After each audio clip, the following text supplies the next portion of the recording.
Good morning, ladies and gentlemen, and welcome back to HCT Singapore. HCT Singapore is proudly sponsored by Singtel, City Neon and City Neons, hosted at PVP Esports Championship. After 6 rounds of Swiss and top 16 elimination matches yesterday, let us welcome our top 8 players on stage.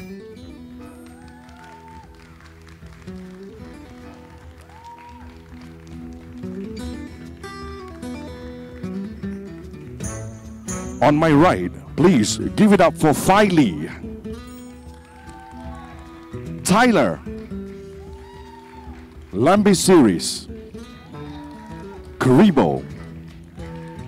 On my left, please give it up for Casey, Blitzchung, Mazi, and Navi. In the meantime, in between time, let's take it back to the Custers desk for first match between Filey and Tyler. Good luck. Thank you, Shah, for that introduction there. As you can see, it is a star-studded lineup. No Hunter Ace, no Saiyan, both went out in the top 16. So Muzzy is the one looking to catch up on records and catch up on points, but those other 7 players representing 3 different continents, and also many of them have been in a lot of top 16s. With me though is Darek, who will shed much better analysis on all of that stuff. And Darek, who's going to win and why is it Navi? I just could not decide why it is Navi either. All of these players are so hungry for the victory, and all for very different reasons, I find. Casey, with his unbelievable amount of top 16s, but unable to break that curse and get through to a victory, will be looking to prove himself there. Muzzy to be the second player after Hunter Ace, I believe, to get 2 tour stop victories. Lambi Series is the one remaining local representative here from Singapore. A whole lot of players, or even just Tyler, to get a strong performance before his full championship performance next week here on Twitch. Yeah, Faley also had plenty of good results this season, and Blitzchung also in the events he's actually managed to participate in because he's a student, has also done very well. And Karibo, this is his 3rd top 16, even though pretty much slid under the radar for a lot of us. So this is stacked, but it's still going to be Navi. I think the fans want it to be Navi, so I'm going to pretend I want it to be Navi too. I have so much, I just have so much love for so many of these players, having hung out with them at so many different tour stops over the year, knowing the grind that they've put into Hearthstone to get to this stage. I don't want anyone to lose, but unfortunately that's the way it works. And in our first match of the day, up against Fairley versus Tyler, we have a somewhat close match, I would say, but it's still going to be a pretty interesting one. Yeah, and looking at those prizes and points available, the players are here for different reasons. Some are here for the points, some are here for the prizes, and some are here just because it was here. Yeah. And a good mix of players. And again, Faley has got a lot of points this year, so has Tyler. Tyler moved regions to APAC. He's currently in the #1 spot for last call here, but he's not a long way clear. I think when I spoke to him, he was 12 points clear going into yesterday. Okay. So he pulled away another 2 points yesterday. If you can win this, you get to that, when you're more than 15 clear, you've got a little bit of breathing room. That's a top 25 legend, or that's a whole tour stop ahead. Yeah, it definitely helps. With Rivius also at the full championships next week, that may put the heat on Tyler to make sure he performs well here. Looking through the bracket as it was, and there were some fantastic matches yesterday. If you want to watch yesterday's match at the end of today's, obviously, Saiyan versus Tyler was another exciting match. It takes so much to knock Saiyan out of a tournament right now, and you see how Tyler actually managed to do that. That was intensely close. It was indeed. He himself as well was not particularly overly impressed with his own performance. I'm not going to say he thought he played very badly, but he knew there was room for improvement, which is why when a lot of the players were, out having fun last night here in Singapore, Tyler was in his hotel room with the other Complexity boys, making sure that him and Casey in particular, both getting through to the top 8, are at their absolute peak performance and ready to win this. Because in a top 8 like this, you cannot be playing mediocre Hearthstone. You have to be on absolute top form. Yeah, that Death Rattle Hunter in particular, I think we can all agree, and Tyler agrees too, was sort of the focal point for any... They weren't terrible plays, but they were not the strongest play several times. And I imagine he jammed a lot of Death Rattle Hunter last night. Yeah. And obviously with the format here, the way it is, the top 16 was 1 match in 1 day. It was great for the viewing because we got 8 matches. Great for the players because they only had to play 1 match, then they could go away and start concentrating on their top 8 match straight away. And so they will have had a lot of practice in this matchup. Which brings us on to these bans. Yeah, we were having a little bit of a discussion about what deck Tyler banned, because Fairley, it's very simple. He has to ban the Quest Rogue. Doesn't have a choice in that. He's built his lineup to be incredibly weak to Quest Rogue, just so he can ban it out of the way.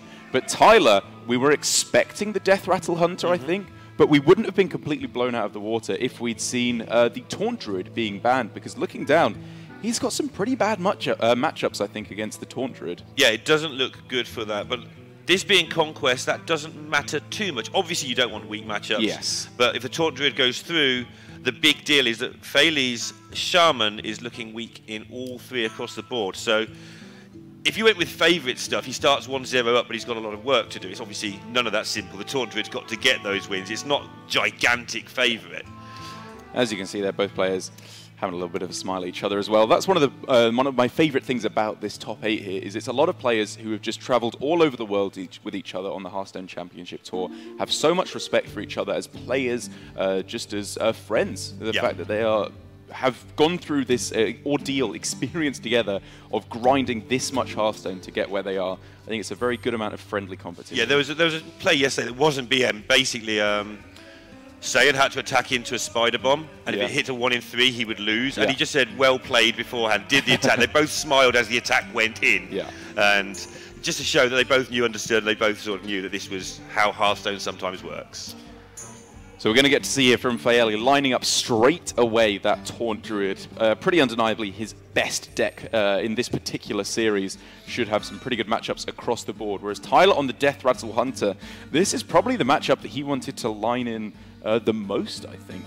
The Death Rattle Hunter up against Taunt Druid. In the later stages of the game, you are probably looking at being just overrun by the sheer amount of taunts they can throw down, the offensive capabilities that come with branching paths on a big board of taunts. But in the mid to early stages of the game, that's where you really start to see the weakness of Taunt Druid, because unless they hit Wild Growth, and even more importantly, Nourish, I find, they're going to be struggling to deal with this onslaught. Yeah, and Tyler has the hand he'd be looking for. He's going to be able to generate the 5/5s reasonably quickly, and Fairley has failed to draw any ramp.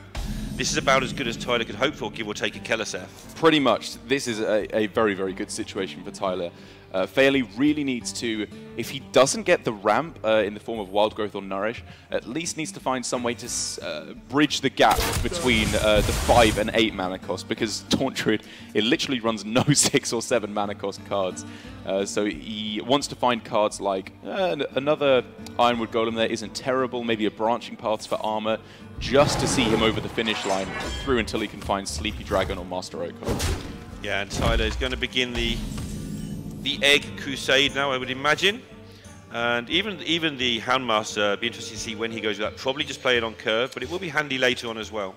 Yeah, it has a lot of utility in this matchup, because if they go for a big board with maybe a Master Oakheart and you want to break your way through to that Dragon Hatcher just so they don't stop, so they stop spawning dragon after dragon, it's not a bad idea to save Houndmaster Shore for then, especially because a 3-mana 3/3 that summons a 5/5 is the more aggressive line immediately. Yeah, I think the 5/5 is likely the correct play here, but then turn 5, you've only got a Giggling Inventor. It's not that fantastic. Obviously, Rexar could be handy, but I think Rexar might not be too great later on. Obviously, it's nice, but you start getting overrun anyway, so unless you go Bloatbat-tastic, you're probably in a bit of trouble. That's the thing.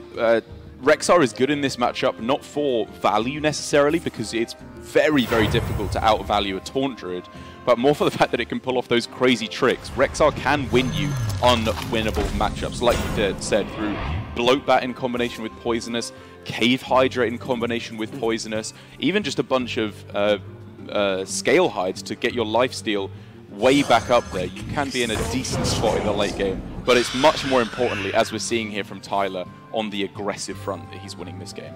Yep, and still no ramp for Fairley, so he's really going to have to, like you say, bridge the gap. Now you've said it, it's just springing into my mind, and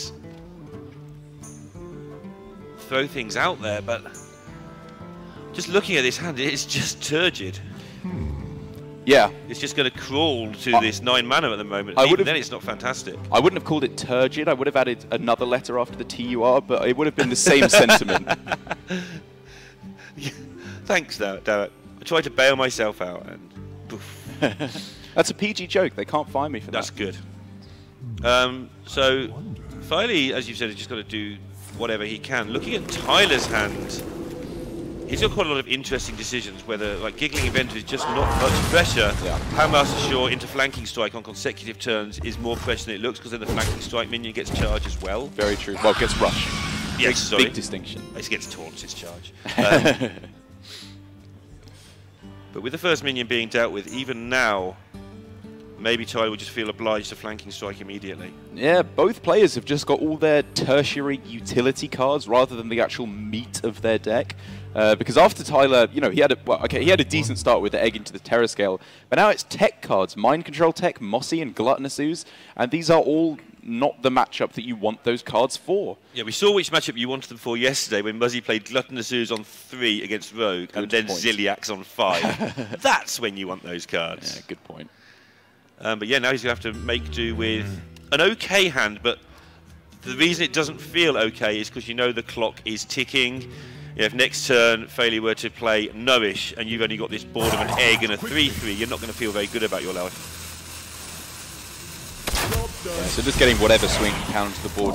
Tyler knows that if he doesn't see a Nourish coming down from Fairleaf for Mana Crystals, he's in a good spot. Wild Growth helps a bit. This means he can get up to 9 mana a little bit sooner, which is where Fairleaf will start to swing this game back in his favor. And it's not at the moment that he might swing it back in his favor if he gets to turn 9. Unless Tyler gets a very, very aggressive hand in the next few turns, it will basically just be irreparably gone, I think. So the Wild Growth doesn't have to be played this turn because it doesn't do much different next turn. And yes, so Filey is just going to delay it this one turn, where maybe he can Branching Paths and Wild Growth on the same turn, should he not get a Nourish, that sort of thing. And again, just delaying, like you said, all the way to that turn 9. And Tyler has now picked up Rexar, and he needs to decide exactly what he wants to do with this card, because it takes away his immediate curve, but it does start generating those chances at getting a crazy beast. Yeah, you need to really think about when Deathstalker Rexar is good in this matchup, because for the Battle Cry, I mean, it's possible that when they go wide on a big board after their Hadronox has died, the 2 damage could help to make the trades a bit more juicy. But even then, I think it's unlikely to be better later on. But Tyler needs to think, is there something better I can do right now? The answer to which is not obviously. Not on anything you do on this turn, you won't be able to reap the benefits until a turn or 2 from now, because he can't even kill off this this Ironwood Golem. And so he's saying, while he wants to keep up the development right now and get the pressure rolling, everything's just really bad. Yeah, I think that also turn 7 is quite clean with Houndmaster plus Minion. And so you wouldn't play Rexar on 7. And then 8 is kind of clean as well with Giggling plus the other Minion. Maybe your Houndmaster's still there. And so not only is Rexar okay on 6, but also if you don't play it on 6, you're never playing it in any time that's going to make any difference.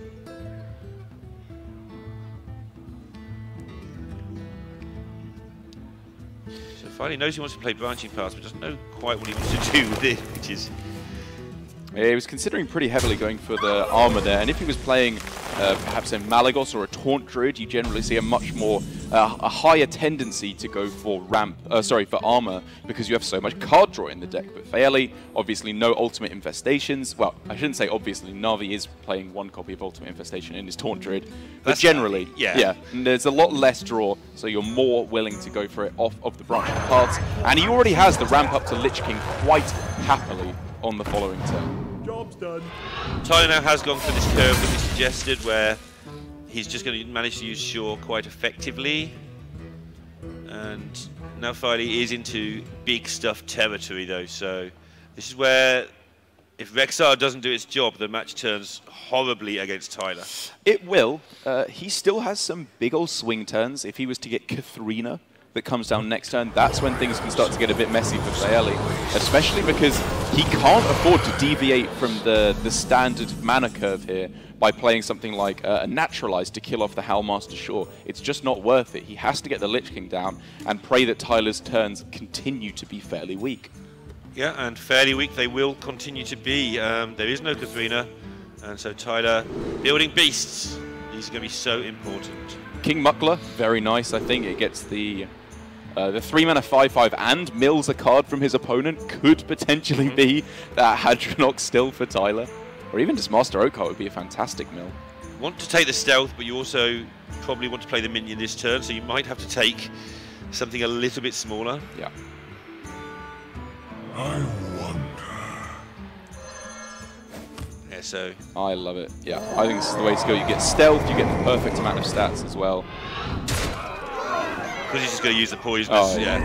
Stealth kind of wasted ability, but... Ooh. Tyler praying here. And he gets a decent mill. That's not bad. Like the cock of the head there. It's like, I tried, I had an idea. Yeah. It was definitely the way to go, because a 3-mana 5/5 when there's little downside, Yeah. absolutely amazing. There's enough good cards to catch here as well, like an Oakhart or Hadronox, that it's worth going for a mill. Fluffy. Snuggles. Especially in an unfavoured matchup, it's always worth taking a chance should you get one.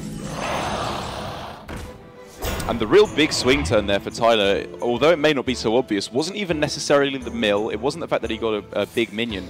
It's the fact that he got a minion with enough attack through the poisonous, I suppose, that he could keep his Houndmaster Shore alive. He didn't have to trade it into the Lich King, which I think he was definitely expecting to do on that turn, which is massive for him. Talking of massive, that is what he's going. He's just going for these massive minions, the things that are going to have some sort of chance of getting through these boards.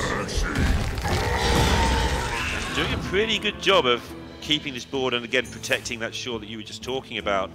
And that's going to lead to a chance for him to generate damage. One thing that Taunt Druid is bad at when it doesn't draw Oakhart is making those wide boards until he just has to do one thing at a time.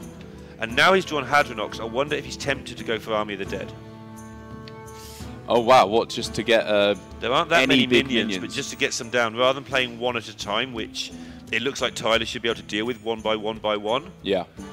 Maybe he's probably not far enough behind yet. Maybe the Sleepy Dragon's big enough that he can play it, but he does have to consider trying to get a swing turn, and Army of the Dead can do that for you. If he just gets one Dragon Hatcher, Sleepy Dragon, Primordial Drake, there's a lot of good outcomes. And even if he gets rid of spells, is that bad? I mean, I don't think there's that much being wasted. This game's going to end one way or the other, sort of in 4 turns from now as a contest. Pulling cubes from the deck is pretty bad. I think that's the main thing that could go wrong for Fairley if he goes for that strategy. There's still 2 in the deck. I believe, taking a look at the deck list, he might actually only be running. I mean, I'm not a mind reader, but Fairley's face looks like a sort of person who's counting through their deck doing exactly what we're doing. Yeah. He's sort of trying to work out what's the good outcomes. And if you can't work out in time what you think is going to work well, the best thing is always make the sensible play and maybe spend the whole of your opponent's next turn continuing to work it out. Yeah. Oh, Spider Bomb. Oh man, with the rush as well, just could not be more perfect for Tyler here. Pushing through all the damage to face. Fairley knows that leaving up that Houndmaster Shore, not naturalizing it, was a very conscious decision, and it may not have been the best one. The punish was very available there, because he's thinking, I have to go Hadronox and self-naturalize. But we can see here, that might not even be enough. There's just so much pressure on the board in the form of this charging Bittertide Hydra and Houndmaster Shore still getting value. Yeah, I mean, worst case, you've still got King Crush in hand. That's just waiting to finish your opponent the second they get through everything at any point. Big Taunt Wall being represented now, but Tyler has Mind Control tech, and he will be able to make whatever minion he steals rush in as well. Lich King just takes care of 2 of these taunts if he gets the Lich King right away. Just so close to the end. Yeah. Yeah, taking out the weakest minion first to set up for Mind Control tech. Let's see what Tyler can get. Derek's excited. Tyler's excited. It's not bad. Yeah. In a world where Lich King was looking better though, but even so, yeah, you're right, it's 12 health. He hasn't got to plow through anymore. I don't think he can get lethal on this turn now. I'm trying to figure it out quickly, but I think the numbers just don't quite add up. Yeah, because the way that... One of the things about Taunt Druid minions, the shapes are awkward. You can exactly finish 1 or 2 minions, especially when Giggling Inventor helps you tune those numbers up with the 1 and 2 attacks.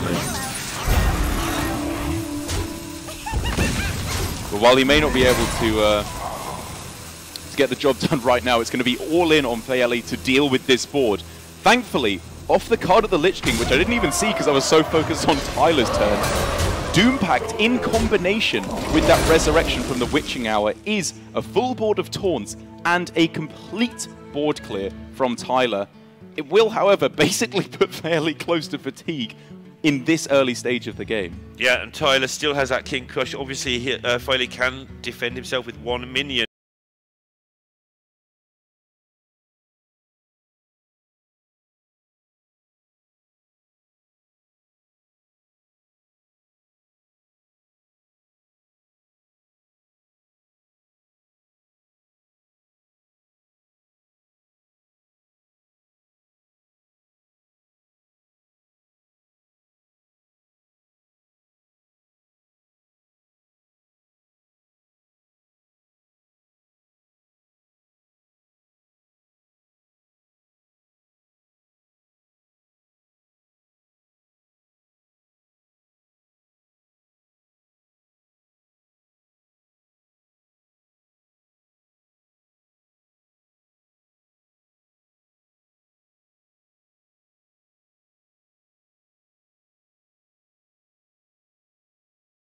Outside of what you were talking about in the blowback, he needs to find something off of the hero power here to fight back.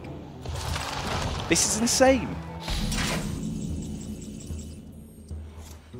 Play Dead, I don't think opens up any more options for him. Well, it means he can get a Bloatbat Poisonous and just activate it straight away. It doesn't need to have Rush. Sure. That is not those cards, though. Yeah, and Bloatbat's the first card you get. So yes. Yeah. That is not what he needs. Pretty nothing selection there off of the zombies. Angry Chicken for the win. Tyler looking for the world like he's going to get it done, but finally getting the Lich King help there. A little bit of a wry smile on Tyler's face. That wasn't one of the matchups that he had to win, but it would have been so nice to start for him if he had taken it down. And finally looking more and more like he's going to come down to that shuttle walk. Obviously, even at 1-0, we can say that to some extent. Yes, that is a very important victory for him to be taking. Tyler, I mean, while he obviously has to be sad because it looked like he was going to be taking a win against the Taunt Druid, which is pretty big, he was expecting to lose to the Taunt Druid at some point. Maybe he was hoping to sneak one victory in with one of his decks beforehand, then follow up with taking on the Shuttlewalk after. But still, putting himself in a position where he can still target that Shuttlewalk Shaman. This is his game plan, and it's still very much alive. Yeah, it's exactly what we were talking about. We thought he'd go 1-0 to Foley if he queued the Taunt. That's what he's done. Obviously, Tyler would also like to get that Hunter out of the way, not just because it's a one game, because that's the deck he felt least comfortable on yesterday, he was saying, and I think he showed in his play. So he now has to find another game. I just wonder if that, given that Conquest pick order is basically random, unless you want to mind games, I do wonder if you open with Hunter to try and, if he's been playing that all night, most likely to try and hone it in, maybe he just wants to play it while it's fresh. But fairly now, I wonder if the Shuttlewalk Shaman, the best chance for him to sneak a victory through with this against even Warlock, Malagos Druid, and Death Rattle Hunter, I suppose is even Warlock, considering how well Malagos Druid is teched. Not necessarily for that deck specifically, but how well the adjustments have tuned it against Shuttlewalk Shaman in the form of Dream Petal, Florist, Flute, and the Twig as well. So many ways to get a cheap Malagos, or give yourself 20 mana on one turn, and get that burst damage that you need to close out the game in one turn. So we will see. This is always the bit where there isn't much to say. If people want us to talk about the pick order, the only thing that matters is what matchup comes out of it. But there's no mind games, there's no second guessing. It is literally just pick something and go.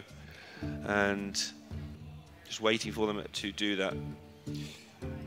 Tyler, I think if he's going to be wondering about what a deck of his that will be struggling, because we've definitely talked about Fairly, the Shuttlewalk Shaman is the weak point for him going into this series. That is what Tyler is going to be targeting. Fairly, I think, is relying less on a specific deck target, more just be generally decent matchups overall, getting a win with that Shuttlewalk Shaman at some point.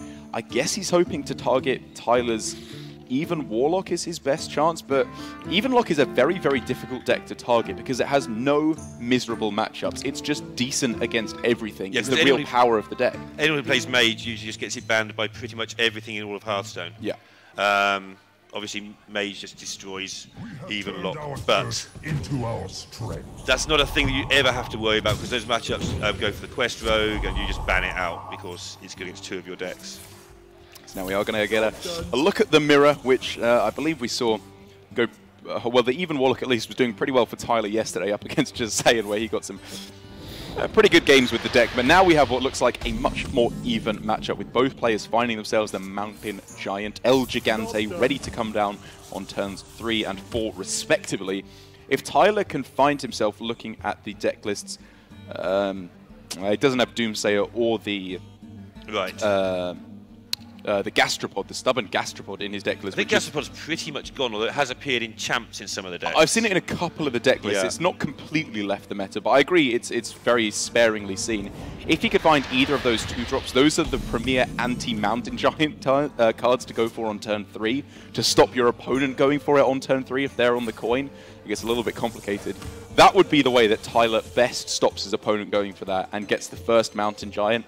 We can clearly see, though, Fairley is going to have the first Giant on board, which is massive in this matchup. When it comes to the Hooked Reaver backup plays, Fairley just has the 2 Spellbreakers, no real tech for those Hooked Reavers, whereas Tyler does have the Black Knight, as well as 1 Spellbreaker. So I think Tyler's in a much better position if the Giants do cancel out, which is often the case, although occasionally not.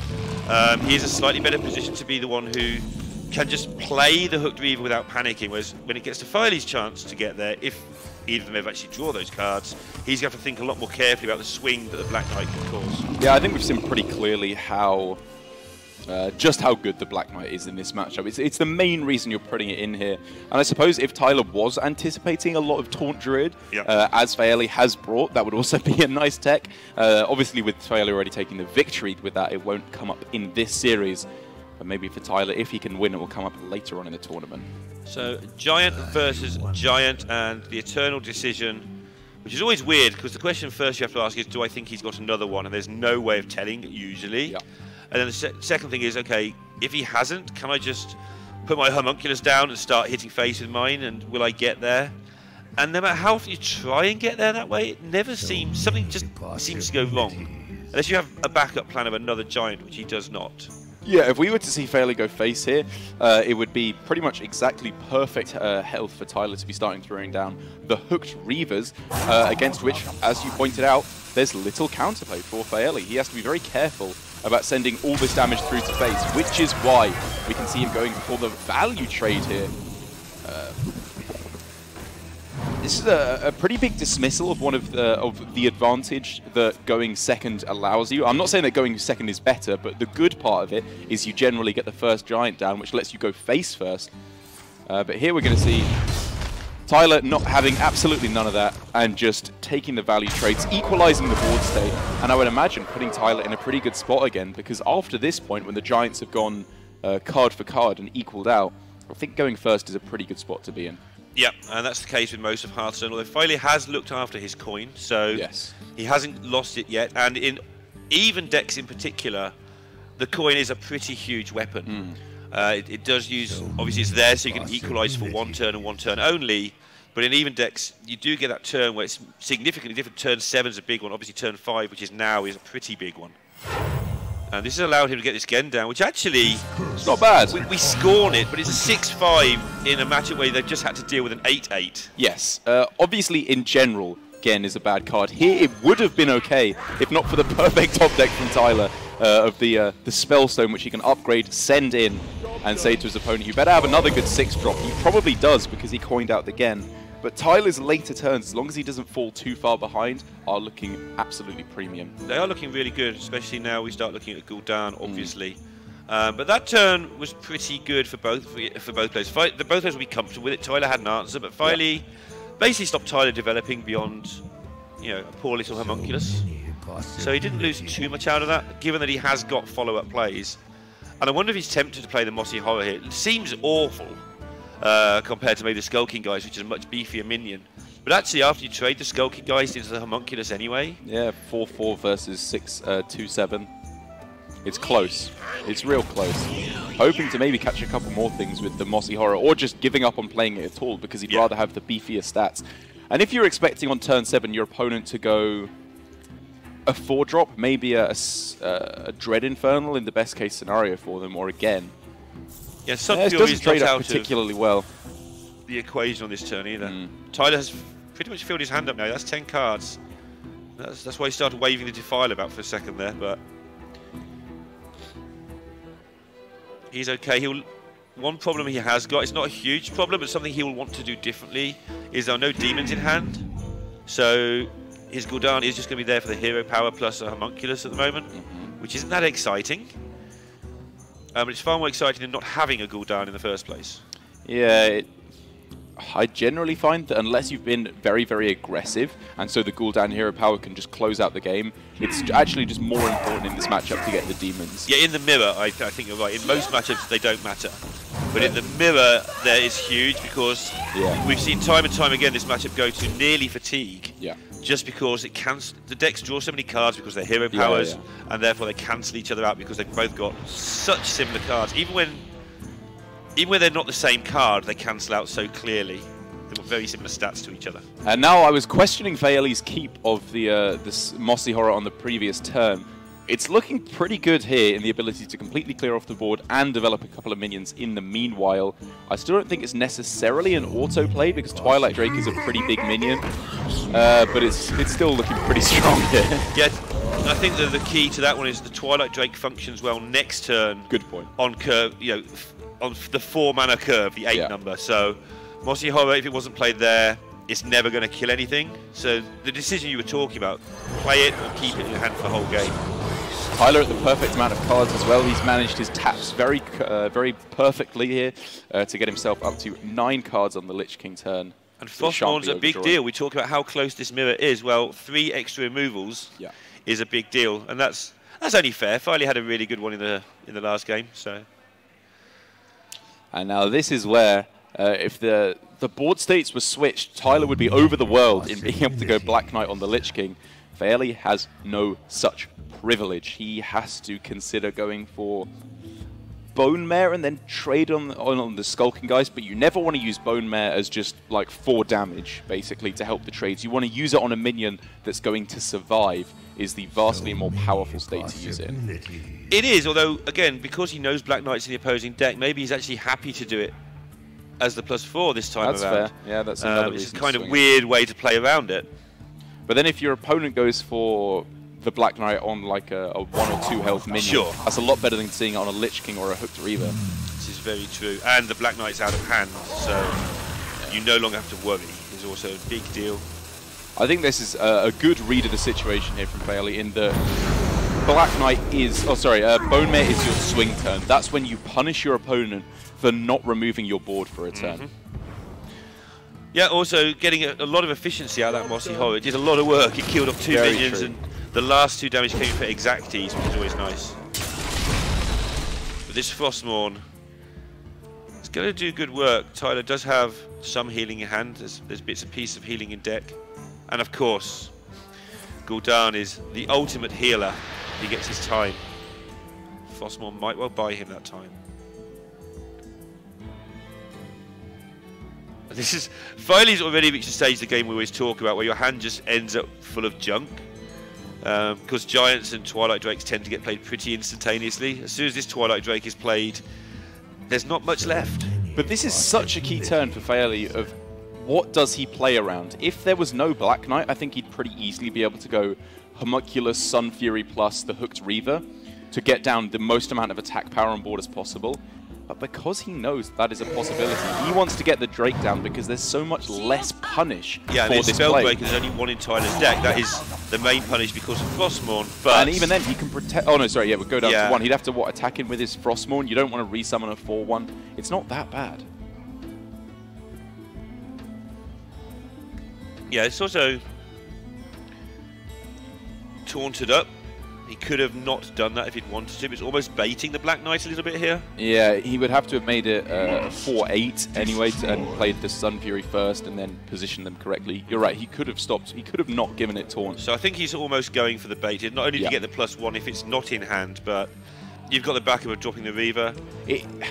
It's not a good bait. No, it's not. I mean, Tyler's going to instantly know what's going on. Yeah. And I wasn't even trying to say that Tyler would not fall for the bait. I'm saying Faeli still loses a 4-9 with taunt if the Black Knight were to come down. That's not a good spot to be in. You've lost a big minion on the board there. But I agree, if he can get down the Hooked Reaver without having that be Black Knighted, that's when Faeli starts to swing this game back in his favor and push for an aggressive lethal. He has got this massive problem of this Frostmourne, though. It's just mini Gul'dan. Gul'dan is also going to get the job done. Oh, so he's summoning stuff. Yeah, 3 minions. Gul'dan doesn't do much more than that himself these days. That was probably, as a non-WoW player, I'm just going to go ahead and say that was the worst WoW lore I've ever heard in Frostmourne is mini Gul'dan. Who knows? I don't know. Maybe it is. Maybe it's perhaps the soul of a... I don't know. I have no evidence on which to base it. It and could Raven's be correct. not here to ruin it all. We can just make up whatever lore we like. I won't check on the stage. It's probably just ruined my day. None. As Tyler gets himself 1 damage off lethal here, a very, very aggressive line, which almost closes things out, but he takes a nice deviation from just going for surprise 1 off lethal there, because he realizes the backswing could just close things out for him.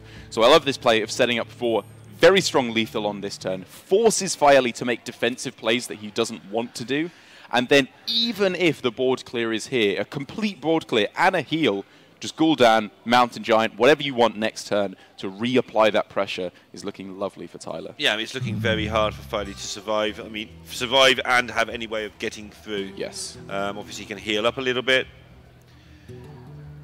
But he is sweating because he knows this is Ornbook gone. Volga Homunculus, Spellstone Shroom, that will take you down to 5, up to 12, up to 16. You're very much alive on this turn. Yeah, and I guess if Tyler's hand looks a bit like yours, you're not in too terrible a spot. But unfortunately for Faeli, Tyler's hand doesn't look anything like his. It's full of actual, really useful immediate cards. Actual good cards, yeah, imagine that. Tyler going with the Gul'dan, not just to secure minion-wise, but that health total was just a little tiny bit precarious. The fact that you get 2 Dread Infernals here, I've forgotten with the Frostmourne working in combination with it, it works out beautifully. If it was just the 1 Homunculus and the 1 Dread Infernal, I think Bone Man might have just edged it out. But this is such a devastatingly powerful board. Faeli basically has nothing, just has to rely on the Lich King. It worked miracles for him last game. Maybe it can do the same here to edge out a victory versus Tyler. There is actual lethal in the hand though, the Dread Infernal's maybe damage. He's doing it a different way. I'll go for Dread Infernal pings, but this one will work as well. It goes to 1 game apiece in this first quarter-final here in Singapore. And this match for Tyler was just massive. So important to take this victory in a mirror, because losing to the Taunt Druid, okay, you're expecting that. That is going to get a win. But losing another game in the mirror, you have to hard target the Shudderwock, win every game from here on in to take the series, which is just so difficult. Yeah, hard targeting in the modern era is like 60-40. Yeah. Outside of Quest Rogue, outside of things that get banned, it's 60-40, and you just don't win 3 of those in a row very often. But 2 in a row, even if he goes 2-1 down now, as long as it's not to the Shudderwock, he'll still fancy his chances, at least on paper, in his head, whatever. I'll agree with you, especially as the remaining matchups against the Even Warlock for Tyler aren't that bad. Death Rattle Hunter versus Evenlock, in my opinion, a pretty good matchup. You have the early aggression, difficult minions for the Even Warlock to deal with, and you also have the late game powerhouses of Katharina and Rexar. And then Malagos Druid, I think, is also decent against Even Warlock. It's maybe not a favourable, but close to a 50-50 because of cards like the Dream Petal Florist, which allow you to go for an early Malagos. Well, we are going to find out very soon what is going to be queued up for game number 3, but we are first just going to take a short break.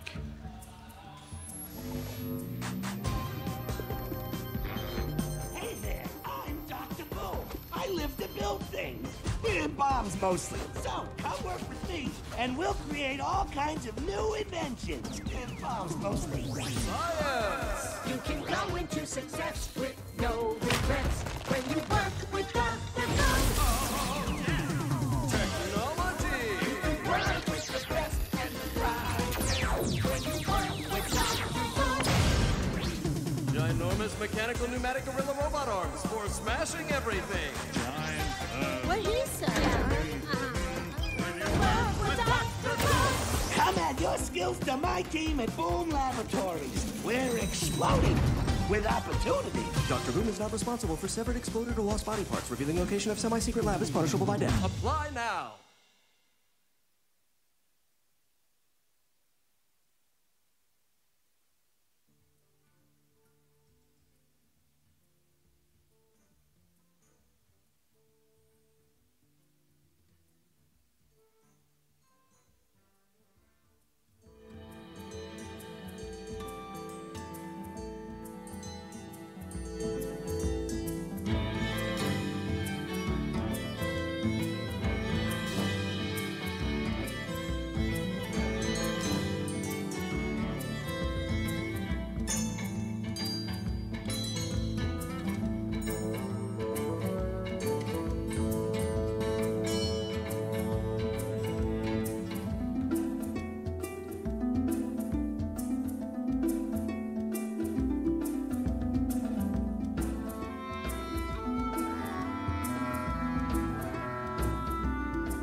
Welcome back. It is just about to be game number 3 between Filey and Tyler.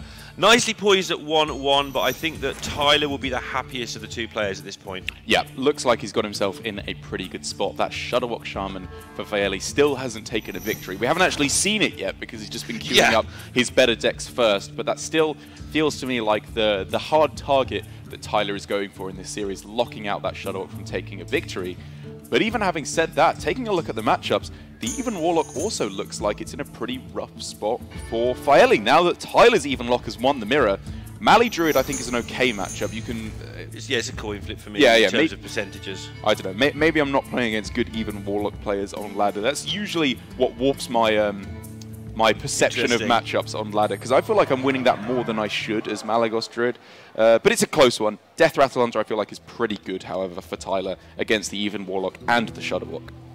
Yeah, and it's interesting how that works, because whenever I talk about Mage, you give me funny stares and looks if say that's not favoured, and then the other way around, whenever you talk about Malagos, I'm like, really? Yeah. And you probably message Orange for confirmation. He goes, yeah, you're right, it beats everything. And that's the end of that. Fair enough.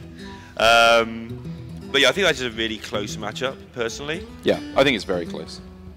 The big talking point, or the big check in that game is obviously you want ideally to have Naturalized to deal with the Mountain Giants early on, but it gets a lot more nuanced than that when maybe the Druid gets a bunch of Ramp, or they get a Twig early on, maybe the Even Warlock doesn't get the Mountain Giant, and we are going to get to see this matchup right now. Mali Druid for Tyler with the Naturalize in hand, and this is not like on ladder, when you go up against a Warlock and you're like, okay, if it's Zoo, I keep Spellstone and I win. If it's Even Warlock, I keep Naturalize and I win. And every single time you get it wrong, somehow you curse yourself into thinking it's Zoo or Even Warlock, and it's always the other one. And there's that what you love bias coming out again. Because the first thing when you said it's not like ladder is I was going to say, well, you know what Druid you're up against here. Oh, right. So, because that can also be an absolute disaster Very on ladder true. when you suddenly get a token Druid in your face, you mulliganed away your Defiles. Yeah.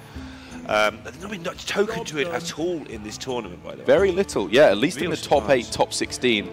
Mali Druid and to a somewhat lesser extent Taunt Druid coming out on top. And yet we saw a lot of, a reasonable amount of token Druid in Norway literally Big just time. 7 days ago. 6 days ago, in fact. So, how things change in Hearthstone in a week. In terms of the tournament meta, at least. It's still close. I think it very well could switch back again. We've, I think Casey was just telling me he just doesn't like Token Druid. He just doesn't think it's that good. Whereas some players, like we've seen, what was it, Meaty on Twitter talking about how he just got like an 80% win rate to Legend with a new Token Druid list. Either way, though, no matter what kind of Druid you're playing, you win this round, Darren. When you get this hand of 5 perfect cards in this matchup, you're probably in a good spot as Tyler. Yeah, Tyler sort of looking at his feet and whistling innocently. Nothing to see here. It wasn't me. What card do I play here on turn 2, thank you? He's got a terrible turn 4, though. He needs his opponent to have a giant to make it work. Well, no, he's not, because it's his turn 3. The wild growth has ruined this game for Tyler. It's Kappa. So, but yeah, obviously Tyler is going to have not much to do next turn, and I don't think he'll mind. He wouldn't swap this hand for anything now. Yeah, really just a twig that can make this any better for Tyler. Like, we're talking about this being the perfect hand. That's not quite true, because I think if you could choose exactly what your cards are in this matchup, just talking about what you're moving towards here, rather than going for Ultimate Infestation as quickly as possible, I think you want to go for an early Malagos as quickly as possible, I find, because there's actually very little counterplay available to Fairley against that. He can silence it, at which point you have a 4-12 on like turn 6, which is amazing. And even if they don't, if you can get a Dream Petal Florist to reduce the cost of your Malagos, then go with the swipe, that is, I think, the absolute dream scenario. You know, Tyler's hand is no slouch to talk about while we wait for these first 4 turns. So yeah, let's see what the perfect hand is. Yeah. Just ironing out what your game plan is in this matchup, which is to try and dominate the board, use your Malagos for board control. That was the big switch for me in this matchup, is when I realized you don't have to go for the OTK combo. You want to use your Malagos to lock down the board, because the response from Even Warlock to big boards, big minions, is somewhat limited. They have to rely on being ahead on board through their Mountain Giants and Twilight Drakes early on. Yeah, Foley's got that look of a man who's like, oh, my opponent did nothing on turn 4 as Druid. Oh. There's things that, because they don't do much anyway, but there's things in his hand There's things that do things. And even if it's not a no-ish in hand, he knows that Tyler's got Malfurion or even worse cases. Yeah.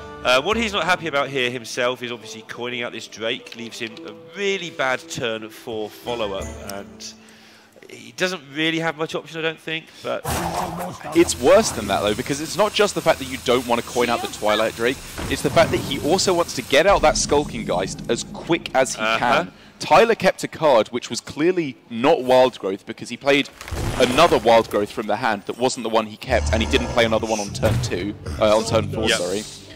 It could be a Nourish, but Tyler just played another card that wasn't Nourish. Bailey expects this to be naturalized, basically, is the point I'm getting at. So he wants to play this Skulking Geist before he gets down his big threats on board. Of which he has one.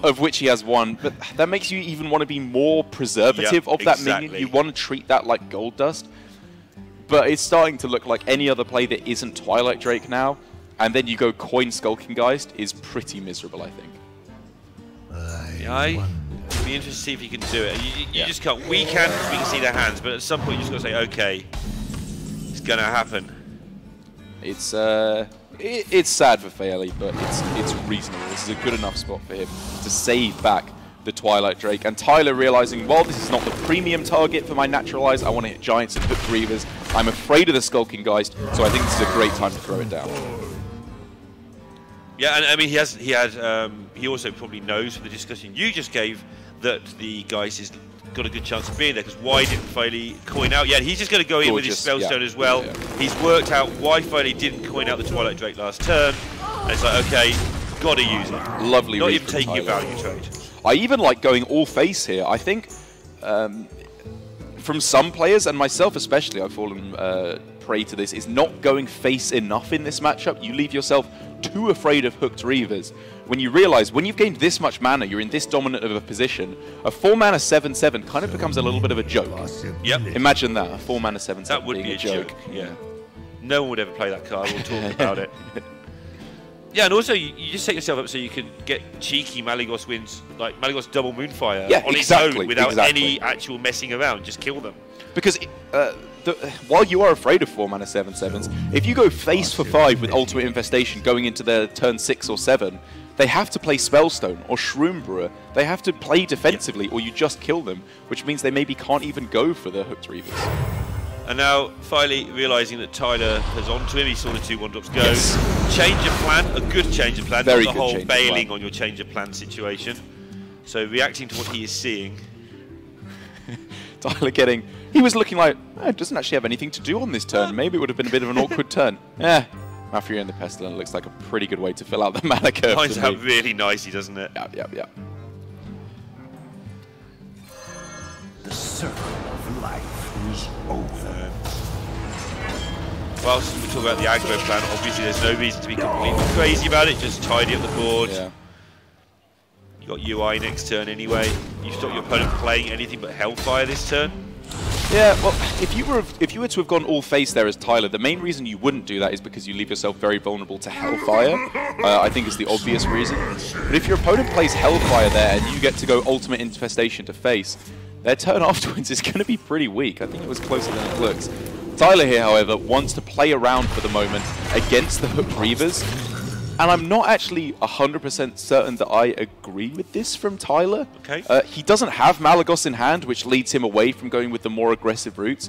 But I think it would have been not out of the question to start pushing damage to face. Then he starts to give up board control and it goes away. It's close. It's real close. I think in his mind he's got 1 or 2 turns of spending a lot of mana doing nothing. Yeah. So your Ultimate Infestation turn, whilst it's one of the best turns in the game, it is a turn where if your opponent's already got a little bit of board, they get another free 10 mana or 8 mana or 7 mana, wherever he's at. Yeah, 7.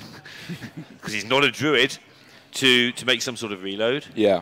But I do understand what you're saying. If he just gets that into the face as well, that's your win condition in this matchup. Things. Yeah, you just get little bits of chip damage. You just go swipe Hero Power, Moonfire face without even bothering the Malygos. But now he's got this fire into his deck and he's picked up the Twig. He can go for whichever way he wants. He can attack with the old-fashioned kill you till you die from it. But he can keep chipping away with the Twig and set up. Maybe go for actual Malygos, more traditional victories as well. And what we saw, we saw Fairley take the the turn away from Skulkengeist on turn 6 there. But going back with this plan once again, getting through after his opponent drew a bunch of cards. I like going for it after a UI because you have a decent chance of hitting a Spellstone or a Naturalize in hand. As we see Tyler still going with a very aggressive minion trading route. Yeah. I'll be interested to talk to him about this after, because it's meant that he's ahead on board, undeniably. Hooked Reavers are still not live. And because he hasn't drawn Malagoses or Moonfires, this line has clearly worked out better for him here. I'm just, I think on average, it might have been better to go face, but I like his, it's worked out well for him. I think because Filey did draw Giant, Tyler may be taking the view of, okay, I can easily not die anytime soon, and I've got a deck that kills people if it doesn't die. It's true. So maybe he just did the switcheroo because he just felt that his hand has worked out nicely in terms of defense. Good point. And without the Malagos, if it happened to be card 30 or something, maybe he feels this is better in that situation without giving up too much. Now, however, I think Tyler will realise, I've cleared up the board, I've got a great big minion in play, let's start closing out this game. He can push a lot of damage through to face, still demand removal from Faeli, which is by no means actually there in hand. And with Death Coil and Swipe, this is very possibly going to be lethal straight up for Tyler on the following turn. Yeah, we talk about how the Giants are important in the even lock mirror. Well, Lich King's kind of a Giant. He costs a bit more, but it's a Druid, so he's kind of certainly about 4 mana on average. This is terrible WoW lore, Neil. The Lich King is not a Giant. He's big. He is big. And he's cool. Is that, if you tick the box big and cool, are you a Giant? Those are the only 2 criteria. Depends if you're talking to a Giant or not. You're not going to tell a Giant that he's not big and cool. That's a good point, yeah. Got him.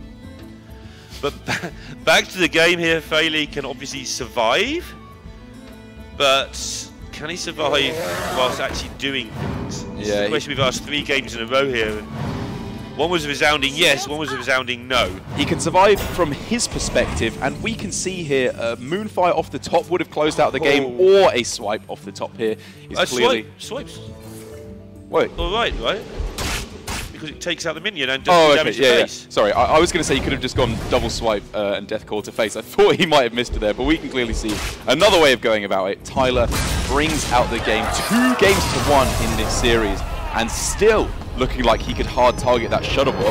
That was his plan going into it, but it doesn't matter. Now, instead, he's just 2-0 against the even Warlock from Faeli. He's just beating every deck here. Yeah, and in terms of the story we told at the beginning of the Shuttlebot, that means the Shuttlebot doesn't have any extra lives with which to mess around. So when it does come up, it only gets 1 go at it anyway.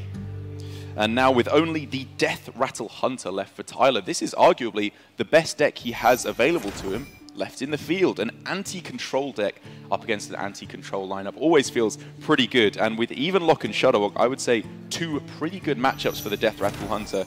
Tyler is looking to be in a fantastic spot here. He is, but it's the but we talked about at the start. This is the deck that Tyler most certainly feels the weakest on.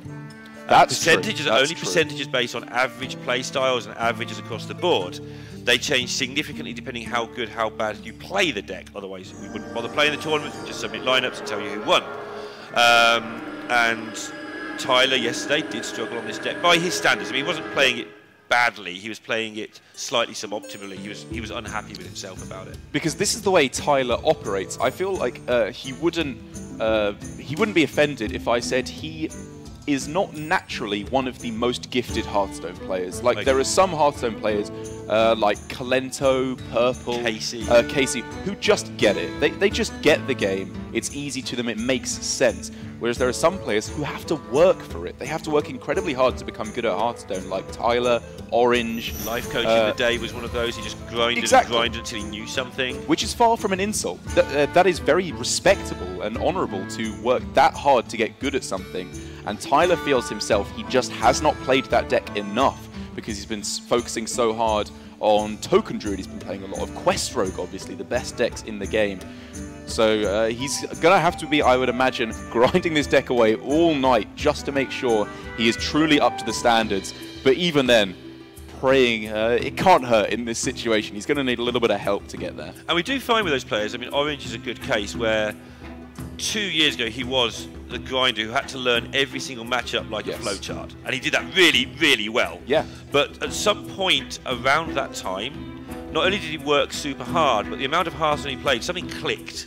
And he went from guy who has to work super hard to guy who has to work quite hard, but the flair sort of started to appear in his play.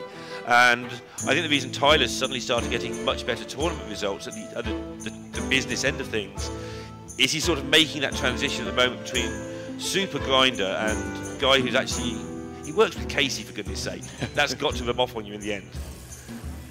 Fairly, if he is going to be taking this matchup or any wins with this Shadow Walk, this looks like a pretty good way to get rolling. Obviously, the Keleseth in the starting hand looks pretty juicy, and pretty much any way I think that he can win the board early on is step number 1 in this matchup. Because if you have to deal with all the Death Rattle Hunter's minions through removal, you're not going to get there. You are simply just going to run out of good cards. You only have 2 Hexes, you only have 1 or 2 Earthshocks in the deck. And Volcano does, against this deck, if you set it up right, it does nothing a lot of the time. Because you have an egg there and a load of health anyway, and then the egg just ends up producing another 5/5 and you lose overload. And that is exactly right. Your removal just doesn't line up well enough. So getting ahead on board, Keleseth into Chain Gang, into Acolyte of Pain. They're not premium board control minions, but they should be good enough for Fairley against this hand from Tyler. That being said, like you said, if he is going to do anything in this, this is a pretty decent way to do it. Keep him at the Glacial Shard, valuing the attempt to freeze something later on to protect his board far above just getting it killed by a candle shot. Yeah. Oddly enough, that. Truth is found. And this is really not a bad hand for Fairley. It's a little bit less proactive than I think he would like. I was talking about the fact that you need to be more, more aggressive in this matchup, lock down the board with the Shadowwalk Shaman. But obviously with the Keleseth played, any minion he does find from here on in will do a fantastic job of exactly that, dominating the board. And talking about why Volcano's not that strong in this matchup, he's got Electorate with Volcano. That changes that discussion somewhat. Suddenly he can now clear up through eggs and that sort of thing, because he just cast it twice. Yeah. And you can actually do 30 is a lot of health to remove from boards. Do you think now, looking at this hand from Fairley, that throwing away the Farsight with a Keleseth in hand was the right way to go? Because if you can, obviously you'd rather have Mana Tide Totem on turn 3. No one's disputing that's the better 3-drop to turn. I mean, Farsight, you just throw it away and get a new card anyway. So if you were going to draw that Mana Tide, you get a 0-cost Mana Tide anyway, the way that it would work. Yes, and you draw yourself a buffed card, which is a pretty big deal. Drawing cards after Keleseth has been played is really good. Yeah, it feels like that would be a card to keep. Because the worst case is you end up with the card you wanted for 0 mana anyway. Yeah, well, and all the other cases are you get all sorts of, you get a Farsight card in your hand for the whole game. Yeah, the worst case is that you end up drawing like a 1 mana cost card or something. Okay, but that would have been the top card anyway, yeah. So it would have made no difference.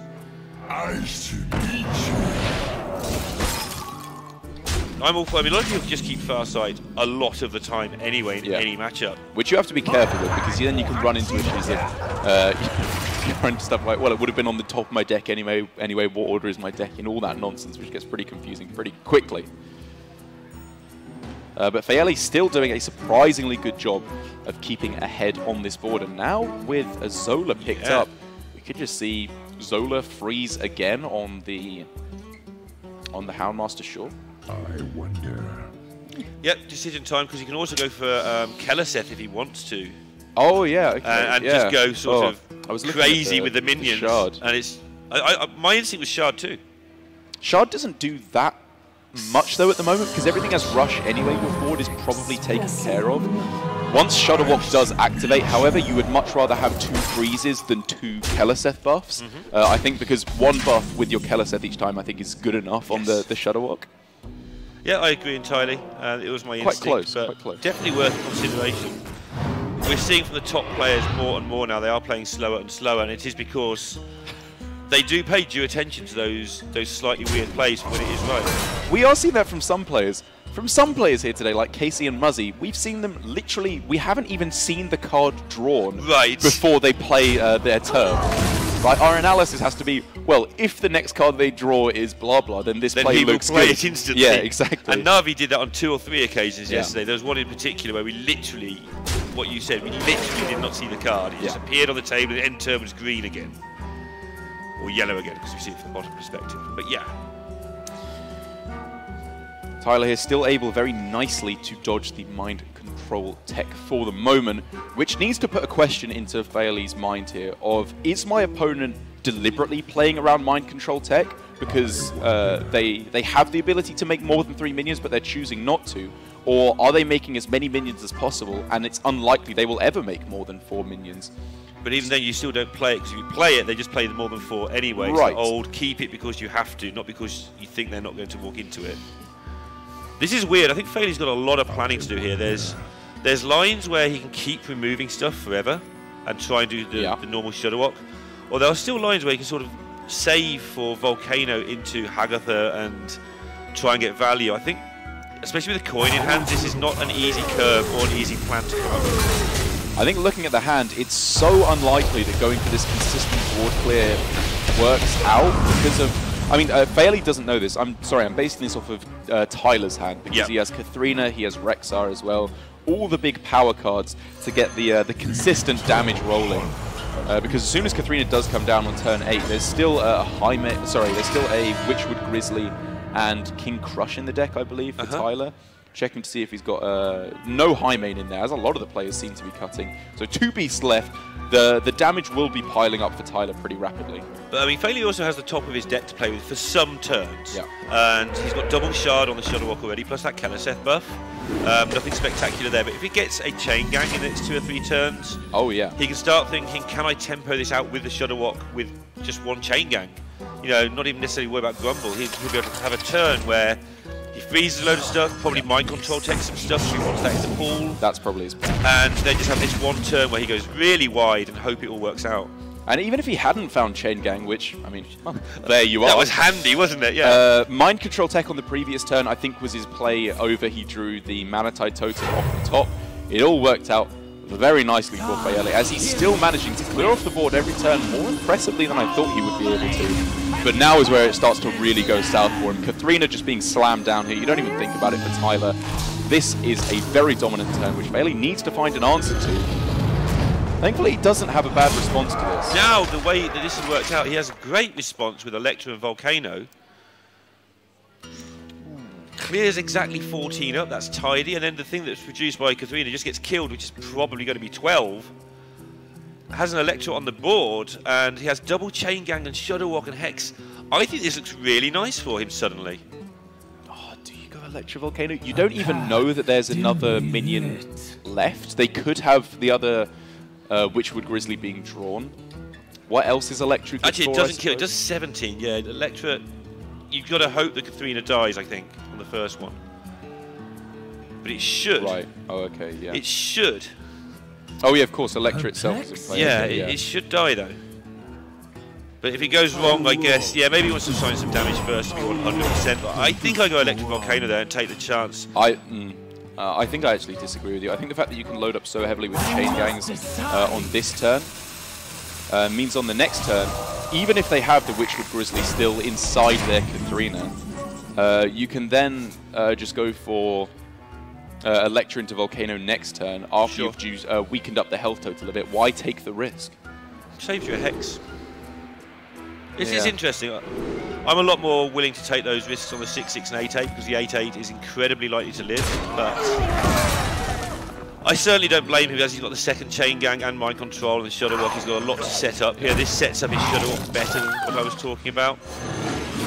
Wow, Tyler here going for a cube on the Katharina purely because it's a 6-6 and he gets a cube in play. This is just a decent sized board that will be able to be ramped up in pressure, especially because he has the charge Vicious Fledgling here to potentially push, what is that, 8 damage in 1 turn if it gets Wind Fury? That is a big amount of charge. Pretty silly. Yeah. And now, Electra Volcano, good luck. Yeah. What's that going to be? This is what I wasn't scared of exactly the cube of the Katharina, but I was scared of the more things you put down, the harder the Electra turn becomes. Yes, it was risky, but I don't think it's as risky as maybe he thought. Fair enough, fair enough. So it was 18, so it was only... Yeah, either the 3 damage short. I think it was actually quite unlikely to die. If there was 17 health on board, I think it would have been closer.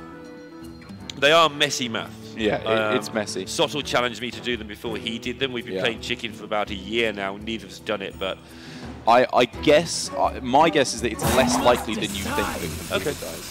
Which is why Fairley wouldn't have gone through. Because I think if he could have got a guaranteed clear, we would have seen it. Sure. Yeah.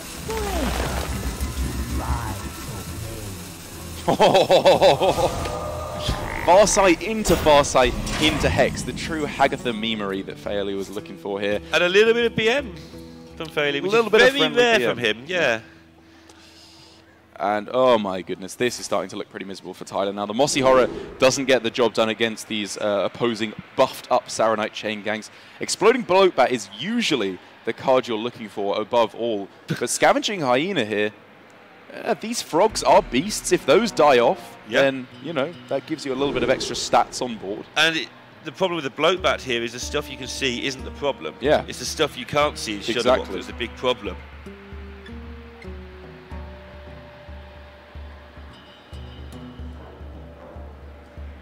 These are the sort of turns that Tyler is very good on, the very futuristic thinking turns, rather than dealing with the immediate problems, like how does this work, how is this going to work. And I imagine with Rexar he's pretty good. He did go for that hyena. I like this a lot. Yep. And on this turn, what is he looking at? Like Vicious Fledgling just to charge in. He can take out both the guys. But I think this is a good recognition from Tyler that the game plan isn't to kill everything off as quick as possible, it's to make a big board. And if this board now gets Volcanoed to clear it off, he can then just go Zombies with the Vicious Fledgling one and the Hyena one and push a lot of damage face.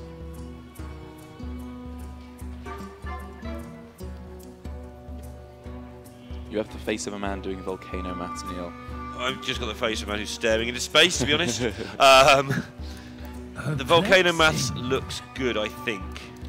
I imagine he's going to be looking at Shudderwock on this turn. I think it's not outside the realms of possibility because it's got Hagatha in there. It's got two Saronite chain gangs. I guess it's a little bit risky still because the zombies could clear it off, at which point you're just losing at that point. So why take the risk? Do it when it guarantees you a win. So he bails on the Volcano, which I think is okay, but again, he does have a chance to clear things up. But I think he may think that his board is actually better than Tyler's. I think that's not a bad assessment. Yeah, it's close, right? With the MC Tech stealing any of the taunts there, this helps a lot. So why would you Volcano when you're at least level? Yeah. And this is where the a Bloatbat for Tyler would be looking quite a lot better than this than this Hyena. Yeah, I mean the Hyena's still going to be around for a while, but you're right, the Bloatbats, the turn down. Oh no, the frog that dies gives it an extra +2/+1. Okay, that's pretty cute. That's nice. I guess this isn't bad. The Mossy Horror makes up for it and gets a big minion on board, so it works out maybe even better here than the Bloatbat would have done. Now Fairley has just got every Overload card in Hearthstone hanging around. So much damage available here. Obviously the Volcanoes are the thing you're going to look at every time, but Earth Shocks and Forked Lightnings can rattle up that damage. Yeah, I think if he goes for Forked Lightning, it's a definite clear. Otherwise, it's only 10, 17 health on board. Whoa, but he's instead let it rip with the Shudderwock stuff. He's got a lot of MC Techs, shards, and extra Shudderwocks to come here. Unfortunate freeze there because Hagatha will be dealing with that minion anyway, but that is the perfect Zola to bounce another Shudderwock back to his hand. This, I think, was a very nicely timed Shudderwock because he realized last turn he was ahead on board, so let's make advantage of that. But now, this, even though it's just going to be one Shudderwock a turn for Fairley, that should be enough. Yeah. I say yeah like that because that didn't go well for him. And it didn't go that bad. A path dimly lit. It should be okay though. Tyler is out of stuff. He's down to Rexar and his beasts. And they're kind of slow. They're amazing, but they're kind of slow. A lot of the time he'll just be equalizing and then Fairley just does his thing again. But this is what Fairley realized, is that even though I agree with you, it went pretty poorly considering what the outcomes were, this is still a game-winning scenario. Yeah. It's still fantastic for him to get this far ahead, and Tyler now is in a difficult spot to pull this back. So I imagine he will have taken the Crackling Razormaw on the first pick, which makes Bloodfen Raptor definitely worth considering on this pick, because then you can go 2 4-mana Zombeasts and push a lot of damage through to face. Instead, however, He's taking the stealth just to get the maximum amount of damage to face over the next few turns. Yeah, and he's going to struggle to commit damage to face. There's going to be way too defensive. Obviously, he can't defend, so he's got to attack, but getting there seems reliant on this charging fledgling.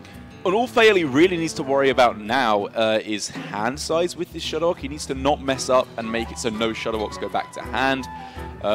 We could just see if he wants to going for a very aggressive line of Healing Rain to heal up his own Shudderwocks, and then an Earth Shock on the bear. Yeah. Bit difficult to empty his hand too well because of all the overload, which means he wouldn't get a Shudderwock down on the turn after. That's the hard bit. So a little bit awkward for him here. But I think this is a good recognition that this is not a Shudderwock turn, this is a dump cards from your hand turn. Yes. Because as long as he doesn't die, as long as it would have to be such a specific Zombeast on this turn, like a Crackling Razormaw to adapt the current Crackling Razormaw for charge, and also get Stone Tusk Boar doesn't even come close to lethal. You can give your Fledgling +3 attack, and then get Wind Fury, and then that's probably his out actually, something along those lines. And then give it another +3 attack, I don't know. Yeah. First we've got to not die as well. Yeah, this play from Fairley. I wonder if Earthshock was better on this turn instead of the Voltaic Burst, because it doesn't leave him overloaded and would have done much the same thing anyway. Either way, I still feel like he accomplished the primary goals of this turn, which is just to get rid of cards from your hand. There's Wind Fury. If he took the Rhino, that could be exciting. That's true. He'll be looking at Stealth again, though, because Stealth is remarkably powerful against these control decks. But when you're facing down, what even is this, like 25, maybe more damage on this turn, it is just way too much and you're going to be dying. Like, well, you push damage to face here, and he heals up. Or you just don't even come close to lethal. Tyler knows he needs something spectacular to win this game. Of which I don't think anything exists. He's not far off lethal next turn. If Fairley forgets to trade or doesn't kill him. Okay. The zombie you've got the charging fledgling plus another 4 mana thing. You put the fledgling next to the wolf that is hidden, that's another +1. He's so likely to play, like if he just plays Shudderwock on this turn, that does 3 damage to everything, which kills off your... Yeah, and usually 5-3 everything. Yeah, you're in a lot of trouble, but he's finding ways to keep the game alive if Fairley has a moment. I agree, maybe there's like a 0.01% that he can still get the zombies to save him. Or more likely what happens is, while I don't believe he will, Fairley messes up. It's possible. Yeah, I mean, that's what you've got to play for. When you've run out of real ways to win the Hearthstone game, you have to play for your opponent to mess up. Yeah. That's all you've got left. At this level, the reason they don't do it very often is because people don't mess up very often. But we have seen it in this tournament where players have messed up Shudderwock. Fairley has been in multiple top 8s this year for this reason, that he's unlikely to mess up. And everything that could go wrong kind of went wrong there for Fairley. The minions came in the wrong order. And that shows how hard it was to mess up, because he's still... Tyler's relying on... So it's Bloatbat now. It's Bloatbat on this turn, and you hope that your opponent doesn't have the damage to kill you, because then you've killed off his Shudderwock. Maybe that's just his win condition then gone. That is not it. Tyler knows that was his only chance, and I think now we're going to be seeing the concede against the deck, which Tyler wanted to target above all others in this matchup. He knew his best chance of winning this series was to hard target the Shudderwock, but with it now taking a victory, it's going to be all in on defeating Fairley's even lock to get through to the top 4. Yep, he's 2-0 against this even lock. He's going to have to do it with his Hunter, and not the Game 5 we expected at all. But Tyler will still find himself in a slightly favoured position, I feel. Yeah, I think he's in a pretty good spot here. I like the Death Rattle versus even lock matchup. We saw, well, actually we've seen pretty consistently now for Tyler, as I believe he's 0-2 with his Death Rattle Hunter now in this series, having lost to the Taunt Druid and the Shudderwock now. And Fairley's 0-2 with his even Warlock. So it's such his conquest. Losingest decks going up against each other in this series. As long as Tyler doesn't get off to a start like we've seen in the last 2 games where there's basically no pressure, Like it was in the first game, he got Egg into Terrascale, but it was dealt with very efficiently. And in that last game, it was just all too slow. The pressure wasn't there. He was going for Rexar, which isn't really a consistent win condition against Shudderwock because their late game is too powerful. He needs to get a little bit more pressure here, I think, against the Even Warlock. And if he can't find that, again, it comes down to finding the answers for those Giants. If he doesn't have that in the form of Spider Bomb or Hunter's Mark, this could be going a little bit awry. Yeah, going to be quite hand dependent for both players, especially Filey. I think he'll be the one that sort of controls this with what hand he gets. And Tyler will be the reactive player for some time, unless he does get that crazy egg, play Possibly. dead, cube, shenanigans. At any rate, Fairley got his killer, Seth. I think it's Tyler's turn now. It's karma. He's earned it after this series. He's had some pretty miserable draws with the Death Rattle Hunter, and again, he got pretty much the perfect draw with Malagos Druid. So it all equals out over the course of the series why we play the best of fives. But I still just favour pretty heavily here Tyler, even before looking at the techs in both of these decks. It's a little light on the beasts for Tyler because of no Savannah High main, but cards like Spider Bomb can be very important in this matchup because you, again, need to find the answer to those big Giants and Twilight Drakes. This is really interesting for Tyler. He has drawn 4 of his best cards. Really? How many of them is he going to actually keep with synergy that work together? Well, Kathrina's fantastic, but you don't really want it until 8. Egg into cube is obviously the way you probably set up the win for this. Your candle shot's great if you get the Hunter's Mark, so it was interesting to see how he approached it, and he went with the Egg synergy cards, which makes a lot of sense to me. Yeah, I really like getting rid of the candle shot in particular. I think you need to be a little bit more optimistic in this matchup. Maybe you get a Hunter's Mark, but it's far from guaranteed. Kathrina, I agree, is too slow. Cube, Fairley is running 2 Spellbreakers in his deck, which lowers the efficacy of the Carnivorous Cube a little bit at least. He would much rather find some of the more early aggro cards, but I mean, this is Hearthstone. We've seen since the dawn of Kobolds vs Catacombs just how devastatingly powerful Carnivorous Cube is. Yeah, and this hand seems to be nice and fluid here for Tyler. Okay, the casting costs sort of indicate a curve, but actually he is going to have quite a lot of options available because he has a coin, how to react with flanking strikes, how to use the Hunter's Mark. Obviously those have legitimate, obvious targets, and they're probably going to end up being played the obvious way. But in other circumstances, if Foley hadn't drawn pretty much everything he wants, these cards could be used in different manners. Yeah, it's a nice starting hand for Fairley. We're not going to beat around the bush here at HCT Singapore. The Mounted Giant and Twilight Drake are just great ways to bait out the Hunter's Mark, if it's even there. Obviously, Fairley does not know what answers Tyler has knocking about. And then the threats just don't really stop here. There's those 2 powerful options. Even just a Shroomburrow is fine. Silence at this point is great against Death Rattle Hunter to deal with an egg or a cube. And we very possibly see it just now coming down to deal with the egg. This is a very tough decision here that he's gone with, because now he isn't going to be able to deal with the cube should it get on the egg, for instance, like this. Immediately giving up the advantage, but it gave him a significant tempo boost by having this on the board, and now he's got his Drake and his Giant still to come with a decent board in place. So there was a lot going on in that turn for Foley. There really was, followed up by a lightning fast play from Tyler to go with the cube on the egg, which is, I mean, we talk about how in this matchup, cubing an egg is generally not a fantastic card to cube. It's generally fast rather than a value play. But cubing a silenced egg is miserable because you don't even get a 5/5 out of it. It's basically just in the immediate, the cube value that he's getting, which says to me from Tyler either one of 2 things. The less likely, I think, is that he just wants the cube on board immediately because he needs to win the game right away. I think what's more likely, which could actually come perfectly into fruition here, is he's realizing if I coin cube here, Mossy Horror on turn 6 should be able to destroy both of my eggs, giving me 2 5/5s. This is actually some pretty genius foresight coming through here from Tyler.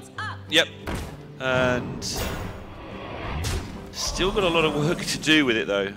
Double Hellfire is going to be pretty grim for him when he gets there. And just look how fast this came out. This was clearly Tyler's thinking right from the get-go, and it's going to put himself in a pretty good spot. The answers are there from Faeli, as we can see, in the form of, well, just minions or double Hellfire, Hellfire Defile, whatever. Over the next couple of turns, the answers will be there. But this is a much better spot Tyler has got himself into than would have been available with slower lines of play. So Foley has a pretty cute-looking just double trade into Defile, then drop his own Twilight Drake. If he wants to do that right now. Yeah. And that'll put him back on a decent position. Obviously, mine is the Giant that was helping him so much. Just go nicely into the Lich King on 8.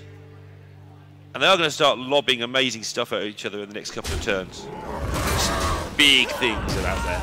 Oh yeah, this is where the decks really start ramping up. After the Giant couldn't be played on turn 4 due to the Spellbreaker having to come down from Faeli, and then the Hunter's Mark being there as well.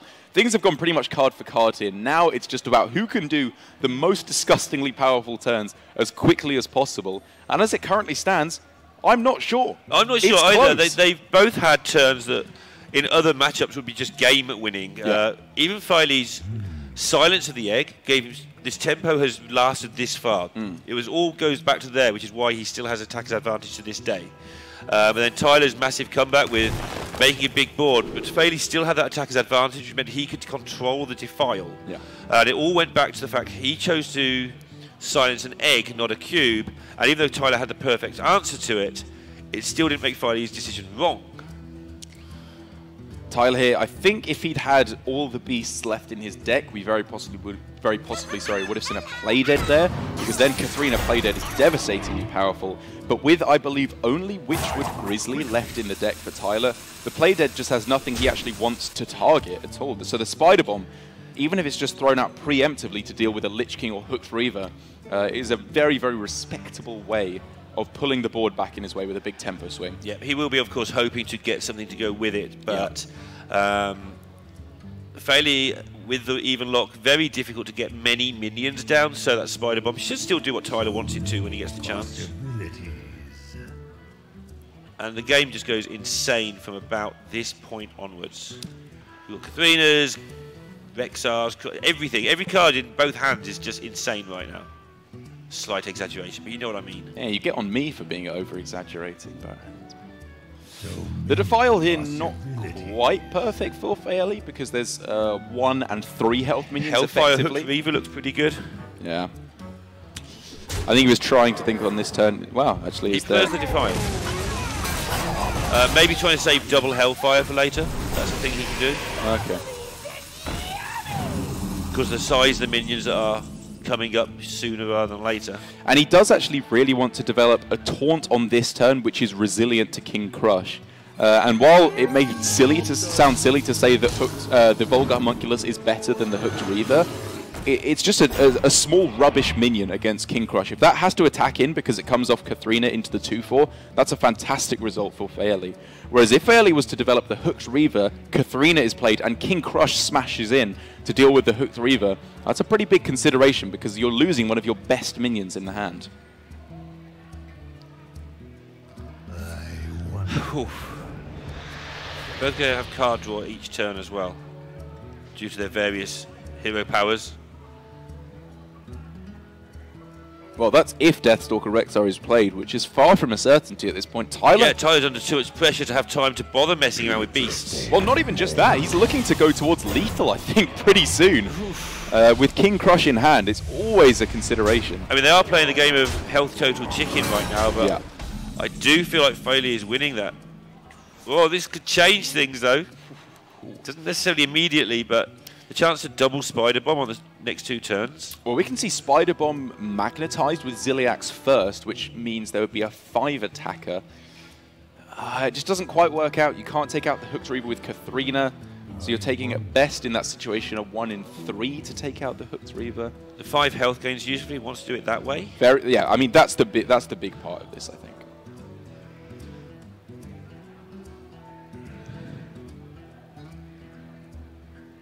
Again, he doesn't know about the double Hellfire, but when you get these far through the decks, you start to legitimately factor that sort of thing in. Yeah. It's so close, Derek. It's game 5 in the quarterfinals, and we have no idea who's going to win. He was considering that for a long while, but in the end, I think he came to the same conclusion we did of just the 1 in 3 is not good enough. If he failed, the game's lost. And if he thought that was his only chance, he would have snap taken it. But he thinks, I'm not in that bad of a position. Clearly Tyler here thinking, I can still edge out this game with Zombeasts and King Crush. Yeah, and the defences in theory could be low for Fairley. We can see there is a Lich King waiting to appear and cast his frosty grip across the game. Yeah. Or whatever excitement I'm supposed to say there.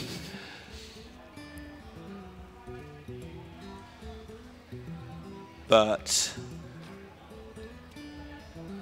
considering that Tyler's the deck that's supposed to be throwing the haymakers at this point, it's still Fairley who's actually seems to have most of the threats. That will change very, very soon now that Rexar's found its way onto the board, though. Fairley is really starting to run out of juice now. A Hooked Reaver that can't even activate yet. The Lich King is by far the best he has, which is no slouch. Obviously, this is a big turn for him.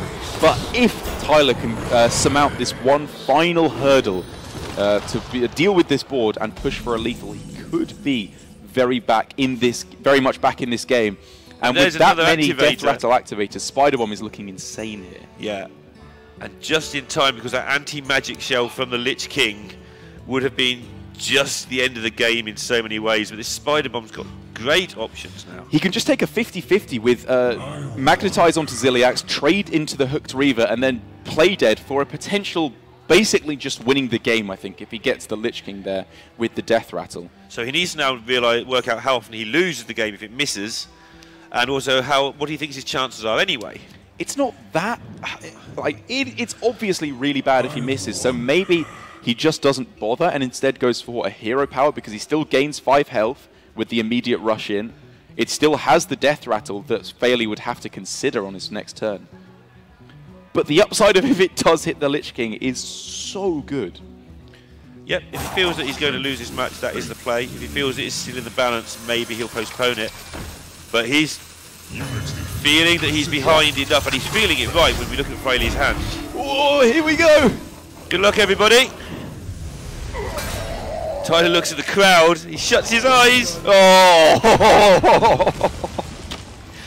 And that's a big miss. So, how close to lethal is this? The answer is very close, but not quite. Yeah, not quite there. Even with Spellstone, it doesn't quite take out the Ziliax. And that would obviously get the Death Rattle anyway. So Fairley needs to find some way of, again, trying to divert the Death Rattle away from the Lich King. Many possibilities. There's seen this play happen a lot of time, yeah. That brings me back to the good old Rag days almost. Ragnaros Firelord going for the chance to snipe off the right minion. So he's got an 8 mana play in mind so he can get to tap. An extra minion is gold dust in some situations here, but then he won't have the mana to actually take down the Spider Bomb. And this is the benefit for Tyler. I think he came to the decision at the end is even if I miss and hit the Ooze instead of the Lich King, it's awkward for my opponent. And again, it's going to be the chance to get rid of the Lich King. Tarek has lost it on that one. Oh, but poor the Tyler. Lich King not so big. Well, it is a big threat because he's developing amazing cards every turn. But felt like it's not as big a threat when he is into a 3 health minion. He starts to turn around pretty quickly now for Tyler. Does he rush King Crush into the Lich King or Skulking Geist? Like, none of those feel good, because if you put it into the Skulking Geist, you very possibly get hit with a Spellstone, or as we can see, the Obliterate there off of the Lich King. None of the cards in hand are good enough. I think he's going to have to make his own. Yeah. Cave Hydra there, I imagine, was the first picked option just to deal with this wide board, and then the second one, Stealth, that's fine. It's not as good as the immediate option of Rush with a Scale Hide potentially, but this is good enough. Magic Clear Shell off the board. is going to be nutso though. How much damage is that? That's 12, add another 4, 16, 19 damage? Yeah, which puts double Hellfire in range of lethal. That's true. Obviously there is that Zombies in hand, the Life Drinker one, but that's just not a good Zombies. It's not great. That would be, however, pretty much a full board clear, though, so Fairley needs to be careful about... Oh, no, sorry, almost a full board clear. Yeah, the Hydra's going to do wonderful things. It's going to do pretty good work with its kind of cleave effect, I suppose it would be called, of targeting both minions on either side of the minion it attacks. But again, one of the things that happens when you're playing Rexar is your opponent almost always sees what's coming, because they know either you've got a rush minion to create and they know the chance of that, or they know this is a situation. And this is the downside of stealth. It is different from rush in the fact that Fairley has the perfect opportunity to play around it. Non-taunted minion in the middle, all buffed up to the point where this single Cave Hydra will not be able to clear off this board. A miracle needs to happen for Tyler right now. Yeah. Again, that is the downside, the small downside of Rexar. The minions tend to be a bit clunky, other than the ones that cheat with rush. But that pool is, it's quite easy to get. The pool is quite well known. Can he make anything happen with Cube and Stalker on this turn? Again, if it had a rush or charge, that would be amazing. But doesn't get the job done here. He's just going to have to dig with Wildebeest once again. No Murlocs. Yeah, none of those are looking like they're getting the job done. No Bloat Bat yet again. No Hydra to get the rush in.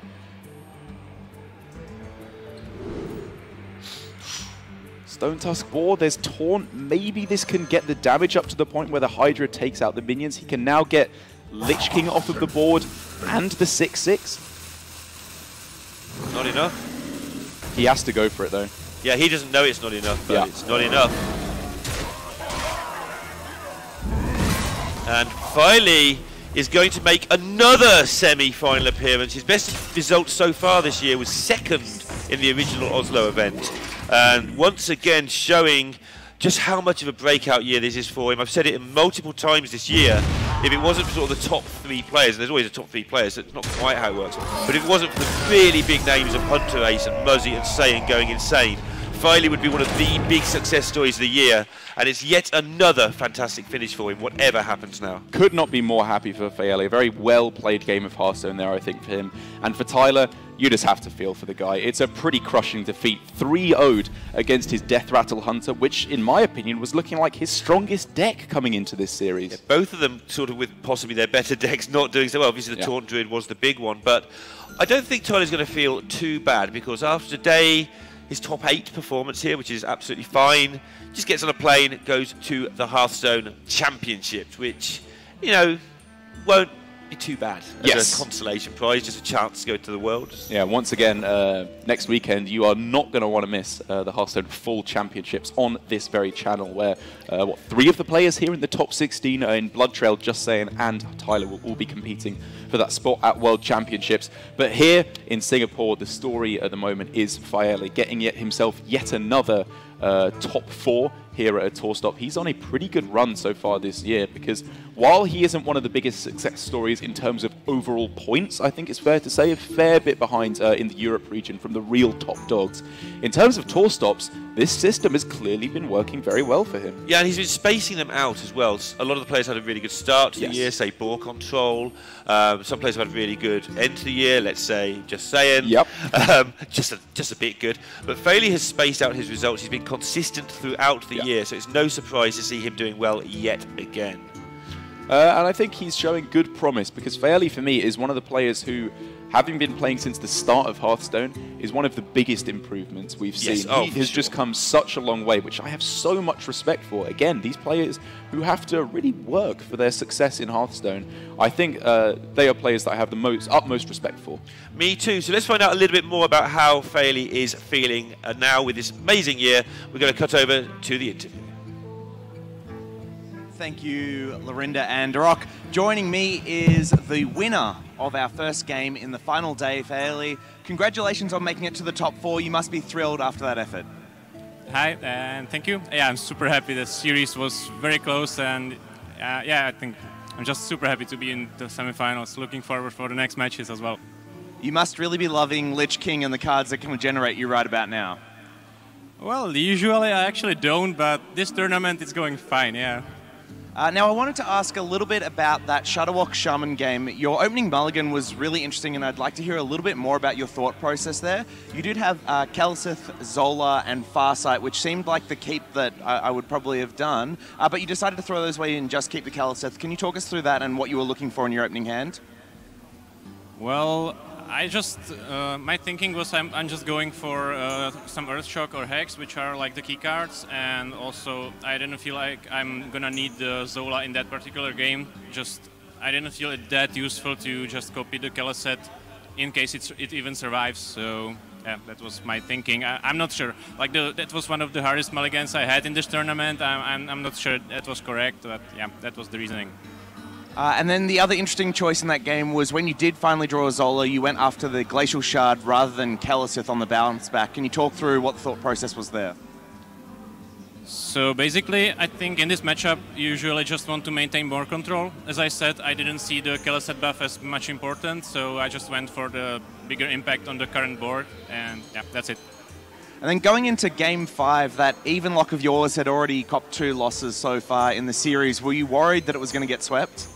I was super worried. Like in Swiss, there were the 2 matches I lost. I lost just because my even lock got swept. Like I was 2 times at the score 2-2, and I lost both times in the mirror.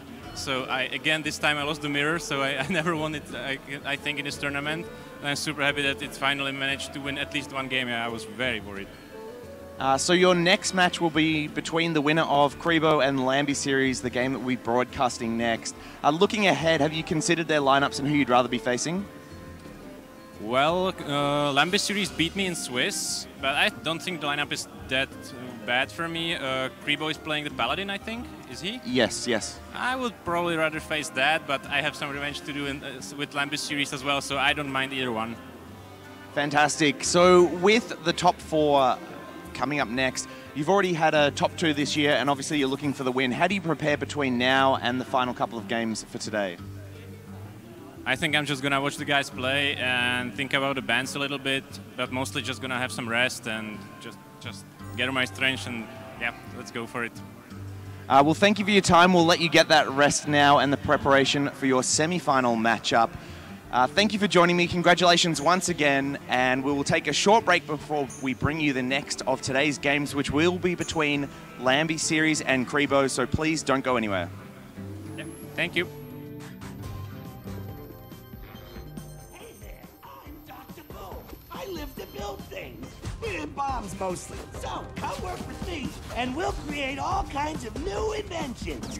Bombs mostly. Science! You can go into success with no regrets when you work with Dr. Boom. Technology! Work with the best and the brightest when you work with Dr. Boom. Ginormous mechanical pneumatic gorilla robot arms for smashing everything. What he said. Come add your skills to my team at Boom Laboratories. We're exploding with opportunity. Dr. Boom is not responsible for severed, exploded, or lost body parts. Revealing location of semi-secret lab is punishable by death. Apply now.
good to see you again. Pull up a chair by the hearth.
Welcome back to the third and final day of HCT Singapore. My name's JD and joining me is Lorinda. That was a great game you got to open with. That's 2 in a row that Tyler played that were really exciting. Beating, staying in that top 16 and then just getting edged out in that one. But yeah, that was exciting and really pleased for Fairley to be continuing, but obviously gutted for Tyler. Like Darrett was saying, that's the situation we get in these tournaments as casters where we want everybody to win. Yes, and Fairley, I mean, No Slouch himself has had a lot of great performances this year, placed top 4s elsewhere, so looking to kind of consolidate and really make a name for himself by taking this one out. Tyler has been having a fantastic year as well. He has, but this was his first top 16 in tour stops, weirdly enough. Despite the fact he's going to champs and he's had lots of 4-0 starts, he's got some 17th places to his name, so top 16s kind of don't quite work in Tyler's case because he's got so many top 18 and 19s. But when you are making it to playoffs without those finishes, do you really need them? Gets loads of points on ladder as well. That's often overlooked because he's transitioning slowly from ladder grinder into strong tournament player. We sort of stopped talking about what a great ladder player he is. We've stopped mentioning it so much, but he is still that great grinder he always was on ladder, whilst learning the tournament scene and getting incredibly good at that as well. So, forging ahead with today's games, Fairley will be taking on the winner of this series between Lambie series, that was unintentional and I promise never to try and do that again, and Crebo. Yeah, Lambie series looks like he's really the local hero at this event. All the focus was on other players coming in. Lambie series sort of well known but crept under the radar just a little bit. Yes, I would say that's a fair call to make, especially given the team he's within. Resurgence, Sequinox has had a great year, built a really big name for himself, probably the best known local player. Yes. And then Katsukari, a little bit maybe less known than Sequinox, but regarded by many as the best Singaporean player. And that's kind of left Lambie series a little bit out in the lurk just because he hasn't had those tournament performances and finishes so far, but he has been racking it up on the ladder, I can tell you that much. And to see him in the top 16 is definitely no surprise to me. Yeah, seeing how happy he was when he qualified just for top 8, just get into day 3, keep in front of the home fans, and there was a pretty large crowd here that time when he was playing yesterday. And they were rather happy about it. Yes, they definitely swell in to see Lambie series play, and those fans have not been disappointed so far. He's brought some interesting decks, fun attitude, and he's been winning games. That's a trifecta of awesome, if you ask me. Yeah, I would like to see a lot more of Lambie series doing well, but let's talk about Crebo as well. This is his third top 16, in fact, it's his third top 8, I feel. He's not somebody we're familiar with so much in the West because he doesn't really venture outside of the APAC region. But his play yesterday was pretty solid, I think. In fact, more than pretty solid. He looked like a good Hearthstone player, even at this level. Very solid. And speaking to those in the top 8, Crebo does have one of the lineups that they are most afraid of facing. It's just a little bit more interesting, a little bit more aggressive, and a lot of lineups will struggle to play against Crebo if he can win against Lambie series. Lambie series himself figured that he was unfavored coming in, but as long as he can find a way to get a win with that aggro mage, he thinks he stands a really good chance of progressing. Yeah, we should probably actually talk about what decks they have. Something that people might be interested in. So Crebo's got the Odd Rogue, the Subject 9 Hunter, which all 4 casters now have agreed they don't like. Odd Paladin and Malygos Druid. Whereas Lambie series has got the same. He's got Odd Rogue, he's got the Face Mage, he's got Even Lock, and he's got his own Malygos Druid. Odd Rogue, not been a deck we've seen much of in this tournament. Not so much, but it has actually done very well in terms of making it to top 8. You would expect to see a lot more Quest Rogue than you would Odd Rogue, and that's just not the case. I believe only 3 Quest Rogues ended up making it to the top 8, and there's at least 3 Odd Rogues that I'm aware of, which is Lambie Series, Kribo, and Blitzchung, but there may be a 4th somewhere along the line. Shifting focus to Game 1, we can see it is well underway. Kribo has missed on the Wild Growth, and to compound that unfortunate fate, WI Malagos in hand is not what you want to be looking at if you're in Kribo's shoes. On the other side of the table, Lambie Series has started off very strong, finding that Mountain Giant, which is one of those cards you want to put down early and test to see if the Druid has the Naturalize to answer. Yeah, and of course, when a Druid doesn't have any ramp and the bad hand you described, they are allowed to have something as compensation because Druid cards are good. If you haven't got many good Druid cards, you must have something, and he does have the Naturalize of which you speak. So the interesting choice for Lambie next turn is to whether or not to tap before playing that Mountain Giant. If you tap, you risk more overdraw if they have the Naturalize. So I favour more often than not tapping, leaving that hand space open, especially when you see that your opponent hasn't had ramp. It means they've got a clunky hand. The likelihood that they do have that Naturalize increases by a fair bit. And also, if it sticks, the downside of you not having the extra card isn't so bad. It's like, oh, well, I've got an 8/8. I'll take the fact I'm 1 card light. It's like, that's fine. So you might as well not do the tap. You might as well not take the risk.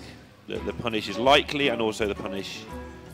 If you're not punished, you're absolutely fine. Anyway, Kribo's just going to go digging for some more stuff. So a nice little cycle here on Wrath, and it does enable a favourable trade with that Mind Control tech. And he can follow it up with that Naturalize, as we were alluding to, which is potentially going to mill an important card for Lambie here, but by not tapping last turn, he limits it to just 1 overdraw rather than 2. Let's see what's drawn here. Hooked Reaver, that's a useful card. Spellbreaker's nice, and to mill Greymane, you would actually prefer that. Yeah, you don't mind that going. It can be okay later. It's a surprisingly chunky minion when you've got through all of the Druid's removal on your bigger stuff, but you'd take it for sure. I mean, once the game started, it is by far the worst card in the deck. You want it to use its ability, and then you're happy for it to be removed forever. So I would actually consider that to be very beneficial for Lambie Series. It's thinned his deck of the worst card that is there. Sure. See where you're going with that. Now Lambie has to work out how he wants to get going again. Obviously, not much doing. You don't really want to run things into a 3-1. This is actually an annoying mind control tech. Absolutely. If you play Defile here, you don't get the opportunity to develop anything else, as there's no 2-drops in hand. But if you just play a 4-drop out, then the Mind Control tech with Hero Power can trade in. The interesting thing for Lambie Series is that you would hope that by doing that, you disrupt the turn. But as we can see from Kribo's perspective, there's not much going on, and even if Nourish was found, you'd still like to be Hero Powering.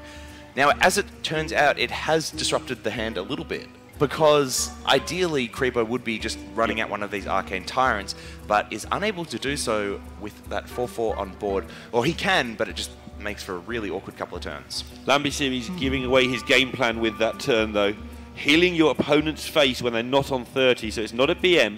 It's actually just avoiding healing his own face. And of the 2 available other targets, you don't really want to boost the MT tech up either, so putting Kribo back to full health just so he can start planning to get to those hooked Reavers. And this is a play we're seeing develop more and more from Evenlock players, especially at the highest levels.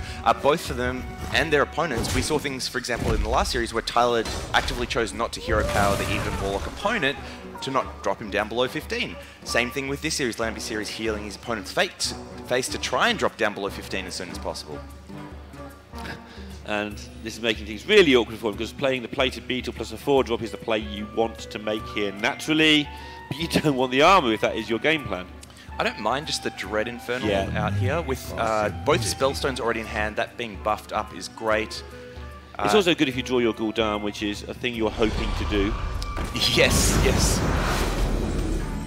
Okay, so Kribo's side is still looking just awful with his hand. Really, he needs a Nourish for this to come together. And if he doesn't find one in the next turn or 2, I wonder if Lambie Series is going to be able to create such an advanced board state that Kribo won't be able to catch up. It's weird how Druid cards are actually correctly costed after all. Yeah, only when you whiff on all the ramp. Yeah, exactly. It just turns out that actually they have the right numbers in the corners. It's just the number in the bottom right corner that's wrong. When you have 9 mana on turn 4 or something. But yeah, Druid just looks very mediocre when it doesn't get that ramp. And I think this is the only downside of Druid that we have seen in a lot of the different decks. So Taunt Druid and Big Druid can both do similar things, where if you just miss all of the ramp and you draw very heavy, you can have effectively hands that are dead throughout most of the game. But it just happens so infrequently, and that is what makes Druid so powerful. Yeah, it's even more unfortunate for Kribo. He is playing that Wrath, which isn't necessarily anywhere near staple in Malygos, I don't feel. So no, it's not. It's not. Extra card cycle to give yourself more chance of hitting that ramp. Plenty of ways now for Lambie Series to proceed. Really wants to go for the throat now, because when the Druid gets to 10, things start to go wrong for you. It's just the Druids normally get to 10 that much quicker than this. He's got a little bit of time to play with, so he can plan ahead as to how he's going to build this offensive. So Plated Beetle coming down, and I would not be surprised to see a tap follow this up. Ooh, interesting. This is a change in game plan. Yeah, we saw before that he was trying to conserve his life loss to get 15 as soon as possible to get that Hooked Reaver online. This is a pretty big departure from that, where he's bumped himself back up. Yeah, he's just going to go for it now. He's seen the Nourish didn't happen, and he's like, oh, I can do things. I can play against this Druid, and I can kill them before they actually do anything useful. And it's great to see this change in plan. This is quick, thinking on his feet here. And I think the main reason why we have seen this out of Lambie Series is the fact that Lich King's in his hand. He knows he has a very big drop to follow this up on the next turn. 8 power on board, which Druid's going to struggle to remove. Another 8 to follow that up. And Kribo only being on 20 life, that adds up very quickly. Kribo, though, is finally able to get the Malfurion the Pestilent online, and putting those spiders on the board does make things tricky for Lambie Series. It's a great play into turn 8 for Even Lock, because it stops a lot of their big drops from coming down. Does have Mossy Horror, which isn't ideal because it blows up his own spider as well. But it's not a card that's going to do a lot. There is Spreading Plague, but that often gets Branching Paths back up anyway. Even in this match, which is weird. Yeah. I don't mind holding on to the Mossy Horror, but the other option might be something along the lines of Spellbreaker 1, Plated Beetle in the other, and then you can follow it up with Hooked Reaver. That looks quite a nice big board. Yeah, you put 14 power on the board, you can put 6 to face this turn, and then you do have the Mossy Horror's backup if a Naked Plague comes down. Plague, which is... So he's just doing the easy bit of his turn just to save animation time when he while he thinks about the final bit. And I like the play you just mentioned there, the Spellbreaker, the Hooked Reaver, and just give up your Beetle. And it looks like Lambie Series is weighing up between that or the Hellfire, and he's going the... Ooh, interesting. So the Mossy Horror's come down now instead, and the Sun Fury Protector's going to follow that up.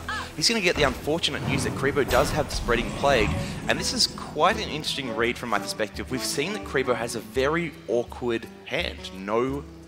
Yeah, so you half expect there to be a Plague, because there wasn't anything else to do. Absolutely. And there wasn't another turn where Plague made a lot of sense.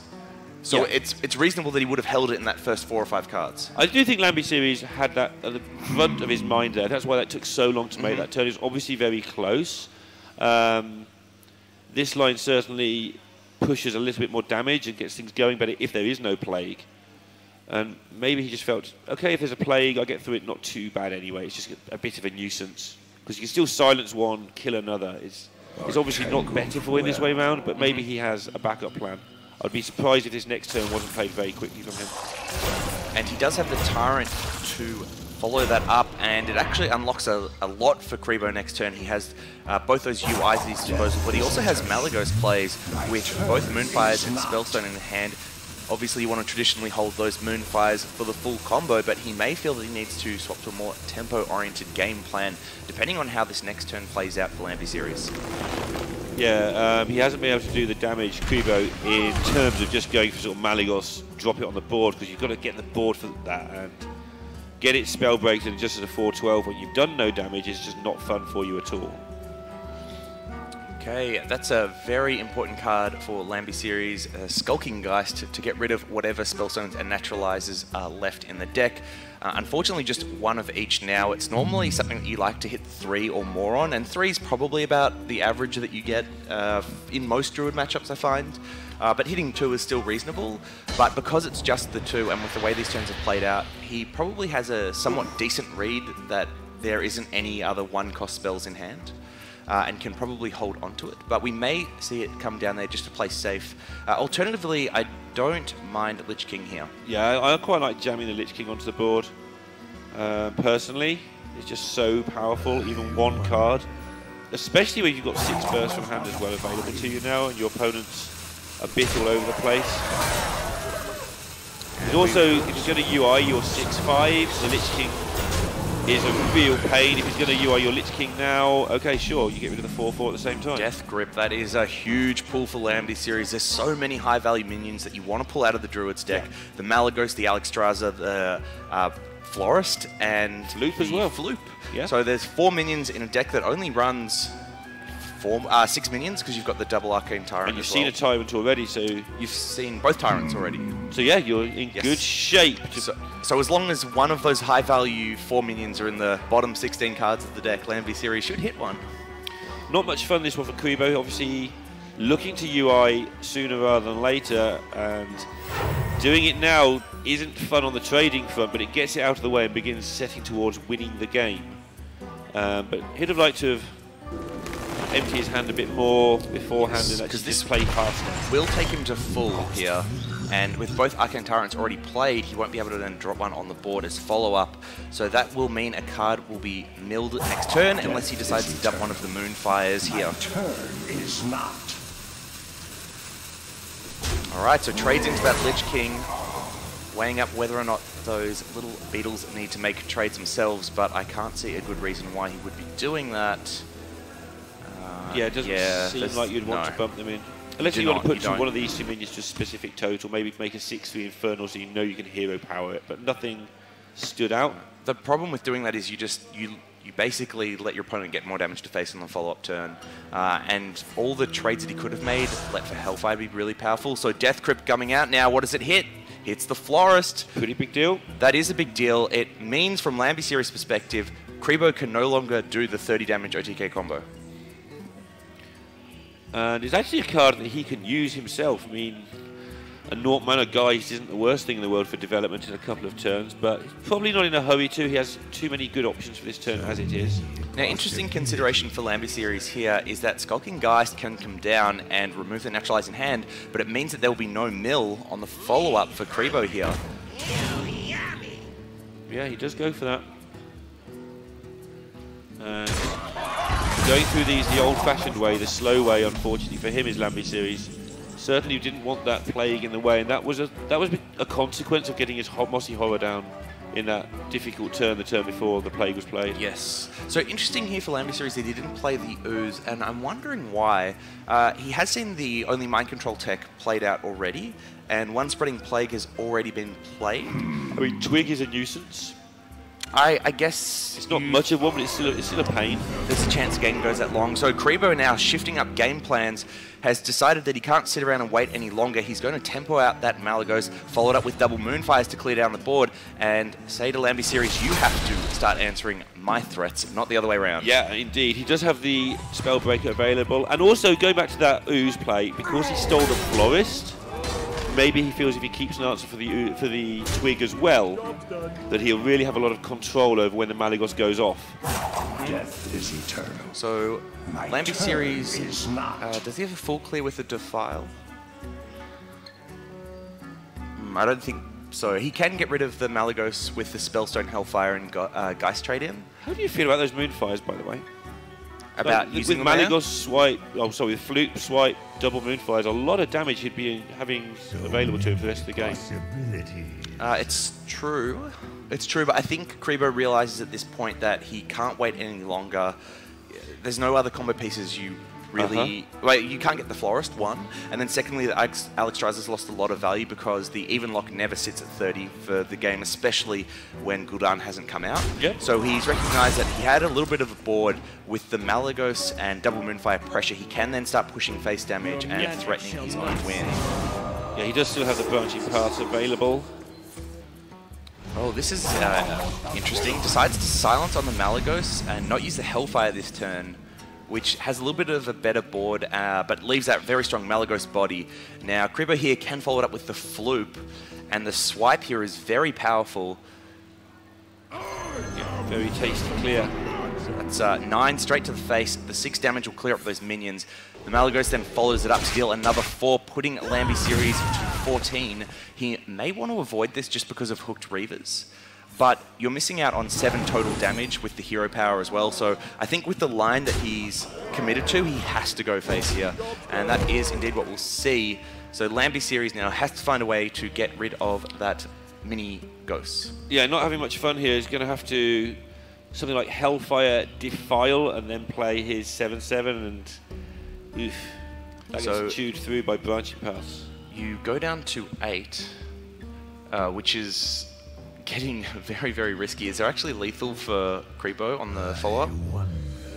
Not if he gets rid of the 3/4. No. But it's not fun. I mean, there's double Branching Paths available for buffs if he wants that, although they can do so many other good things as well. So Lambie series is getting to the point now where he needs to find that Gul'dan just to get that life total back up. So not a great draw there for Creepo. So we could just see UI face this turn. Is there any other damage or cards that he wants in his deck? There's not much left out there, so... No, I think the second Spreading Plague is the only potentially useful card. The Alexstrasza, maybe. So he's going to swipe it, take it down with his face. I like this play better. It still sets up the UI lethal next turn, but you leave your Malygos and clear the minion. This is good. It is, but it does give a lot of outs in terms of taunts. Oh, he's going to Branching Paths to make sure that's not the case. Okay, that's fine. Yeah, that's fine. Says UI lethal. Yeah. So for Lambie series now, it has to be Gul'dan off the top. A 1 in 9 chance to hit it. Oh, and it's a miss. That will be game 1 to Creepo. Lambie series, of course, does not know that the UI is in hand. From his perspective, there are still 11 cards left total that haven't been picked or haven't been played. So there is a chance that UI is in the bottom half of the deck, and he will be playing to set up around it not being in hand as best he can. And that should see the ooze come down here as well, and both put together by the Sun Fury Protector. But Creepo is getting the good news that he will take game 1 with this ultimate infestation. Yeah, Lambie knows that it's there really. He's just got to play properly. Sends out the well played, expectant of this, and Creepo looks like he's lost, but he has indeed won and takes a 1-0 lead. And obviously the nerves are starting to ramp up. These players had sort of 24 hours to digest their results yesterday. And sometimes that can be worse for your nerves than just getting on with it. Yeah, and it's really interesting to hear how different pros prepare, given that that's the case. Some go out with their friends, eat, drink, have a good time. Others maybe retire to their rooms early, review that day's plays, think about where they can improve better, have a good night's sleep, and then turn up the next day. There really is a variety of different ways that pros prepare, and it all comes down to their personalities. Yeah, when I first started playing tournament Hearthstone, I'd used to go out and I'd be the sort of prepare guy, oddly enough, as you'd guess, until you meet me. Not really shocked. And then I used to think, oh, that guy, he's gone out having a drink, what's wrong with him? And then over time I've realised, well, those guys, if they sit around stewing in their room all night, they just play worse. They're better off. They've done all their prep weeks ago. They know it all, what they're doing anyway. Go out, just have fun with their mates, like you said, for a night. And that's actually their way of just forgetting what's going on and keeping their best game for the table. And it is amazing how it took me a while to realise that's actually something that works for other people. Because I was like, I must do my numbers. That's unlike you to get in your head like that, Lorinda. Yeah, nothing gets in my head. So very well played series by Creepo there to take the win, and the turn that I want to reflect on is the one where he decided to hit go and play that Malygos out with the double Moonfire. It was something that you were questioning, and of course played out with the win. I think it's correct to do that every time, just with the way that the cards had played out, the fact that that forest was stolen. It told Creepo that Creepo intuitively understood that his only way to win from that spot was to actually hit a tempo game plan. The combo was no longer really a possibility. Get it done before Gul'dan. And that was sort of what I was thinking. The tempo, I didn't realise how much tempo he could generate from the 2 Moonfires to minions. What, 12 to face missing. He's going to need everything else, but he had very few cards of his deck, so of course he gets everything else because that's how that works. And yeah, nicely worked out from him. And it all went back to Lambie series' decision to play Mossy Horror. Yeah, I think that was a really big turning point in the game for Lambie series. Could have chose to hold it and play a slightly different route, which would have opened up more pressure with when the Spreading Plague finally did come down, and that might have been enough to get him over the line.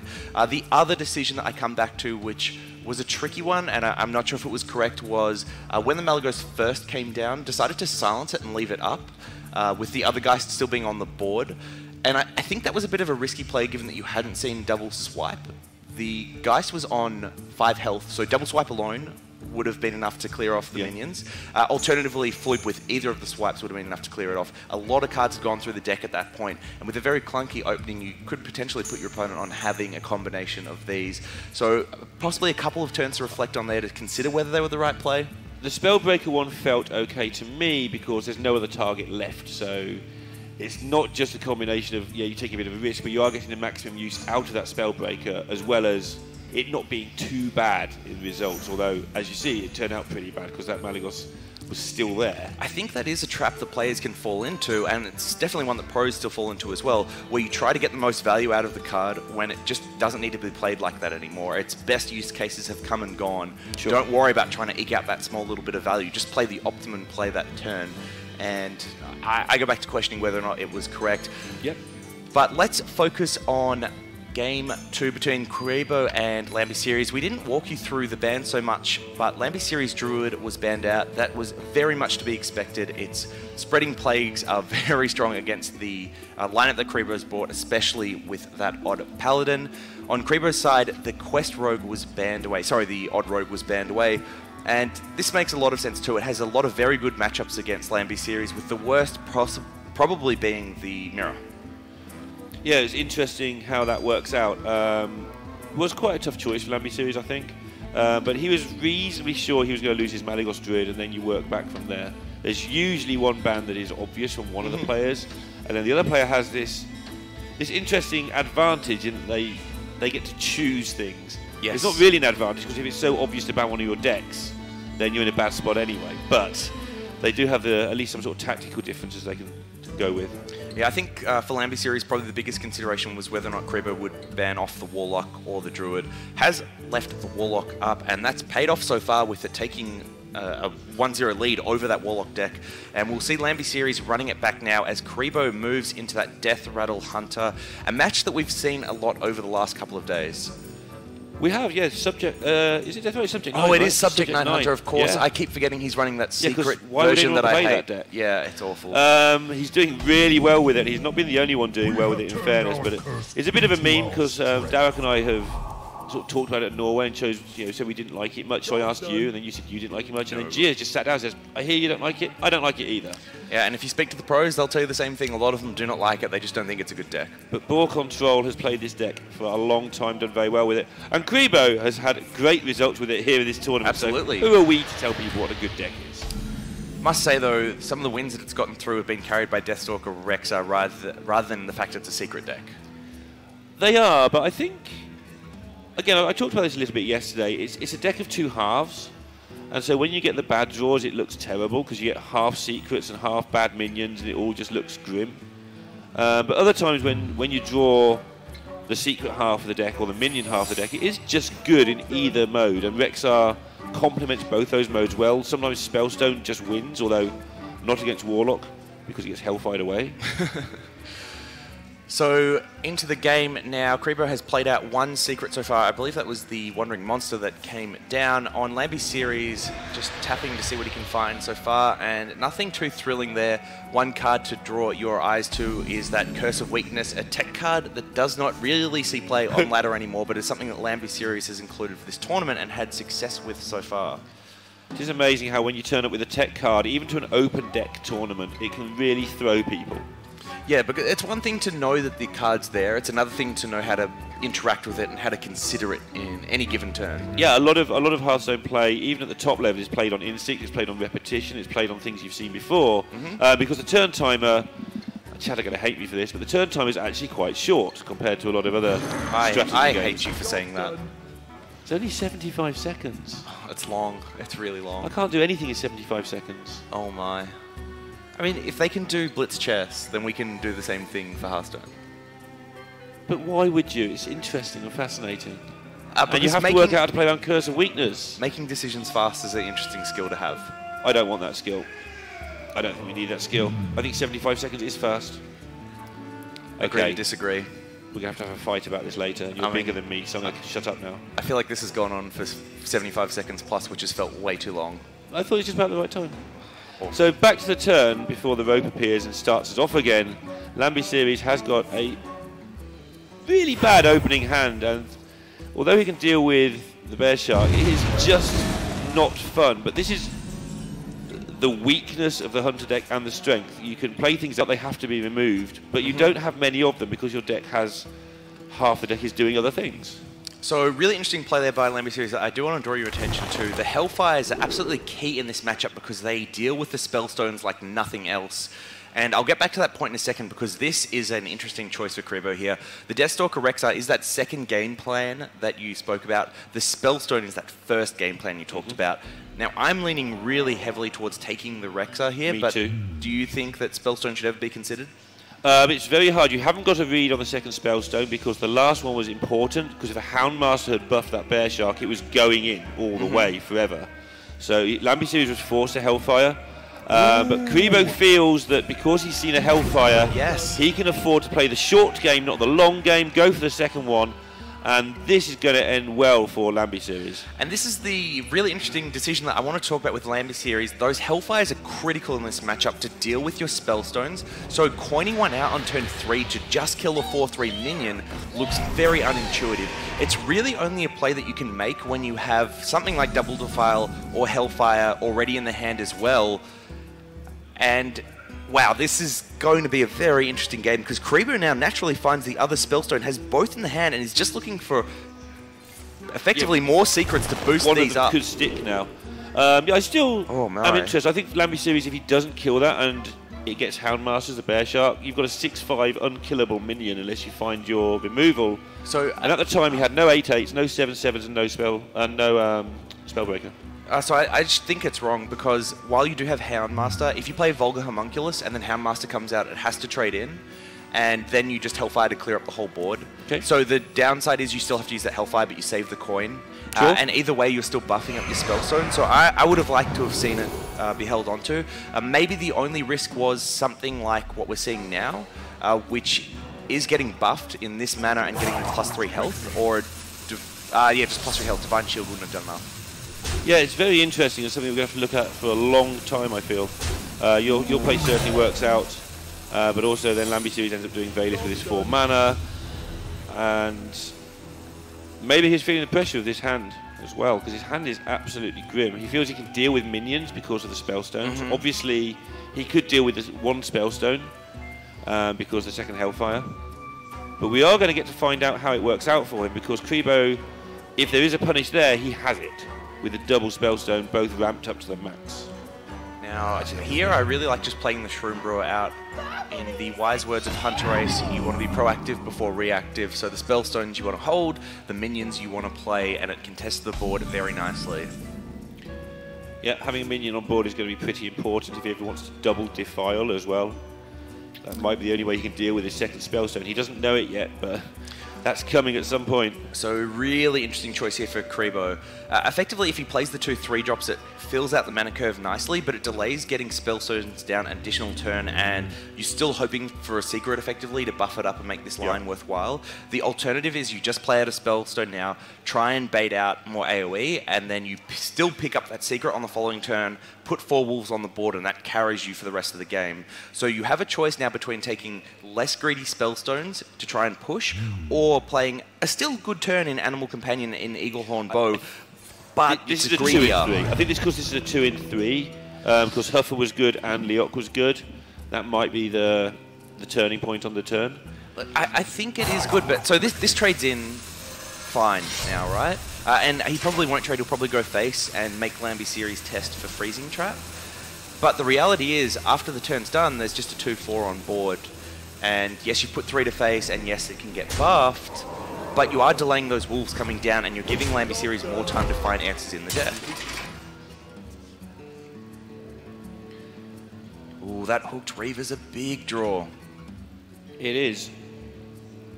Obviously, you can't afford to mess around with your health total too much against this deck. That is one of the things it has in its favour. There is that double kill command, which we have to actually check index these days, see if they have kill commands in them. It's you crazy to assume it before. Yeah, it's crazy to think we live in a world where double kill command isn't just the first card thrown into a hunter deck. Yeah. So with the hero power, which is actually still the original hero power, which is also another thing we're not used to anymore. So a lot of stuff to weigh up here for Lambie series because he doesn't know what traps have been played so far. There's a lot of things he has to consider. Snake Trap, the Freezing Trap, Snipe. These are all one-offs, as well as the Venom Strike Trap, which is 2.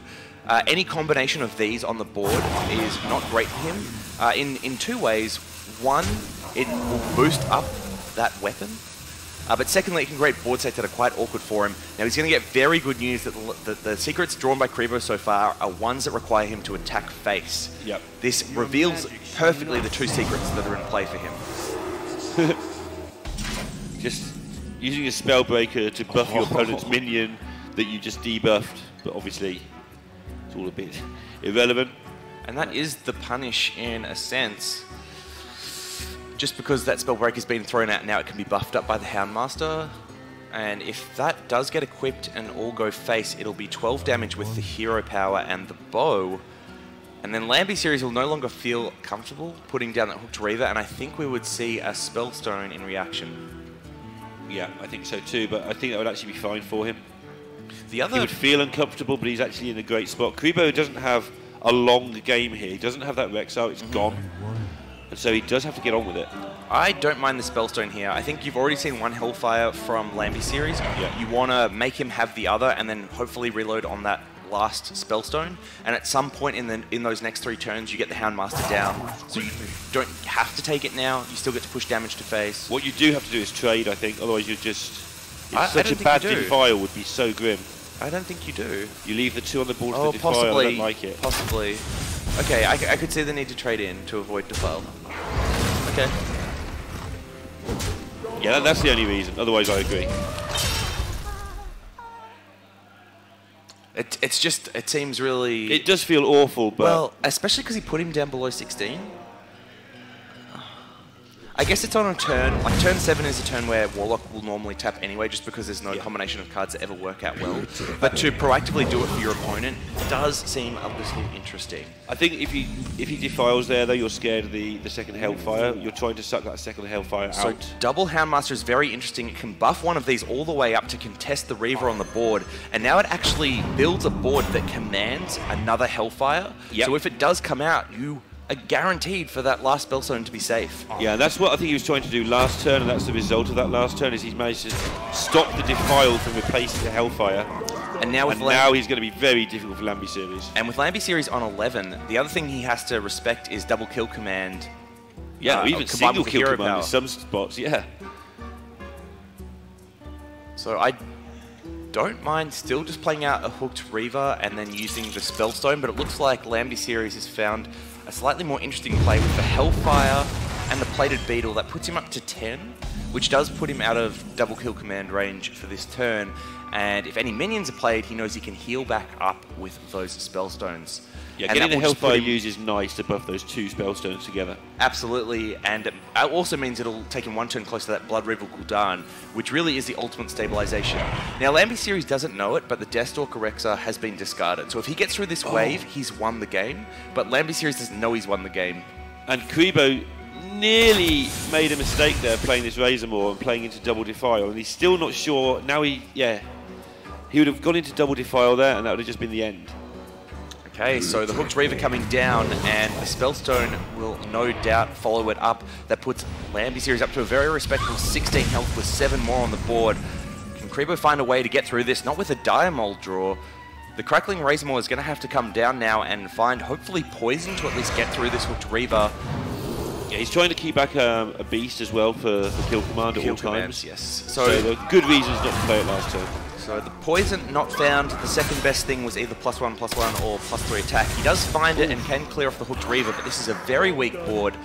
And Lambie series can now safely Blood Reaver Gul'dan. Yep. And that is what we'll see come out. And this just puts him in a winning position. Kribo knows it. Yeah, he's sucking it up ready to get into game number 3, I think, that one. This is just use a moment to calm yourself down a couple of turns. There is no Rexar, just to remind you, that did go in the tracking early on. Correct. Now, the interesting thing for Kribo here is whether or not he play it out like Berserker Rexar is there, which you could do just to try and wear down your opponent. Yep. But I think the much more respectful thing is to quickly proceed on to Game 3. And Lambie Series takes the win, tying it one apiece. And don't they know it in the crowd? We can hear you. It's filling out quite quickly again now. Lambie Series is playing exactly the same as yesterday.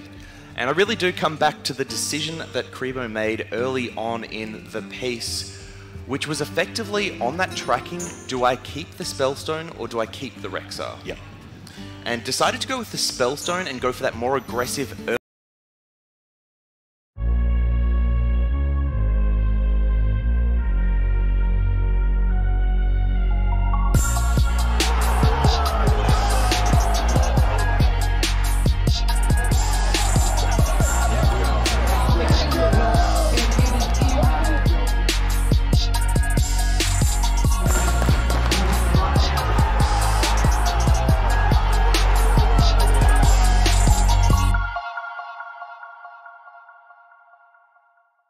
And really, Kribo was relying on drawing another secret, and it just never came. The two that he had weren't that great, and it just wasn't meant to be. But with that game concluded, we'll be giving you and the players a short break before we bring you some more Hearthstone action on the other side, so please do not go anywhere.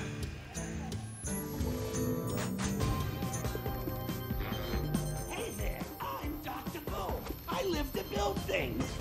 Bombs mostly. So come work with me, and we'll create all kinds of new inventions. Bombs mostly. Science! You can go into success with no regrets when you work with Dr. Technology! Work with the best and thrive when you work with Dr. Ginormous mechanical pneumatic gorilla robot arms for smashing everything! What he said. Come add your skills to my team at Boom Laboratories.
Whoa, legendary!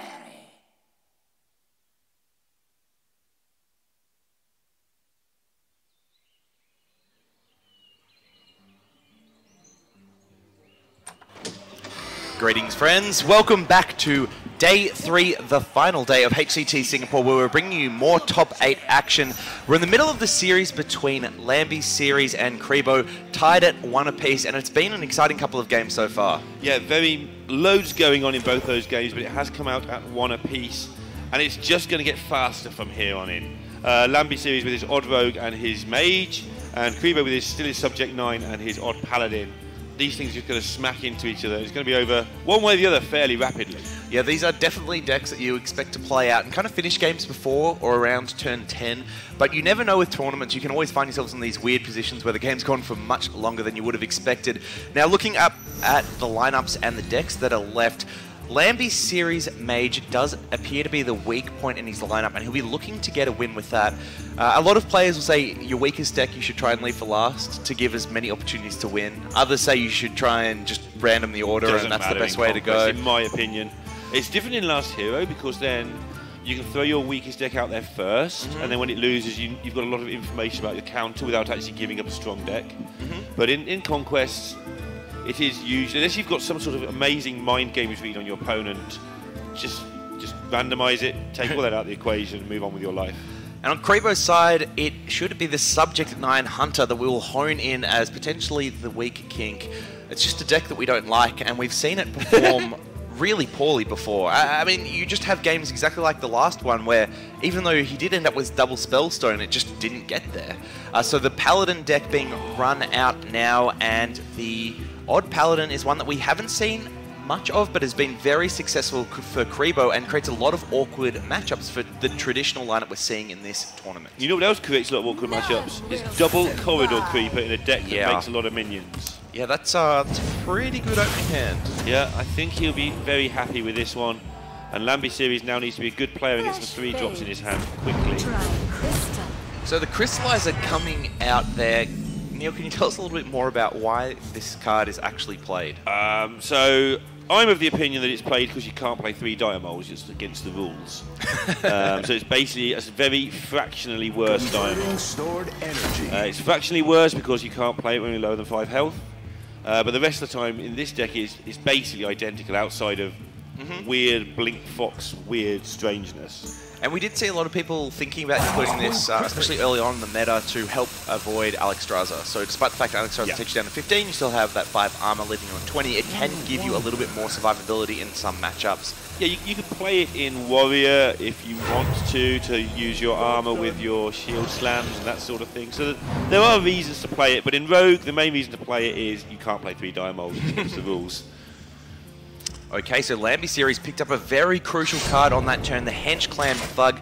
He's going to develop the weapon now and weigh up how he wants to trade into this board at all to set up the best turn 3 to get that Thug down.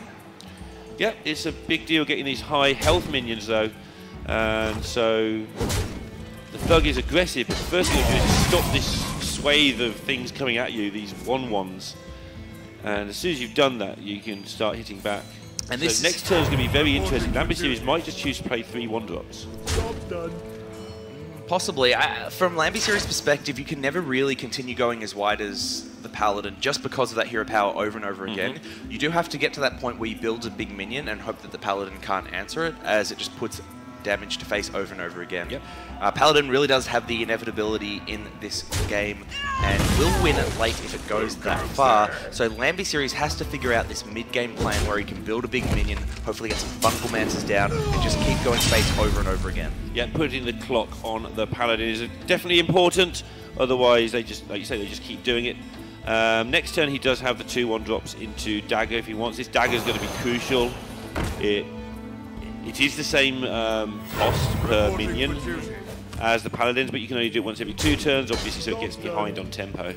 With the SI7 agent being picked up as well, there is consideration for the Diamole combined with the agent here, just because the agent clears off a minion much like your Dagger would. The Diamole can test those 1/1s in future turns, and you develop more body.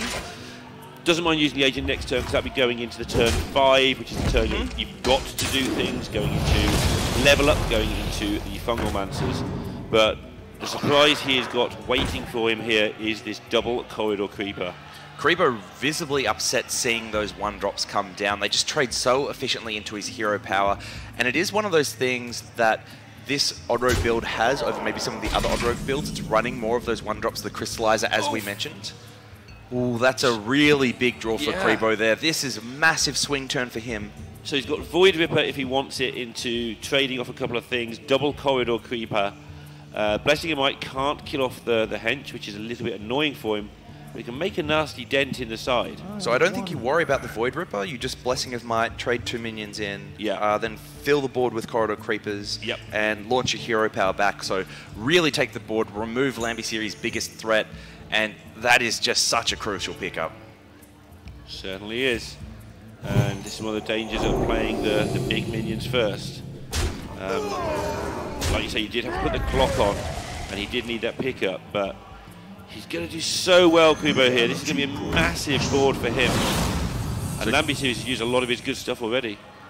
Choosing Void Ripper there. Now Lambeseries, watch the face.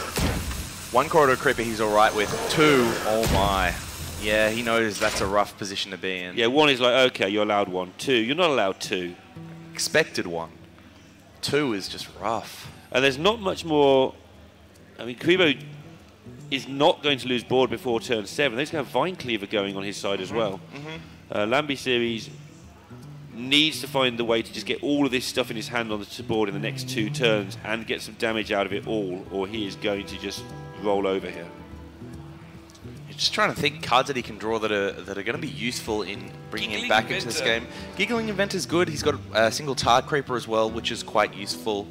Otherwise, he is potentially looking at something like a Blood Knight Mega Buff off some Divine Shields, or just finding the Myras, drawing through the rest of the deck, and hoping that he can put the pressure on before he runs out of steam.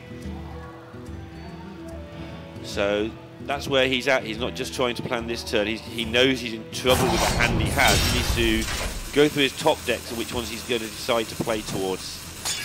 And the Myras, for now, is not good enough. He will not be able to generate.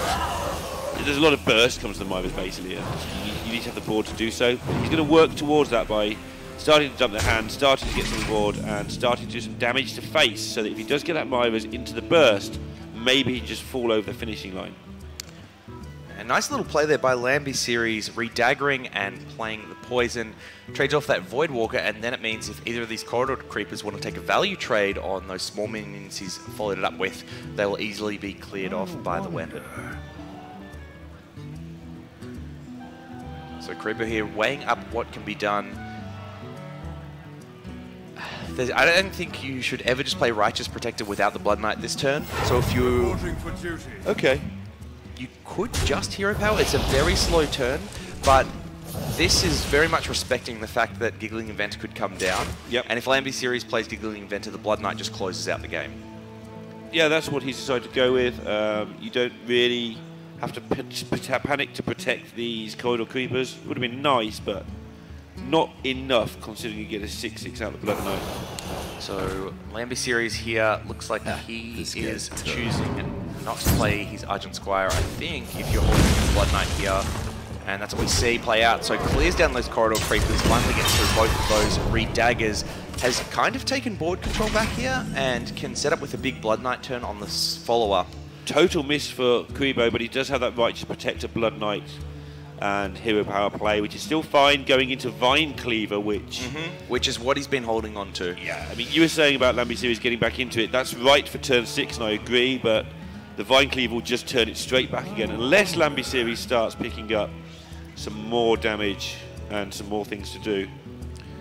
Yeah, I think the risk with this play is that Fungalmancer is very strong on follow-up on this. The Giggling Inventors get a lot more valuable now that Blood Knight's already been played. But you just trade in, so I don't think Fungal's that good. There's lots of 1-drops still that you could hit with it. Sure. I mean, it'll be fine, but you've got the Vile Spine. Vile Spine's great here now as well, Yeah, and that that's is a good indeed what pickup. comes out. The Argent Squire will have to be used, and Lambeseries will open him up to a second Blood Knight from Crevo, but there's just no other way around it. It has to be played out here, and Lambeseries will be crossing his fingers that one of those two cards is not Vine Cleaver. Yeah, unfortunately for Lambeseries, one of those cards is Vine Cleaver, and there's the level up to go with it. Name a more iconic duo. Oh, wait.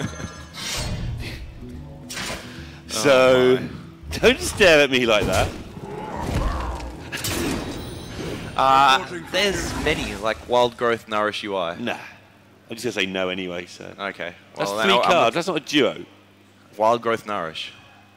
Yeah, there's UI as well. You can't just leave UI out of that equation. Druid and Winds. Sure, okay, that works. Damn.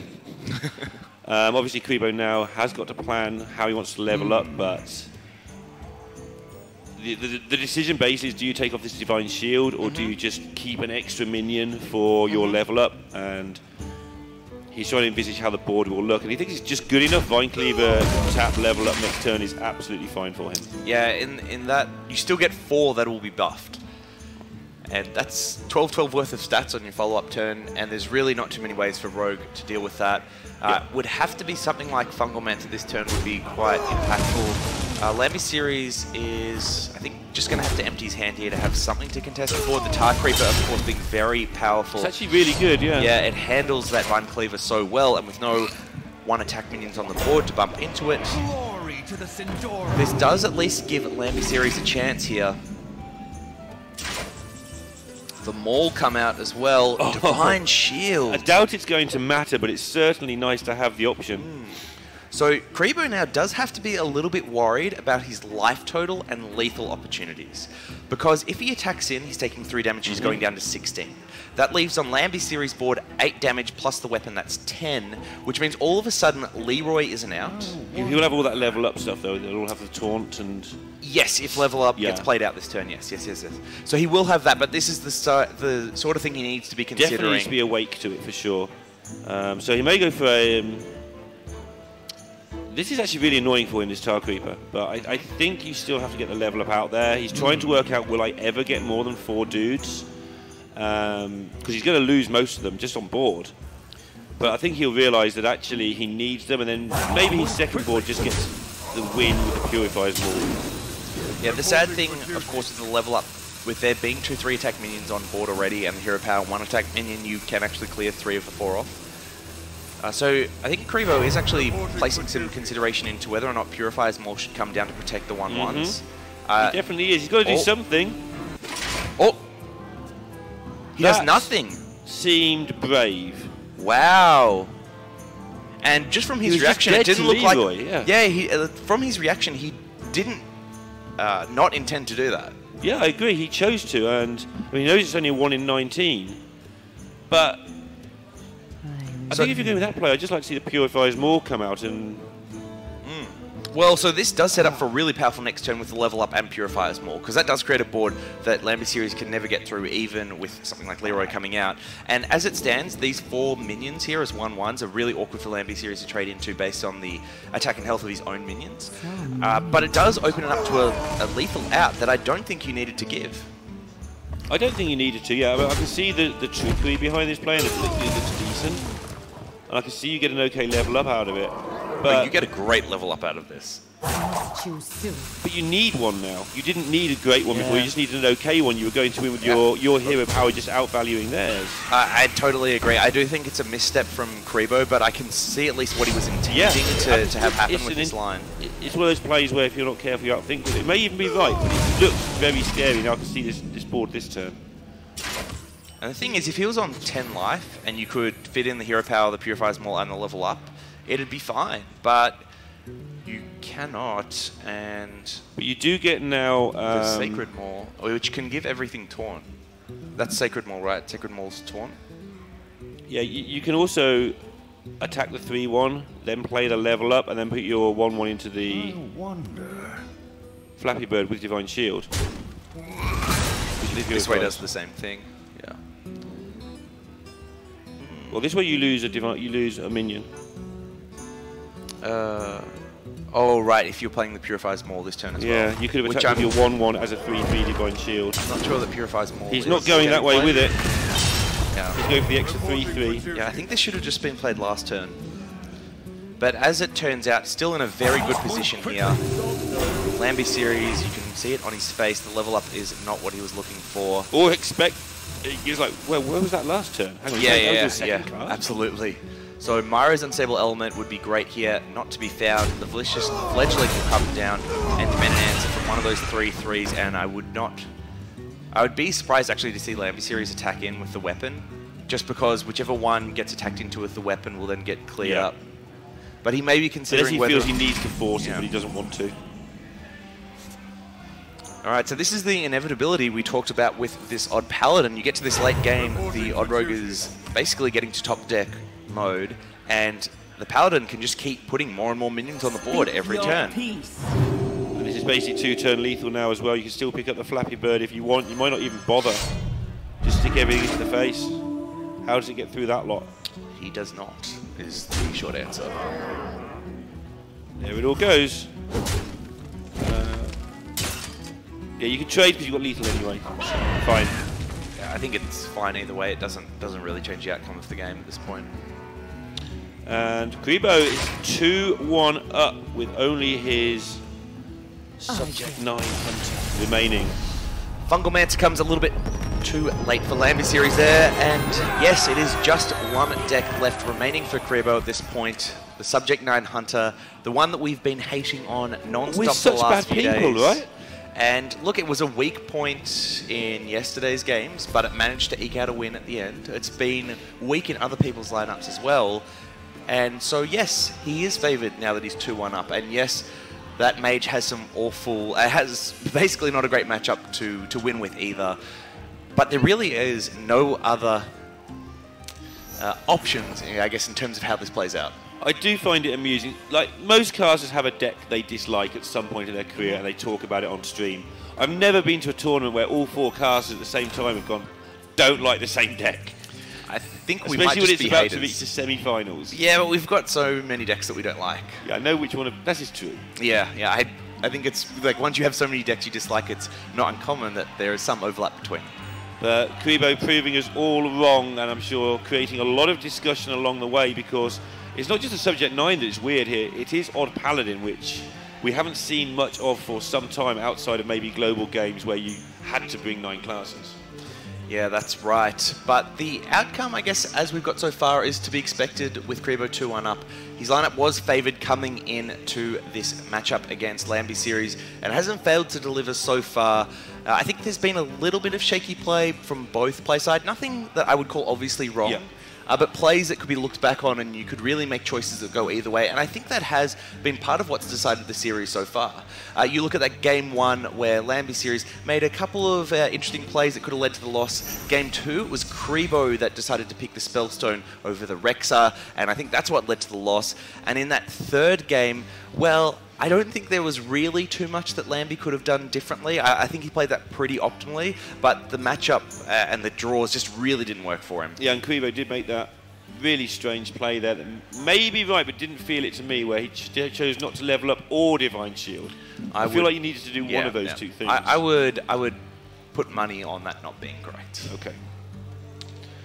But it was at the point where he was so far ahead and Lamby Series wasn't doing anything that there was no punish available.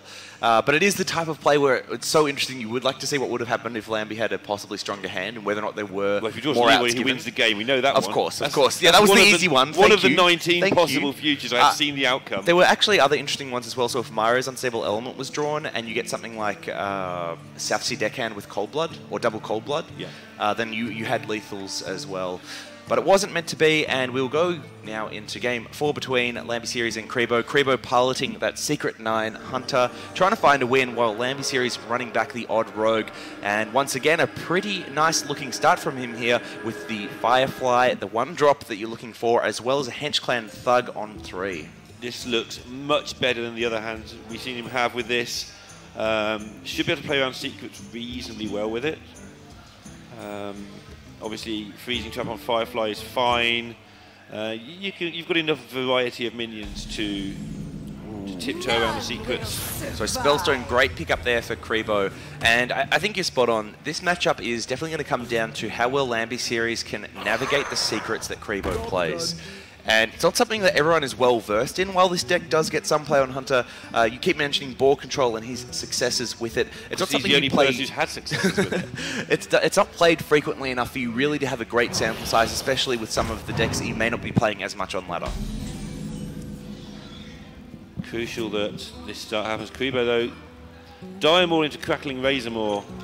until Hunter actually got useful cards, has been a thing for so long that you just want to do. And it just looks so good every time it happens. Wow, just such a strong board on turn 2. That's even stuff that, you know, Zoolock can beat, but would be jealous of. Yeah. The Zoolock. I mean, they've got heal shenanigans down Well, with the the Happy Zoolock's Gore. weird now. It doesn't have buffs at all anymore, apart from Fungal. It just sort of does its little thing, makes some wide boards, leaves you alone a bit. So this turn, not optimal, I guess, from Kribo's perspective, but a snipe here does guarantee that any 3-drops Lambie plays will be cleaned up, and you know, you have to be pretty happy if you're in Kribo's spot. The fact that it will clear off a big threat on 3, and that it buffs your Spellstone. I'll be interested to see what Lambie does about this. Obviously, the lists are open. There are a lot of secrets in the deck, so you can't really play around Swipe. But then, so there's just I one don't know off if there's in a the massive deck. punish if he does. There's lots of one-offs in this list just because of Subject 9. And so then you really have to consider... So the Dagger in, I love to start with. It actually rules out a lot of the secrets that it could be. Really and based nice. on that read... Wow, that was really fantastic. Super That was play. a lot of smart decision making that Lambie played very quickly. So identified off the attack that it wasn't a bunch of secrets that it could have been, and then followed it up with the Tar Creeper just in case it was snipe. The other option at his disposal was doing something like playing one of the Flame Elementals and then coining out a 3-drop after that, but wants to hold on to those coins and the Flame Elementals for Vilespine Slayers for Fungal Mancers later on. So really like that line from Lambie. Yeah, I mean, this could be a series-winning decision for him. It's that good a play. If he just lobs out the Thug and hopes for the best, he probably just loses. And that wouldn't be... You might even think, I have to, because my Tar Creeper's too slow, but the way he checked first, was willing to give up a point on the Thug for that information. Very nicely done. And Karibo's just going to fight for that board like crazy. Yeah, the kill command is quite interesting there. I mean, he didn't really have anything else to play, and he's trying to create this empty board for the Spellstone, but it does give Lambie Series a little bit of a signal that he can play out these high-value 3-drops relatively unprotected. Yeah, he nearly kill commanded face last time, or at least it looked that way for a moment. But yeah, wow. Here come the Wolves. This is such a powerful turn. So the Fungal Manta here at Lambie Series' disposal, it does give the Fire Elemental a great trade into one of those Wolves, and the Fletchling can go face, find that buff. The only thing he has to consider a little bit is his own life total here. He is on 20, facing down 9, which will soon be 6. The +3 health. Didn't get to see the buffs there, but I will take his word that that was the best. And then things like Wind Fury, possibly Divine Shield, maybe +1/+1 would have been maybe considered. I like the +3 health over +1/+1. That's what I'm saying. That's one thing he might have been off. Oh yes. Trying to work out, because it's not the best.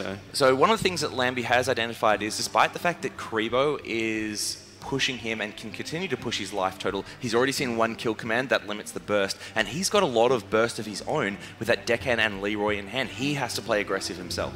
He probably does. He does have a nice play if he wants to go the other way with Rexar into just get rid of this Flappy Bird. And yeah, this is a really good play for Karibo, and really it was the only thing that would have saved him in this position. Yeah, now he has to change strategy, of course. I say of course, I believe. Now you've lost the hero power, you lose so much sort of accumulated damage. I can't believe there's a world where Karibo doesn't trade into the bird. So now you're just going to defense mode and just try and run the road out of stuff, which often ends badly, but with yourself on 30 still, because of the early pushes you made, still got a chance of that working out. So Lambie Series here now refilling the board, the Hench Clay and Flood coming down, the Daggers following it up, and potentially even some consideration as to whether or not the coin could be used here. You do have additional 1/1s to be used with the Vilespine in future turns, but decides to hold it for now. Yeah, I think the coin's really tasty when he doesn't really need to use it. He's got plenty on the board. Be nice to use it with Vilespine later to get rid of one of these ridiculous beasts. It means you can play all your other minions as they come. So a few interesting choices here from Karibo. The Stampeding Coda would take care of the 1/3 on board, but given the mana and the cost of the Coda, he'd need to hit the Snow Flipper Penguin to pair with it. So the Bear Shark is a little bit of a safer pick if he wants any chance of playing it this turn, but based on the cost of these minions, that won't be possible. So just building the best beast he can, and going to have to figure out how he's going to play this turn out otherwise. And it's a little bit sad, but not too bad. Yeah. I think these are the sort of games that, when we're saying we don't like the deck, these are the sort of ones that happen. You've got a Secret Keeper with 1 secret, and then a buffer beast with no beast to buff, and nothing happens. On the other side, if turn 3 is Bear Shark after the first 2 turns we saw this game, he just wins the game. So that's why people love the deck. So Lambeseer is checking the hero first, because that's where he wants to send his damage. He doesn't want to have to interact with these minions if he can choose not to. And that is great news for him. Yep, putting it all face, trading in with the big mistake at that point. So Lamby now going wide and hoping that this damage can carry him over the line. Yeah. I mean, this is setting up exact lethal, I think.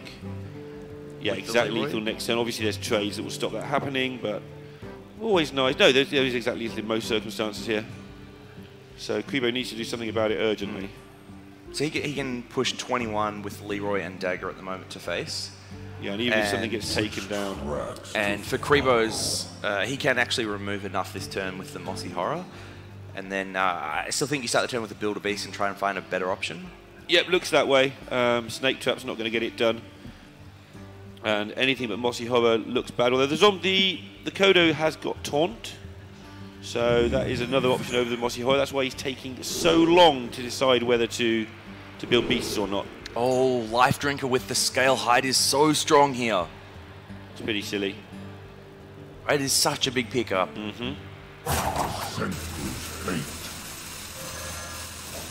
And that's what will be picked. This can charge in and get some serious work done on this board on the following turn. The Mossy Horror here will be enough to keep Kribo alive. Yeah, Mossy Horror is sneaky good in these situations because it sticks about to trade in the next turn a lot of the time. I think the only thing that gets lethal here is the Cold Bloods, which is not found.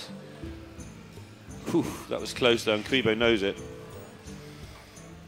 But now because the Mossy tends to hang about, the crazy zombie that's going to heal for so much it heals will be able for to finish 7. things off. Heals 7 on its next attack. I think Lambeseer must be tempted to coin Baku here. It's just a way of inflicting the most damage over 2 turns. Doesn't the hero power just do more and it protects your thug on board? It does more immediate stuff. Yeah, he's going to go with that. So I like hero power and then just dropping the 1/1s. Oh, sorry, the one costing instead of 1. Yeah, 1, 2, and 3. And so this does set up some lethals here. So Kribo on his following turn will put himself up to 14. And he can kill off that thug, as well as one of the 1-attack minions. So Lambeseer will have 4 damage, which means that Leroy and either the Cold Blood, either one of the Cold Bloods or the Deckhand will still be lethal with the hero power. I also think he has outs along the lines of Fungalmancer, given that he's held coin, and Deadly Poison. Really tidy looking options. You don't really want to be eagle horning anything right now though, unless you can kill it outright. Freezing Trap is nice if you can set it up. These are just such good draws from Kribo. But Lambeseer has shown that he's not going to fall into any mistakes when it comes to traps. The unfortunate thing for Lambeseer is he doesn't have the luxury of playing around a Freezing Trap anymore. But the Explosive Trap does mean that Leroy by itself cannot just charge in, so he may be considering that. Yeah, he goes for the freezing, super close decision. Alright, so the zombie's coming down. He rolls his eyes, Lambeseer. He's like, oh my goodness. Yeah, that's 7 life gain. Yeah, and it's hard to deal with as well. Something's happened with Kribo. Oh my. Yeah, he's calling for an admin.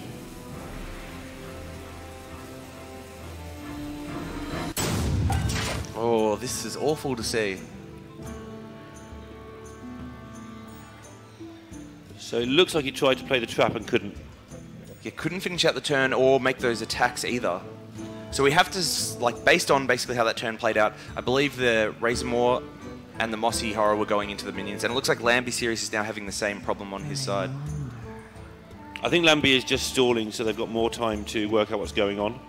Nope, there we go. There's the confirmation of what's happening. And right at the crucial point, there's nothing we can do. We'll have to wait and see what the ruling is and what happens there. Lambeseer is explaining his side of events, and Kribo explaining his side of things. So we will have to wait to see what the ruling is, and because we don't actually know exactly what has happened either. No, and it's hard to tell from here. We can just see it looks like some disconnects have happened. You can see behind us, just behind me there, that they are gathering around to figure out exactly what's gone wrong. We do have Kyle, one of the head admins from Blizzard, here today, who should be able to make a ruling on what will happen, and then we will resume the series hopefully shortly after that. I think based, and I don't want to take a guess at what the ruling will be, or I should preface it with, I have no credibility when it comes to what the decision should be. We don't know what the problem is, so we can't Correct, even guess. correct. Normally They may be able to get guess and try and inform people what the usual is, but there's just nothing to go with here. So I'm presuming that it's going to be a double DC. They're going to have to restart the match, and the reason why I think it'll be a restart the game. Yes, it'll still be 2-1 to Kribo, and I think Kribo from that position did look very favoured, especially with that lifesteal zombies come down. But the game wasn't guaranteed to be a win. I mean, there might be a Myra's off the top. There's a lot of things. There were still outs there, so. Based on that and the turn not being completed, I have a feeling that it will go to a regame and we'll see a replay on game 4, but we are waiting for a decision to be made behind us. And we should probably actually not talk too much about the game state, we already have, but just in case it's a reconnect and told to continue. I think the problem with a reconnect... No, I agree with you, it shouldn't be, but we shouldn't rule it out, I guess, from where we're sat. But fair. The 3 games beforehand were fascinating to me. And we still have 2 more matches to come today. I think we should probably have a quick look at those while we're waiting to see what happens in this one. Blitzchung and Casey? Yes, so... Muzzy and Navi. No one wants to watch that. Oh. Yeah, that one's not going to be a popular one at all. So Blitzchung and Casey is an interesting matchup. Blitzchung really has the lineup that everyone else is a little bit envious of looking at the top 8. Very aggressive, beats a lot of what's left. Effectively, a lot of what left... Yeah, sorry. In your own time. I'm having now a disconnect error with just my brain. Don't leave me here on my own. I'll never, ever actually shut up. So, Blitzchung's lineup, very aggressive, and anyone that plays in the APAC region knows that's what Blitzchung is known for. It's in his name, he brings it to every tournament, and despite the fact that this is predictable, he has success time and time again. Many top 16s for him, many great performances. So his lineup is one that people are jealous of. A lot of the rest of the field is quite weak to a full aggro lineup, and will be slightly favoured against Casey coming in, but Casey, of course, will never count himself out. Yeah, Casey was talking in terms of just everything's unfavourable. I mean, he says that a lot, though, and then when he wins, he sounds better. I think that's part of his strategy. Yeah, you lower expectations. Yeah, then you win, and you look so good. And then going on to that next match between Naviut and Muzzy, that is going to be a thriller. Now, for those that haven't been tuning in so far, Navi actually beat Muzzy to secure his spot in the top 16. Muzzy still getting in on tiebreakers. I believe he had the best of the 4-2 records.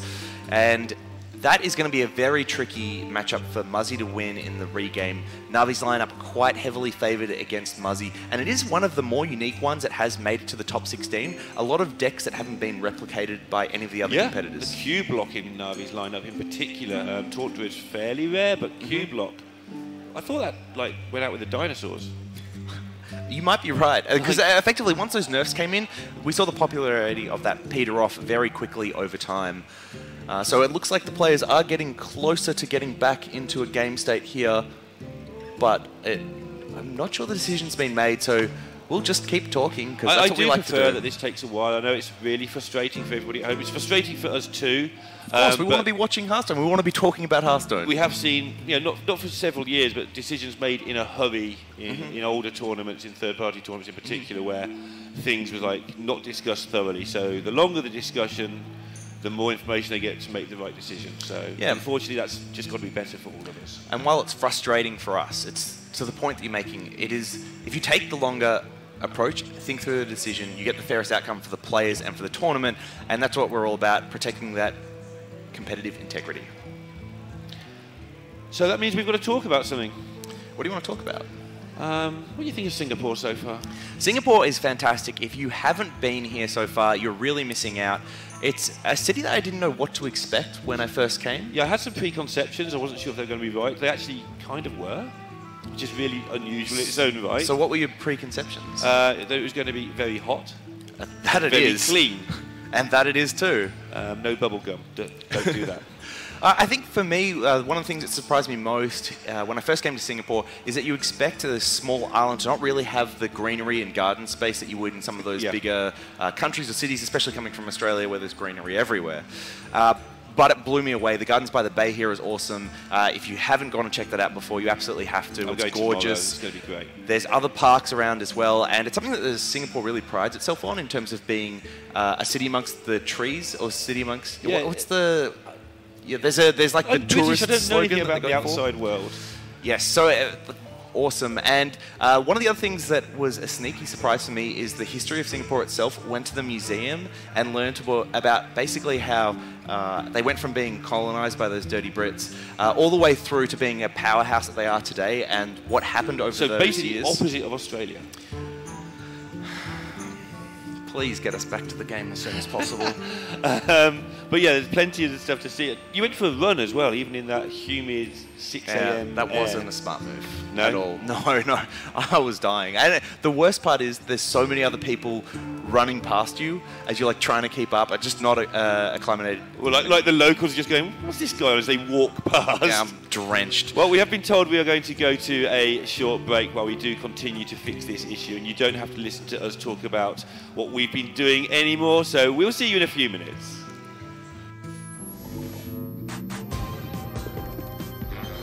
Hey there, I'm Dr. Bull. I live to build things. Bombs mostly. So, come work for me, and we'll create all kinds of new inventions. Bombs mostly. Science! You can go into success with no regrets when you work with Dr. Technology! Work with the best and the brightest when you work with Dr. Ginormous mechanical pneumatic gorilla robot arms for smashing everything. What he said. Come add your skills to my team at Boom Laboratories. We're exploding with opportunity. Dr. Boom is not responsible for severed, exploded, or lost body parts. Revealing location of semi-secret lab is punishable by death. Apply now.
good to see you again. Pull up a chair by the hearth.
Welcome back. Thanks for sticking with us. We have an update on the series going on behind us between Lambie Series and Kribo.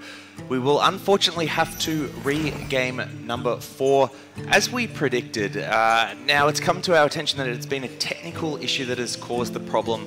One of the laptops has been replaced in the process. The reason for the decision, of course, being that neither player had obvious or guaranteed lethal on the following turn. And in those situations, where the disconnect has 1, affected the game, and then 2, there's no guaranteed lethal, a regame is what is called for, and that is exactly what's happened. Both the players understandably disappointed with the way this came about. The way it continued, I mean, literally Lambie Series had the win on his screen, as in the actual victory screen, but he wasn't going to win that turn anyway if the freezing trap had been played properly. And there was no guaranteed lethal, even though Kribo was in a strong position, and that is the ruling. And the extra delay was, well, we replaced some equipment at the same time, just to be sure it doesn't happen again. That's it, combined with players taking a little bit of a break to regather themselves, get their composure back, and sit down. So, feel for both the players, and it is an unfortunate situation whenever this happens, but when you're playing on technology, technology can sometimes go wrong. I keep telling those kids not to use technology. What did I tee you up for? You must have known that was coming. So it is 2-1 to Kribo, and it's going to be Subject 9 Hunter versus Rogue. It is. You must have really liked Ongoro, because you walk with a dinosaur. Yeah. But they've all done it before. If it's not original, I take that back. Yeah. I can be more creative. You can have another go later. I know you're from Australia, but you'll be fine. So we will be getting into that game shortly. Hopefully it won't be too much longer before the players start again. And we can come back to, I guess, what we were talking about before we went into this game. Lambie Series, overall, his lineup is unfavoured against Kribo's, especially that aggro mage. It is the weak point in the decks against Kribo. He still needs to find 2 wins with both the aggro mage and, of course, the odd rogue, which we saw getting played in that series. Kribo just having the Subject 9 Hunter to get a win with a deck that we have not been a fan of, but looked very close to getting a win there, and has, of course, gotten him so far into the top 8 that, you know, maybe we should reevaluate what we think about it. We should, and he's unfortunate again that this happened. Because the Diamol into Raise More Start was a very good way of getting that early board, but the secrets do slow the rogue down significantly. We did see some great play with Lambie Series playing around secrets, but in terms of testing, be able to not get his thug sniped. It was a really interesting game. It's such a shame it had to end in that way, but such is the nature of Hearthstone tournaments and tournaments of any technology, as you say, joking aside. There's so many players playing so many games that it is inevitably going to happen. It's just unfortunate when it happens right now at the crescendo of an exciting game. And I come back to your point there about Lambie Series and the way he was playing. Really liked how he's navigating those secrets. And there were actually a couple of times throughout that game where he would have been able to secure the win if it wasn't for some great pulls from Kribo. So firstly, he had that Fletchling on the board that he bumped up to a 5-8. It was just the Rexar that could answer it, and sure enough, that's what came down. And then on that final turn that did see the disconnect happen, if Kribo didn't pull either the explosive trap or the freezing trap off that tracking, then Lambie Series did have lethal set up. So it was actually quite unfortunate for Lambie Series to even be in a position where he couldn't win that game. But that is all in the past now, and we will head into this 4th game between Lambie Series and Kribo. They, of course, whenever a regame happens, they have to run back the decks that they started the game with. So Lambie Series will be piloting that Og Rogue again, and Kribo is on the Secret Hunter. Very nice hand for Kribo here. Both Spellstones and already 1 secret. He's also picked up a tracking, which can help him find a 2nd secret to really buff these things up. The odd rogue can struggle a lot with 4 3/3s in back-to-back turns. Yeah, rogue just has not got that wide board clear, I mean, what deck does normally handle back-to-back 4 3/3s? Warlock can sometimes, and that's about it. Mage. Kribo, though, is... We've seen how nervous he's been all the way through this tournament to some degree, and as it's gone on, he's got more nervous. He must have thought he was through this round. He was looking at a great spot, and again, it wasn't guaranteed, so you do have the regame. But the way I was going with that is he's really got to get himself together and make sure that it doesn't affect him any more than it would affect anyone else. And I think that's the trickiest thing whenever this happens, which is it's an unfortunate thing that is out of your control. The thing that you can control is your reaction and how you handle the emotions of the decision, whether or not it goes for or against you. And in fairness, as all the decision making was going on, he was cool and collected, presented his case, and moved on. And so handled himself extremely well through all that. And it is just one of those weird situations where both players felt like they'd won based on the disconnect. Yeah, that's really rare. Even in like normal disconnects, it's usually one person saying I haven't lost and the other guy saying I have won. This one was both players had genuine reason to say they thought they'd won. So Karibo here has now picked up additional secrets, which will mean he's able to buff these spellstones all the way to the top, weighing up which one of those to play, and the snipes come down for a second game in a row. And the reason why I like to see that play is exactly what we talked about last turn. The odd rogue has a lot of 3-drop minions that it just kills off, and they're the high-value minions in the deck.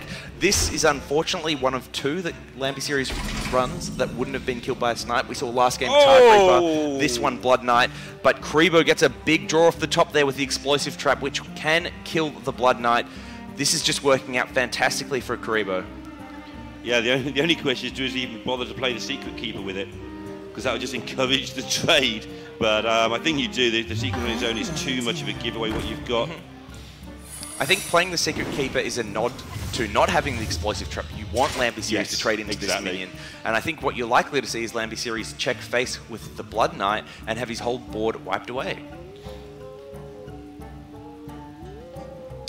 Yeah. Here we go. Karibo's stoked with that decision by Lamby series. This is one of the things that Secret Hunter can do to you. With so many good secrets, you inevitably run into a combination that you just couldn't play around effectively and still give you a fighting chance of winning the game. And I mean, it's just going to be so hard for Lamby series to play around what is coming from Karibo here. And Karibo knows it. He's just trying to keep himself together and not start celebrating, I think, after all the stress he's been through the last, I don't know, it was 30 minutes, something like that. I mean, from this position, it's really hard to see Karibo actually lose from here. The coin Spellstone into Spellstone is just something Rogue cannot deal with in any reality, especially that with no 3-drop sticking on the board. Yeah, and Lamby series is reduced to just killing off the Secret Keeper before it gets out of control, but now things are going to get completely out of control for him. And he's got to get through 2 lots of this, not just once. Yeah, he knows what's coming. Yeah, he knows just 1 is bad. Like, look at his face. He knows 1 is bad. Yeah, how on earth you even get to the second one at the moment is looking dangerous. And then if he does, maybe a giggling event could slow things down long enough for 1. And then, but how do you get through the second one? It's just no way. So, Lamby series gonna have to think about if there's anything he can do to get out of this situation, even if there's not a second Spellstone. And it just looks like with the hand that he has, there's not much that's screaming to me as viable options. No, there's not much. For all the crazy things it does, the Rogue is kind of a fair deck. It doesn't do crazy cheating things. It just, the accumulated value is what kills you, accumulated tempo and value combined. And AoE has always been the weak point of Rogue, continues to be so, and we're seeing that play out right now. Yes, Unlike the that Hunter's Druid. best card.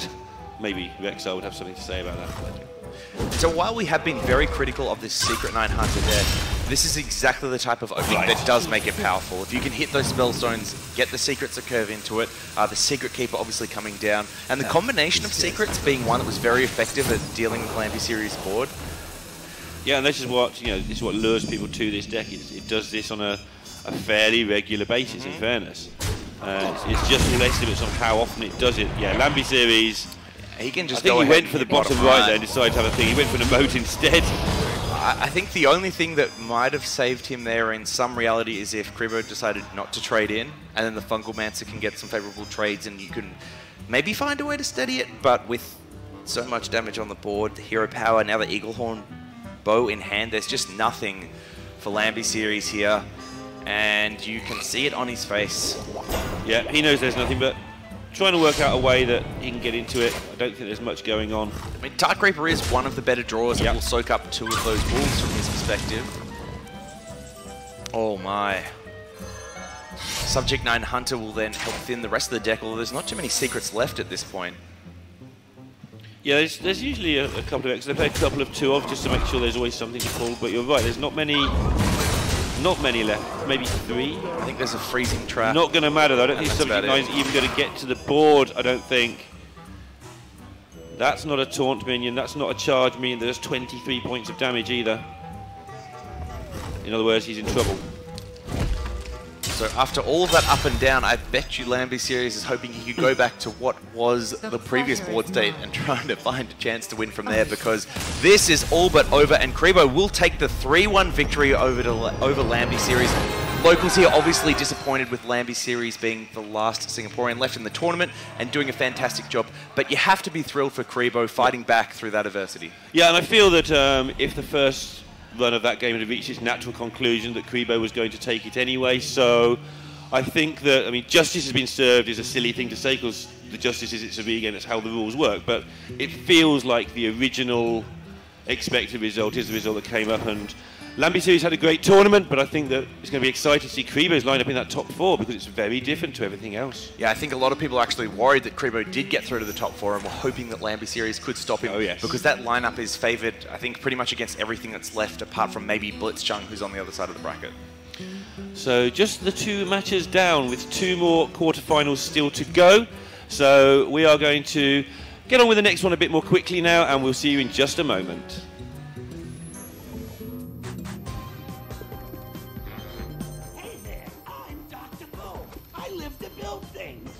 Bombs mostly. So come work with me and we'll create all kinds of new inventions. And bombs mostly. Science! You can go into success with no regrets when you work with Dr. Technology! You can work with the best and thrive when you work with Dr. Ginormous mechanical pneumatic gorilla robot arms for smashing everything. What he said. Come add your skills to my team at Boom Laboratories. We're exploding with opportunity. Dr. Boom is not responsible for severed, exploded, or lost body parts. Revealing location of semi-secret lab is punishable by death. Apply now.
Welcome back, everybody, to HCT Singapore, where we are just about ready to jump into our third quarter-final match here of the day between Casey and Blitzchung. It's going to be a little bit of a faster series, I think, compared to some of what we've seen here today. And with me to bring me all the action is Gia.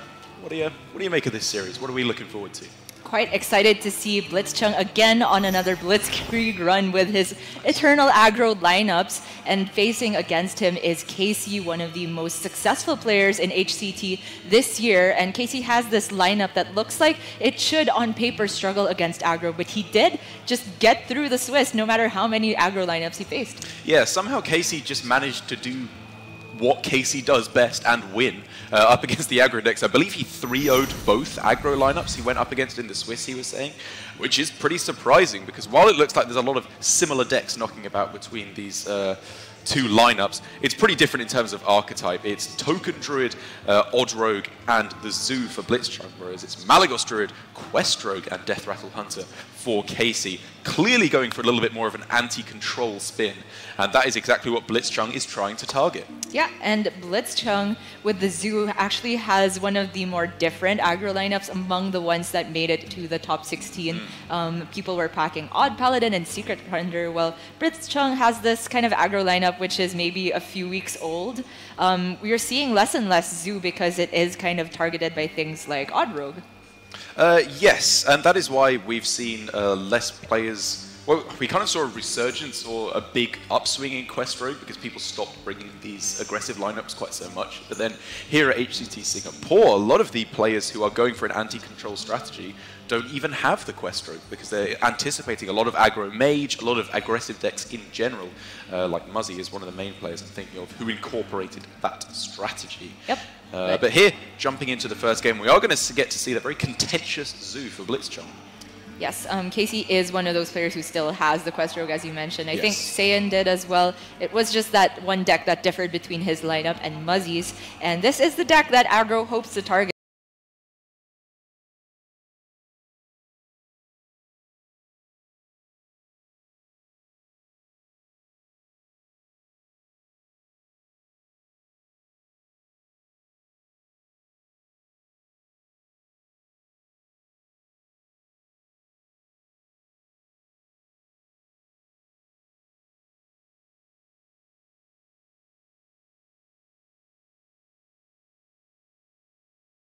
Ladder finish, and that's why he has the top points to be the HGG anchor for Hong Kong, and they are through to BlizzCon. So he's got a lot to look forward to in the next days, but he would definitely like to be winning this particular tournament, and we think that the lineup in particular looks quite good on paper against the field. He's looking like to be in a really, really good spot. I think his biggest weakness going forward could be Kribo, who he will be meeting in the semi-finals if he wins this game up against Casey. But what was looking like a pretty miserable hand for Blitzchung has turned around very quickly here with the pickup of Flame Imp and then a Happy Ghoul to go in combination with the Voodoo Doctor now. This is the kind of aggression he's looking for to pull ahead in the early game. Yeah, he really needed that as well because Casey with the candle shot is able to clear off some of this early stuff, and we saw that Casey aggressively used the Hunter's Mark just to clear off a Flame Imp. I think it's completely respectable. He's not letting himself take any more damage than he needs to. Yeah. And I expect that Blitzchung will be trading away the board after getting the 2 damage to face, and then he can rebuild with what you just said, although the Voodoo Doctor is just going to get eaten up by the candle shot. Which makes it a little bit closer, because if you can stick a Light Warden this turn, then going Voodoo Doctor Happy Ghoul next turn, In the light's name. makes it a little bit more appetizing. And if you do go Voodoo Doctor Happy Ghoul, that plays pretty perfectly into Flanking Strike from your opponent next turn. And it is the draw off the top for Casey, and he'd gladly take this Flanking Strike still. But now, wow! And Blitzchung can even fit in a tap to this and use the Soulfire to clear off that Wolf, protect the Happy Ghouls. Because you want to give yourself the absolute highest chance possible of sticking a Fungalmancer this turn. But you don't want to go Soulfire first, because then you might lose one of your key Happy Ghoul combo pieces. I think this is the best way to do it, to give himself the highest Fungalmancer chance next turn. But that is a bit of a bad burn for him. Yeah, the tapping first was definitely the correct order to go about things there, and quite unfortunate that it didn't work out, but Doom Guard on curve. Yeah, I would prefer to go a little bit wider onto the board here because he can put down all these minions that don't die to Rexar. They delay the cube from hitting anything with the highest attack on board, and maybe set up a cleaner Doom Guard next turn. Yeah, Doom Guard is just in its own right very well statted, I think, against what most of Casey can throw down next turn. So even though this leaves you somewhat vulnerable to the Mossy Horror, I think it's fine because you're always going to be vulnerable to it to a certain extent. Casey plays so fast that I can't even see the card he draws until he actually plays it. All I saw was the Beast tag. But yeah, that is a little bit awkward for Blitzchung now. If he wants to get the Doom Guard down, he has to give up the buff to the rest of his deck. And if he only plays Keleseth this turn, he'd be inclined to tap, but then it might delay the Doom Guard. Kind of a catch-22. It depends how long he thinks this game's going to go on for, because if he expects to win the game in the next 2 or 3 turns, Keleseth is far from necessary to do so, whereas Doom Guard is a fantastic way to turn up the heat. Yeah. I think that's just quite unlikely to work. I think he needs to take it a little bit later in the game and pray that cards like Rexar and Katharina aren't there, so that he can actually dominate the board in the mid stages of the game. I completely agree, especially since if the Doom Guard were to come down, he would still have to trade off both the Happy Ghouls to actually even get through this Witchwood Grizzly, which seems a really miserable use of the board. So he is just gonna keep these taunts up and protect the Happy Ghouls for a bit longer, force Casey to make the trades for him, and try to get a better Doom Guard. And he's rewarded with a cheap 1-drop off the top. So another cheap minion off the top would mean that the Doom Guard has no penalty. And Rexar now starting to look a little bit more appetizing for Casey, even though it's far from perfect here because it only cleanly kills off 1 minion. With the Candle Shot, I think it gets a little bit better. Yeah.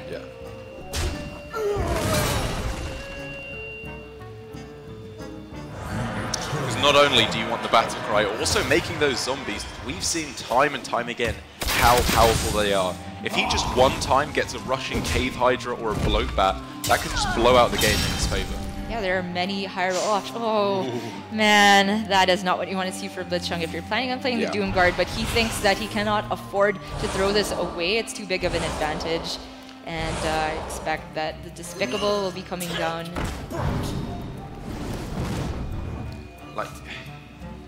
You could now consider going with the Doom Guard instead and say, well, I'm discarding these cards anyway. Let's get the biggest stats on the board. But the fact that this, it has the plus effect, and you want to use them before you discard them. I like this a lot. So it does mean that Blitzchung has access to a very strong Doom Guard in the upcoming turn. 9 attack if he wants it. And he's going to need it because this Witchwood Grizzly is really not taking too much damage at all. And we saw a little while ago, Blitzchung's choice to go Keleseth tap instead of Doom Guard was clearly trying to extend the game a little bit.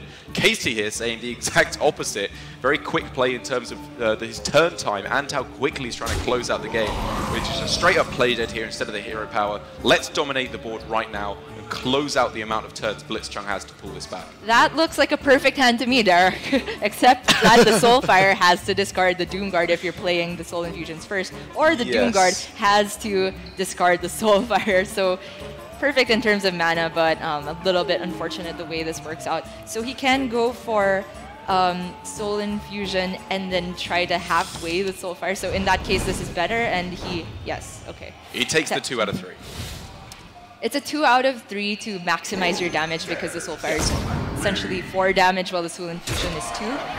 Chance to discard the Doom Guard, but right now Blitzchung is feeling behind and has to take risks, and I completely agree with that assessment because it's really not looking too good for him. Casey can happily just drop a King... I was going to say King Crush, but this is better. This will do even better. I believe if Casey's playing the same list as his teammate Tyler, this will be the last beast left in the deck. Well, actually, no, I know he's playing different because he's playing high main, which Casey wasn't. Either way, Casey does take the victory, which is a pretty important lead to take. This was probably the most difficult deck for Casey to get a win with in the Death Rattle Hunter. The Quest Rogue, I think now that Aggro Mage is out of the way, isn't that bad against the aggressive decks. It's not good, obviously, but it's not as bad as it's been made out to be historically. Yeah, I would definitely say it has a stronger shot against the Odd Rogue than the Zoo. And Quest Rogue giving it 3 chances against anything, it will most likely get the job done. And the remaining deck for Casey should also still get a win. I do believe, was it his Druid that was banned or the Warlock? For Blitzchung, Casey's Warlock was banned. The Even Warlock was banned away, which makes sense. It's going to be good against the Token Druid. It's also pretty good against the Zoo. It's only really Odd Rogue that you're afraid of there. Yeah, I like the ban of Even Warlock. Yeah, and so the remaining deck for Casey, aside from that Quest Rogue, is Malagos Druid, which, again, it's another deck that, given 3 chances, it almost always will take a win. It will, especially given the complexity draws that we've seen work out pretty well with the Druids, I'd say. Other ones maybe not so well. But while for Tyler, Casey's teammate, the Death Rattle Hunter, was really struggling, he's just been on an absolute tear with this deck, both versus control and versus aggro decks. He's showing why Death Rattle Hunter has been so many players' deck of choice for ladder finishes recently, I think. Yeah. So in that case, I do think that the Zoo for Blitzchung should be a relatively safe queue no matter what deck Casey puts up next, but it will be difficult for this Odd Rogue in particular because I don't think it has the greatest matchup against Malagos Druid. In fact, I'd put it favored for the Malagos Druid. Oh, I definitely would, yeah. And against Odd Rogue, it's not as favored as the Zoo would be, so it's not looking too great for Blitzchung, but if there's anyone who can pilot these aggro decks to victory, it's him.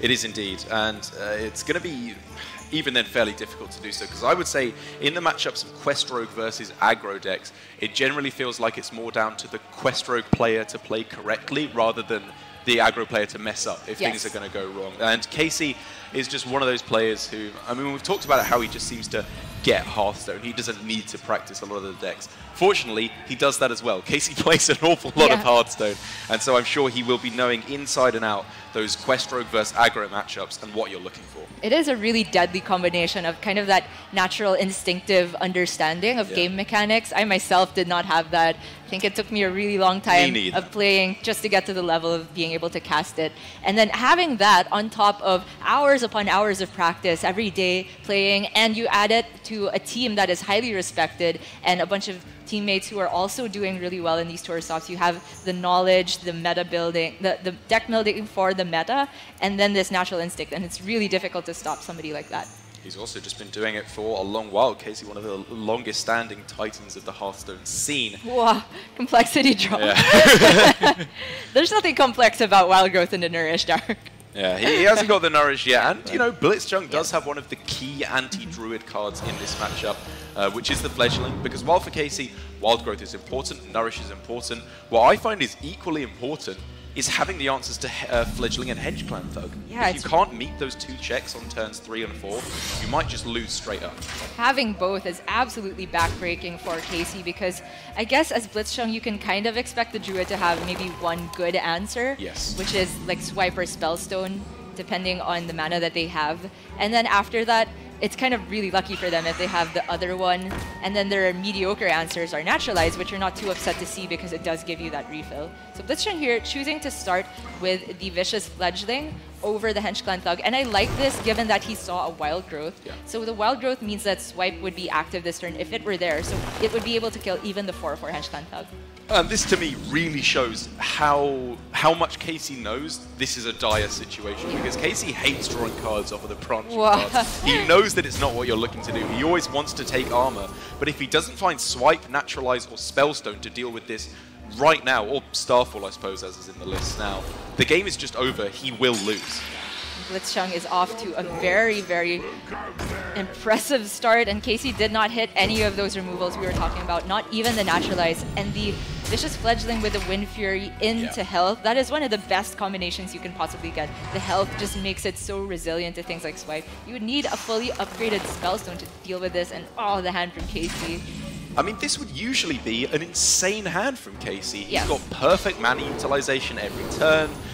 He's getting himself very close to an early UI, but it just doesn't matter, as now that the untargetable effect is on the Fledgling, there's nothing that Druid can do to deal with this outside of Plague to stall the game, and a Mind Control tech if Blitzchung plays into it. Yeah, and I don't suspect that he would, and we saw him quickly hover over the Blood Knight, but I think he knows that there's just no way he's losing from this point, because this Fledgling is just not going to get answered ever. Even the Plague to stall, as you mentioned, is immediately answered by the Hench Clan Thug. And these games are just over before I can even get my sentences done, Tara. What? I mean, how are you going to analyze that game? Casey just playing at lightning fast speed, and Blitzchung, you know, just finding the cards you want to. The only real decision, I think, available to him that game was whether you put out Hench Clan Thug first or Vicious Fledgling first, which is a hotly debated subject because the Vicious Fledgling is the one you want out sooner because it's the better card in that matchup, I think. But then is that playing it to die to the one piece of removal they have? It's quite a complex question. Yeah, I do think that having seen that KC Wild Growth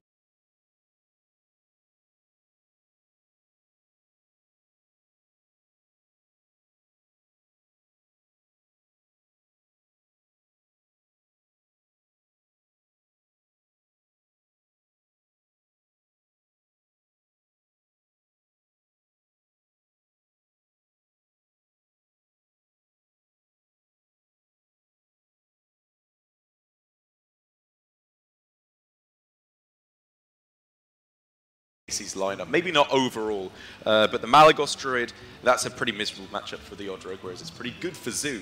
So I think things are starting to look a little bit more even here, probably still slightly flavored for Blitzchung as we're going forward, but we will be able to resume this brilliant series just after a quick break. Hey there, I'm Dr. Bull. I live to build things. Bombs mostly. So come work with me and we'll create all kinds of new inventions. Bombs mostly. Science! You can go into success with no regrets when you work with Dr. Technology! You can work with the best and the brightest when you work with Dr. Ginormous mechanical pneumatic gorilla robot arms for smashing everything. What he said. Come add your skills to my team at Boom Laboratories. We're exploding with opportunity. Dr. Boom is not responsible for severed, exploded, or lost body parts. Revealing location of semi-secret lab is punishable by death. Apply now.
Welcome back to HCT Singapore, where, as expected, whenever KC is playing, we have had a lightning-fast series so far in our third quarterfinal of the day. And it looks to me like things aren't going to be slowing down anytime soon. Through KC's lightning-fast play and Blitzchung's lightning-fast aggro decks, it's going to be a pretty quick series. Yeah, it's insane that KC can take these really complicated and slower-oriented decks and just play them so fast that it seems like it's an aggro mirror. And yeah, we are already 1-all in the series where both players have their Druid remaining, and the other remaining deck for KC is Quest Rogue, whereas for Blitzchung, it is his Zoo. And it seems like this Zoo would have two good matchups in either of those remaining. Yeah, I especially think given Casey's somewhat greedier build of the Malagos Druid, where he has Faceless Manipulator instead of Starfall. He's not playing Wraths, as some of the players are teching in nowadays. Definitely angled towards tackling the slower control decks, as Casey's whole lineup is, with Questroke and Death Rattle Hunter in there. He's clearly not fully equipped to deal with the aggro decks, which Blitzchung is bringing. But for Casey, getting the win at the start of the series with the Death Rattle Hunter is really what will be giving him a chance to take this. Yeah, we did always say that that looked like the deck that it was most vulnerable to aggro, but not just in this series, and I'd say throughout the entire top 16, Death Rattle Hunter has been proving us wrong and getting the wins against aggro very consistently. And about this Malagos list from Casey, as you mentioned, I do see that the only kind of throw in there to kind of beat aggro is the one mind control tech, which in this meta, most aggro players would sadly have to play around. Yeah, even when you're on ladder and you don't know your opponent's deck lists, you will very often see players never developing more than 3 minions, especially because against Druid you also have to be afraid of spreading Plague, which is why those minions like Fledgling and the Hench Clan Thug are so powerful. However, in this matchup, I think basically any hand that Blitzchung can get his hands on, where he throws down a lot of stuff on the board right away and gets the damage in nice and quick before Vanish and Giggling Inventors can come down, he should be in a pretty good spot. Again, we saw Casey play a minion before the board was even ready for spectating, and it was the turn 1 Glacial Shard, which a lot of the more experienced Quest Rogue players know to do against Zoo to combat something like a Flame Imp on 1. You don't necessarily want to be finishing the quest with this minion, and it's unfortunate for Casey that it does just die to the Voidwalker, but at least he was stalling Blitzchung's aggression.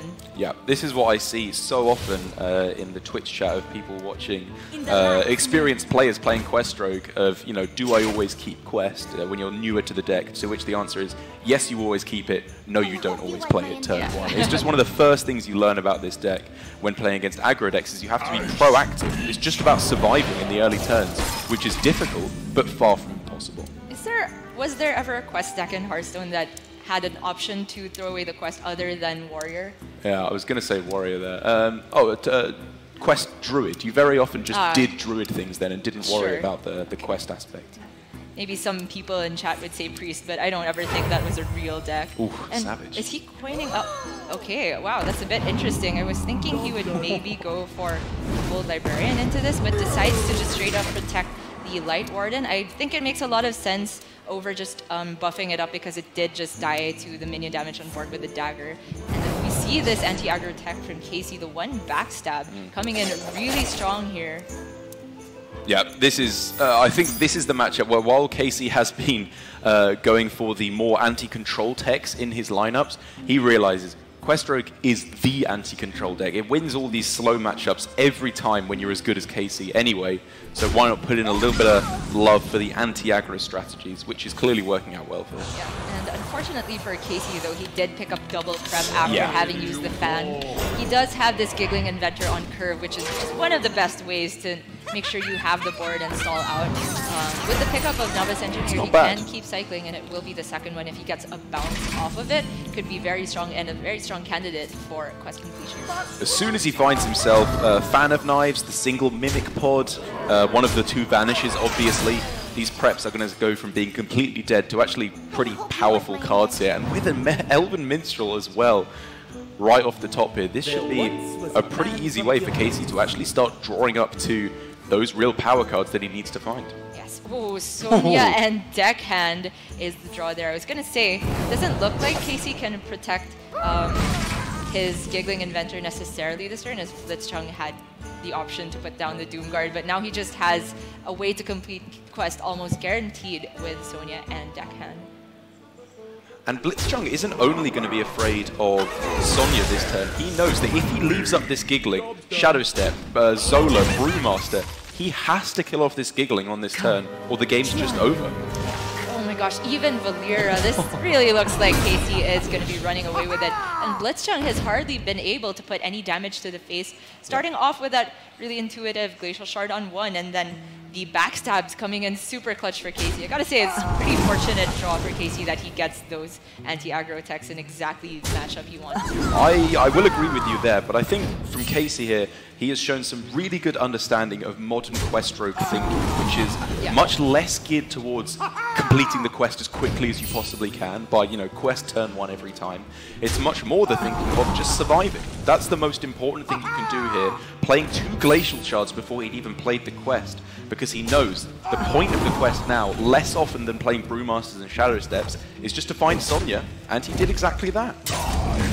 Blitzchung with a little wry smile on his face a while ago. He knows that he is so far behind now, not even with a way to clear the Sonya yet, and he will just give it up. These 3 series put together feel like they took less than 10 minutes there. It's been, I mean, this is a caster's dream, right? This is the meta that we missed, the good old Pirate Warrior days when you feel like, oh yeah, I'll cast for a day, that'll be like 2 hours max. Don't you miss patches, Dara? I do miss patches. Yeah, we got Baku as a close second for the one you never want to draw. But.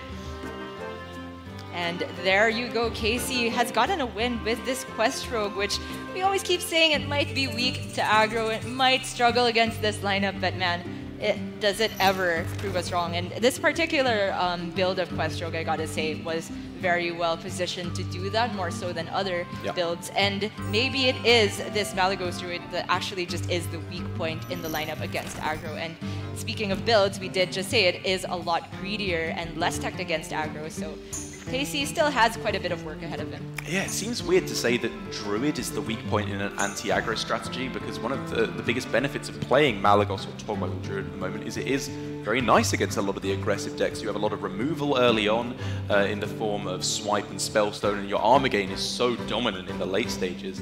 But that generally works a little bit better against Odd Paladin, Aggro Mage, and Odd Rogue. Those are the 3 really good aggro matchups for Malagos Druid. Zoo, because of their continual dominance of the board, they keep tapping. The fact that none of their minions seem to die to your removal, especially with Fungalmancer, it all just gets a little bit more shaky in the mid game. And Token Druid versus Malagos Druid is far from a brilliant matchup for Mali. Yeah, I think that both those matchups are heavily dependent on having Spreading Plague early. Yes, and Spreading Plague against Zoo, while it can seem to stall the board for a while, if the Zoo plays to tall minions, which they have the option to do with Fungalmancer and those Despicable Dreadlords, which are surprisingly good against Plague, it can be difficult to actually beat the Zoo in that regard. And also they have these healing effects. The mass healing of Fungal Enchanter is actually really effective against Spreading Plague as well. And so I agree, Malagos Druid versus Zoo, it's to an extent about Plague, also about finding the removal early on and the ramp. Malagos Druid versus Token Druid is a little bit more of a complex matchup. There's some pretty big pitfalls that I think you have to avoid falling into as the Malagos Druid, which if you don't avoid them, you can be punished for pretty hard. Yeah, I mean, as Malagos Druid playing an aggro matchup, sometimes you get into that mindset of like, okay, as soon as they run out of stuff, then I'm in the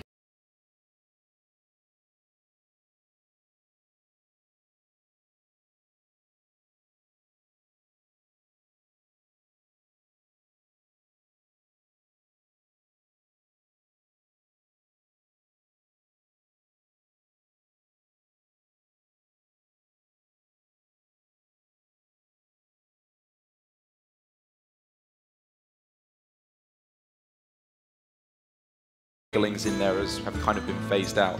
If he does get through to the later stages of the game, he should be in a very favorable spot. With Faceless Manipulator, he doesn't really need the Malagos combo, because any board he can stick with Faceless and Lich King, or even just a Doomguard from his opponent, should be leading to a victory. Yes. And if we thought that the early game would be a problem for Casey, he seems to be pretty good at picking up this Wild Growth. It wasn't quite enough to get him there last time. But the hand from Blitzchung's not looking too powerful just yet. Yeah, just a good amount of 1-drops. But against Druid, that's not really the most important thing. You want to get towards Soul Infusion on a doubling in, or obviously finding Keleseth so your minions are more difficult to remove, and get that Fungalmancer down. That's what really punishes Druid for spending all their early turns ramping rather than developing minions. Yeah, and the 1-drops kind of force you into a position where you want to overextend just to be able to put more damage onto the board. But that's not only bad against Mind Control, but also to a future Spreading Plague. And Blitzchung already hesitating to put down this Voidwalker because it does walk into the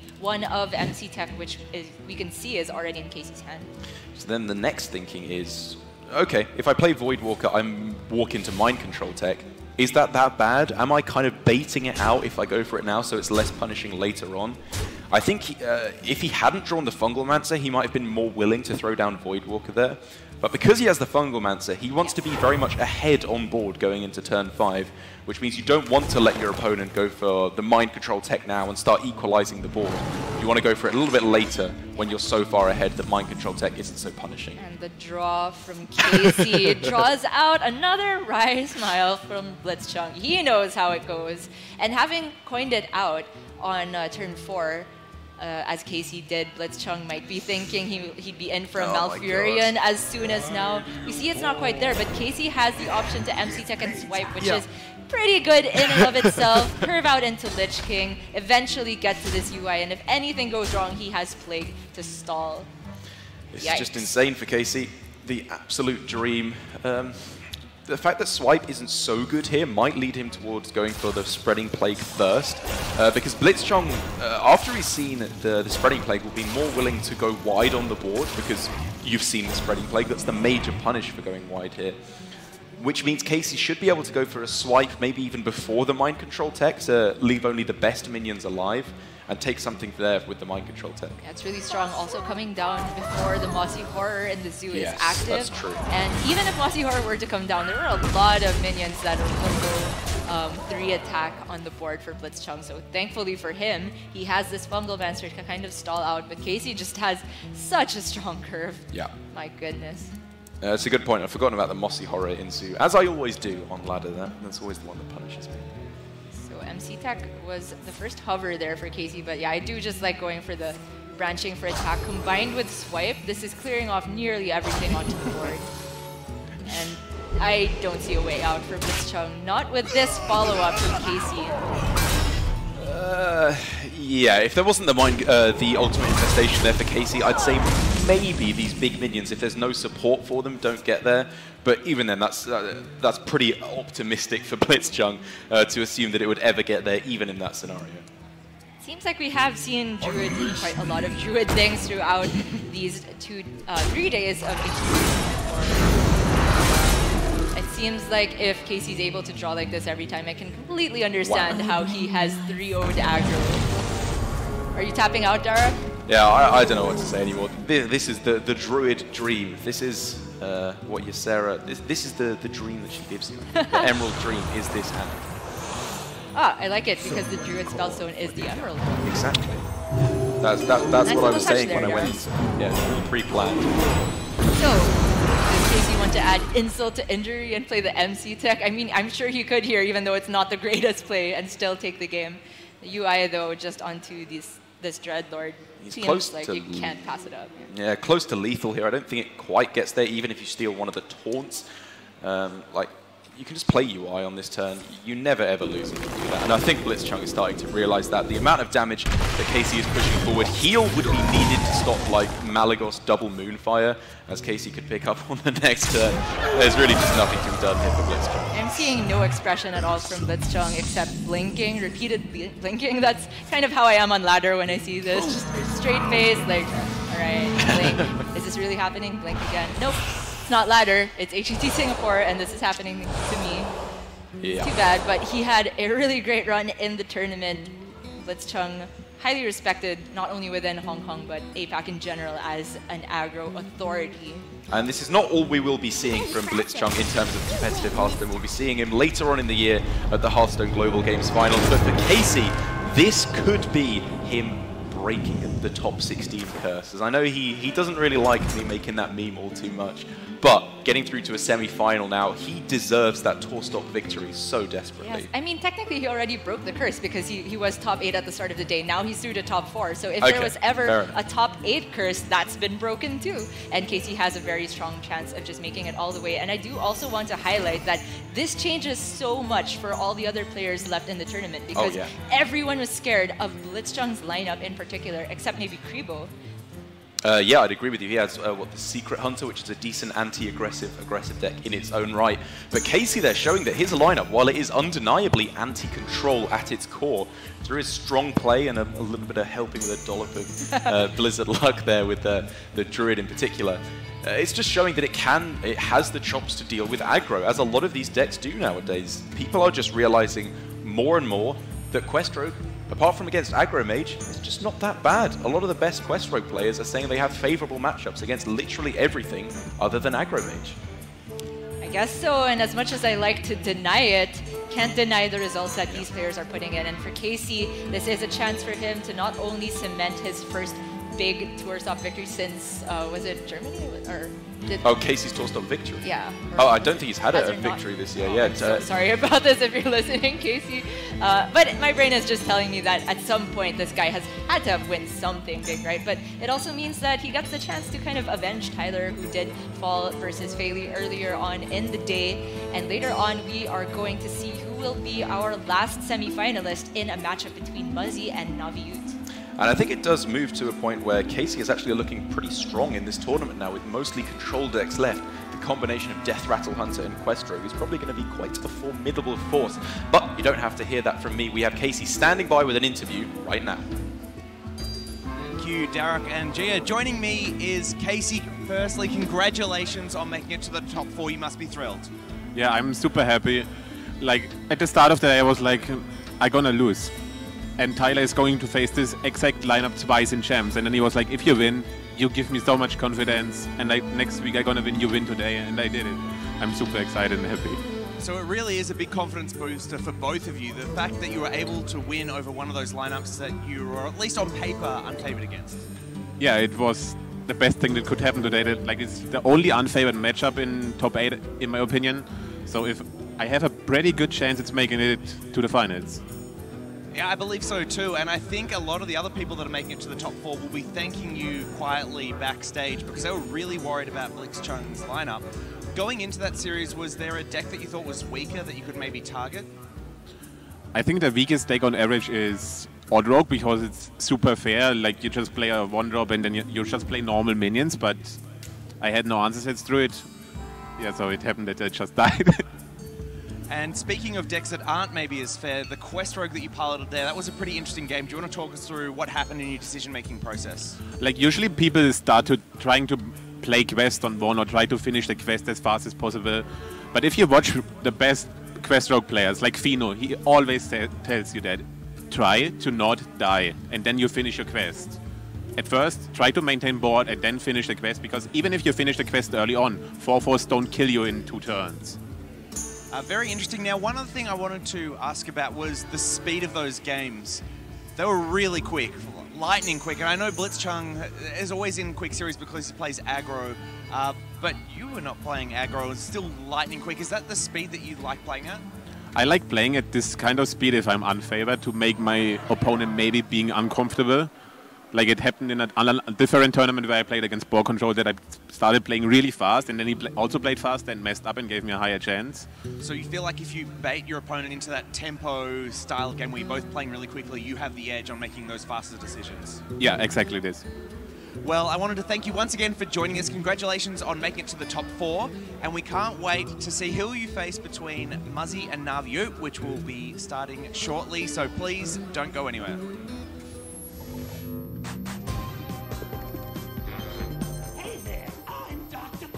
I live to build things. And bombs mostly. So, come work for me, and we'll create all kinds of new inventions. And bombs mostly. Science! You can go into success with no regrets when you work with Dr. Technology! You can work with the best and the brightest when you work with Dr. Ginormous mechanical pneumatic gorilla robot arms for smashing everything. What he said. Come add your skills to my team at Boom Laboratories. We're exploding with opportunity. Dr. Boom is not responsible for severed, exploded, or lost body parts. Revealing location of semi-secret lab is punishable by death. Apply now.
And welcome back to day 3 of HCT Singapore.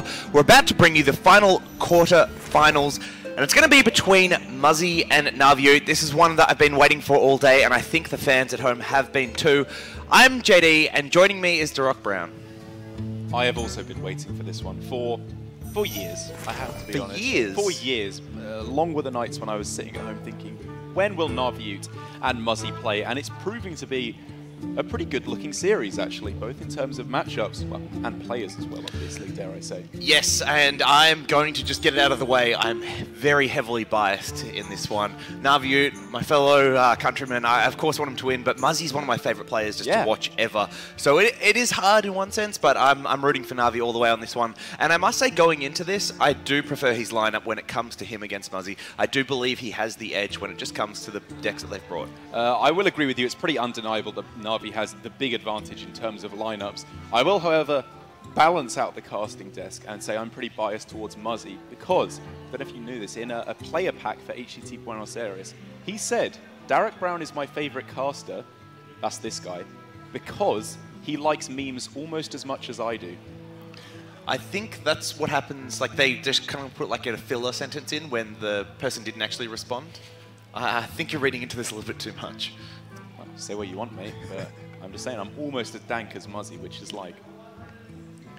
Well, very quickly, moving on from that comment, a little bit of history, a little bit of context. I mean, these two are obviously great friends. At any event, you'll see them side by side. Yeah. Believe they were out last night having dinner, having drinks together. They're just great friends outside of Hearthstone. But coming into it at this event, they were hoping not to pair up into each other, and on the final round of Swiss, that's exactly what we saw. Both players were sitting at 4-1. Naviu was able to get the win over Muzzy with these exact lineups to secure his place in the top 16. Muzzy, of course, getting through on tiebreakers. He did have the best 4-2 record. And now he has a chance for revenge. And Navi should be pretty pleased in one sense that he's queuing with favoured lineups. Yeah. But when you're queuing into one of the best, in my opinion, 3 players in the world, that is a very scary proposition, even if you do have the favoured lineup. Yeah, we've seen Muzzy pretty consistently taking those unfavourable matches, not necessarily series, but individual games of Hearthstone here at HCT Singapore. And I'm with you. I wish we could paint these two players as, you know, big-time rivals. They're just wanting to crush each other. But they were just backstage a couple of hours ago watching the UFC together. Like, they've just been hanging out all day, which is one of the things I like most Did you about this not see each other? They were just smiling at each other then, like, you know, Muzzy gives Navi a smile, Navi cracked up laughing, Muzzy smiles a little bit more.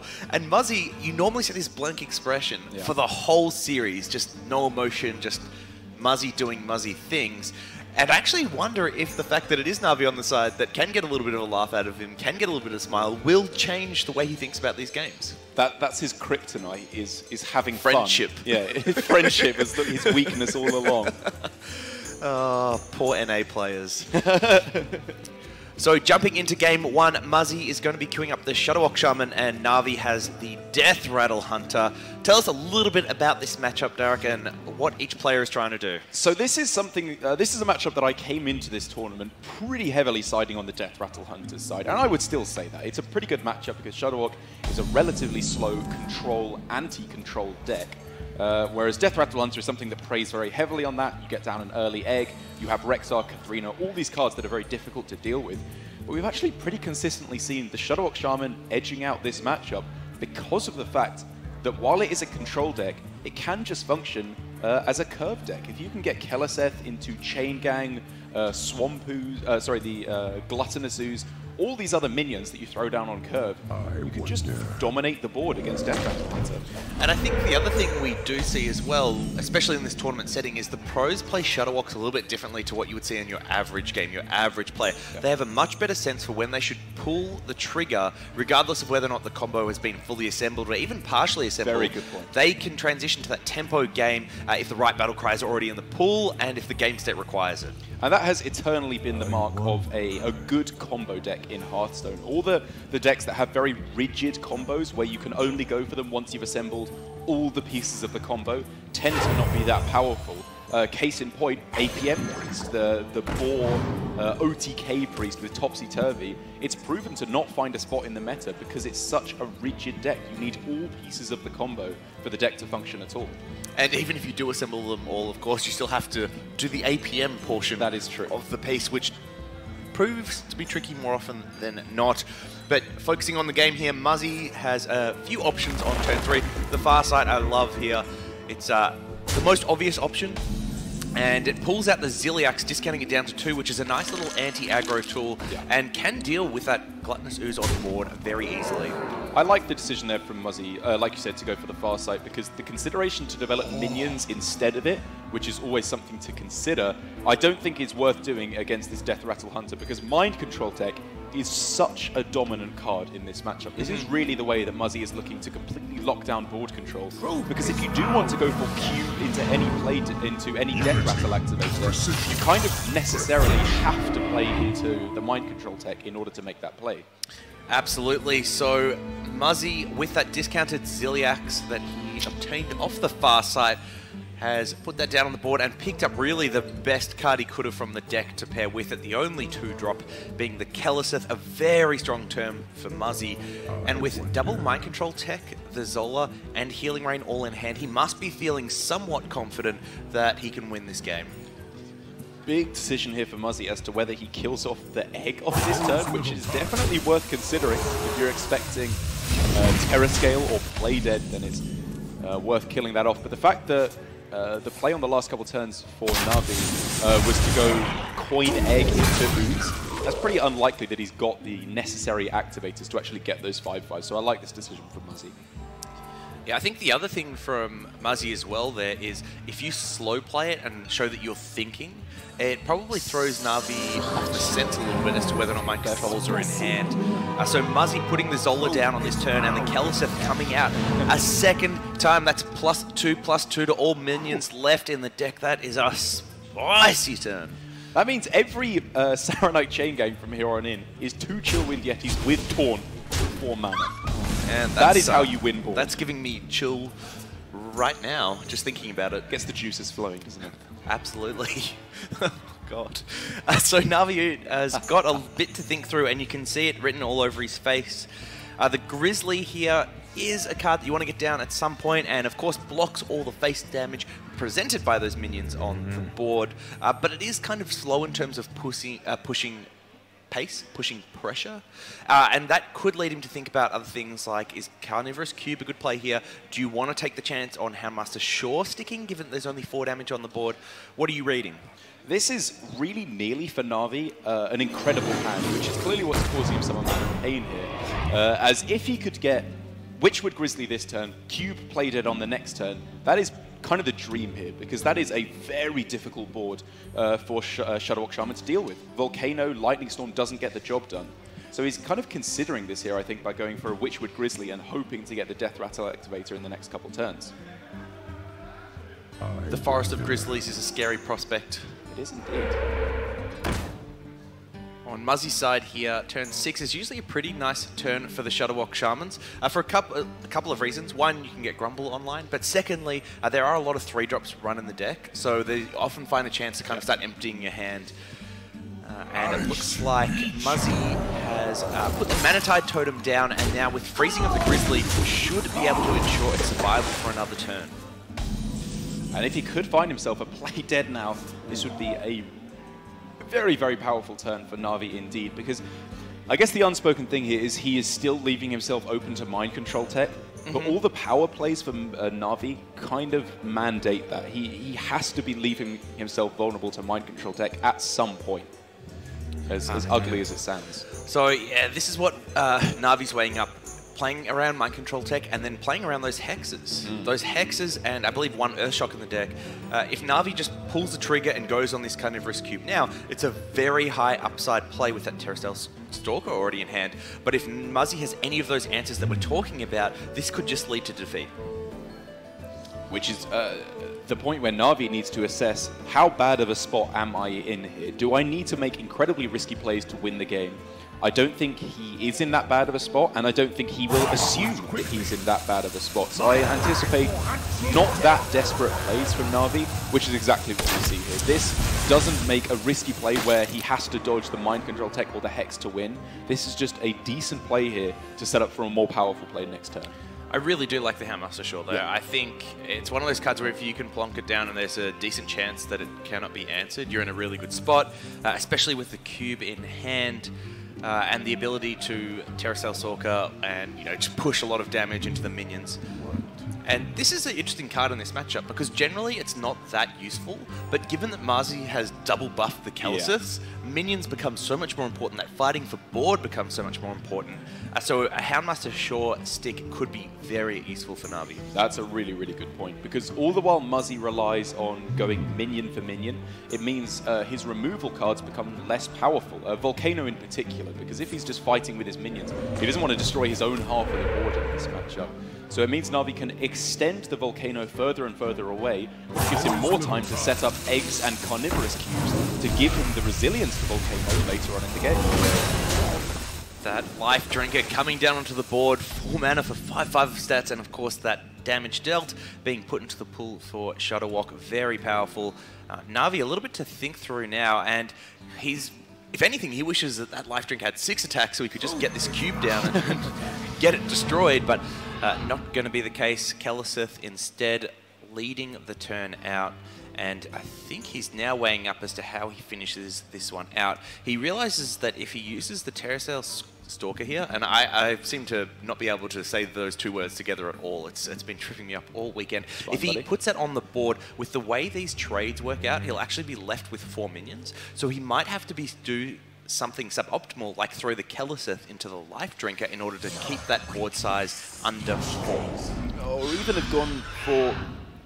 Oh, sorry, there is a much cleaner way to do it, of course, which is 3+2. Yeah, I was looking at cube on that turn on the egg, which I think is also worth considering, but then cube and an egg is clearly not what he wants to do in this matchup. He wants to go cube on Houndmaster Shore or the Charged Devilsaur in the ideal world.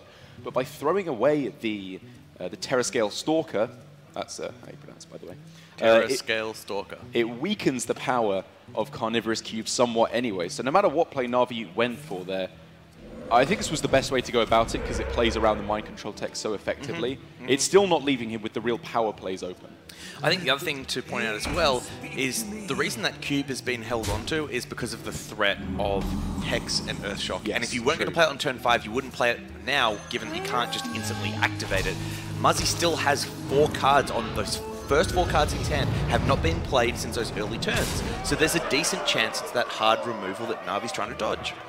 Na'Vi here finally going to be playing into the mind control tech because he says now, you know what, if you got it, buddy, go for it. I do not mind. He has to steal pretty much exactly Houndmaster Shore or King Crush to be able to actually fight back against this board so effectively. And if any other options are taken, Na'Vi can quite happily just push for the win. Now, Na'Vi's unfortunately going to get the news that it's not 1 mind control tech he has to worry about, it's 2. And that does increase the odds of both getting the Houndmaster Shore and the King Crush. And he can, of course, follow this up with a heal as well on that Healing Rain. So Muzzy here is going to play the second one, no doubt, and really needs to hit Shore or King Crush. Hits the King Crush. That is a big pull, and the crowd knows it too. You can hear him going up. So does that mean he has to go Earthshock on the Katharina and then trade away both the relevant minions? Because I'm just trying to think, like, from really Muzzy's perspective, do you have to heal? I think you're right. You probably don't have to. But he's going to take the safe play anyway. Katharina's only really scary on this turn if it pulls out exactly Charged Devilsaur. And Muzzy here is saying if you actually want to pull that out, the effect can't go through to face. And even if you were to see Katharina go face, then play dead on it to pull out the Charged Devilsaur, that's still only 14 damage on this turn. Even with the hero power, Muzzy's surviving. And I think he's figured out there's pretty much nothing on this turn that can kill him, even in the absolute worst case scenario.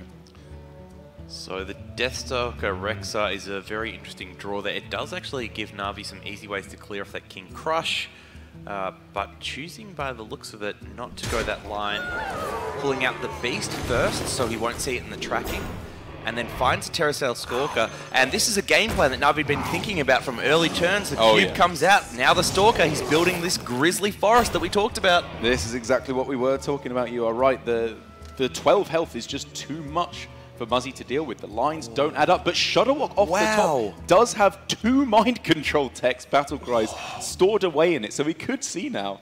You know, you trade away the 1/1, I suppose, so that there's none of your minions dying when you steal them, but then just go for a double steal. Yeah. I really like this tempo Shutterwalk. And it looks like Muzzy does too, because that appears to be the line he's pursuing here. What a series of draws between these two players. Absolutely nuts. If he can steal 1 Witchwood Grizzly, there's like nothing that he ever dies to. He's going for it here. I absolutely love this. Na'Vi is not happy with that. He pulls the Grizzly. It then gets Zolid by Shutterwalk. Keliseth coming out. That's 4 Keliseths that'll be in the pool at the end of this turn. The other pool there on Terrasail Stalker, probably one of the better ones. You don't want to lose the cube. You don't want to lose the other Witchwood Grizzly. But Na'Vi's also going to see the Earthshock there, meaning there will be no more Grizzlies out of that cube. And this was just looking so good for Na'Vi. On that turn when he went for the Katharina, I think that was the perfect opportunity to stop playing around mind control tech, but it has just not worked out for him. The double MCT for Muzzy that he held on to right from the start of the game was really the key decision that led to him winning this pretty unfavorable game. Yeah, I just think that's a really tricky one for Na'Vi because look at the players laughing at each other. I love that. I love the camaraderie. But just on how the way that early game played out, effectively Na'Vi had to weigh up what of the choices of Muzzy's can I play around. Yeah. And the mind control techs, the hexes, the Earthshocks, he decided to play around the hexes and the Earthshocks, but it turned out that it wasn't those that he needed to be playing around, it was the mind control tech, and that really is what undid him. Yeah, it was more likely that Muzzy has 1 of 2 hexes and 1 Earthshock than 1 of 2 mind control techs. Yes. But even then, I suppose you could make the argument that Na'Vi was too cautious in that matchup. Maybe he overestimated how good of a spot he was in and should have been a little bit more willing to take those big risks for big upside. I would generally agree with Na'Vi's plays. I think he was, by taking it slow, giving him a really good shot of bursting his opponent down with King Crush later on. Just unfortunately did not work out for him. Yeah, I think it's pretty hard to point to specific things that Na'Vi did wrong. There were maybe a couple of turns, like getting Handmaster Showdown earlier, I would have liked to have seen considered maybe a little bit more. But it is one of those calls that could go either way, and really hard to draw a fault at a specific point. It's much easier to chalk it up to Muzzy's great play in terms of being very slow with those mind control techs, holding both of them, and then getting a little bit fortunate in terms of minions that it hit. But based on the 5 minions on board and 2 mind control techs coming down, it was very likely to hit one of those key minions in either Handmaster Shaw or King Crush. And then the one thing that I would pick Muzzy up on, because again, whenever I'm casting a player like Muzzy, you have to be very nitpicky just to find any mistakes at all in his play, what with such a high caliber of player that he is. I would say maybe the Earthshock instead of the Healing Rain. I think he was maybe overly cautious there, because Charge Devil Saw, obviously when played from hand, cannot go face. And if you silence away the Katharina, you're leaving yourself open to Q play dead on the Katharina, I suppose. Even then, I think it was so unlikely that he dies to it. It was more likely that if he doesn't go for the Earthshock, he starts to lose on board. Yeah, I think you're correct with that one. There was a risk that happened, but based on the earlier turns, he knew there wasn't that much in terms of Death Rattle activation, especially when Na'Vi slammed the ones that he finally did get. True. So it's one of those things where maybe it's a small change that could have impacted the game, but the way it played out, really no bearing. Now we will be getting into Game 2. It's the mirror match between these 2 druids. And I say mirror, I mean in class only. The decks are quite different. They are indeed. The Taunt druid was kind of eclipsed, I think, by the Malagos druid in the shift from Witchwood meta into Boomsday meta. When people quickly realized you want to play Floop as much as possible, and that means you can't play Oaken Summons, that kind of pushed away from the Taunt druid variant a little bit. But it kind of made a resurgence because Malagos druid was so popular. It's a really nice matchup, I find, for the Taunt druid, where you can gain enough armor to outlast their burst, and in the later stages of the game, they have no response to your large board of taunts. So, very nice. Muzzy picking up that wild growth there. I was going to say his hand didn't look that bad with just the double nourish, but the wild growth there is huge. It's insane. Na'Vi's hand has been pretty good early on too. Unfortunately, drawing the second Ironwood Golem makes that Oaken Summons dead in hand. Yes. Which is unfortunate, but Wild Growth into Nourish is still what you're looking for. And if you can pick up something like an Oakart early on, this is exactly how the Taunt Druid wins. It can just go much faster and push that pressure, which the Malagos Druid just can't deal with. There is a reason why Oakart, well, this deck became a little bit of a meme for a while with, if you play Oakart early on, you win. It's because it's true. If you play Oakart early on, you will just be winning that game of Hearthstone. And Nourish is so key in the Taunt Druid. With the fact that they play, I think, literally 0, 6, or 7 mana cost cards in this deck, you have to bridge that 2 mana gap with Nourish, which is exactly what Naviute has done here. So Muzzy here has a pretty average-looking hand, and I would not be surprised at all to see this Nourish draw for more cards. Yeah. And is he going to find anything of interest off the top here? So the combo pieces are in hand. Actually, that's pretty good. Yeah. But they're not great to be played at the moment, and he is still looking for, I think, more cycle at the moment. So it's getting there. It's not there. There is still big chance for Na'Vi to bring this one home. It's getting very close for Muzzy. If he can find himself Dream Petal or Twig in the next couple of turns, I'd say this is actually looking very good for Muzzy, because he has the Plague to deal with this wide board of dragons from Naviute.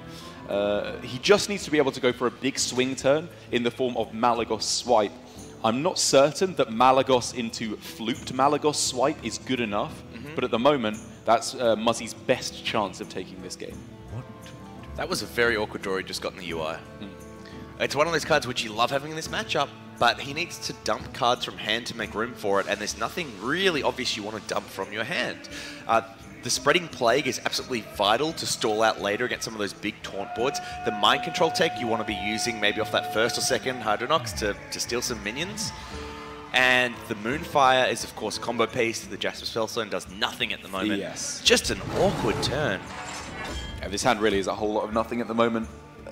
For Muzzy, this is just why you so rarely see Nourish being used for draw. It's just always for ramp in Malagos Druid, because so much of the deck is that card draw. If you're in Na'Vi shoes, you must be pretty confused by what that turn was. Like what for, could they possibly for Malagos to Hero Power and pass on 8 is very strange. That's not something you see very often. All kind of alarm bells will surely be ringing, but it does not deter Na'Vi from playing the 4 minions. He was punished for it last game, and while this is pretty good for Muzzy, it's far from game-winning just yet. That is the best pull that he could have gotten, bar none. Muzzy has had great fortune with these mind control techs so far, and while it's easy to say, you know, luck's on his side, the reality is he's teched in more mind control techs than the field for this exact type of meta where 4 minions on board is very common. And now I think for Na'Vi, as he is running the list, as I just checked, with only 1 Sleepy Dragon, this is the final dragon pulled from his deck now. So that Dragon Hatcher is not only a bad draw because it makes the Master Oakart worse, it's just a 9 mana 2/4 now. This is clearly a decent board for Na'Vi because he's got a nice big board in play, he ramped up quickly, but these draws are starting to get pretty dire actually. The recruit effects have just come in all the wrong order. And people at home must be asking, well, why is he only running one of these when you can have situations like this? Na'Vi's list is, I guess, effectively a not very greedy Very list. anti-aggro, yeah. Given the current meta, much more aggressive decks expected, this is a less greedy list that can still win those control matchups, but have a little bit more game, and it can run into these awkward positions as a result. And we do see here Muzzy saying, okay, I have no guarantee that Twig or, to an even greater extent, Dream Petal Florist are coming anytime soon. Let's get this rolling now. If you don't have the Naturalize, my Malagos might even stick on the board, and then Fluke Malagos Swipe is really just game-breakingly winning for Muzzy. So Na'Vi's got 2 draws here to find that Naturalize. The Spellstone is not one. The Wild Growth is going to be required here. He could also hit Nourish and dig for more through card draw off the top. It's the Cube. That is not what he was hoping for. It does let him kind of play around Malagos Swipe. It does.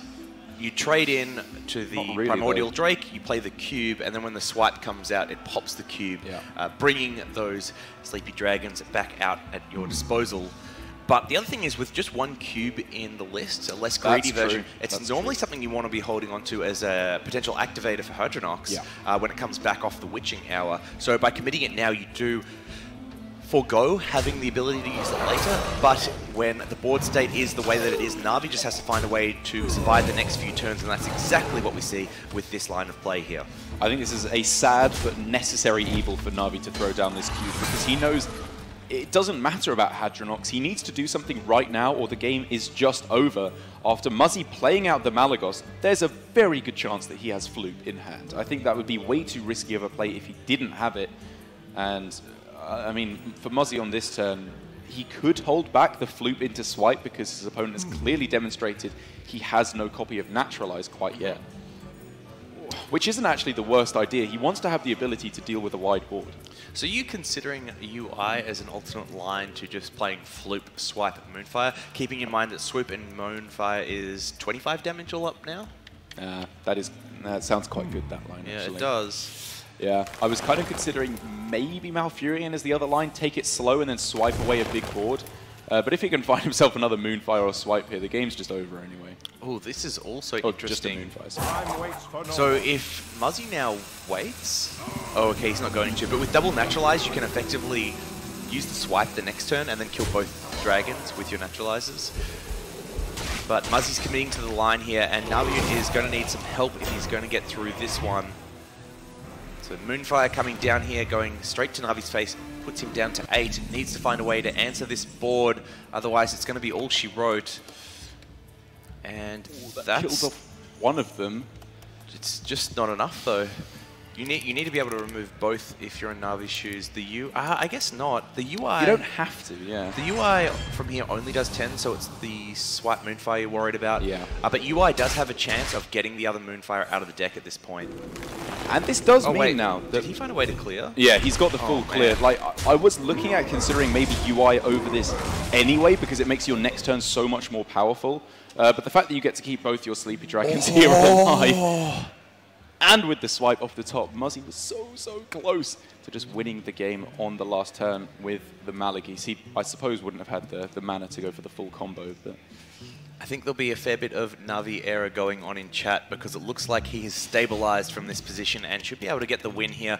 Muzzy is likely to throw all damage left at face, but he may be considering whether or not Malfurion down this turn and figuring out if there's some way he can push through that makes more sense than just trying to throw damage to face. And, you know, this is the fear for Muzzy's line. The fact that he went all damage to face clearly leaves him vulnerable to a potential clear on the Malagoses, Malagai, whatever the plural may be. And it's gone wrong for him. The clear was there, the taunt wall is made, and now Muzzy needs to find a way to get through these taunts, which his line did not allow him to do. There's Hadronox, one of the key cards in this matchup, but unlikely to be needed. And although we do say that, we have seen Malagos Druids commit the early Malagos, have it cleared, and still find ways to win. So Navi still has to be on top of his game to close this one out. The health totals were just so awkward for Muzzy because even if he had gone Moonfire on the cube and then swipe face, that's only 11 damage to each of the Sleepy Dragons. That doesn't actually clear them off with the +10 spell damage on board. I think the other problem is if you commit that much damage to the board, which is effectively you Moonfire and just swipe into the board, how do you actually win from there? Maybe the consideration was whether he should have waited another turn or played the UI instead to dive through the deck first. So Muzzy throwing out those Naturalizers now is going to mill Navi a card, and I'm guessing he's hoping to get Hadronox out of the deck, that's but the idea. he cannot see that it's in hand. Getting rid of Spellstone and Ferocious Howl. Yeah, he was just hoping for Witching Hour or Hadronox. Both would give him a very real shot in this game. But I'm starting to think that unless fatigue starts to become a factor for Navi, which I find unlikely because, again, there's still armor gain from the Oaken Summons, believe another Branching Paths as well later on in the deck. He should be able to armor up to a point where fatigue isn't a real concern. Yeah, that's exactly right. While Muzzy does have the Malfurion, which is obviously much better than Navi's raw hero power in fatigue, he's also ahead on cards.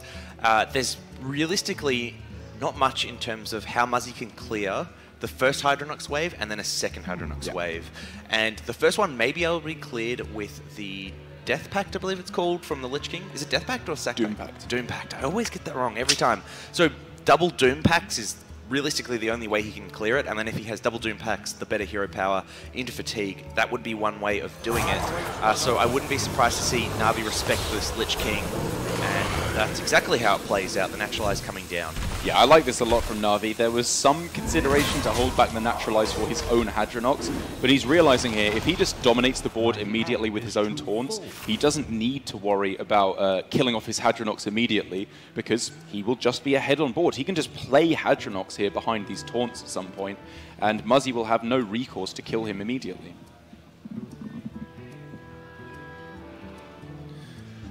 Na'Vi pulling the Doom pack that we were talking about, and we saw that used to great effect in Taunt Druid at the start of the day when Fairley managed to eke out a win from an unfavored spot with Tyler by combining it with Witching Hour. It's something that you don't expect to happen, but is absolutely within the realm of possibilities once Lich King comes down.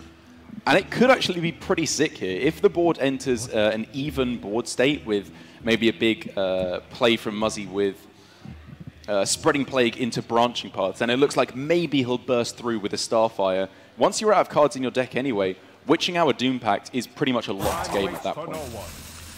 Now, people at home may be wondering why Muzzy is playing this one so slowly and really thinking about these turns, and I think this is one of the things that does make Muzzy so good. He finds ways to win from really unfavored positions. He's sitting there, and if you were to ask him what his chance of winning now, he knows it's really low. Yeah, it's but very the low. fact that he can sometimes find wins in these situations is part of what makes him so great, and that's why he plays these out. Yeah, with the second Naturalize picked up, though, that is Na'Vi's perfect time to throw down this big old taunt wall and say to Muzzy, you had better have the perfect answer to this, like I said, in Spreading Plague into Branching Paths, and then maybe Muzzy has Anti-Magic Shell from where Na'Vi is sat. That's where things could potentially go wrong. Muzzy knows it's not there, though, and that is going to be a surprise equalization for Na'Vi. You say surprise. What was surprising? Okay, going into the series, going into that game, I would say Na'Vi had the lead. Muzzy got pretty much the dream hand with Wild Growth into 2 Nourishes as well there. He got an early Malagos on board, which couldn't even be answered. That's usually just game over at that point for the Malagos Druid, because Mali hardly ever sticks on the board in Hearthstone anymore. But the answer was there for Na'Vi, and I'm far from saying that Muzzy's line was wrong to take. Every play you make has downsides. It's just unfortunate for Muzzy that the downside came into actuation there for Na'Vi. Yeah, I think it's spot on analysis there, Derek. You have to take, I take that back. You have to take risks in the right spots. Muzzy took the risk, was rewarded, but then wasn't able to capitalize. And unfortunately, when you are taking that risk, that's just sometimes the outcome. Yeah, it is indeed. But I'm sure Muzzy won't be letting it get to him. He's lost a couple of Hearthstone games in his time. Not many, it's worth saying, but he knows how to take it. Was it Kobe Bryant? Or no, maybe it was Kobe or Michael Jordan that said he was the most losing basketball player of all time, but you can't be the biggest winner if you're not willing to take the losses in the process. Oh, classic bounce ball line. Ah, jeez. All right, with the players tied at 1-1, we will take the break that we take at all series when we hit game 2 to give both you and the players a chance to recuperate, and then we will conclude this exciting series between Muzzy and Na'Vi, so please don't go anywhere.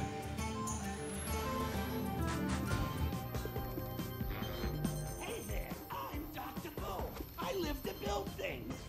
Bombs mostly. So, come work with me, and we'll create all kinds of new inventions. Bombs mostly. Science! You can go into success with no regrets when you work with Dr.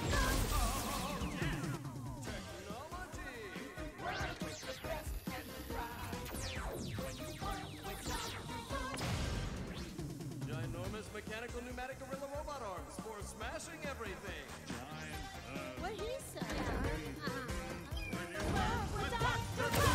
Come add your skills to my team at Boom Laboratories. We're exploding with opportunity. Dr. Boom is not responsible for severed, exploded, or lost body parts. Revealing location of semi-secret lab is punishable by death. Apply now.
G'day and welcome back to day 3 of HCT Singapore. We're in the middle of a blockbuster match between Muzzy and Navi Oot. It is tied at 1-1 and we're about to bring you the Game 3 action. I'm JD and joining me is Da Rock'em Sock'em Robots Brown. I never actually played Rock'em Sock'em Robots. I know it from Toy Story, but we didn't have them in England. Pap, pap, pap. Yeah, we just hit each other in school. That's the best we had. Is there any way that we can erase that? No one needs to know about your violent past. I've done a great job of pushing that one right down in the British way. Unfortunately, still shows a little bit, but, you know, not all scars heal. Brilliant. Thanks, mate. All right, so Navi and Muzzy are tied at 1 apiece. Muzzy taking the win in the first game with that Shutterwalk Shaman. Yeah.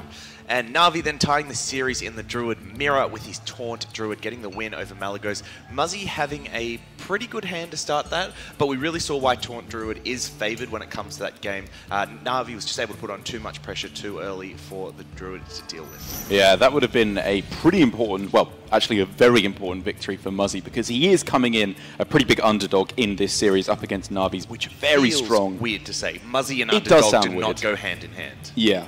They do not, and he doesn't like it either. He you know, with Sayan's big win streak at the moment in Hearthstone, what with him being his teammate, he's having to deal with not being the #1 point earner in Americas for the first time in 3 years. It's surprising. It is. In a way, it's surprising. In another way, it's not. Like for me, Just Sayan has always been an awesome player. I agree. I've loved watching Just Sayan play in tournaments, and then also his stream, one of the most educational streams, well explained, that I've ever had the pleasure of watching. But I think the thing that's held Just Sayan back a little bit, and he'd probably agree with this himself, is his work ethic when it comes to dedicating himself to Hearthstone. Tempo Storm and Muzzy, as both a teammate and a competitor, have really pushed him to the next level when it comes to that, and speaks to part of the reason why he's been successful. And I think that will help Muzzy too. Muzzy yesterday was kind of coy about, you know, wanting to be #1, wanting to be the best, but that really is his ultimate goal. And while he would never voice that, and I think a lot of the other top pros wouldn't necessarily voice it either, it is what carries them forward. Yeah, that competitive stride. It's rare in life that you get the opportunity to be the best in the world at anything, especially such a big esport as Hearthstone. It's something you do not pass up. So Muzzy there, missing the wild growth this game around, just having to play the hero power out. Navi's hand is looking alright, but really is hoping to find an egg, and it just hasn't hit there. The spider bombs don't really get that much use in this matchup. It's just too passive, I think, at the moment. You want to be aggressive in this matchup and start pushing for lethals that they can't deal with early on. And that's why Navi is forced here to just play the very sad 3-mana 3/3 vanilla Terrascale Stalker. And the other unfortunate thing for Navi as well is those flanking strikes really don't find targets in this matchup. So they're more or less dead cards in his hand. Was really hoping to find the egg, didn't get it, so the Terrascale Stalker gets played out. Muzzy finally hitting that wild growth, and that will enable the Nourish on the following turn. This is what happens when you play against a deck that runs like 6 or 7 minions, maybe tops in the whole deck. Is your removal spells do very little, surprisingly, until right at the end when they're thrown down. They're big hitters in the late game with the Malagos and the Alexstrasza. But for Muzzy, once again, while the Wild Growth didn't come down at the perfect time, I think it's still good enough for him here with a Wild Growth and a Nourish to ramp him up towards potentially even just an Alexstrasza to face next turn and pushing for an early lethal with this Mali Druid. So with so little going on with Navi's hand here, the Witchwood Grizzly and the Carnivorous Cube are the things that sing out to me. Do you feel like you have to play one over the other? Not necessarily, because Cube could be decent on the Terrascale Stalker, but I think there's never going to be a point in the game where the Mali Druid has less cards in hand than right now. And for Navi, if he is expecting this to be such a dreadful position, I think he needs to anticipate, or at least pray, that he will do incredibly well with this Carnivorous Cube. That needs to hit a Witchwood Grizzly, or King Crush, or a High Main, just anything to really dominate this board. So Muzzy, the Alexstrasza coming down on that turn, pushing Navi down to 15, which is a scary life total, especially in a deck that doesn't give you ways to pull that life total back until Deathstalker Rexa comes down. But it will enable Navi's removal to finally find some value. Yes, I suppose that's the one upside for Na'Vi is my trying opponent's... to look for positives. Yes, I can remove my opponent's giant minion. Fantastic. Then I'm going to die. As I really like Muzzy's line here, he's realizing the only heal in Na'Vi's deck is obviously the armor from Rexar and then potentially lifesteal afterwards once again, unless he's actually running Ziliax in his list, which I will quickly check. Yeah, okay, 1 copy of Ziliax there for Na'Vi, which is potentially a little bit of heal, but basically, a lot of the time, Alex Straza face into UI face here just wins him the game in 2 turns. This or is Dream Petal into yeah, reduced I really Malak, like fair Dream enough. Petal here. This is a matchup where just playing Malagos by itself is a very risky move, just because of the single target removal that the Hunter does have at its disposal.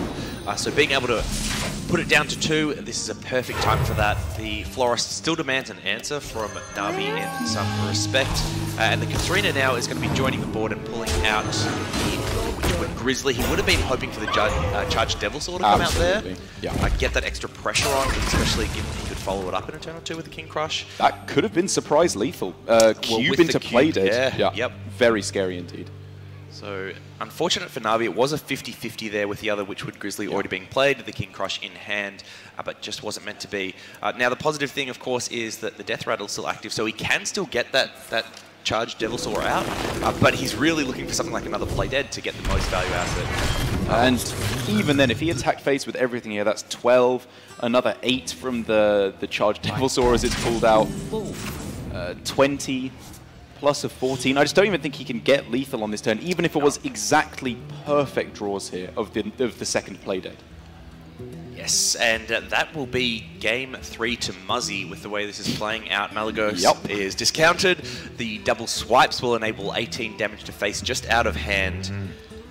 So with Na'Vi on 9 and no way of protecting or healing himself on this turn, that will be game to Muzzy. But from Na'Vi's perspective, you cannot just concede in this position. You have to figure out if there is a way that you can still win, and if so, how do you actually navigate that?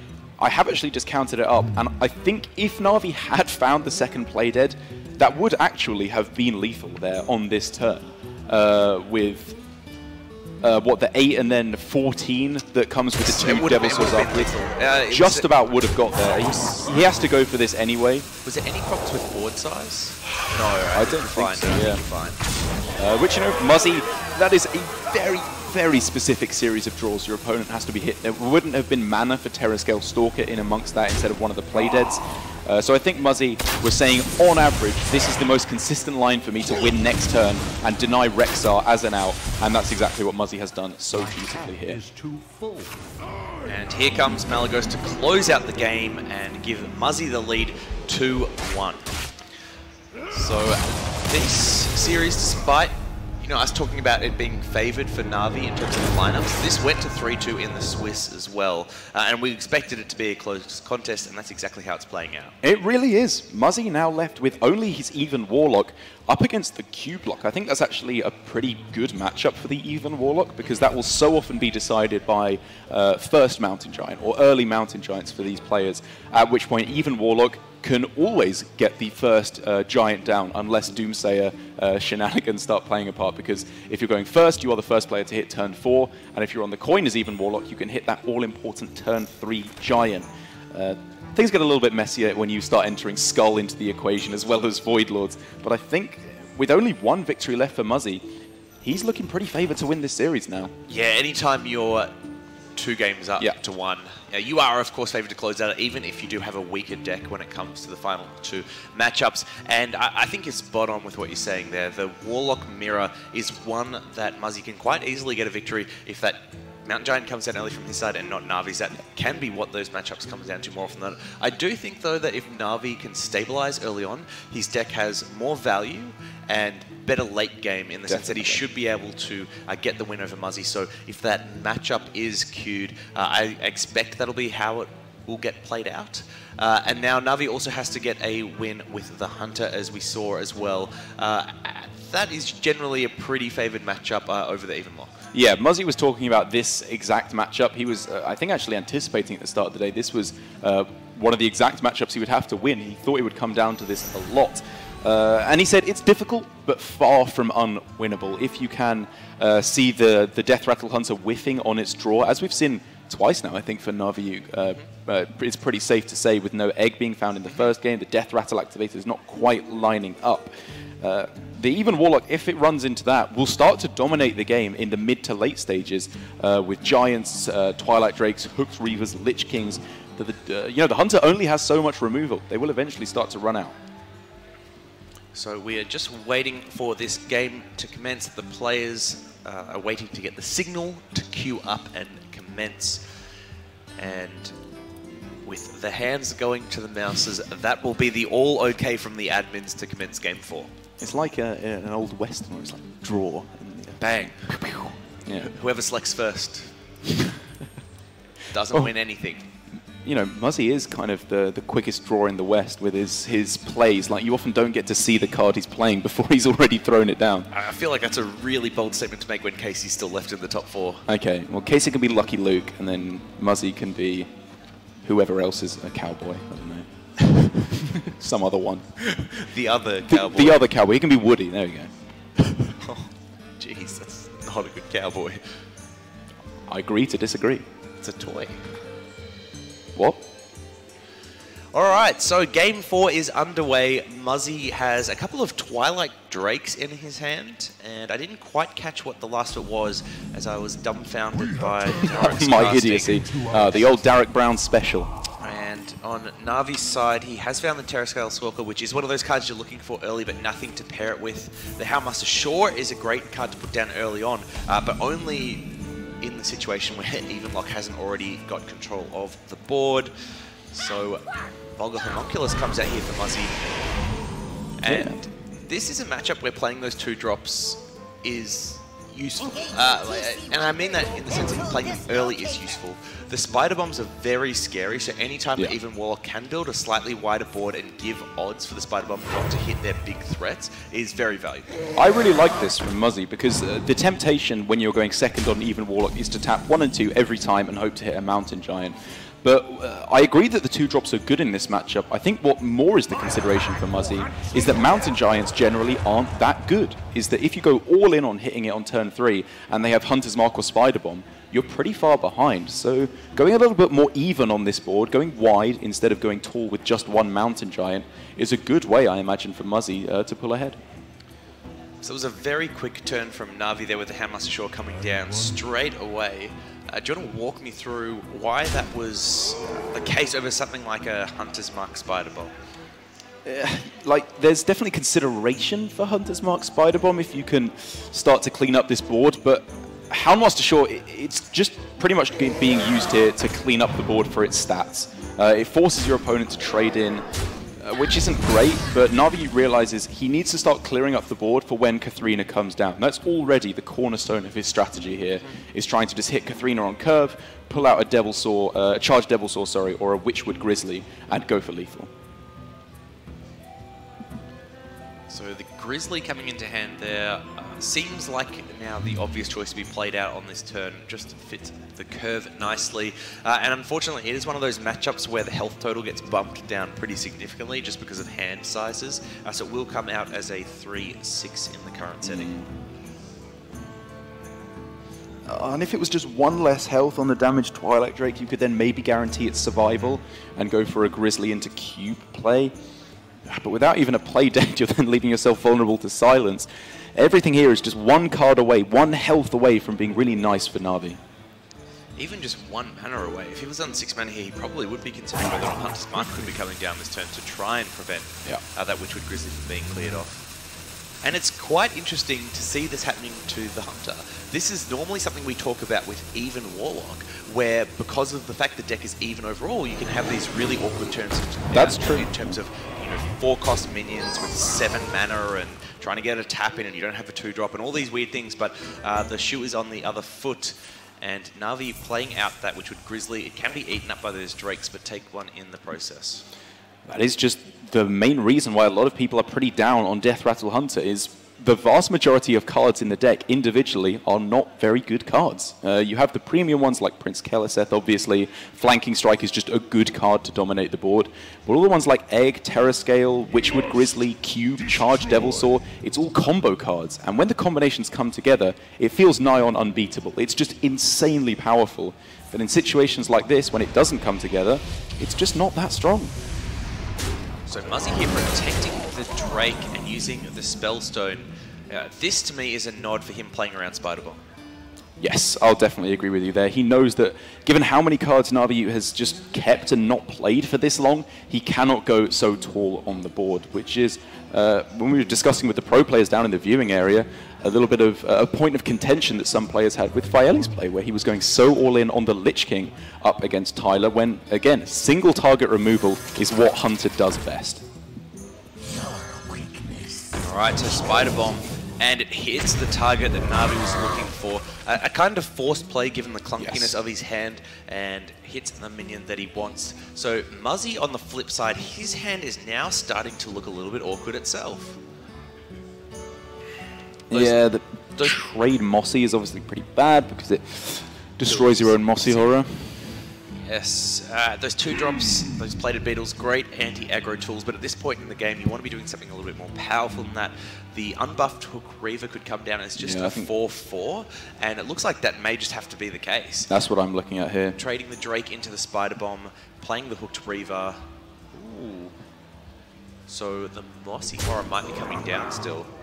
No? Oh, Hellfire. Okay. And then the Plated Beetle followed up. So this clears the board. You still get one of those Plated Beetles down. And with the other Spellstone in hand, it buffs it up even further to deal with a big threat from Na'Vi, such as a Charged Devilsaur.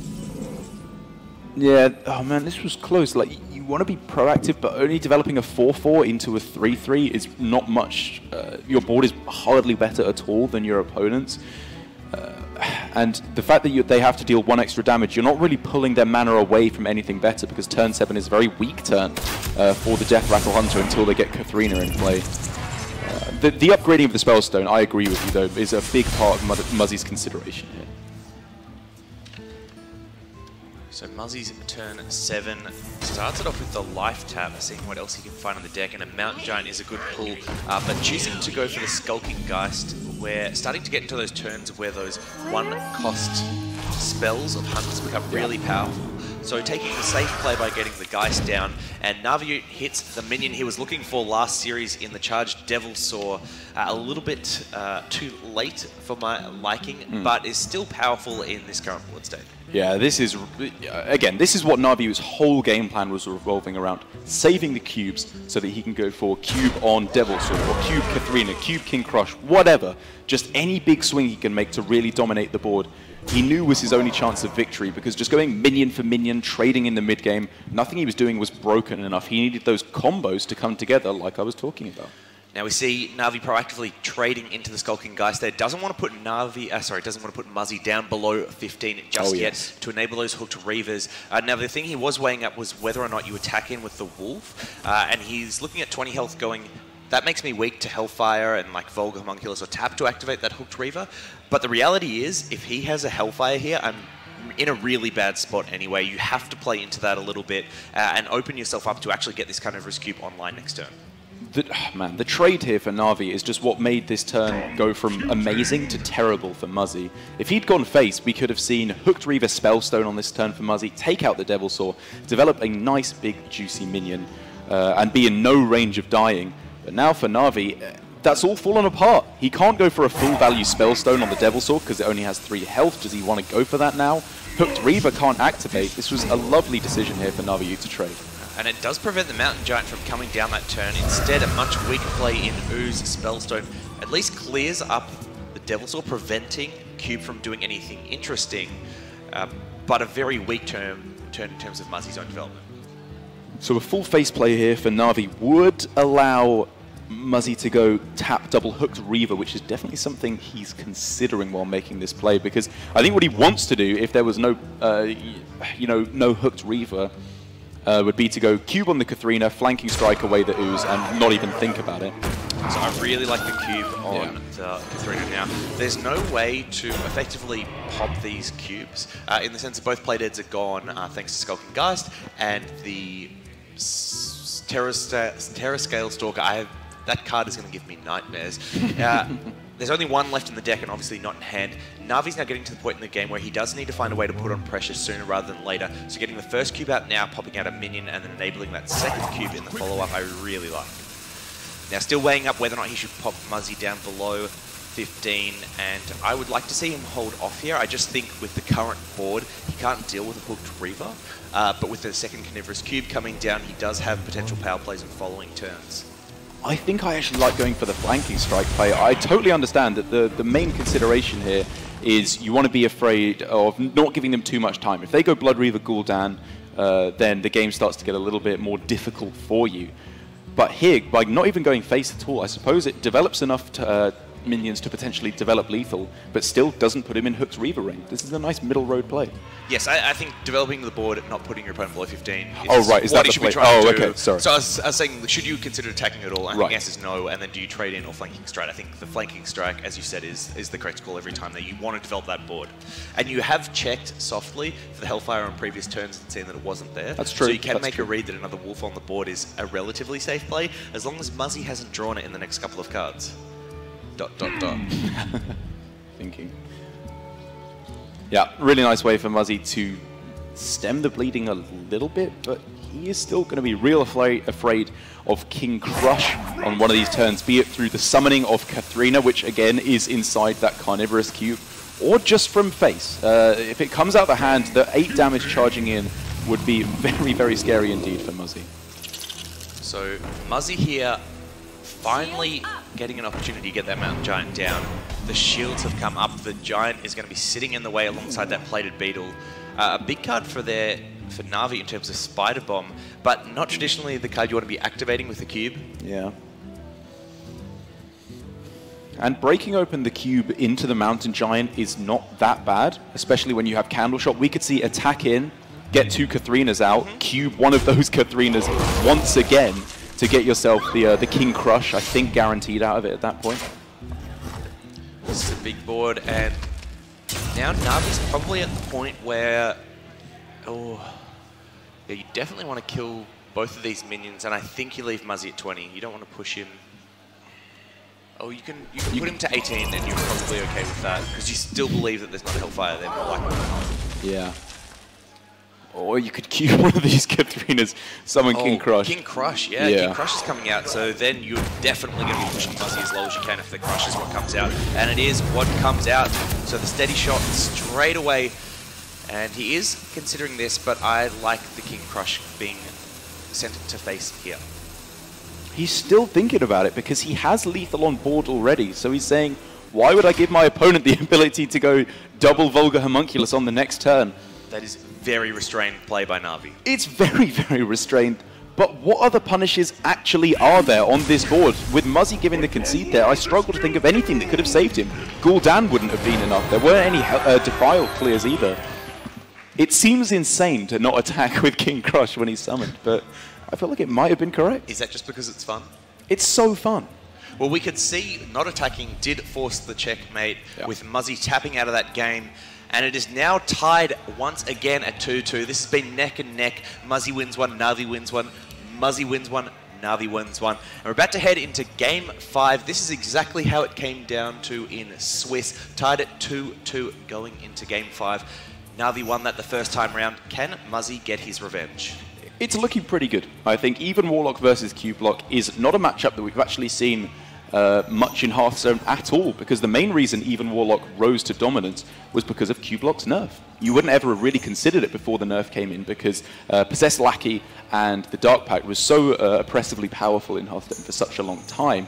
But when that went away, people were struggling to find a replacement for Warlock because they were realizing, you know, Gul'dan's such an insanely powerful card, getting down an early Mountain Giant, all these things, the pieces were there, but the shell didn't come together until people discovered even Warlock. And while it is less powerful of a deck than the original Q-Block, when these two versions line up against each other, I think it feels pretty good for even Warlock. Okay, I think it's a pretty good matchup for Evenlock, but I do think that Navi's will have a little bit of counterplay, especially with things like a Faceless Manipulator still being very valuable. Now, the way this matchup plays out from my experience is that Muzzy has the advantage in the early game. If you look at Warlock, where is their weakness? It's single target removal in these current decks. The Hellfires and Defiles are obviously there for wide boards, but not for tall boards. Muzzy has more tall threats in that early to mid game, where Navi doesn't. But once you get to the transition to that late game, Navi has things like cubes that can just get that value that Muzzy will not be able to deal with. And so often this match comes down to, can Muzzy find those big threats early? Can Navi answer them? And if he can answer them, transition successfully to the late game. Now, there are things that can, of course, cause little hiccups along the way. With Doom Guards being run in Navi's cube lock, there's all types of crazy burst potential that you just don't see in a normal even locking mirror. And not just Doom Guards, Doomsayers are actually one of the most important cards that you can find for Na'Vi in the early turns, because that's one of the few ways that you can delay your opponent from going for Mountain Giant for a turn. And even though they have the ability to tap sooner and get the first Giant on board, if you can disrupt that and make sure that you are the first player to get Giant in play, you completely disrupt the flow of this matchup in your favor. Now we are seeing one of the tech cards that Muzzy has in his deck that is very useful in this matchup, being that Sacrificial Pact can remove a demon for just a 0 mana. So big card for Na'Vi as well, if he can find it, is the Skull of the Minari, something we haven't seen a lot of as a result of those nerfs. Muzzy does run double ooze, and more often than not it will get answered by the time you hit turn 5, but it is one of those cards where if you play it out and it doesn't get answered, it can just lead to the win for Na'Vi. This is now, however, an interesting game where neither player have really drawn any of their best cards. No Mountain Giant for either player, no Skull for Na'Vi, as you pointed out. The Possessed Lackey is a good way to get things rolling on turn 6, but if Muzzy can find a Giant right now, then he might have been able to put on so much pressure that that wasn't a possibility. But now with his only turn 4 play, realistically, being Spellbreaker on this turn, which you never want to play early on against Cublock, this could not be much worse for Muzzy. Yeah, this is a really tricky turn for Muzzy to consider here, but he's going to be restrained, play it longer, go for the life tap, and finds the ooze, and I believe he has to dump a card from his hand now, otherwise he will overdraw. Defile. The Defile, getting rid of one of those, is usually something we do see in these Warlock mirrors. The Defiles often don't have that much value. Oh, Na'Vi pulls the Mountain Giant, that's big. The Mountain Giant's going to hit the board. Na'Vi can clean up the 2/2s, and he is in a great position now. He is. I'll agree with you, as coin into Possessed Lackey into Cube Pact on the next turn is looking like an amazing 1-2 punch for Na'Vi. The real trick, the saving grace here for Muzzy, is that Sacrificial Pact. If a Doom Guard is summoned out from the Possessed Lackey, he can gobble it up straight away and hope to make a big swing back in his favor. Yes, you say that, but this Mountain Giant has... Yes. Gonna hit face a lot of times in the interim, and I was gonna say that if this continues to be slow, then Na'Vi has the advantage as we transition. That's exactly what we talked about. Na'Vi's deck is gonna be better going on, Muzzy's better early. So in the situation where they both miss early, Na'Vi's still probably favored, especially given he did have the Possessed Lackey, the Cube, and the Dark Pack already in hand. And these turns just feel so bad if you're in Muzzy's shoes. They really do. Having to throw down an ooze here just to clear up room in your hand. It even came out in the wrong order for him because he wanted to find any other 2-drop. Now for Na'Vi, the double Doom Guard being found there isn't actually that bad for him, because it means he gets a definite Void Lord out of the deck, which is less devastating if Muzzy Sacrificial Pacts it, because you again still get the 3 Void Walkers out. And he can just start hitting Muzzy in the face with these Doom Guards as well. They could just be played from the hand as 5 attack charges. Yeah, I wonder if Na'Vi's even weighing up playing one this turn. Wow. The likelihood that you discard the other is quite low. But there's just so many high value cards where if you hang on to them, you win. Like, Giant to face Cube and then Dark Pack just to make more Giants. I feel like it's a great play, especially when Sacrificial Pact is in your opponent's deck. And that's exactly what Na'Vi does. He's saying, it's turn 6, you can play your Hooked Reaver if you like. I've got 2 of these Giants, they can handle that, no worries. This beautifully plays around 2 of Muzzy's cards in the Sacrificial Pact and the Skulking Geist. You don't play a Demon, and you play the Dark Pact before he can destroy it with the Skulking Geist. And it's looking to me now like there is pretty much nothing that Muzzy can do to fight back. He throws down the Volga Homunculus, but it's not enough. This is just lethal. Na'Vi's going to take this series 3-2. He plays out the Doom Guard for some style points, and those Giants are going to face...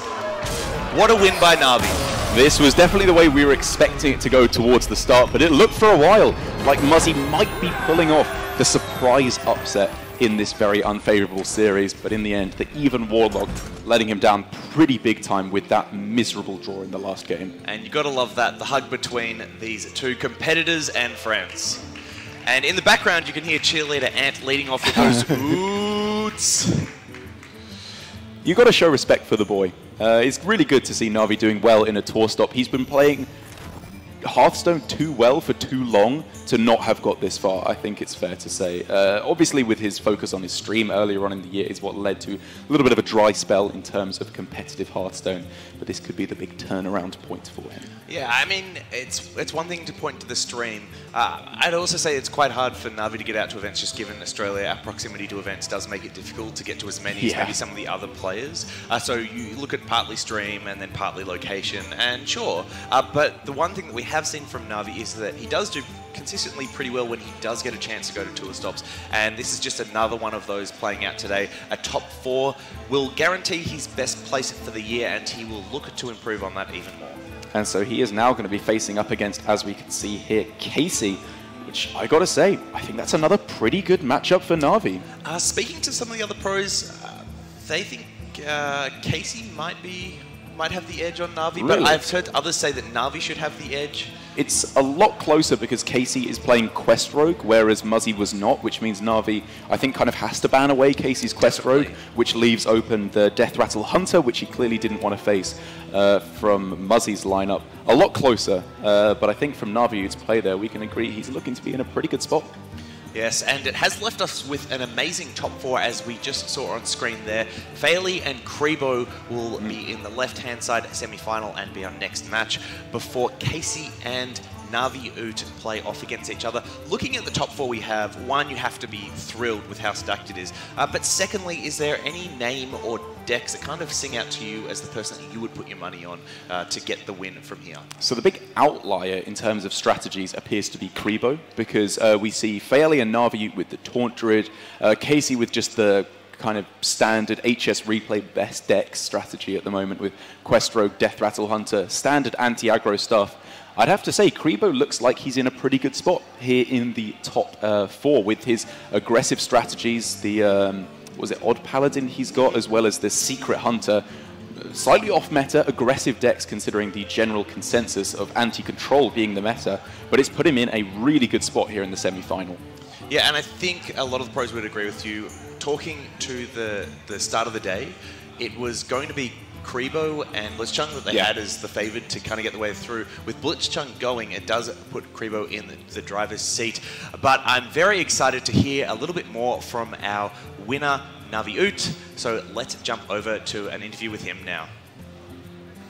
Thanks, JD. I'm here with Na'Vi, something I've wanted to do for many years. Na'Vi, congratulations. And going into that game 5, how did you feel? Obviously, with that matchup looking a little bit dodgy. Going into game 5, I was actually feeling pretty comfortable. I mean, I was pretty happy when I saw the Giant on 4, but even when I was down, like, I knew my lineup was favored, so it's really, really important to not dwell when you're on that when you're down, and just try and view Conquest as a whole, because that's really what defines the format. And obviously, different players have different ways to prepare for day 3 of a tournament like this. You only played 1 match yesterday. Are you a guy who does a lot of prep, or are you a guy who likes to just chill with their friends? Yeah, my preparation yesterday, you definitely asked some questions about my professionalism. So, but I mean, I went out on the first night as well, and I did well. So I just thought I didn't really want to change anything, and keep going with the status quo. Yeah, sticking to a winning formula always a good idea, and I think they agree that's a good plan. We're in the business end of things now, so starting to think about winning, or just going to start planning for Casey? I mean, I was definitely thinking about winning the whole time. Like, I really want to work on being respected as a player again, and doing well at these kind of events really goes a long way to that. So, yeah. And when are we going to get you out of APAC? When are we going to see you more around the world? I know you've escaped to America once or twice, but we're going to see you on tour at any point? I kind of bring this up a lot, but the Southeast Asia majors are by far my favorite ones to go to. Like, the community is really, really inclusive, especially to the foreign players. Like, they'll show you around, they'll take you out, show you the nice places to eat and drink. So I always make sure I get to these ones, but I'll definitely be trying to get to NA pretty soon. I'm not sure about EU though. I'm going to have to wait again to give you more hassle. I thought I'd take it easy on you. You were in the front row heckling me yesterday, but I thought I'd be a nice guy tonight. Anyway, good luck in the next round, and I'll let you go off and prepare now. Hope to see you in the final. But I hope to see Casey there too, so take care, man. Thanks, Thorndal.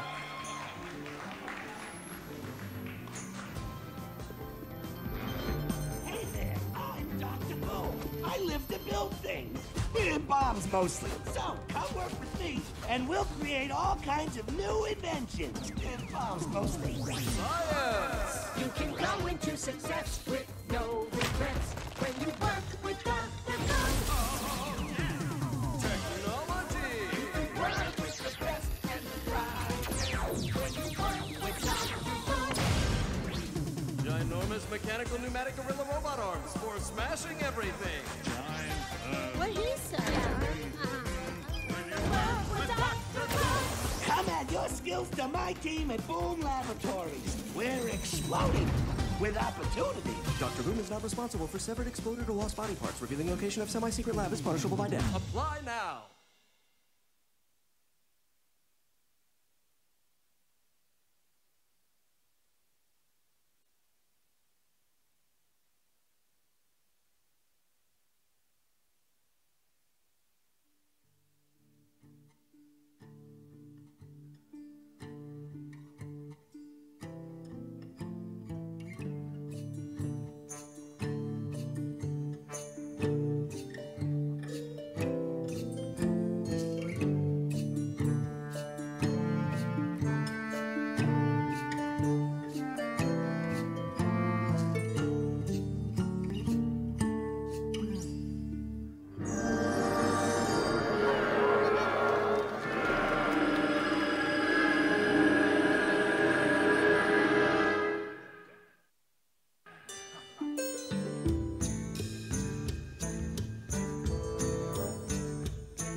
Legendary.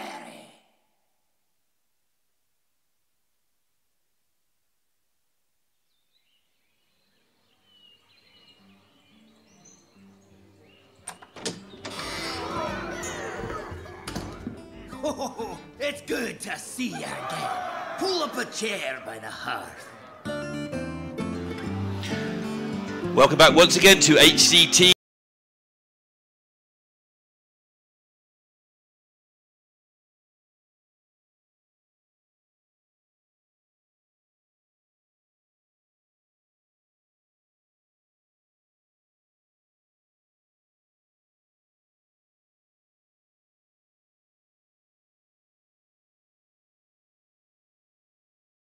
Singapore, we've finished with all of the quarterfinals now, and we're down to the serious business of the top 4 players.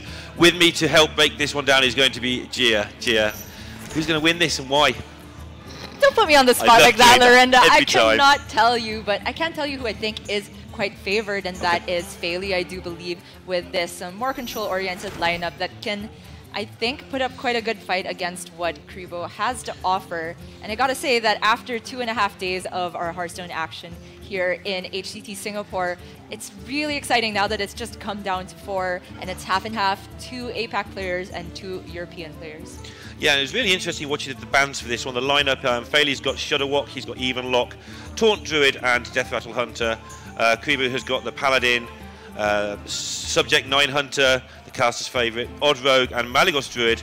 And I was listening to Faili talking to Casey about his bans a little bit. I was spying, and I sort of heard the first words out of Casey's mouth, well, you don't ban Paladin. And then they talked for 2 minutes in language I didn't understand, something to do with Hearthstone. And the next thing you know, the Paladin is banned out, basically because of consistency problems. Yeah, I wouldn't know where to begin with thinking out how the ban goes. I suppose the Paladin has good matchups against the Hunter and the Shaman from Faili. Would struggle a little bit against that Even Lock though, but if you were to expect your Even Lock to maybe get banned, it makes sense. But we see that Kribo actually bans out the Taunt Druid from Faili, and so I do think what he has to do is try and bully this Death Rattle Hunter. And as we've said many times, it's often that the aggro player has to hope to target the Death Rattle Hunter in their opponent's lineup, but it hasn't quite been working out for the aggro lineups today. Yeah, Death Rattle Hunter usually finds, when it's got 3 chances at it, just some way to stick something on the board and do a few trades, and suddenly it's got the 5/5 wall out there. But obviously it's not favoured individually, but it just finds a way to get it done because the rest of the lineup is so good. Yeah. What I do think Kribo should have a decent chance with is this Odd Rogue up against that Even Lock especially. Might struggle a little bit more against Shudderwock, but against Hunter the matchup is fine as well. And it seems like all of the decks from Kribo have maybe one good matchup, one bad one, and one that's around 50-50 the way I'm viewing it. So it's hard to give the favor to anyone in particular, but I do think that the way the Death Rattle Hunters have been playing out so far throughout the tournament, I think Faili can get the win with it. Yeah, I'm going to pick Faili because I feel that Kribo was putting too much pressure on himself in the last round. He seemed to be... There's 2 ways of going when you advance deep in a tournament. You get less and less nervous because you sort of proved more and more of yourself already, or you start thinking about winning the tournament and that puts the pressure on. And so far I think Kribo has played great, but he did start to look like he's putting pressure on himself in that last round. Yes.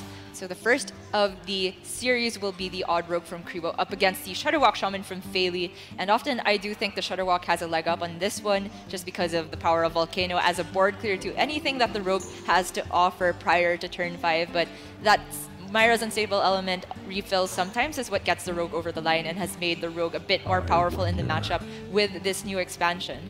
But the hand of Faili with double draw, I don't think you necessarily want to be seeing that against a faster deck. Yeah, a lot of weird stuff happens for the Shudderwock. It does clear up multiple boards, but sometimes it needs to find that Healing Rain plus 1 last taunt or something just to lock the game out. It draws a lot of cards, it holds on a long time, that's important. The way it does sometimes lose is it just needs 1 more card. It seems to need a lot of that removal to actually get the job finished. Yes, very true. And we perhaps might see a situation like that later on in the game. And Faili now has this option to coin out the Acolyte of Pain, or I guess the Manatite as well, because he did see that Kribo unfortunately did not have a 1-drop, so that it's very difficult for him to actually clear off the Manatite in this turn.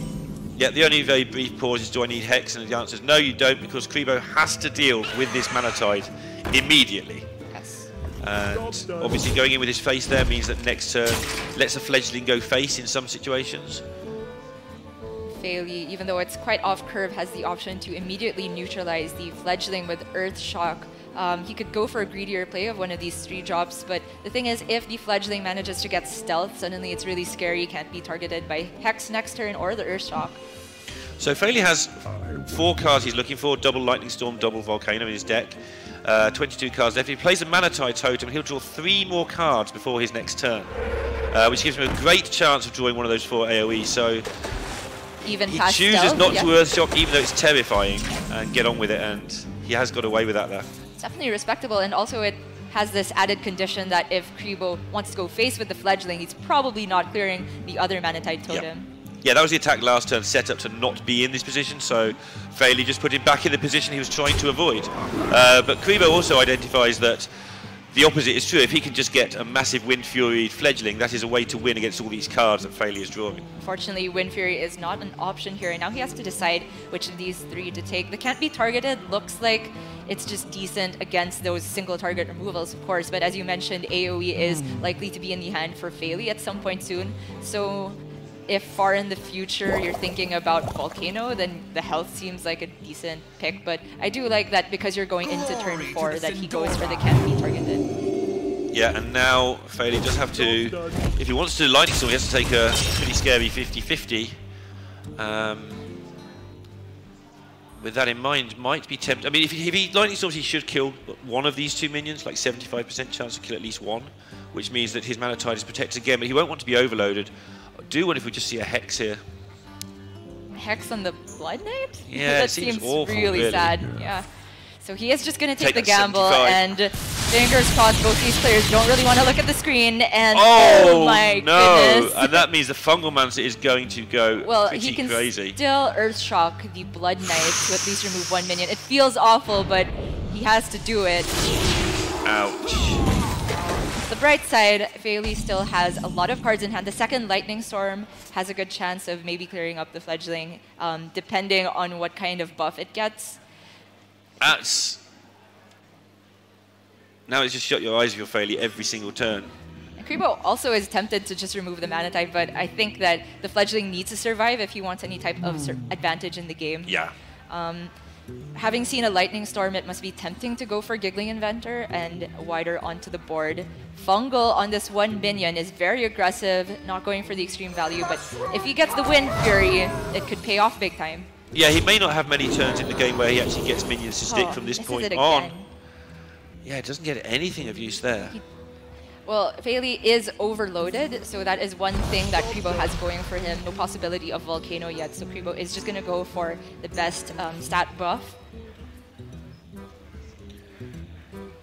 Now, this turn for Feli is exceedingly tough. Yeah. How can he even try and get this he really going? needs Volcano for the upcoming turns, because Lightning Storm just won't do it anymore, even if it high rolls on the next turn, and he can't use Hex or Earth Shock on that can't be targeted fledgling. Yeah, Kribo definitely taking the right option there of the ones that he was offered, and he has been unfortunate that this hasn't done even more damage. So if Feli's just on that fine Volcano plan, it might just be a Farsight here, as passive as it seems. Yeah. Maybe an Acolyte next turn, it's bound to get a draw anyway. And the only problem with that is you then are all in on that plan, and that's why he's taking a while to commit to it, because it's obviously with no minions at all to challenge the fledgling, that would be the only option. I mean, between now and next turn, assuming he plays Farsight or Acolyte, he does have 3 chances to get it. Yeah. I think there's a way that Kribo can actually overdraw Feli if it goes for the Acolyte. Not that it's a big concern in Feli's mind. Right now, getting the whole combo done is the last of his concerns. Yeah, if you can just withstand the pressure as Shudderwock, your opponent usually just concedes at some point before you actually have Third to. try for Wind Fury, combo. he finally gets it. Third Ouch. time's the charm. And that means Kribo can put Feli to 8 just with this. And he's 1 mana off lethal from being able to Leroy and Dagger. It's absolutely ridiculous. Healing Rain, of course, in the hand for Feli, if it comes to worst, might buy him 1 more turn. Maybe have to roll another Lightning Storm. In this position, you might want to go for Death Rattle for a bit more resiliency against AoE, as you know that the fledgling cannot be targeted by single spells. 2 plants, he feels that he's got fairly low enough that he doesn't mind just setting up, keeping some sort of board, obviously gives you a chance of getting a second Fungalmancer, or does it just gets 2 damage in? So given that Feli will have full mana, Kribo is very much deciding on whether he wants to actually go for Leroy immediately to play around taunts coming out, I suppose, in the next turn. Instead deciding for, I guess, what will be an SI7 Asian play. Wow. Wait, piling in his damage. Yeah, he didn't combo it out. I'm a bit surprised about this. So I guess mind control tech is a thing, but I feel like the 2 damage could be quite relevant given healing rain and things like that. Yep. Because now Feli has the opportunity to maybe high roll with the Lightning Storm and then clear off the Fledgling with the Acolyte of Pain.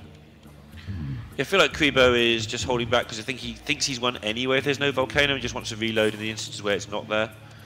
And this is the thing where he didn't buff a Fledgling to +1/+1, so if he rolls 3 on it, he will get rid of it. Ooh.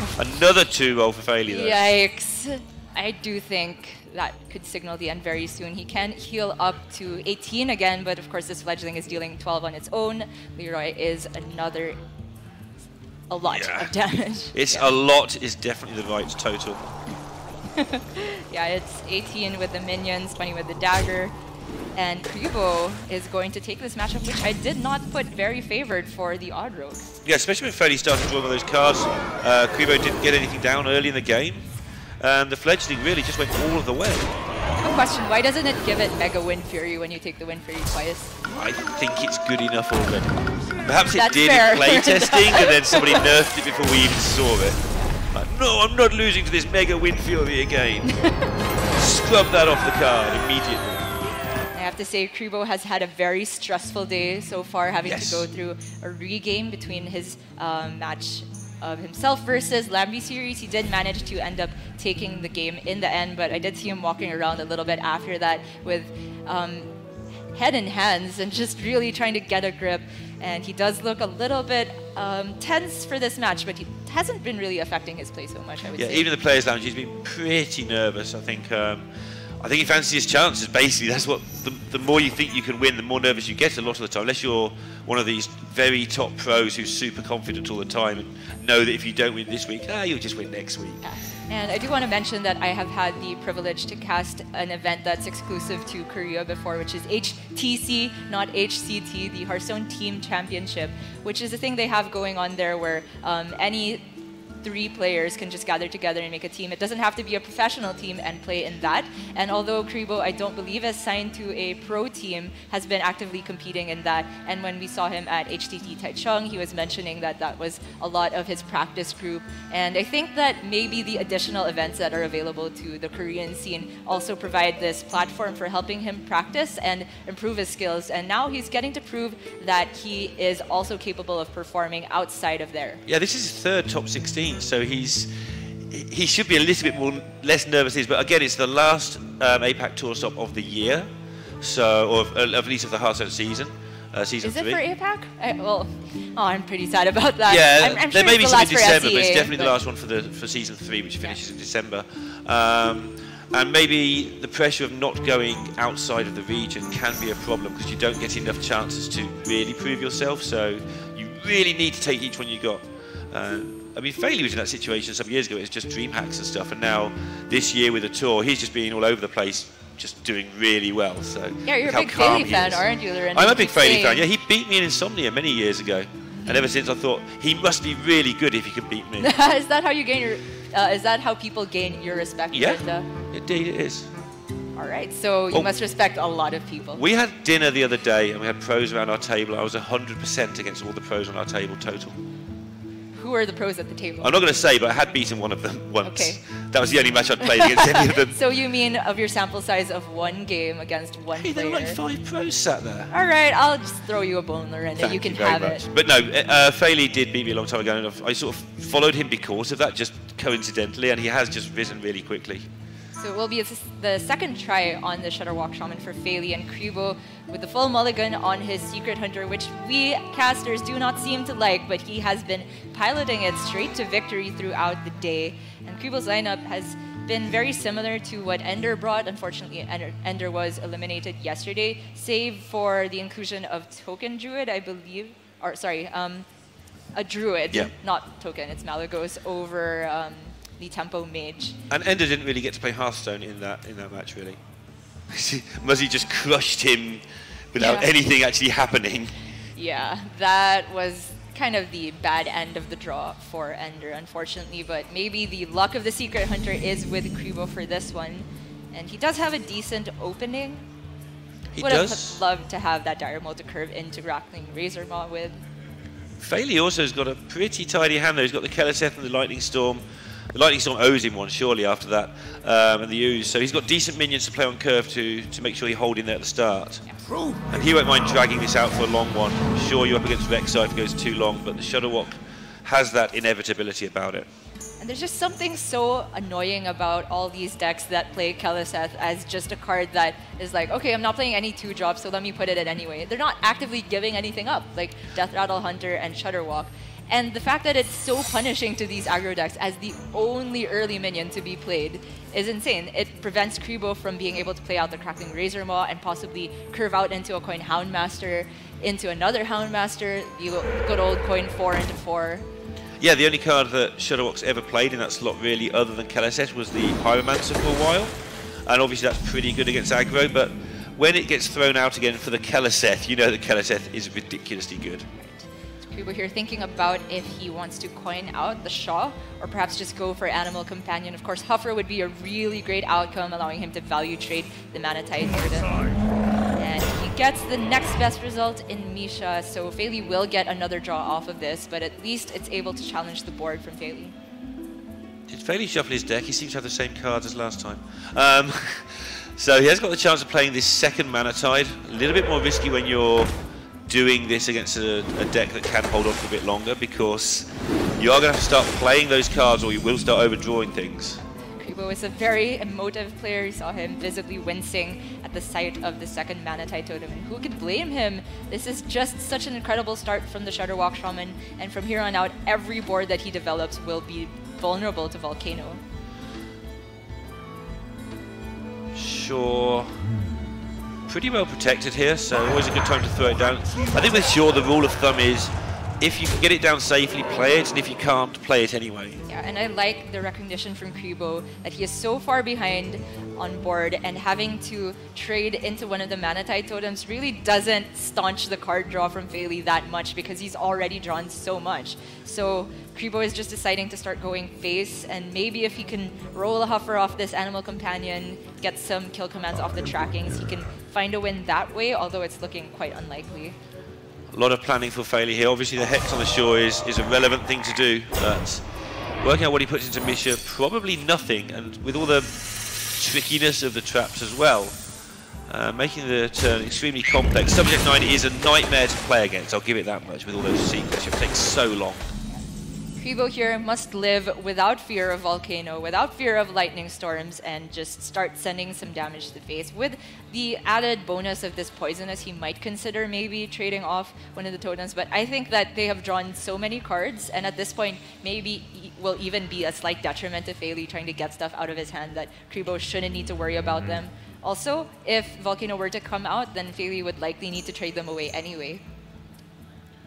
So I think it might be Houndmaster and Crackling Razor Maw onto some sort of combination of these minions, because then if you go all in on the Misha, the Hex is suddenly a big punish as well.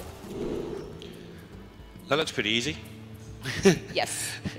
Not like earlier when Plan there's B, choice between Lorinda. Spellstones and Vexars. I like this Vexar. It Yes. looks really good. Gives him then even more confidence to go with the plan you've been talking about, which is the semi-all-in plan. Just get as much damage in as you can. And he does have some sort of backup plan if it should go wrong. It's all going straight to the dome, and we do see that Faili doesn't have Volcano, but the double Lightning Storms could get quite a lot of work done. It does mean that he'll be overloaded for 4 next turn, but because he still has these 3 drops, Electrum, Mind Control Tech, and Ooze, it's not the worst turn following up. He needs to start taking evasive action really rapidly with those plans, though. Those plans are becoming essential rather than just something he can do. He's facing so much damage now. Yeah, the scary thing about going for double Lightning Storm, I assume, is if there was a Spellstone to follow up, in which case you wouldn't have any AoE to answer that. So Faili's going to go for probably 1 Lightning Storm in this half measure, and most of the time all of the time you clear this off to trade your minions. And with this high roll, it's even better. Yeah, this is what Keleseth has done, though. It gave him the option to use those 1/4s to trade in if needed. Obviously, 0-3s don't trade very often. He's thinking about whether he should dump the Mana Tides because he has been drawing quite aggressively, or I do like just maybe dumping the Glacial Shard instead. Yeah, you don't want an accident to happen where you end up overdrawing your Shudder Walk or something. We've seen it more than once in Hearthstone history, let's face it. It's very smart actually to just go for the half measure and dump one, I think. Yeah. Even though the numbers don't quite add up, it's very much safer for your hand size. And now Kribo, I do believe he will be starting on the second game plan of going for Rexar. Do you think it's too early? He does have this Animal Companion which could turn into a Huffer, but I don't see kill commands that can support the Smart plan at this point. Yeah, it doesn't look like he's going to get 18 damage through. With all those cards drawn, there's a very good chance there's Healing Rain in Faily's hand as well. And let's get on with building some good old-fashioned beasts and hitting our opponent with those as well. And then you can use the other cards in your hand, the Houndmaster, the Razormaw, even the Animal Companion, as support cards to the beasts you make. That's right.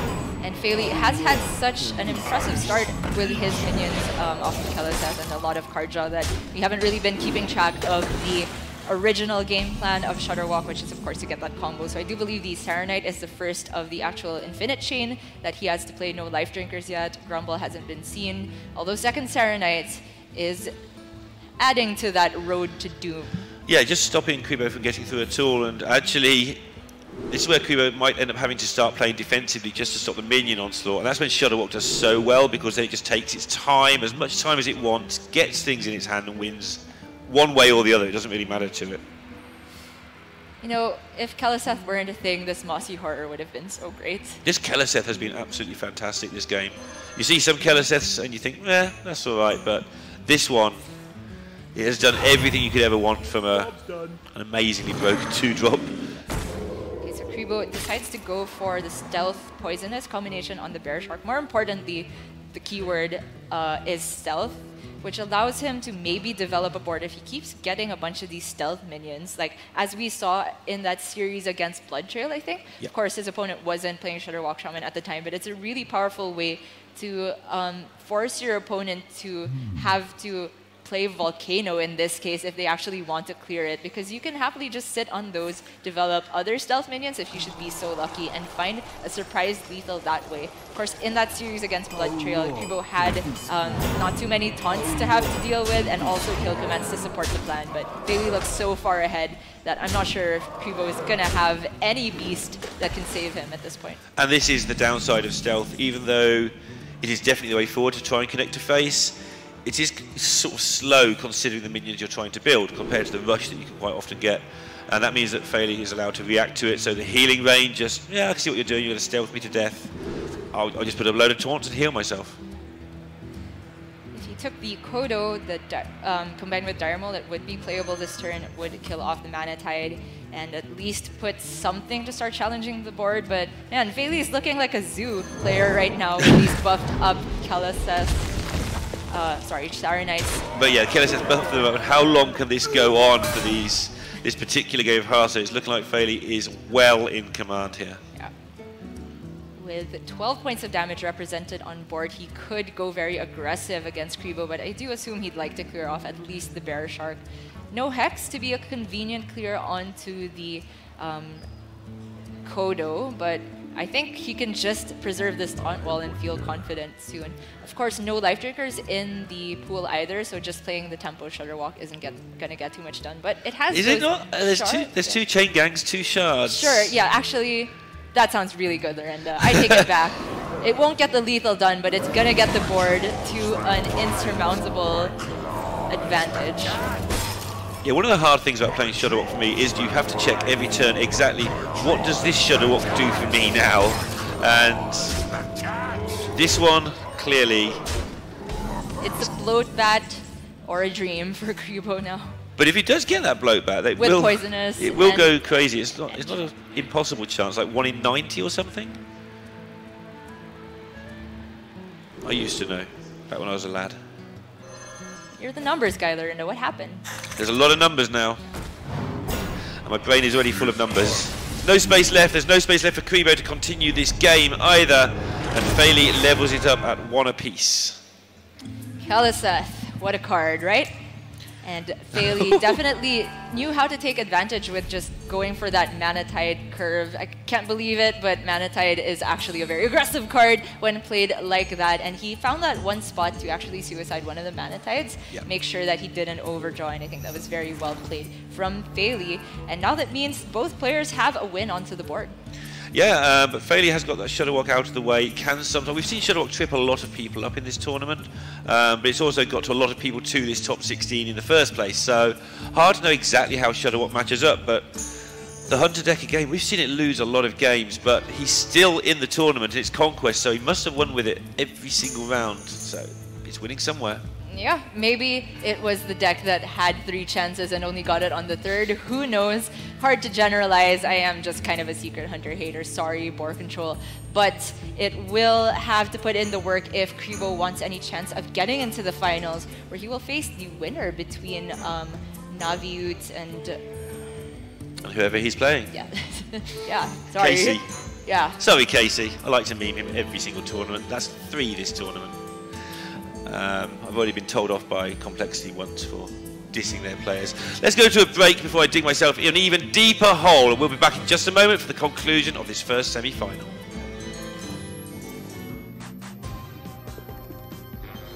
Hey there, I'm Dr. Bull. I live to build things. And bombs mostly. So, come work with me, and we'll create all kinds of new inventions. And bombs mostly. Science! You can go into success with no regrets when you work with Dr. Technology! Work with the best and the right when you work with Dr. Ginormous mechanical pneumatic gorilla robot arms for smashing everything. What he said. Come add your skills to my team at Boom Laboratories. We're exploding with opportunity. Dr. Boom is not responsible for severed, exploded, or lost body parts. Revealing location of semi-secret lab is punishable by death. Apply now.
Fairley 1, Kribo 1 here in this first semi-final at Singapore, and they are looking to play Casey or Navi in the final.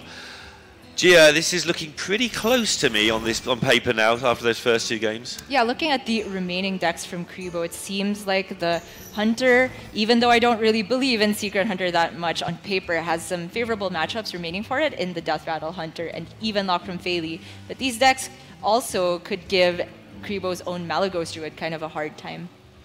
Yeah, it's going to come down to the matchups a little bit, but also Druid in particular, sort of how it works out. Because Druid, if it just does its thing, beats anything, as we all know, and sometimes just freezes up and doesn't do anything good at all.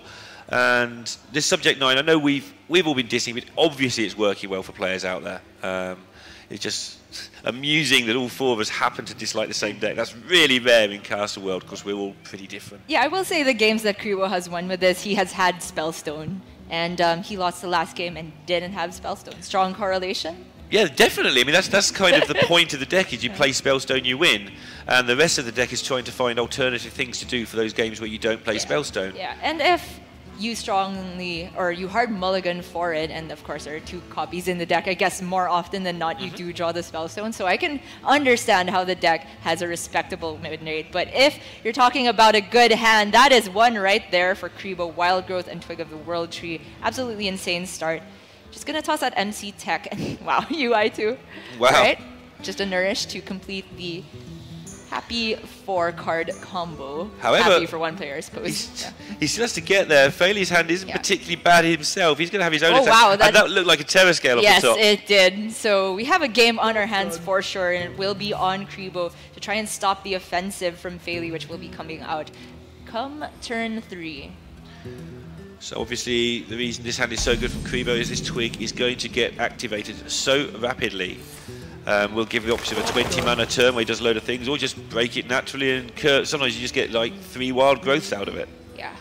A lot of the time being able to turbo out the Twig can swing this matchup, or almost any matchup, I would argue, except Evenlock, because they can put big taunts in your way that don't allow you to swing the Twig, in the favor of the Malagos Druid, because they can do absolutely insane things that not only answer your opponent's board, but give them back the board, have this, you know, unreasonable amounts of armor, and then just win the game from there. Unreasonable amounts? Yes. Oh, you're right. It's a pretty good description of that armor. I never thought of it that way. Yeah. Something we haven't seen much of in this tournament is the Savannah High Main for Fairley, for most players. And Fairley is playing it. A lot of people cut it out for more consistent Katharina.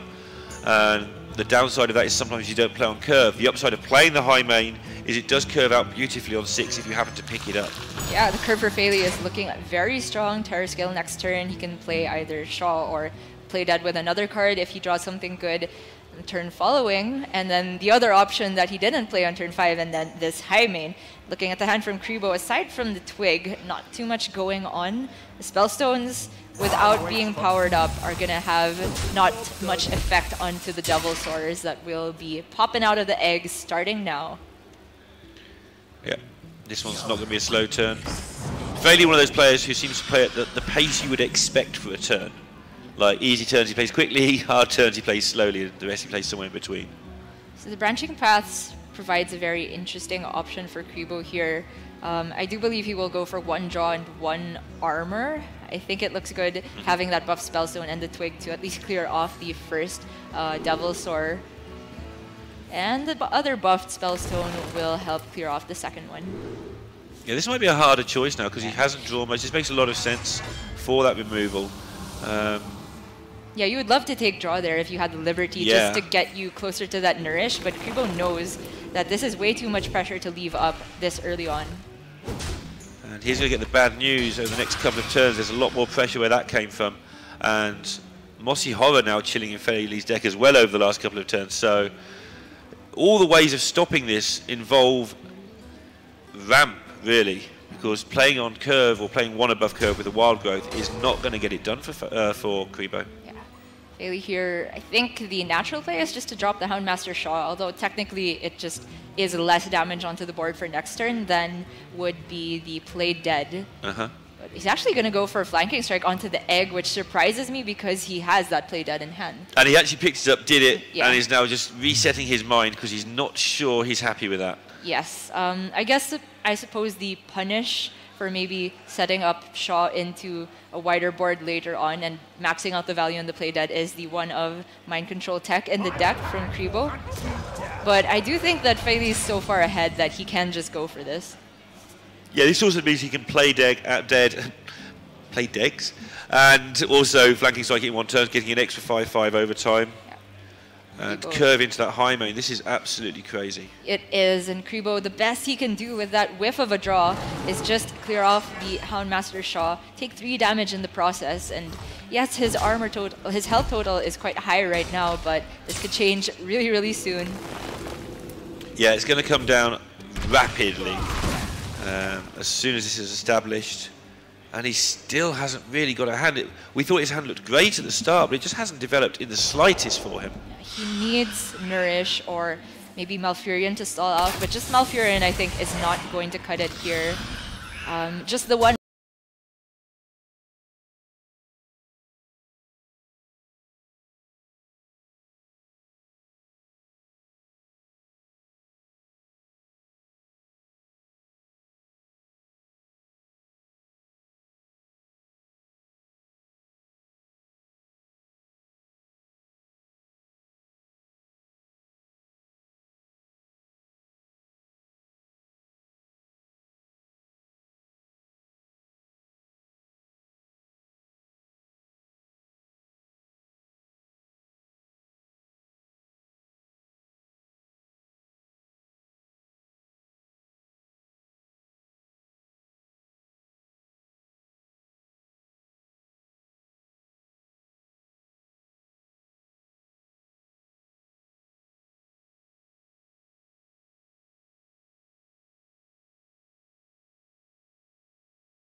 Last turn, so I think he just carries on. Yeah, and I think MC Tech, even if it takes the high main, there's still too much damage, and it's at that mana point 8 that Spreading Plague cannot fit in the same turn. Not that Feli would have been scared of it because he has this Mossy Horror. Kribo gonna start off with a Ferocious Howl. Wild Growth is not what he wanted to see. So the only way he stays alive involves popping the twig now, I think, which is not where he wants to be either, really. Yeah. That takes away all the danger for the foreseeable future for Feli. If he's not even just got guaranteed lethal, I don't think he has.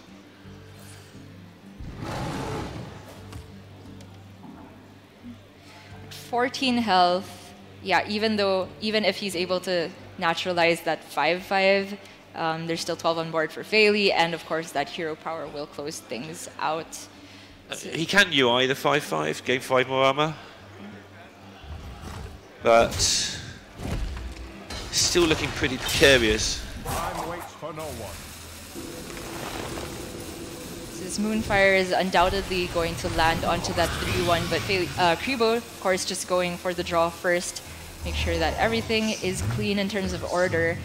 And he will hang on just a little bit from what we can see. Feli has this tracking. Yep, he's doing a good job staying alive, Kribo, and he can turn around with his deck, but he's got a lot of turning around to do. How do you like cubes and play deads? Are they good? They are pretty good indeed, especially on that high main. I was trying to look for if there was any way for Feli to find lethal off of this tracking. I don't think it's available. The most damage he can get off the top is just a candle shot. That's another cube to go with the cube and the play dead in his hand and the high main on the board. And I do think Feli just locks this up every time if he goes for that cube and play dead onto the high main after sending everything face, because Kribo's best play in that case would just be to go for Spreading Plague to stall out again. And Feli has the Mossy Horror to check that. Yeah, it looks really good for him. I mean, spreading Plague into branching paths would prevent the Mossy Horror, and that would be what he's just making sure he's okay with if it happens. Your opponent has just played Ultimate Infestation, so you have very little information about their hand. But at the end of the day, yeah, with that lack of information, just a bit of maths on your side, just got to do what you do. Everything works out perfectly in terms of board space too. There is only 6 minions, so there is room to play out Mossy should a Plague come out, but that is not even an option for Kribo. I'm writing 2-1 in my book. I mean, do you see any way of surviving? There's Howl and Branching Paths and Naturalize to clear one thing, but there's the minions on board just have so much resilience. I guess technically he can isolate the 3 Death Rattle minions and armor up, but I don't see how that's winning him the game. Yeah, same with Plague there. Because you can't Plague and Branching Paths, even the delay just wouldn't work for you. But he's not got this far in this tournament without having a look through for some game-saving plays. I just don't think he's going to find one on this occasion. No. I would agree very much. So it looks like it's going to be for double armor here. But first, see if you can find something else. Yeah, because the turn is going to be Branching plus Naturalize, so you might as well use the mana, because the 1 armor from the hero power is not going to do anything anyway. There's a Malygos, but nothing with it damage-wise right now.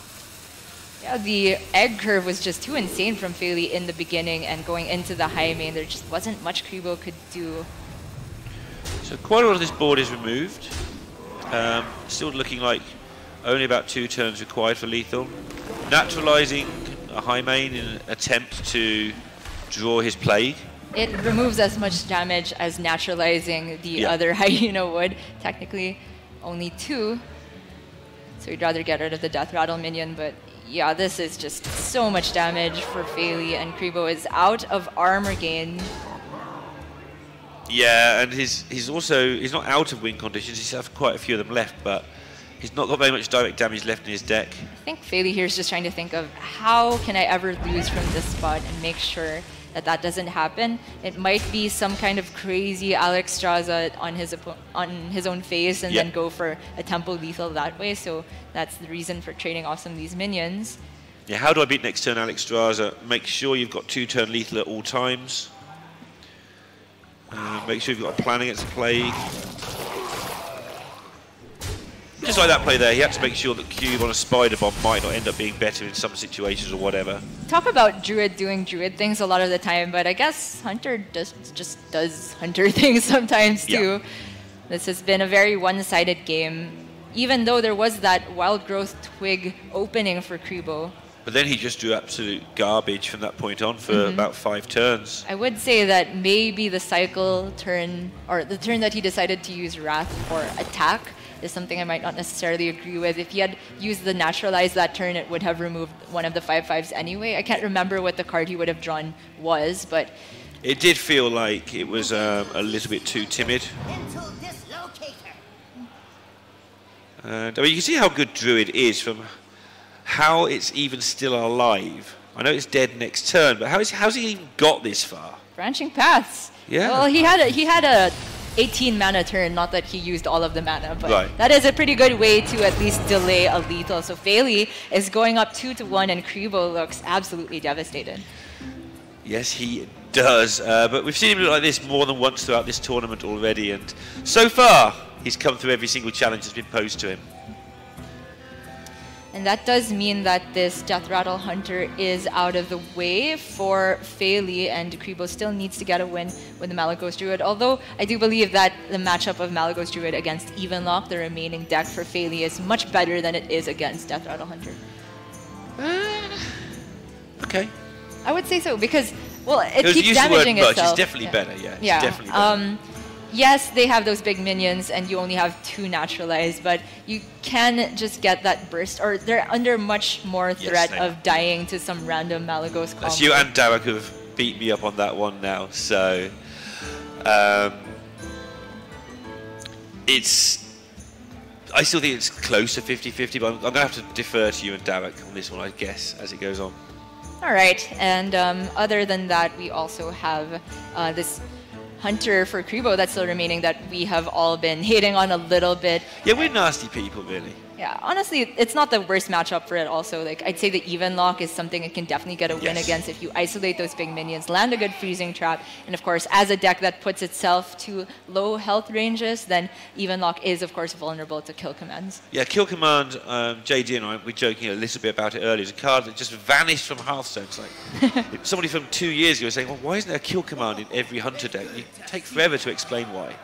I mean, it's just such a good card on paper, but Hunter has not had the tools to back up its strategies for the longest time. It started out as a very aggressive class, of course, and then they started printing cards that put it more towards the control-oriented or heavy end in the late game type with Katrina and that abominable Bowman, although it never really saw play. Yeah, it was played for like 5 minutes by, I want to say Ike, but it wasn't. I'll come back to you on that. But yes, one of the streamers was playing it for a few minutes one day and sort of thought it was okay. Yeah, but that was all in the same vein, right? Of like heavy cards that Hunter just really didn't have the support for until now, where Deathstalker Rexar gives it that bit of sustain and maybe a little bit of board clear, where the meta's been slow enough now that they can just have Mind Control Tech as their anti-aggro. Of course, Candle Shot also plays a big role in that. And it's really weird, isn't it? Because the Hunter hero power is basically almost unused now until you play Rexar. It's obviously designed, you want your class to work well with your hero power, but Hunter just says, I don't need that. Yeah. This Subject 9 deck does use it a bit more, obviously. I do miss Kill Command too. And I remember during EU versus CN, Xiao Ti, who was the second placer in that tournament, had this Odd Hunter, which was really out of the box, but the central card in that deck was definitely Kill Command. It was kind of refreshing to see. And that really speaks to the meta when you see the most primitive face deck on the face of the earth become a refreshing sight. Yeah, 15 minutes into the meta after odd decks became a thing, I don't think anyone would have expected us to be saying Odd Hunter is refreshing. Yeah. Because every single person on ladder played Odd Hunter for like the first 3 hours until Odd Paladin came along. Yeah. Was it Sottle's fault? Well, I don't know, but he was definitely talking about how good the deck was before the meta could come out, or would potentially be, and he was like, you just play Wolf Riders in this. The answer to that question, by the way, is always yes, it was Sottle's fault. Oh, okay. Whenever asked... I'm not aware of your inside jokes among the Brits. Oh, it's not a joke, it's just always Sottle's fault. Oh, so it's just a fact, okay. Yeah. But no, you're right. He was one of the people who was saying just make this deck really brutal, and again, thanks to Sottle for that. But it soon got that this was Ike's doing. The Odd Paladin just soon realised to be far better. Learn to look at this curve from Krivo. That is really, really sick, and I think Faili will need a Hellfire to neutralize this, especially since Bear Shark cannot be answered by anything else unless Krivo walks into Defile. And this is the side of this deck we don't talk about often enough because we will hate it. When it does draw not the secret half, but the minion half, this curve is also absolutely brutal. Yes. And in some ways, this is even better than the Secret into fully buffed Spellstone because of its resiliency to Hellfire. Not that it is more survivable, but it gets down earlier. It gets the job done before Hellfire can immediately remove everything before the minions even get to attack. This could be a very short game of Hearthstone with a freezing trap as backup, just to make sure that it goes 1 extra turn with all the minions intact. Sort of a Houndmaster away from the absolute nuts here. Yeah, Faili has this hand which you would like to see against things like Druid, the Giant, and Twilight Drake. While you don't need to do much while the Druid is ramping, but against Hunter, he needs answers soon. He probably won't have the liberty to tap to the point where the Giant is available, or even if he does, it will just be checked by the freezing trap. Krivo's looking for plus attack on this Dire Maul, no doubt. Yeah, I think he's working out when he wants to use this coin, because he's actually running out of things to do. So coin tracking and look for something is an option, but that can be delayed at least 1 more turn. That exact play is still there next turn after he plays the Bear Shark. Yes.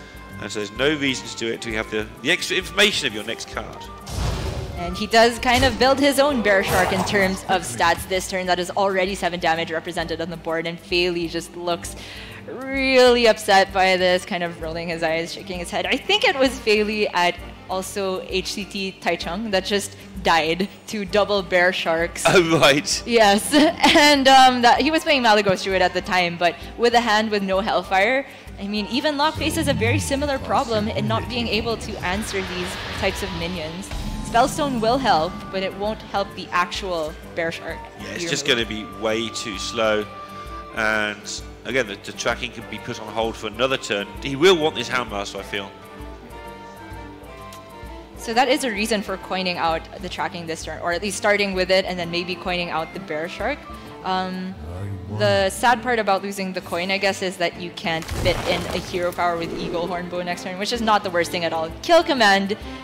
Yeah, we talked about that card for a long time, and pretty glad we did, because we could very well see it closing out this particular game. Yeah, it looks really good when the rest of your hand has done what it has done so far. And it is no wonder people love this deck when the game plays out this way. Yeah.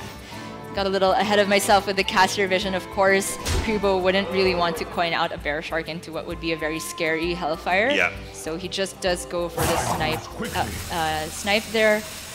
It is the superior secret when your opponent has no minions on board, but I do think it's not really the ideal play. I wonder if there was any argument for just fitting in the hero power instead. Maybe not if you expect Vulgar Homunculus. Interesting that he didn't care about, well, he did care because he paused about Hooked Reaver there. It's the ideal spot when they're on 16 and they've only got 4 mana to actually potentially miss some damage. And he's like, you know what? Just going to carry on anyway. It's just so insane that Hunter, when it gets this curve, even though Hellfire would be an ideal clear here, it's putting Faili to this point where it's all he's doing on that turn and he's damaging himself as well. And he doesn't even have the Hellfire.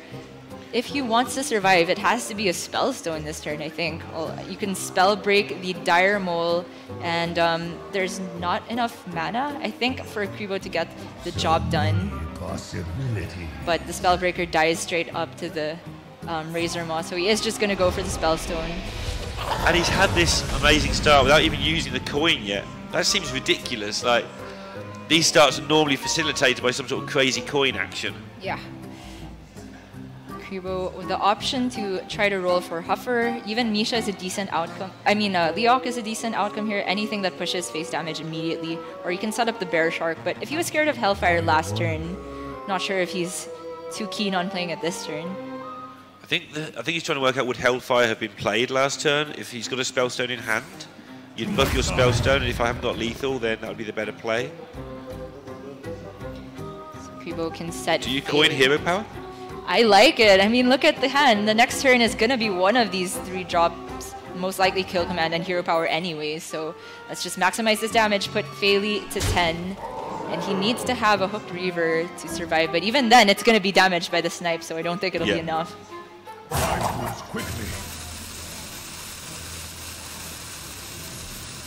It's working out the exact numberings, because that's a word. I really like the coin hero power. Okay, it does allow next turn for Kribo to both play Eagle Horn Bow and Kill Command if he doesn't go for it this turn, so maybe that's some consideration. It is technically more damage, I suppose. Yeah, there's other ways to work it there, so... And we're looking at it from his point of view all the time here, because Faili's hand is so jammed up, because it's only turn 5 for Faili. I'm trying to figure out how it works around the Hooked Reaver, in which case it will be put to 3 health. So Eagle Horn Bow cleans it up nicely, but then Kill Command still doesn't get the job done. It would be 1 off. In this case, Kribo would be 2 off if he goes for the double 3s. And instead, I suspect he'll go for the Houndmaster because it just sets up this incredibly powerful, near impossible to remove board. Yeah. Do you coin hero power? I want to! Lorinda, come on!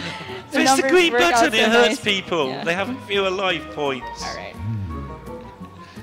Houndmaster onto the Razor Maw. Push for 8 damage. Coin out the hero power, and next turn you can still play the double 3s. It has to be good now, right?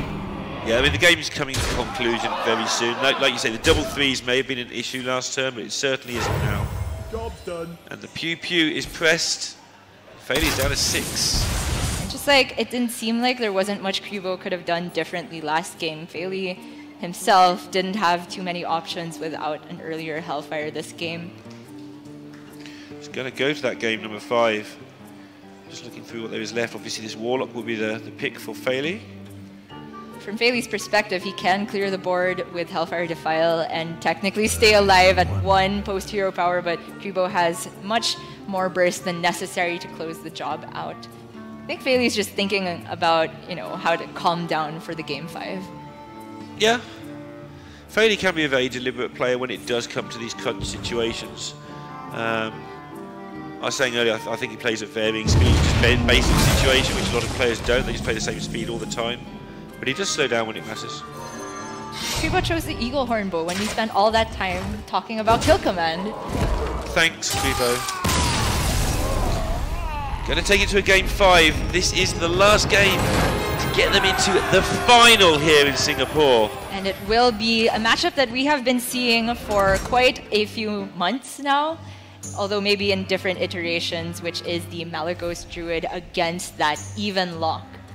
Yeah, and you're a big fan of the Malagos Druid here. You feel that you've got the natural win, but you've also got the beat down because they've got low health total and lots of different options to win regarding that. Yeah, it's very much dependent on whether you have the naturalize though, and of course while the Druid has that capability of high rolling with the ramp into an early Malagos burst down onto the Evenlock has the capability of high rolling with more than one giant, or even just the Twilight Drakes can be enough to get the job done, and if that fails, a double hook Reaver turn out of nowhere can be really backbreaking for the Malagos, so I wouldn't put it at extremely favored, but yeah, if I had more to pick favored, one, I would pick the Druid, but I feel it's much closer than people think because I think when you're playing that Druid deck, you feel like you've got more control over what's going on, and you sort of always associate losses like that was unlucky. Yeah. Whereas when you're playing the Warlock deck, you do actually get quite a few games where you just win, whereas the ones you lose feel like the Druid was just in control all the way. Yeah. I wonder if the tech choices would make any difference here. I'm looking if there is a Black Knight in the Evenlock, which is not particularly good against Malagos Druid. It's not in the list for Feily, so that's a plus for him. Of course, Skulking Geist is pretty much auto-include these days and removes things like Naturalize and Spellstone. Can be some help as well. Aside from that, don't see anything too different from what Feily is running. He has the one plated Beetle, which in very fringe cases, maybe the armor can help him survive Malagos. Yeah, there's very little tech in either deck, actually. These players getting there with just the straightforward versions of decks, if you like. Yeah, we saw from Casey that inclusion of Faceless Manipulator in his Malagos Druid, which I can imagine would be very useful against the Evenlock, even though you don't need to necessarily use it for your Malagos. Sometimes the Faceless onto a Giant can be enough to stall out the Evenlock for a while. And that's not an inclusion for Kribo, though. Going with the more standard list of the one Florist and the Wrath, yeah, don't see anything too worthy of note here. See something worthy of note there, though. It's a Mountain Giant. Yes, and there's a Nourish as well. And a Wild Growth, doubly noteworthy for Kribo. But I will say that yesterday I was casting with Daruk, and we were both just going nuts over this draw from Tom, who just kept top-decking Ramp into this perfect minion curve, but still died just because he couldn't answer the Giants that were coming down from his opponent. So we're going to see Feily get the second Giant there. Wow! Lorinda's hand! And it's going to be up against about 100 mana by the time he's played them. I'm overreacting again, but yeah, you're right. This won't necessarily matter too much if the Giants can come down uncontested, but it's a big help for Kribo that he is on coin here, so that is essentially delaying the Giants by one turn, just by going second. Well done, Coin. Yes. Did your job. And Feily not scared here to fill up his hand. What if you throw out any more damage in the form of a 2-drop here?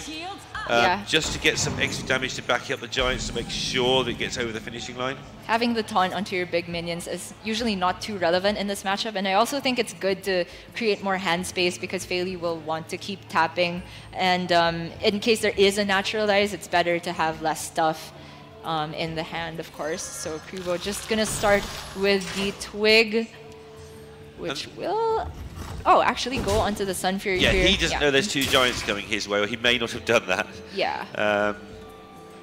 But Feily not having to make that eternal question of do I play Twilight Drake first, because he just has another Giant to go with his first one.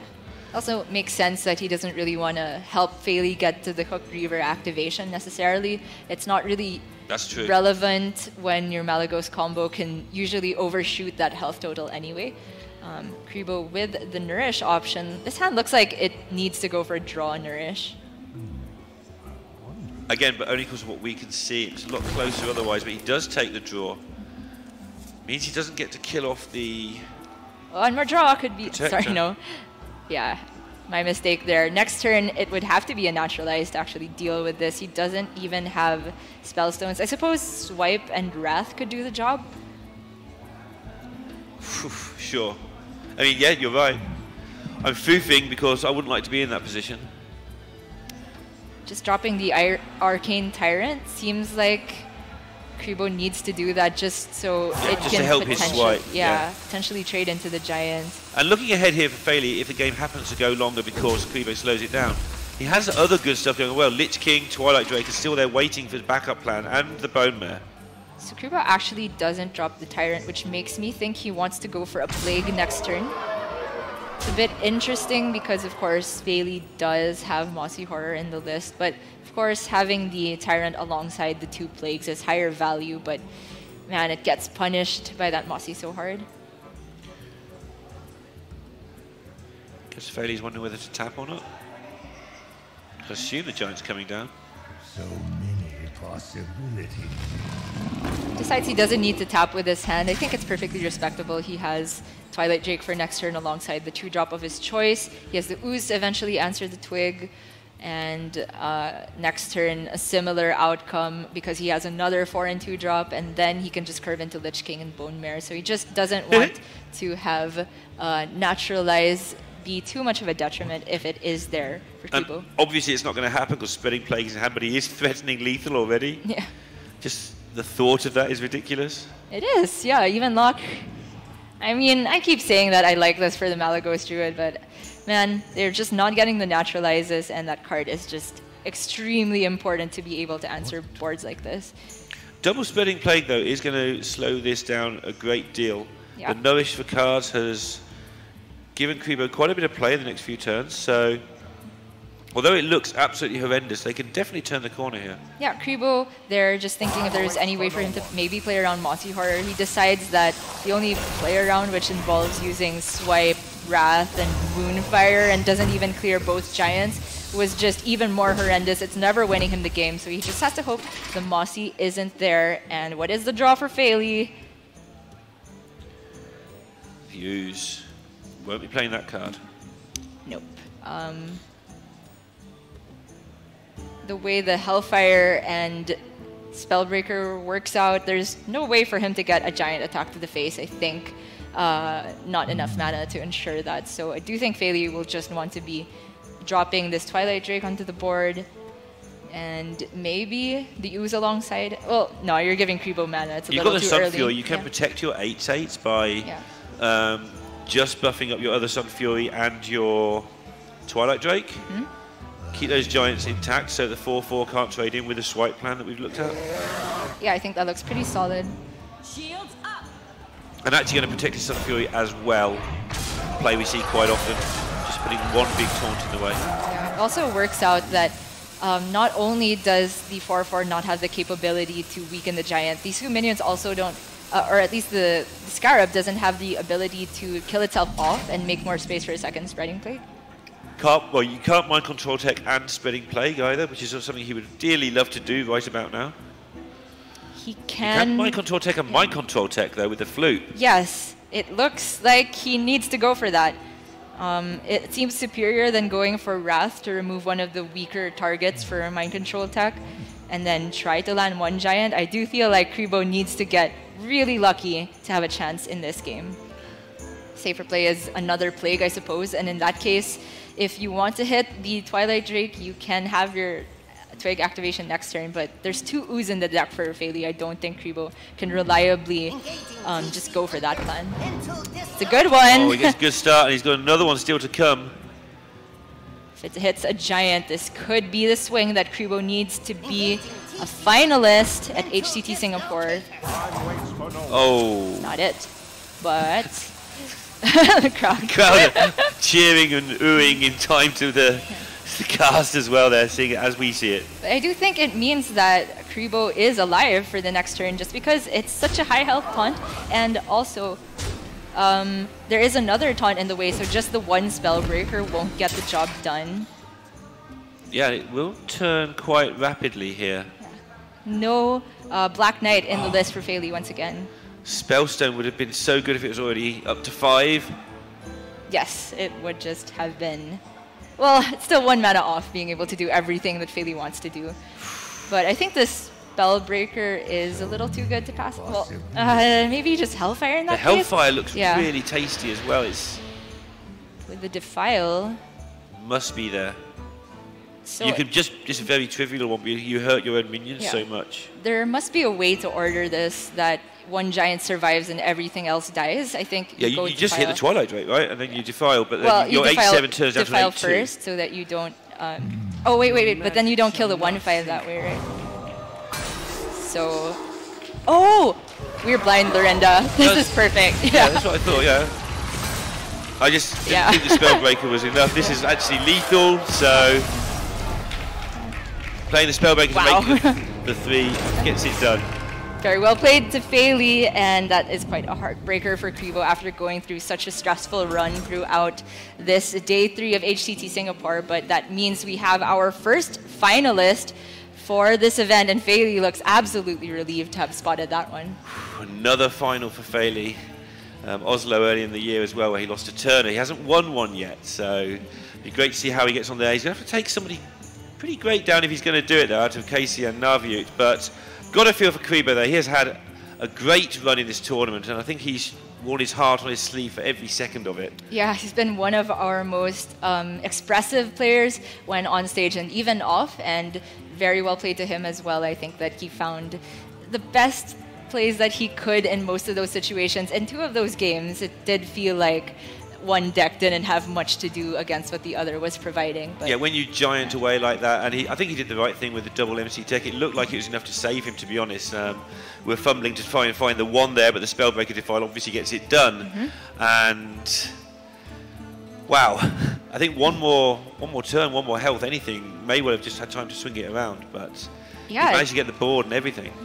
Definitely true, and yeah, Kribo had a lot of draws to get more armor there, but the story is not about him right now. Feli, the guy who has been to many top 16s throughout the year and has even then gone under the radar, I suppose, because he hasn't gotten that one big win yet, now has the opportunity to get that big win here in Singapore, and we will find out who will he be facing between Naviut and Casey later on, but we do have an interview with him ready soon. I think actually we're going to go to a break, no interview on this one, so we will see you after this break.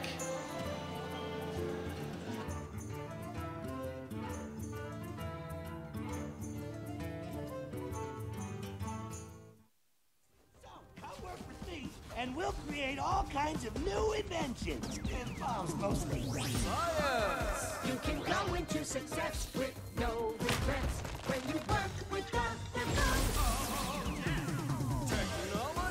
You can work with the best and the brightest when you work with Dr. Ginormous mechanical pneumatic gorilla robot arms for smashing everything. What he said. Come add your skills to my team at Boom Laboratories. We're exploding with opportunity. Dr. Boom is not responsible for severed, exploded, or lost body parts. Revealing location of semi-secret lab is punishable by death. Apply now.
And welcome back to the third and final day of HCT Singapore.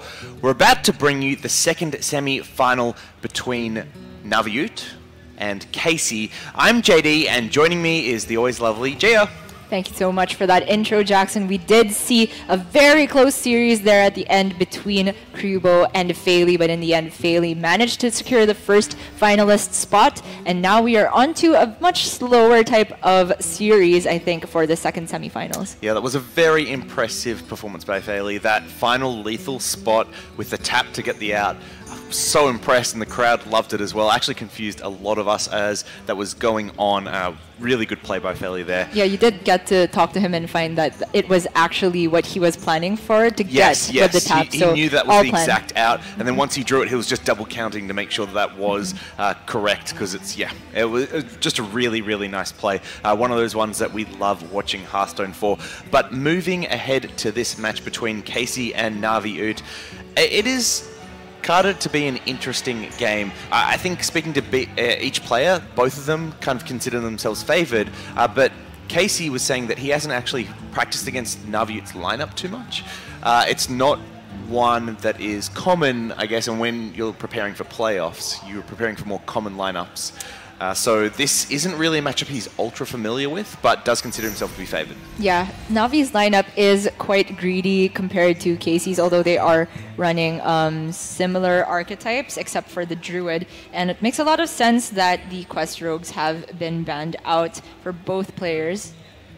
Yeah, Quest Rogue, just one of those decks that is doing so well against control decks at the moment. Really favourable matchups across the board. So seeing them both banned out is the logical bans. And the classes are, of course, mirrored from here on out.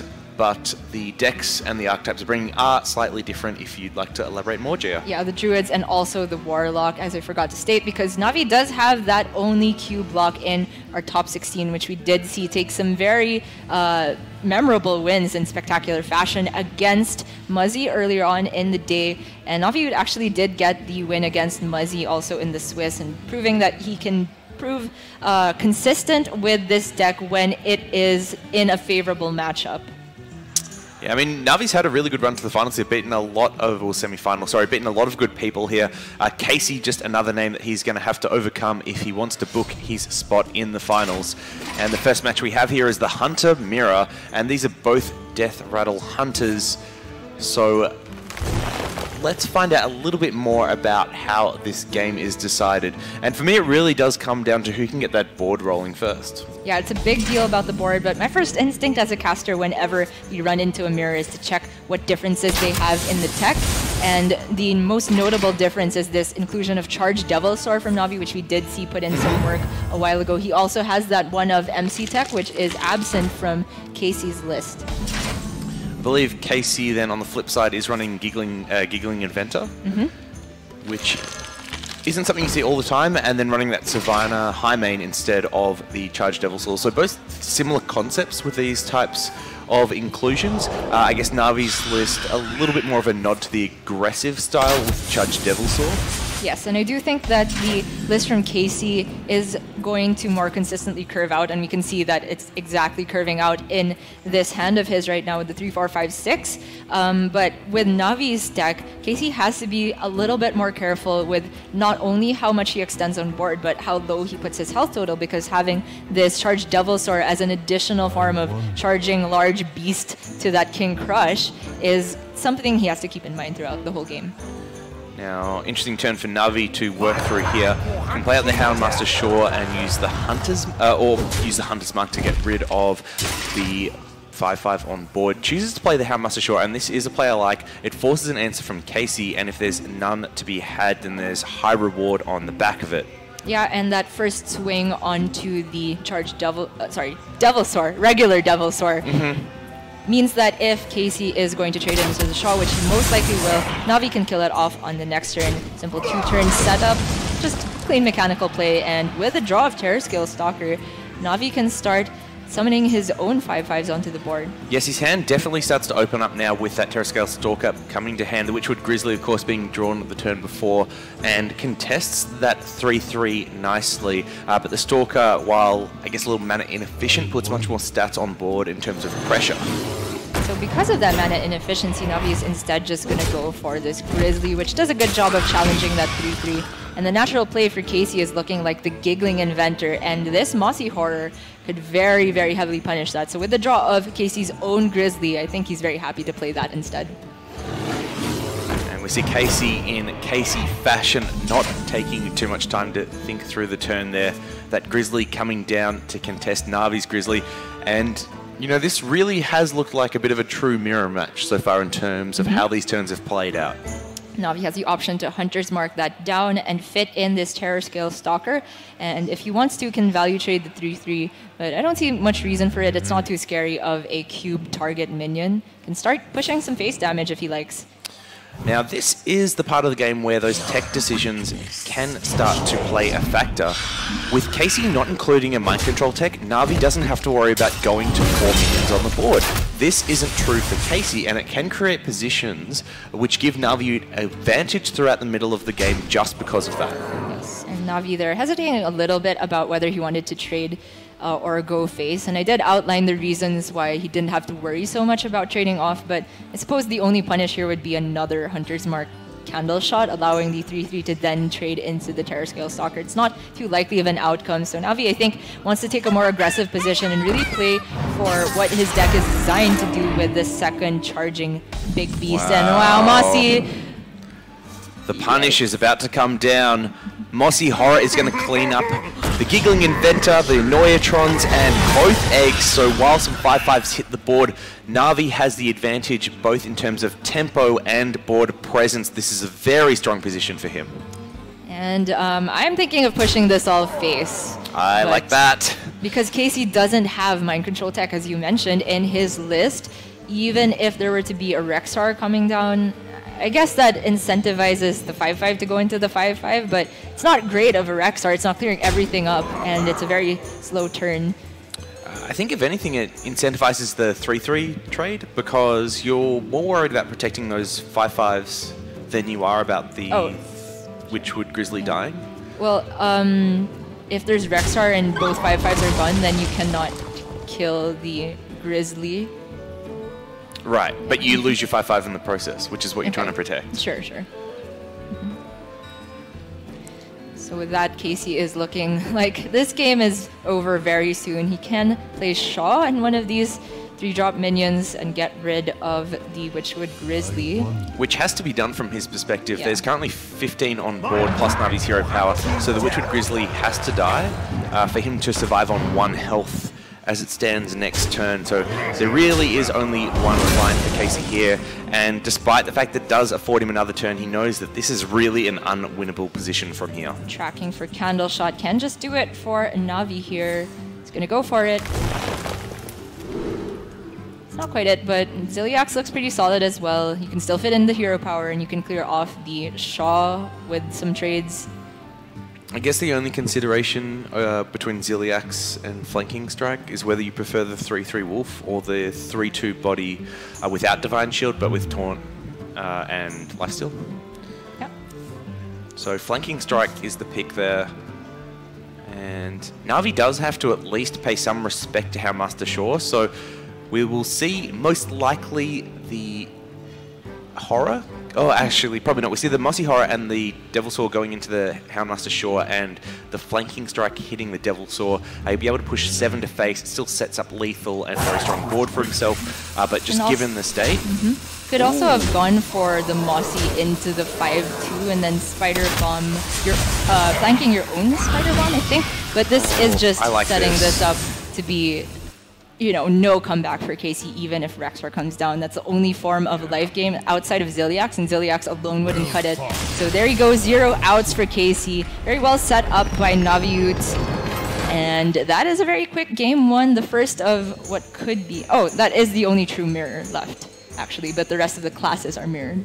Yes, mirrored classes, not mirrored archetypes. And Na'Vi takes the 1-0 lead there, shaking his head, but I don't really know why. His play was very good there. It looked, with how the series started there, that Casey was off to an early lead, especially getting the egg and the activator early, but Na'Vi able to claw it back and close out that game, taking a 1-0 lead.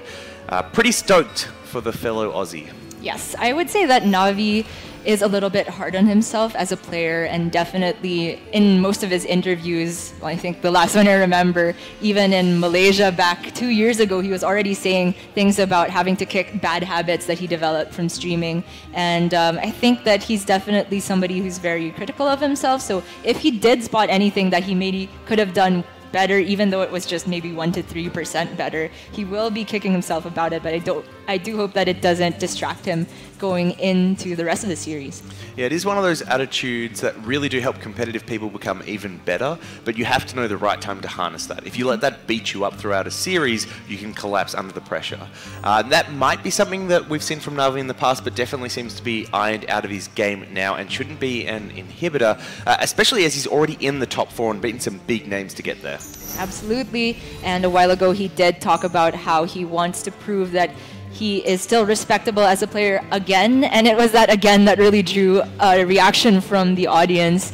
He knows that a lot of people have been calling him more focused on stream, which is true to an extent, but he has been putting effort into whatever tour stops in APAC he could attend, and this win for him could really be the opening point for him to just get that respect he wants so much. And as for Casey, it could be that big win that he has been working towards throughout the entire year, the cherry on top after all these top 16s. Yes, for those that don't know Casey's story, this is his 7th top 16 of the year.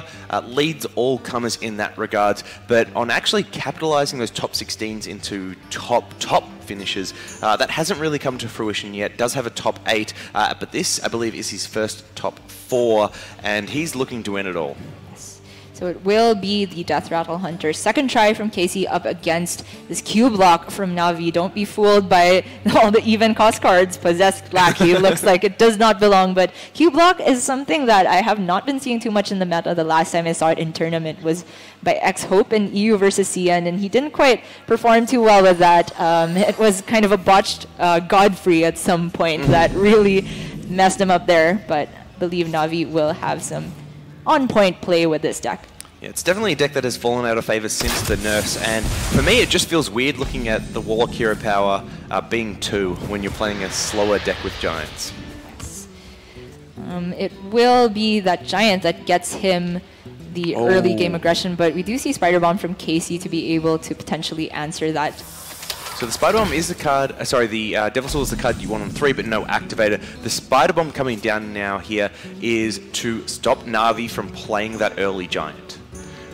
Yeah, a coined out Twilight Drake as well would be a little bit scarier. Oh, sorry, that's not in the list, is it? Oh my gosh, no, can't remember what's in Cube Block. So a while since you played Cube Gear? Yeah.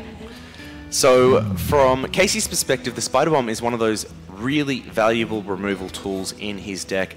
The Warlock goes big and tall, and Spider Bomb deals with that better than anything else. So to tempo it out there is a little bit risky in the sense that it can get dealt with by lower cost minions, but the Cube Lock just doesn't run them like an Even Lock does. Yeah, it's just the two plated Beetles and 1 Doomsayer for Na'Vi there, which aren't necessarily keeps in the matchup. Now this is a really tricky turn for Na'Vi. Casey was able to follow up that Spider Bomb with the Egg and the Devil Saw coming out, and you just look at his options here and none of them feel good. The Hellfire gets rid of that Spider Bomb, but then of course pops the Egg. The Giant gets eaten up by the Spider Bomb as you like, and the Spellstones feel really slow and not really obtaining their true value. Yeah, I feel like he might just have to use a Spellstone onto the Spider Bomb here and then go for a coin Lackey on the next turn, try to get that other Void Lord left in the deck. He does have one of each of the demons, so it's 50-50 on which one he lands. Even if he gets Doomguard, at least it's able to at least clear a Devil Sword should it come out, but he's really scared of a Death Rattle activator from Casey here. He'll be glad to see it isn't there. So the Giggling Inventor coming out for the second time this series, hoping not to get punished. And Na'Vi's deck, of course, is one that will actually run things like Devile. but not to be in hand at the moment. And the great thing about having that egg down as the Death Rattle Hunter is you're just so much more resilient to the AoE shenanigans that Warlock can pull. Even a Defile here wouldn't really be able to clear anything but the Giggles itself. So I do think it has to be this Lackey. Unfortunately, it's not able to actually kill itself onto the board because of these Annoyatrons. Navi has the Hellfire to deal with things later, but it's very expensive. Trying to look for alternative lines, but the Giant just doesn't get anything done on this board of Giggles.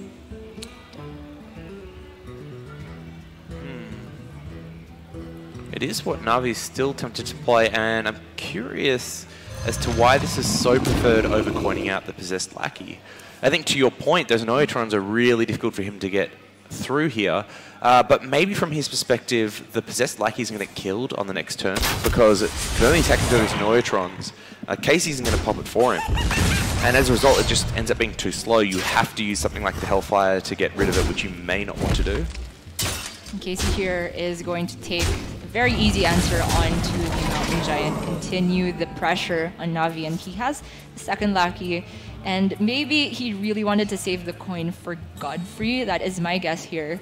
So the egg counts as a 4 and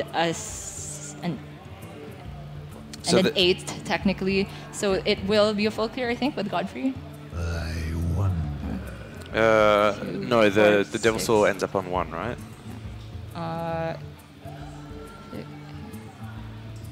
Right, there's no 6. Or wait. So the egg is 10, because Yeah. the Devil Saw's 6 and the egg's 4.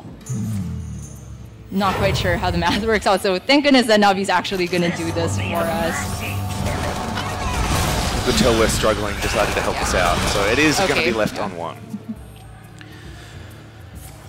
But it still was the only thing that Navi could have done there, because everything else was not going to clear off enough damage onto the board. And he was staring down 13 damage with the candle shot and the weapon included, which is why we have seen this quite defensive line from Navi here, realizing that at this point in the game, Casey can actually finish this off with the charger.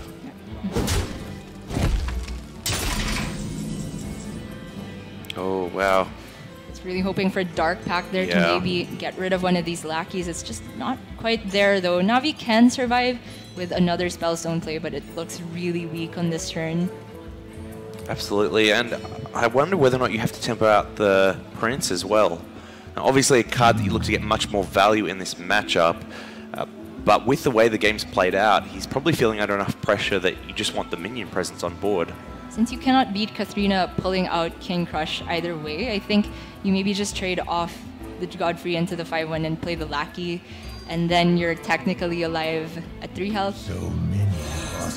And that's exactly what Navi goes for. And you can tell Navi has played a lot of this deck on ladder. It's one that people aren't piloting as much anymore. I know Navi does still play it a bit, and it does help him win those tricky turns, ones that aren't as obvious to see. Casey, they're thinking about whether he wanted to trade first and then decide his play based on the outcome. I'm not sure if Rexar is ever better than Katharina, but, well, there is the Hunter's Mark that makes things a bit different. I think the outcome where it is better if Doomguard comes out, right? Because if Doomguard comes out, you can actually get rid of it. If it's the Void Lord, it's a bit harder, but you do prevent cube action. And Casey is just going to go for the alternative game plan of ignoring the Lackey in the first place. And this is much better because if it is the Void Lord that comes out and there is no cube, you can actually then deal with this with the Hunter's Mark, the Deathstalker Rexar, and it does a lot of work that way. But Navi has a fair few plays to capitalize on this now with the cube and the Prince Taldaram. Yeah, I think you can happily Taldaram this and maybe cube the mini Void Lord, get some Void Walkers onto the board. So, aren't you meant to Prince the Void Lord and then cube the Prince version? Oh yeah, that's what I meant. Sorry, Yeah, did I say something different? I wonder if there's... Oh, I might have argument. misheard. Tremble before Taldaram. It's just confusing because they're both named Void Lord after this.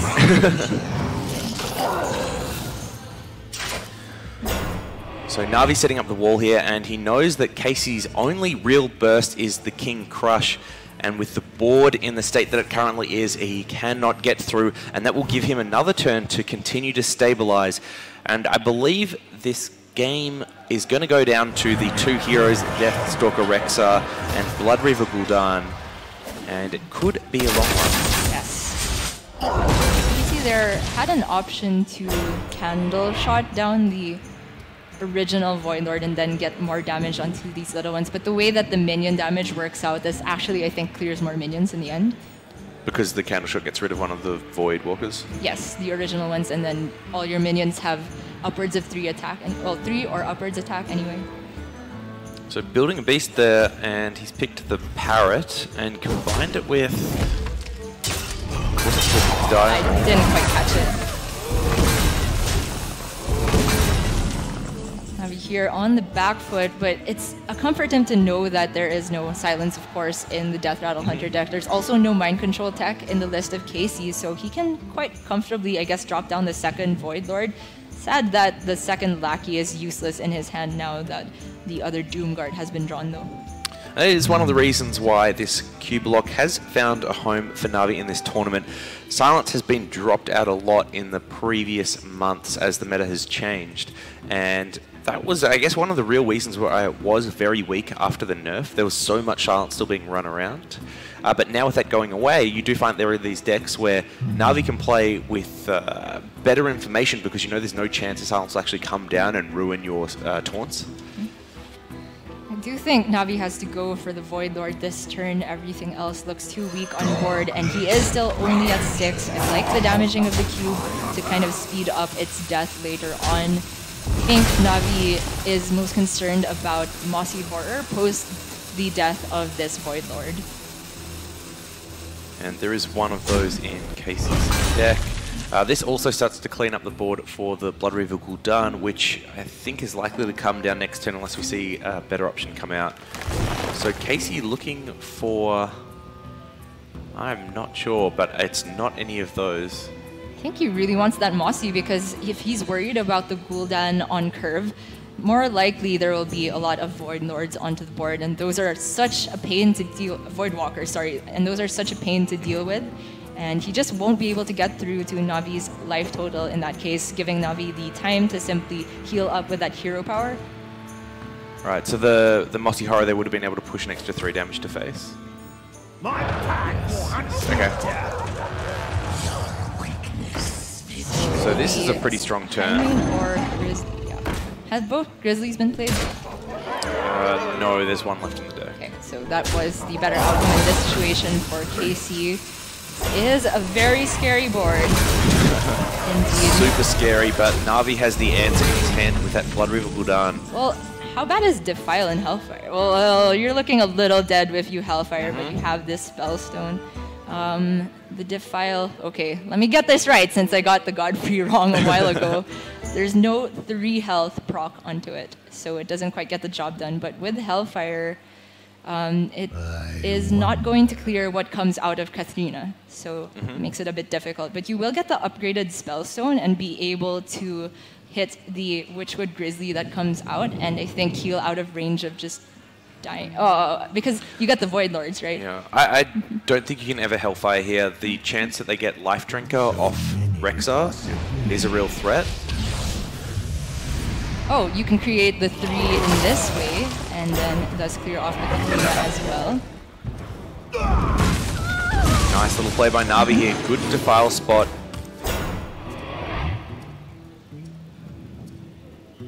It's really strong against King Crush and against a possible Mossy Horror, which is why we saw Na'Vi forego the Gul'dan on that previous turn. And I think Na'Vi's in the clear now. Don't see a way that Casey will be able to clear these 2 Void Lords. And the build of beasts can be really strong, but the double Doom Guards from Na'Vi might be able to close out the game. Not really. 35, right? Yeah, I would say never. Casey still is a chance from him. Poisonous is a big deal. And that damages both of them, right? Yes, that would just kill both off. Never say never, indeed. Gul'dan is a very powerful failsafe for Na'Vi. Dark Pact? Way too late at this point, huh? So what if you put Possessed Lackey to the right of the Void Lord and then put Doomsayer to the right of that?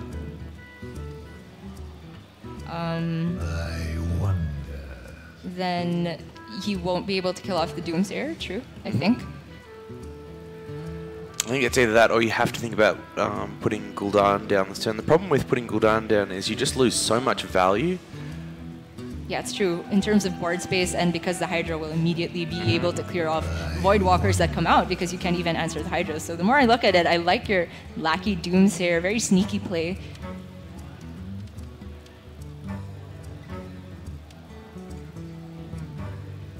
Na'Vi, they'll be weighing up all the options here, what things can feed him from this position. If he does do that Possessed Lackey Doomsayer line, are there things that Casey can beat him with? And if so, should you just play out the Blood Reaver Gul'dan? You can also put them to the far.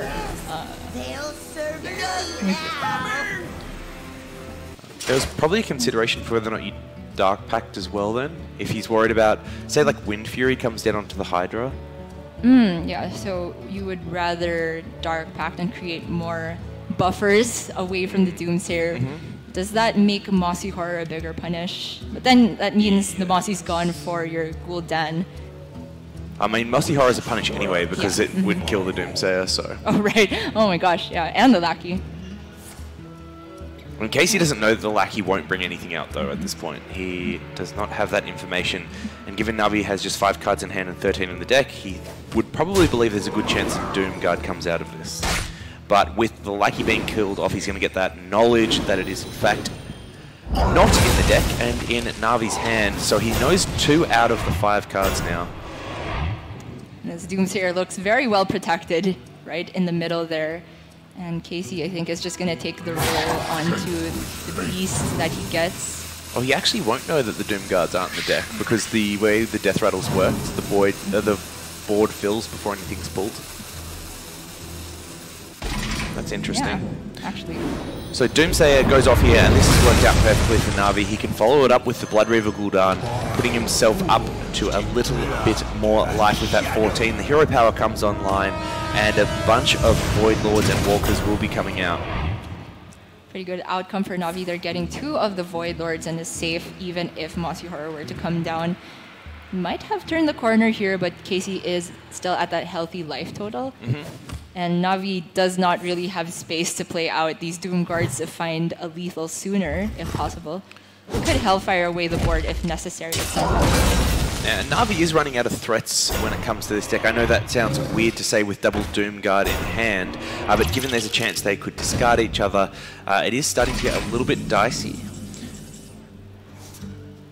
I do believe that that Plated Beetle had charge, but Casey chose not to kill off a Voidwalker to prevent Na'Vi from having board space. I like the play there. It's interesting though, because Na'Vi can just create that himself by attacking it. So I don't know what the benefit of that is.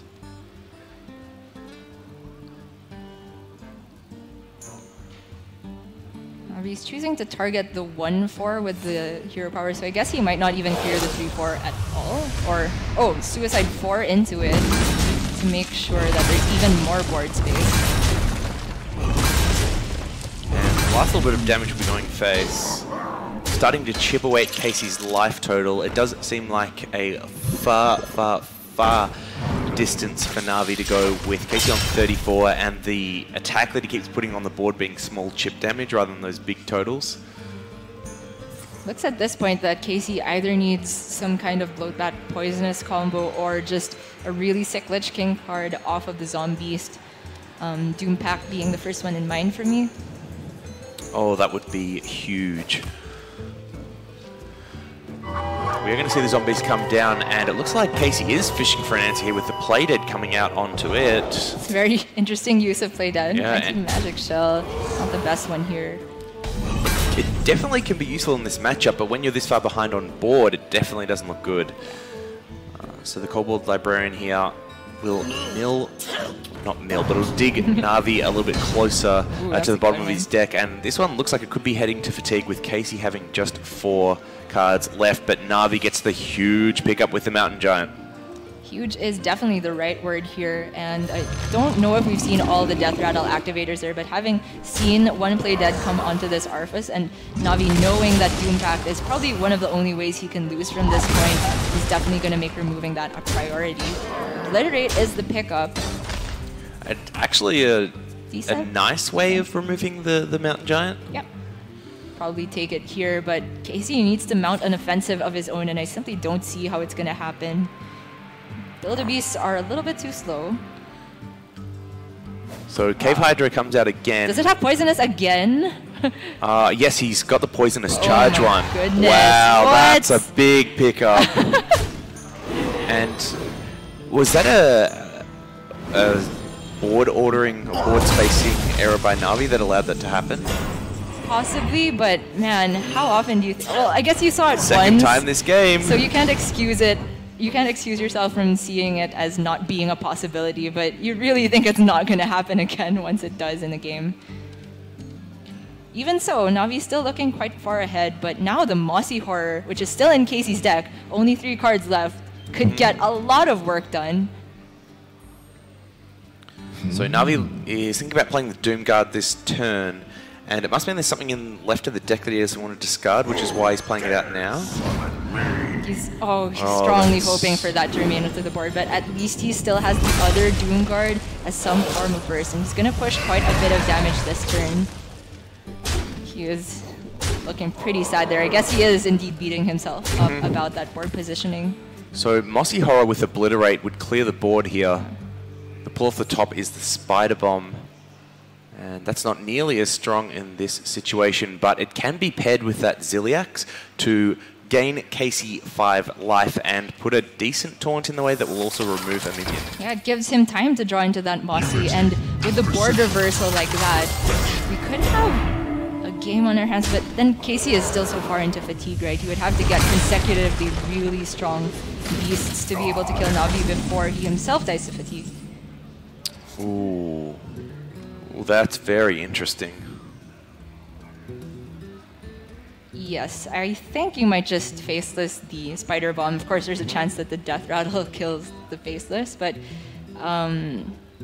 definitely has to be better than just discarding it with the Doom Guard, right? Absolutely, yeah. I think the Faceless Manipulator does come out to hit the Spider Bomb this turn. I guess the question then is whether or not it attacks into the Spider Bomb itself, or if you trade 2 of your both your Kobold Librarians into it. Well, Hero Power and 1 Kobold seems okay. I think if you're playing the Faceless, you're probably playing your Doom Guard this turn as well. Okay. So I don't think the Hero Power is active. But the cards left in Navi's deck aren't really that high value, so you worry about discarding in the future turns. Probably still. Looks like he doesn't want the Faceless to possibly die, but I wonder what kind of Faceless targets are left in Navi's deck that he actually wants. So you can do something like, if Casey gets a cube on something or gets a nice Death Rattle, you can play Spirit Singer Umbra and then Faceless Manipulator. It's definitely a thing. But I'm starting to reach here in terms of what's left that he could possibly be looking for. I believe the only Doomsday was played. We've seen the Swamp Ooze. Both Giants been played, both Void Lords been played. Godfrey's gone. Skull and Minari's left. Yes. If this hit Winfield, oh my goodness. Looks like Casey could be putting quite a bit of damage to the face here if he wants it, but instead he's going to go for it. But does this open up lethal for Navi? It does. The Faceless Manipulator with double bananas and hero power should just be the lethal. My goodness. Oh, he spots it, and this is going to be 16 just from the Mukla. The hero power is going to come out, and Navi has discovered an insane lethal. Wow, I mean, I questioned the save on the Faceless there, but there are some insane beasts that cost a lot more than 5 to play, and when you can get that down, and I'm sure you didn't expect Mukla in particular, but anything with charge would have been decent. That was a really cool way to end that game. Yeah, that came out of nowhere as well. We're getting into these really slow, grindy turns where each player is trying to figure out how much pressure they need to put on the board, and then all of a sudden, that Mukula just opens up the lethal for Na'Vi, and I wonder if it's one where Casey could have thought about that turn more and figured out whether or not that was actually the correct play and whether it does open himself up to lethal out, given that Na'Vi only had 6 cards left in deck, 2 in hand, or 3 in hand, so there was a decent chance, over 33%, or sorry, 33% exactly, that the Faceless was in hand for Na'Vi. Yeah, I was also wondering if Casey might have thought about just playing the Crush that turn. He immediately went for the hero power there to build the beast. Maybe he wanted to just get as much value as possible, expecting the game to go farther into fatigue. And I also just thought that if you're holding the Crush, maybe you're respecting that Faceless, but going for that beast did not respect Faceless at all. And I wouldn't be so bold as to assume it was just an oversight from Casey, but maybe something like he needed to go for the risks and find a lethal out. But then again, he used it to trade into the 2 minions, which I'm not sure of the reasoning of that. Neither, but I'm sure Casey has a good explanation for it. But with that said, at 2-0, Na'Vi has taken the early lead and will be going to a short break before we bring you the conclusion for our second semi-final between Casey and Na'Vi. So please don't go anywhere.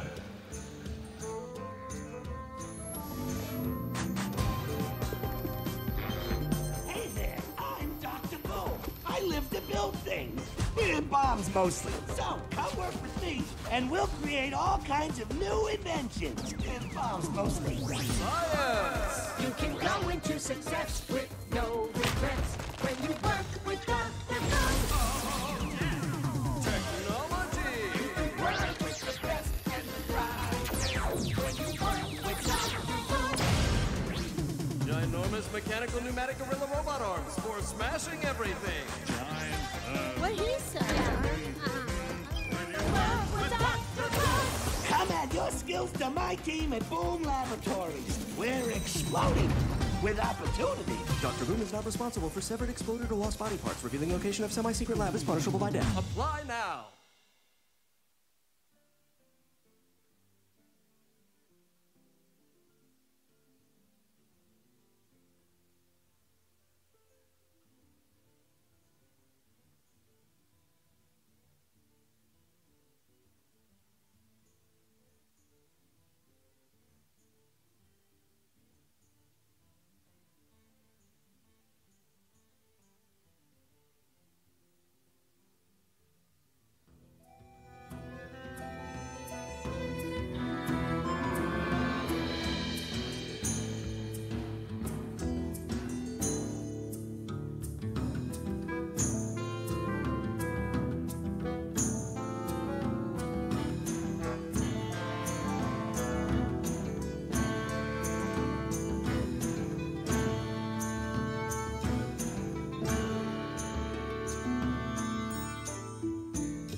Whoa, legendary!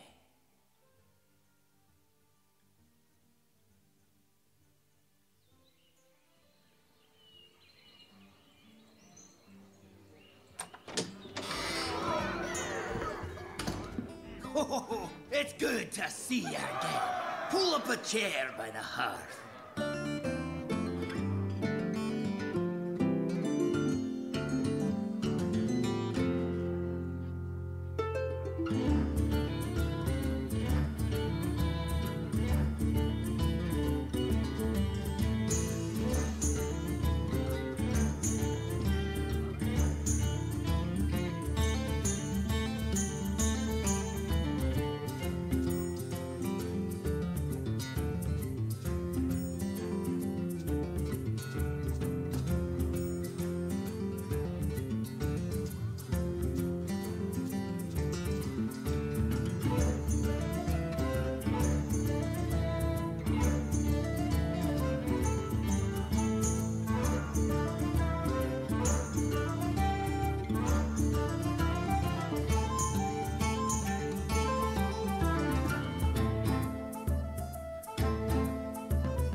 Welcome back, everybody, to the third and final day of HCT Singapore, where Naviute is on match point to possibly enter the finals versus Bailey. He is up 2-0 against Casey and only has this taunt druid left to win with after very stylish lethal in the last game. Yes, he's very favoured from here, with a finish that can only be described as Casey forgetting that Faceless Manipulator was a card. It's not one that we really see anymore, and I think it is one of those ones where if he'd slowed down, maybe consider a little bit more, could have prevented that happening, but it was a hot finish.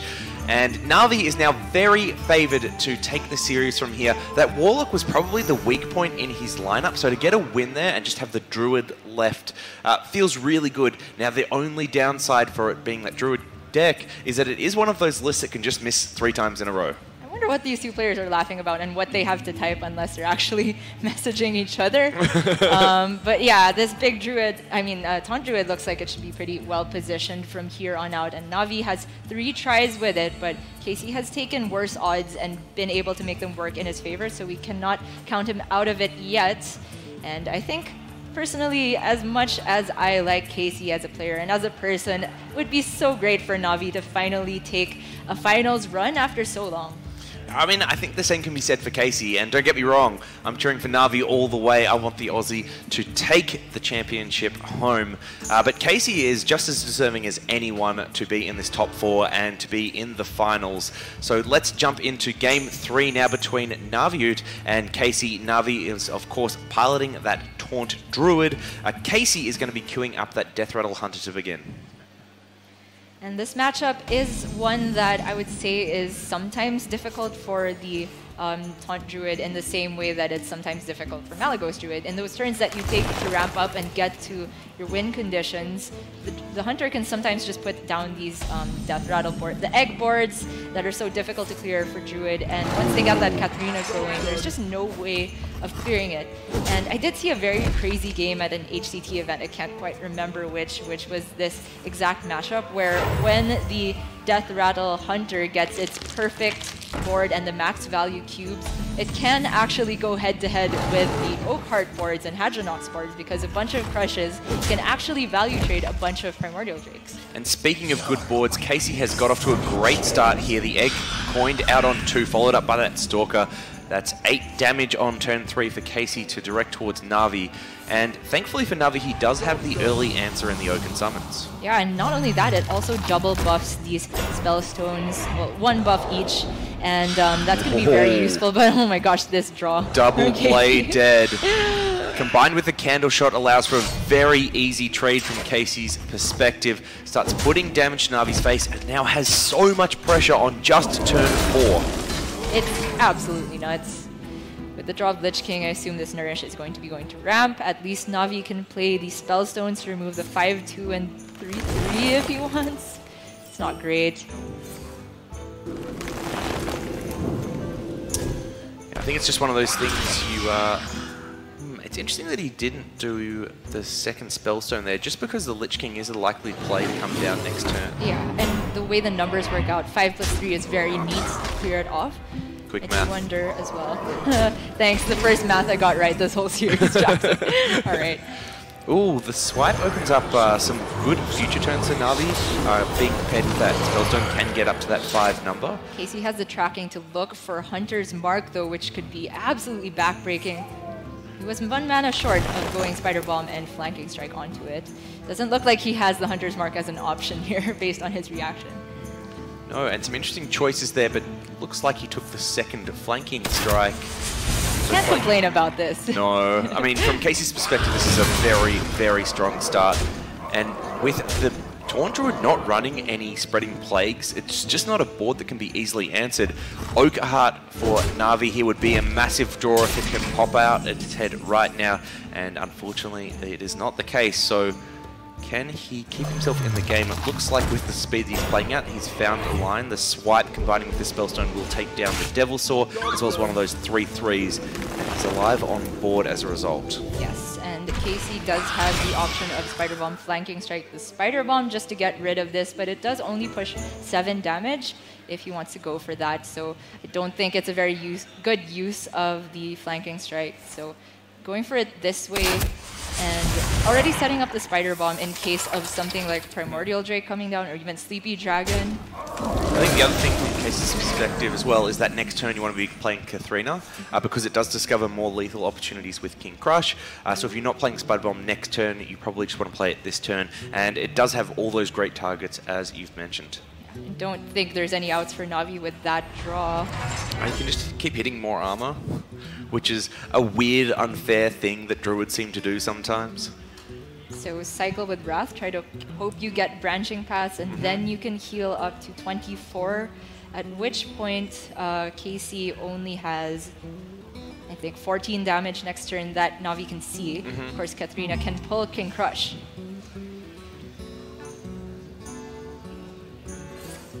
So the Wrath here does come out. I think it was just for the 3 damage. Just for the 3 damage, okay. So this does keep him alive on board with 1 health. Casey ordering it like the Crush is meant to go out. Attack first. And what'll it be? There you go, with his first win on the board.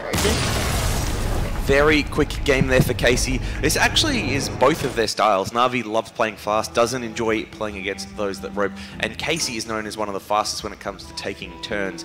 So it really has been a quick series so far. Yeah, I do think that Navi's definitely been taking more time to plan out his turns here in the tournament as compared as he normally would on stream, and it's good to see because that might be one of the bad habits he was referring to when he spoke about it in his interview, playing too fast. Although sometimes it just feels comfortable and it doesn't really affect the quality of your play for people like Casey. I think for most mere mortals, having extra time to think will help you, in many cases, spot alternative and possibly more optimal lines. Yeah, you do have the ability to psych yourself out though, right? Often the first line you see is the correct line. It's not always the case, but you do find that to be the more often than not to be the outcome that you're looking for. But with Na'Vi taking his first loss there, Casey slowly bringing himself back into the series. We did mention that the Druid can just whiff 3 times in a row by not fighting the right cards, and that game was a pretty good example of it, combined with Casey's Hunter just doing everything it wanted to do. I do think that that was a pretty good matchup for Casey though, whereas this Malagos Druid might struggle against that Taunt Druid just because it has armor to possibly survive the Malagos combos, and once the Taunt Druid gets its big minions onto the board, there's only 2 naturalize in the Malagos deck and it doesn't do very much. For that reason, it might be more likely that Casey queues up this even lock. Yes, we... Okay, so a small little mistake with the Archon. So yeah, the Druid matchup is definitely favoured for the Taunt Druid. And it's something we've seen Na'Vi actually win, including in the last series, he won that matchup. So that is one of the ones that's more favourable for him. And you can see these two have gone back to typing to each other. I really wish we could see what they were saying. Chat logs, please. Come on, production. This is how Na'Vi throws the opponents off. He disarms them with humour. I mean, we can try and guess what they're saying.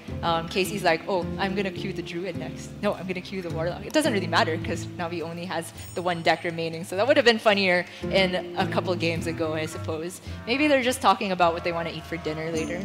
Or if Na'Vi wants to prepare again. Prepare again? His preparation, remember, that Lorinda asked about a while ago. I see. That was a low blow, Jay. I expected better of you. I mean, what are you gonna do? Those players are having some fun. Why can't we have some fun here? Talking on the cast as well, Jackson. It's a good point. Yeah, it's a great point. But I think after being beaten down by those 2 Brits today, I find it very difficult to have joy anymore. One thing we can agree on is just when we're not sure of what to say next, we can just blame it on the Brits as always. So these 2 players waiting to commence game 4. To reiterate, it's Na'Vi Uts Taunt Druid that needs to find a win to close out these series. Casey has that Malagos Druid left as well as the Even Warlock. Na'Vi Ut is definitely favoured with the Taunt matchup, the Druid matchup. What do you feel, or how do you feel about it against that Even Warlock? Feel that it is still Taunt Druid favored, but slightly. It's all, again, dependent on the natural ice. It's very similar to Malagos in the fact that if you can staunch their early pressure and get to your big unfair thing you want to do, in this case, it's Oakheart instead of Malagos Burst, then you should be pretty safe from there on out. And I will say, though, that if there's any Malagos Druid that can possibly beat the armor gain from the Taunt Druid, it is this list from Casey, which is quite greedy, running the Faceless Manipulator to possibly give it even more burst potential. Yeah, and it's interesting that he is running Faceless Manipulator. It's a card that we've seen fall out of favor a lot when it comes to these Malagos lists. Yeah, we did see it put in a lot of work there for Naviud on the Q block, but I'd like to see it perform in this list from Casey. I do believe that yesterday he was able to use it simply to copy an opponent's Lich King, and that got him the win as well. It is quite a flexible card. Then again, it is a minion that you would rather not have the Dream Petal Florist land on, because it's not Malagos itself, but suppose when you can have a discounted Faceless, you can go Mali, Faceless, Moonfire for, what's that, like 22 damage anyway, and that's already insane in and of itself, so I'd like to see that come into play, and it will be Druid versus Druid. Alright, so as with all Druid matchups, since the dawn of time, they are looking for wild growths and nourishes in their opening hands.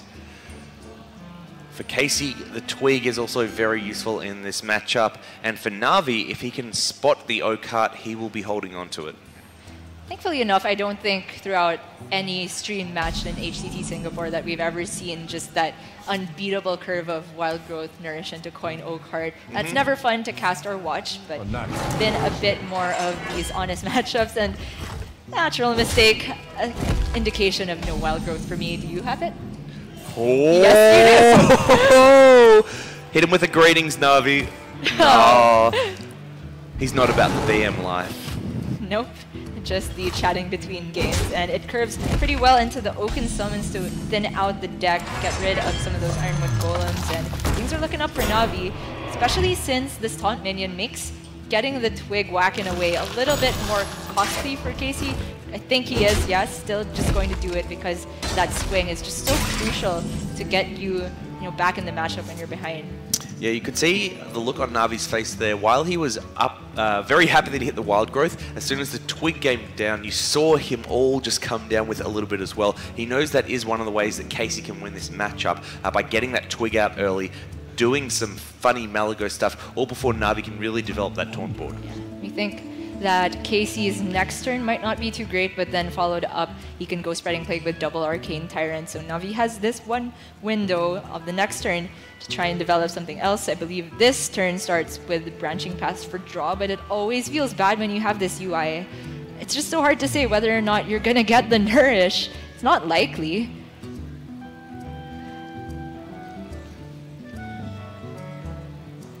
So starting with one draw, and then if it's decent, you can. Time waits for no one. It's just really tricky from Na'Vi's perspective here, because the thing with Branching Paths is you really want to hold on to it to the armor to stop Malagos from doing the crazy combos. So it looks like he is just going to cash it in for double armor here. So I guess in his mind he does still have like 3 turns to draw into.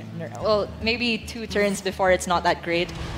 For the Nourish, and he is just going to value the armor a little bit more highly than he would otherwise because of the reason you mentioned. So we see that he will be a little bit more passive. I think there's a decent chance from Casey's perspective that you can read into the fact that that was double armor as well, and the time that Na'Vi took to play it as a sign there is the UI in hand. Or at the very least that if there is a UI, then there's no then there is not necessarily a Nourish. And this board is looking very much in Casey's favor, but Na'Vi has this handful of Wraths that let him move it and swipe as well. This is actually useful for Na'Vi in a way, because he's trying to clear the hand for the UI draws. And so to be able to play Swipe and Wrath here to create a mana-efficient turn is very beneficial for him. That Na'Vi will very much want to hold on to the coin, even though it would allow him to clear the 1/4 with the hero power, just to have sped up UI. But that draw from Casey, that is just going to help his swing turn coming up that much further. And with Alexstrasza and Lich King in hand can be putting a lot of pressure on Na'Vi just with those two. Yeah, it's so strong just going Alex and then you can go Lich King. If Na'Vi puts down something like Primordial Drake this turn, he can even naturalize it away. And yeah, Casey looking very far ahead here, and Navi's probably, after he sees this turn, going to be very glad that he went for the armor previously. So from Navi's perspective, you have to hold on to, I believe, all of your removal here. You can throw away one Wrath if you really want to clear down the Beetle. Navi feels like he can maybe play out the cube here just to have something onto the board, but it's really weak if he thinks that Casey will go something for 9 mana into Twig, into the cube, and then UI. It seems really, really bad. And also the cube is only a 1-of in the deck for the 1-of Witching Hour. This is a very less greedy version of this Taunt Druid list, so he might want to be holding that for longer. So Alexstrasza comes down and followed up by the Twig, and Casey's going to be able to start the Twig regen by playing Wild Growth and can follow it up with the Lich King. Very strong turn here for Casey. Not only that, it means that Na'Vi will very much want to naturalize, and that delays his UI by another turn. Can take the turn to clear everything though with Naturalize, Swipe, and Spellstone. Yes, and the Oaken Summon can follow all that up. There's one more Wood Golems in the deck? Yes. Yep. I don't think the buff on the Spellstone actually matters in this case if he wants to clear off everything. And he can actually coin all of this out because next turn he'll have the natural 10 mana for UI anyway. So I think, all things considered, it's not too bad of a turn. It's already removing 2 of the big minions from KC. And he's still at a healthy 39. So the one consideration for holding on to the coin is that if Malygos follows this turn up, you want the coin to be able to get your second naturalize off the UI. But how likely is it that Casey has Lich King, Alexstrasza, Malygos, and Twig all in the top 13 cards? Not very likely.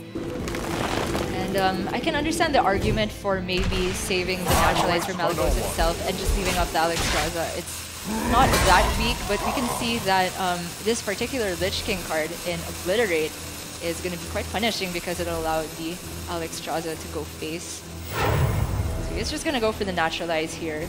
And it's going to be scary for Na'Vi if that Malygos, as you said, is near entering this hand. And it's crazy to say that. With 45 life and UI in hand, he's actually afraid of the card. Flower power! So unfortunately for Casey, the Malygos is not found. The Green Petal Florist comes out and will buff the Floop, which does more or less nothing.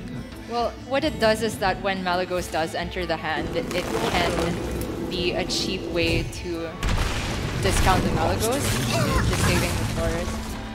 But this position's now starting to look very, very strong for Na'Vi. Is at 50 health, even after an Alexstrasza, which is just crazy, and a part of the reason why we put this matchup as favored for the Taunt Druid.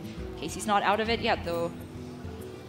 I feel like an early Malfurion could help him quite a bit as well. Or not early, but soon. Yeah.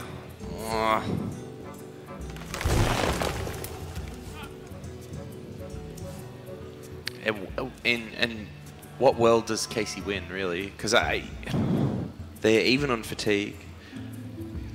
Na'Vi's much further ahead on health and has much better minions left in the deck. Yeah, and the Twig's been used, Alexstrasza's been used, even though he has this discounted Florist, which can discount a Malygos. The best that could have happened is for him to have the Malygos that turn and hope for a 50-50 of the Florist to land onto Malygos, and then and it doesn't really change the mana that much because it's 7 to play both that and the Faceless, which doesn't leave enough space for a swipe in terms of mana. So yeah, I really don't see the outs for Casey at this point. So the O-Cart here is coming to hand, I guess, better late than never, in the sense that it can still pull out the other hatchling, the other Dragon Hatcher, sorry, and the Sleepy Dragon, which is still left in the deck.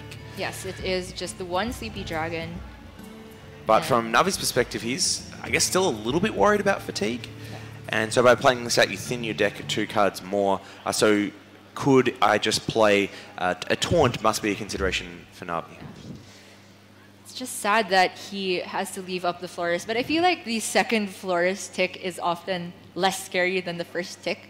Because once the Malagos gets down to 2, it already means that it can leave enough mana to fit in double swipe and double fire. If the Malagos is at 0, it just means an additional hero power, which isn't much. I think he's fine leaving up the Florist here. You do have to be worried about it, though, in a deck that's running Faceless Manipulator. Because you can get your Malagos Faceless combo both to 0 and then do a bunch more damage in the process. And that's what Casey's setting up for here. Leaving that Florist alive has allowed him to get a tick on one of these minions. Yeah, and it's... Well, unless Na'Vi plays the Primordial Drake this turn, he could have gotten a second tick, but he definitely won't allow that to happen. So it's hit the Faceless there, which does allow for some very powerful Moonfires, but no combinations with swipes. Yeah. The other thing to consider, of course, though, is it does make 4/12 bodies the Faceless Manipulator rather than what Floop does, which is create a 3/4. And Na'Vi's already burnt one of the Naturalizers so far. So from Casey's perspective, there's a very, very good chance that at least one Malagos survives to a second turn. Yeah, he's actually just going to go for it this turn. I like it a lot. He can use the Spellstone to clear off the Primordial Drake and already rip one Moonfire. Oh, he doesn't even need to use the Moonfire on the minion there with the Spellstone dealing 14 damage. There.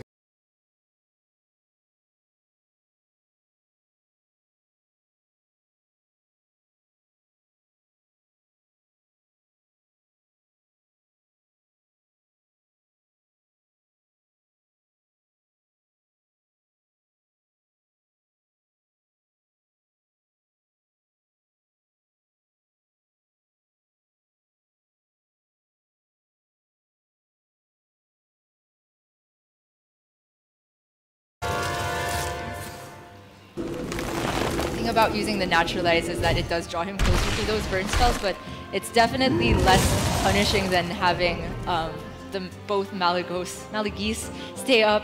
Oh, he had both swipes left. Sorry, it's 24 then that he can do now. Plus 4 off the Malagos. Casey can actually just pretty easily clear up the Hadronox board because he has these swipes to the face. That is absolutely insane. Easiest way to clear a Druid board I've ever seen. You only see this stuff in Druid games. It's actually crazy how powerful these turns are, and it's still not being enough to win. Na'Vi has to... Oh, he just loses to UI this way then. Is there Moonfire left in Casey's deck? I think so. UI and Moonfire, I do believe. If there's a Moonfire left, then this will be a tied series for Casey. UI comes out, and there is in fact a Moonfire. And Casey pulled that one out of nowhere, tying this series up at 2-2. Wow. I was really floored by that. At one point, Na'Vi was at 50 health post Alex Straza, but I think it was really that timing of having seen the Naturalizers and just going in after that was really, really powerful. Well played to Casey. Na'Vi, I think he technically had a chance to survive there if he went for armor with the branching paths. So the UI plus Moonfire is 16. Na'Vi was at, I don't remember what, but there would still have been the Malagos attack, so I'm not quite sure. But who's to say if that armor up was the winning line, because the Malagos itself would have still survived without Na'Vi having a board.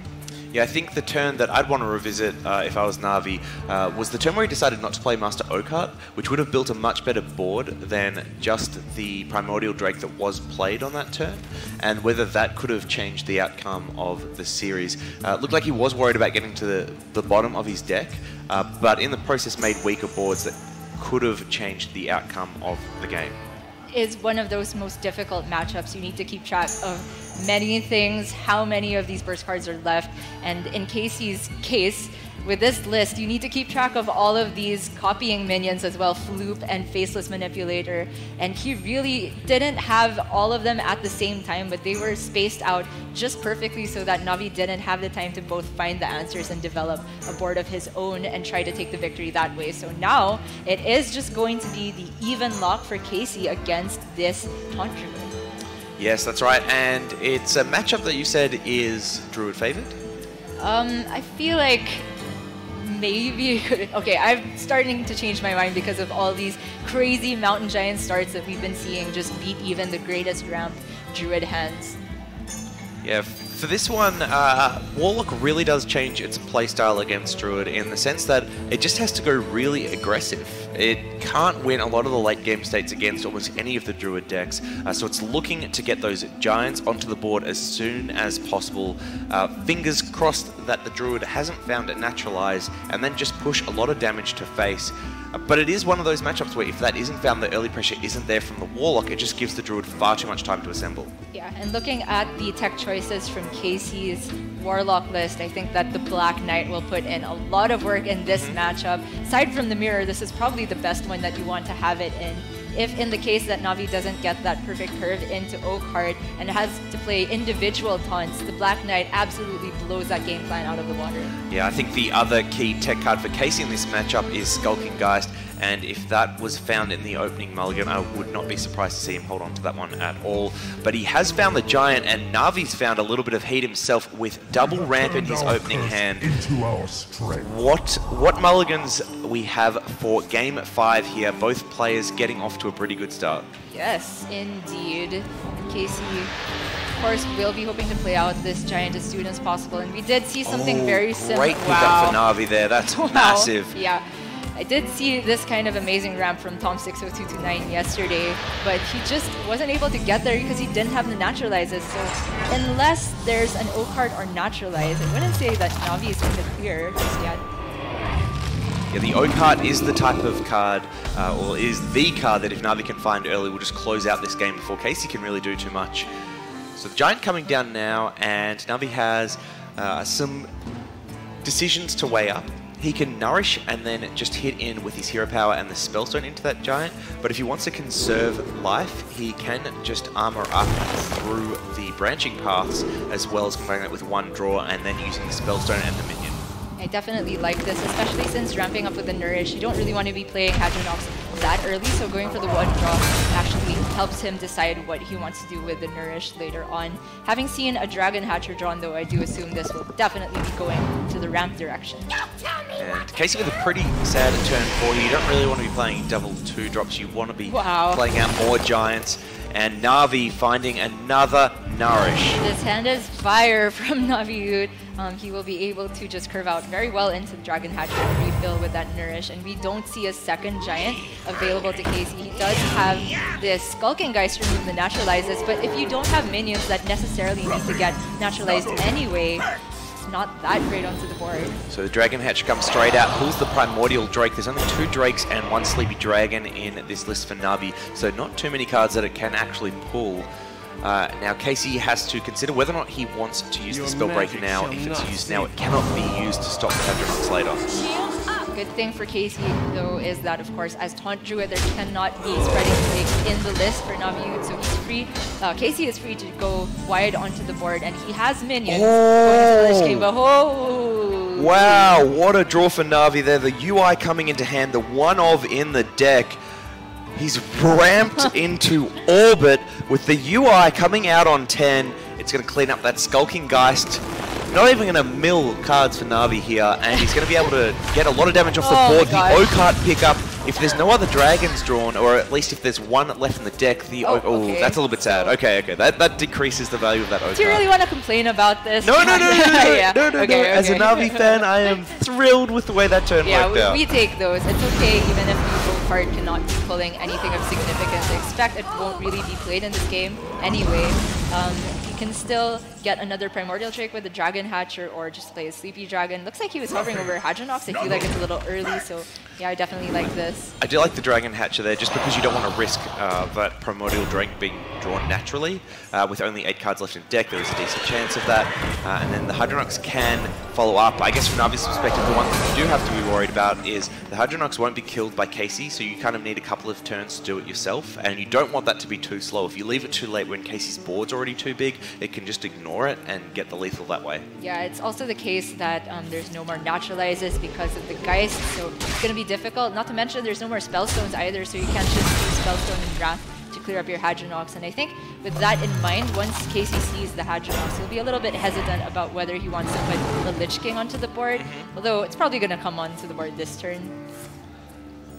I think Doom Packs off the Lich King, a card that Casey will be looking for. So I don't mind seeing that come down at all right now. With that 8/8 minion on board, I do think that gives Navi the signal to drop the Hadronox. While it still has a minion, it can immediately die by attacking into. Yeah, you just need to find a turn now as Navi to play that Hadronox out. And I think anything but playing it now is going to be too slow. And we've seen other people get punished by this as well, where they want to be a little bit greedy, play another taunt instead of Hadronox, and then just never find an opportunity later in the game to develop it. It's actually going to spend the turn clearing with Swipe and Wrath, it looks like. If he does, that is showing huge respect to the Lich King. And I'm not sure that he needs to. I guess the one thing that Navi is considering is that his list is less greedy, and so there is a chance that things like anti-magic shells can boost a Casey board large enough to the state where Hadronox taunts can't just handle it. Yeah, and I think maybe another thing he's considering is that he hasn't drawn one of Witching Hour or Cube, so even if the Hadronox were to come down that turn, let's say the first board gets answered, there aren't too many taunts behind it yet, I think, maybe 4. Then he doesn't have the immediate refill, and what you really want to be doing in this matchup is that as soon as the even lock spends all these resources clearing off your taunt board, if they even can, you want to immediately refill it so they don't have the time to develop their own boards, such as Hook Reavers. Okay, so the Greymane pairing up with that Twilight Drake to come down and put as much damage as possible on the board for Casey there. Navi now has a turn for Hadronox to come down, and if it survives, he can use that Carnivorous Cube to gobble it up. And if it doesn't survive, hey, bunch of minions. I think the thing he is scared of is possibly the Spellbreaker, which is a one-of in Casey's list. And we saw at the start of the game, that was used to get rid of the first Dragon Hatcher. Ah, yes. So the Hadronox is in the clear every time now. Casey is just bracing for the worst here, expecting the Cube to come out. He just develops the biggest board he can, but we are going to see 2 dragons, 2 Ironwood Golems, I think. Yes, both Ironwood Golems will be played, both Primordial Drakes have been played. Don't even need the Cube, that's my mistake, because he can trade it away, but perhaps you just want the Cube to have the Hadronoxes in them. I think you that's a tricky call to make. If you are going to do that, no, I don't think you do, because you can Ferocious Howl and Wild Growth to get the Witching Hour on the following turn guaranteed. Yes, oh, he only has 3 cards left, so that would guarantee it. Don't think he wants to be drawing too much, though. Other thing he can do is just play down Lich King or Sleepy Dragon this turn, which, when you get the Witching Hour, is just going to be added to the pool and makes for the next Hadronox board being even stronger. So Navi's current board after this Hadronox bumps in would be 2 3/6s with Taunt, 2 4/8s with Taunt, and that actually doesn't look that good against Casey's board. Now that you mention it, yeah, I mean, with the Defiles in hand as well, there must be some way, especially with Frostmourne, that it's efficiently cleared up by Casey, so Navi is just going to put down Lich King as well. Really deciding on whether he wants to turbo out the Witching Hour. I like this, holding on to the excess mana as well, so if you don't hit it next turn, you can grab it Anti-Magic Shell onto the Taunt Druid board is just so difficult to beat outside of a Doom Pact, which was not the Lich King card for Casey. Is there a nice Defile play here?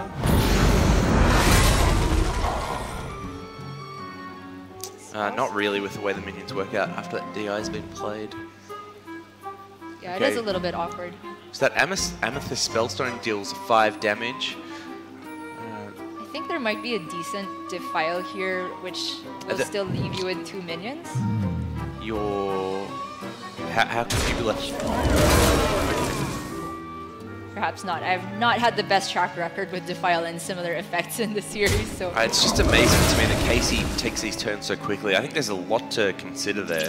And he's either just a human computer in terms of figuring out what he wants to do, or he's just played this matchup so many times that he knows what he should be doing.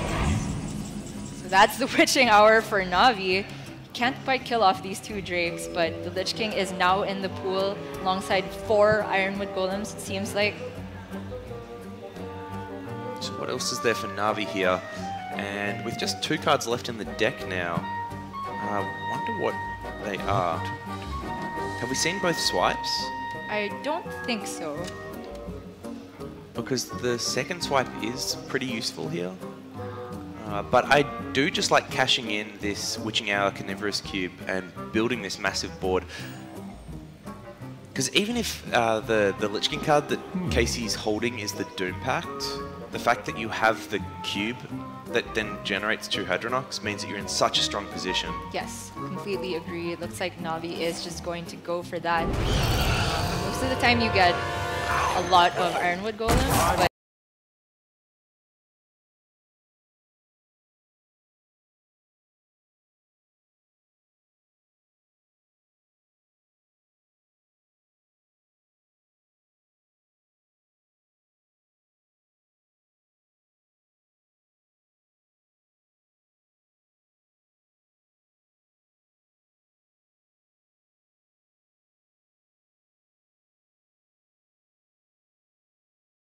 The Drake?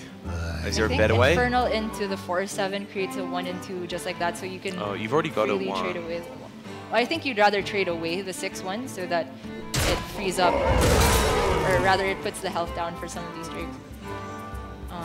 Making that trade though, I don't think this is going to be a defile turn for Casey. No. No, if it is, he's lost me on how he's going to achieve it. Is he then clearing space for a Gul'dan? If he is, then he's pretty unhappy that he can't get the DI traded. But I don't believe Gul'dan would be doing enough, and it looks like he's trying to get the Spellstone out. A few more minions being traded in. And I wonder from this position, if, with 4 minions on the board, if Na'Vi even needs to... With... is AMS, Branching Paths, and Wrath lethal? It looks like it has the potential to be, for sure.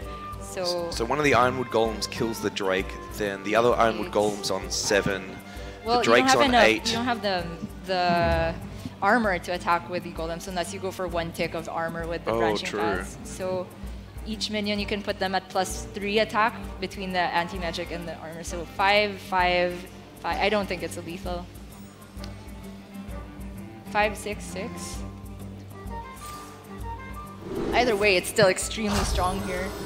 I think, yeah, if you just double attack anti... do you want the armor that badly? I guess you do want the attacks. It's much better that way. Yeah. Yeah, this is really good. 13, 20.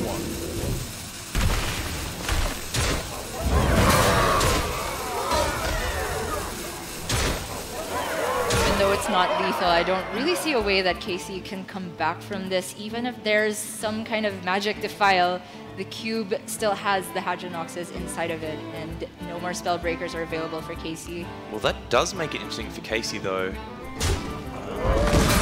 Oh, I guess not really, because while he can clear off all but 1 minion with the Black Knight, it doesn't keep him alive, so forced to Gul'dan here. And I can't remember how many Vulgar were played in this game. Just 1. So that means if there's still a swipe... Oh, there isn't. Yeah. Okay.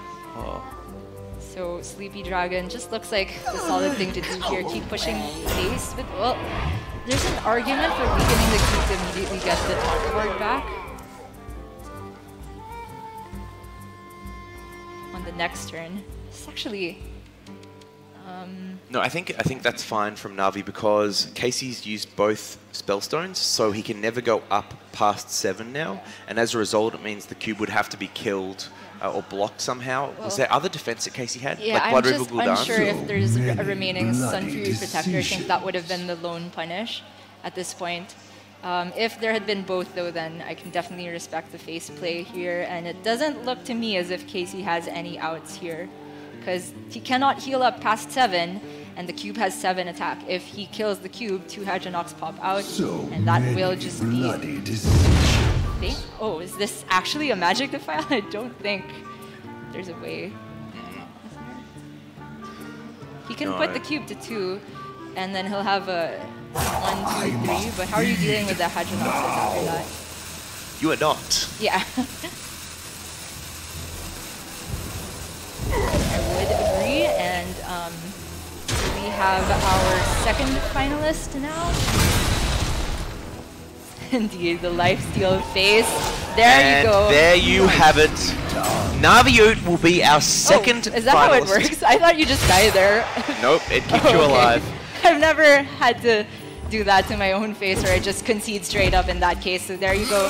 Naviute versus Faili will be our final here at HCT Singapore. Congratulations to Navi. A long time coming for a tour stop final, and he will have the chance at winning it all. Could not be more thrilled for the man. Not at all, yeah. No more thrilled than possible at all. But for Casey, this is, honestly, it's still breaking that top 16 curse. This is a really good performance. He put in another deep run into yet another tour stop, and maybe that big win will come another day. But right now, the spotlight is on Naviute, and we have a final between an APAC player and an EU player, which was kind of like half and half down through the top 16 entirely.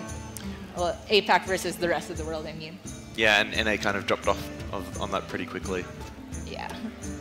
Which was kind of a surprise given that the talent they had here. Bit unfortunate, but I would say Navi was a bit of a dark horse going into this top 16, especially since it was so stacked with all these names that you were perhaps more used to seeing at the top levels of these tour stop results. But now Navi has the chance to prove that he is just as capable as any of them of earning those points and proving that he is still a player, not just a streamer. I think anytime you make a top 4 in a tour stop, you're proving that. And I just want to congratulate again Casey, because top 4 finish is really, really impressive at any of these tour stops. And if you look at the top 16 that we had starting yesterday, to make it to the top 4 is just so, so impressive. It was definitely so. And I gotta say that the final game between Faili and Naviute will be one to watch. Both of them have that taunt druid, I think, and these decks that are very skill intensive at the highest levels, and I really am curious to see how the Q block will play out. That is, if it isn't banned. I haven't really looked at the deck list to see if that's a reasonable ban, but both these guys have had very different paths leading up to this point. Faili, in a somewhat similar situation to Casey, has had good tour stop performances, but not that big win yet, and Navi looking to redeem what was kind of a lackluster first half of the year competitively and prove that he still has it. I bet he's getting sick of that narrative already. I don't think he ever lost it. I just don't think he had the time to dedicate to it like he had his streaming. So with that, I do think that we will be going to a little bit of a break before we head into our next match, guys. So don't go anywhere. The grand finals are coming up real soon.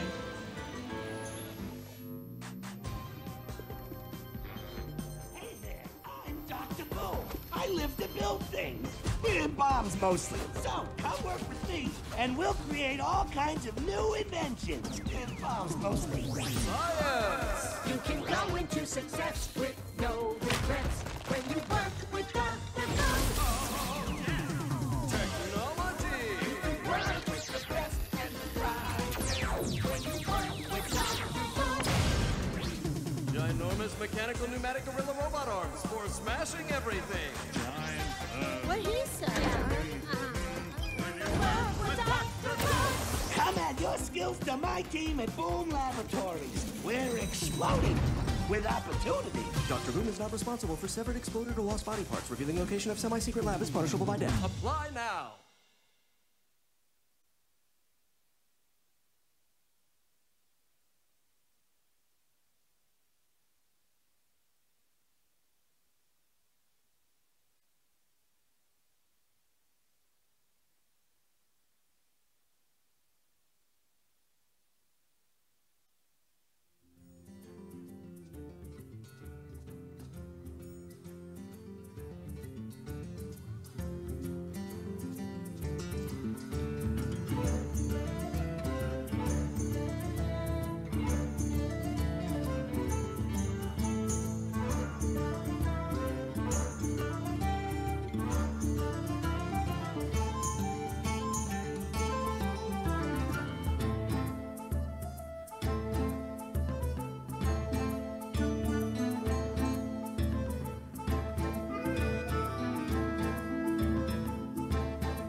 Welcome everybody to the finals here at HCT Singapore, up between Faeli and Na'Vi. It's been a long 3 days here in Singapore, but we are just about ready to get the action underway.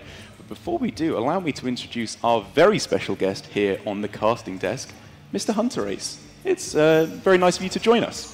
Thank you. It's a pleasure to be here casting. Good. Now that are you considering retiring, being the most tour stop winningest and highest point earning Hearthstone player? Probably the best year any Hearthstone player's ever had?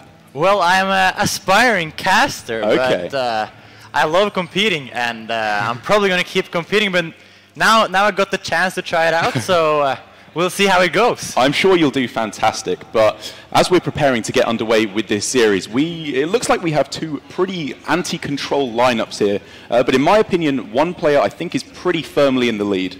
Yes, in the finals we have Faeli facing off versus Naviut, and we see that they both are bringing very anti-control based lineups, but at the same time we have Naviut, which is going to the next step when it comes to anti-control. So he's probably a bit ahead when it comes to the lineup-wise, yeah. Yes, the big difference being that he has got the Quest Rogue, where a lot of other players have decided to take out Quest Rogue because they feel like it's a little bit too vulnerable to aggro.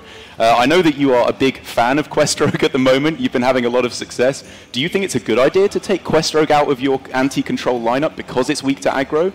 Well, the idea of taking out Quest Rogue is that you improve your percentages against aggro. So it makes sense in that sort of sense. Personally, I'm a very huge fan of Quest Rogue, and I don't actually think it loses to too much of the aggro decks. So personally, I would definitely bring it. But yeah, like when it comes to the final now, we see that Naviut has the Quest Rogue, and it basically just forces a ban from Faeli, right? So he will be very ahead when it comes to that, because he will end up with a free ban, while Faeli is forced to ban the Quest Rogue. And speaking of that ban, we see Naviut deciding to get rid of the Death Rattle Hunter. Considering that Faeli's other decks were Taunt Druid, Shudderwock Shaman, and even Warlock, do you like that choice of ban from Naviut? Do you think with a control-heavy lineup, Death Rattle Hunter is the best deck to ban away? I think it's a very close decision from Naviut. We have, I think that Faeli has like two particular decks that are very strong versus Naviut's, and that's probably the Death Rattle Hunter alongside with the Taunt Druid. I agree. And I think that the reason maybe Taunt Druid was also a consideration of banning was because Taunt Druid is known as very strong against, for example, a slower Warlock deck.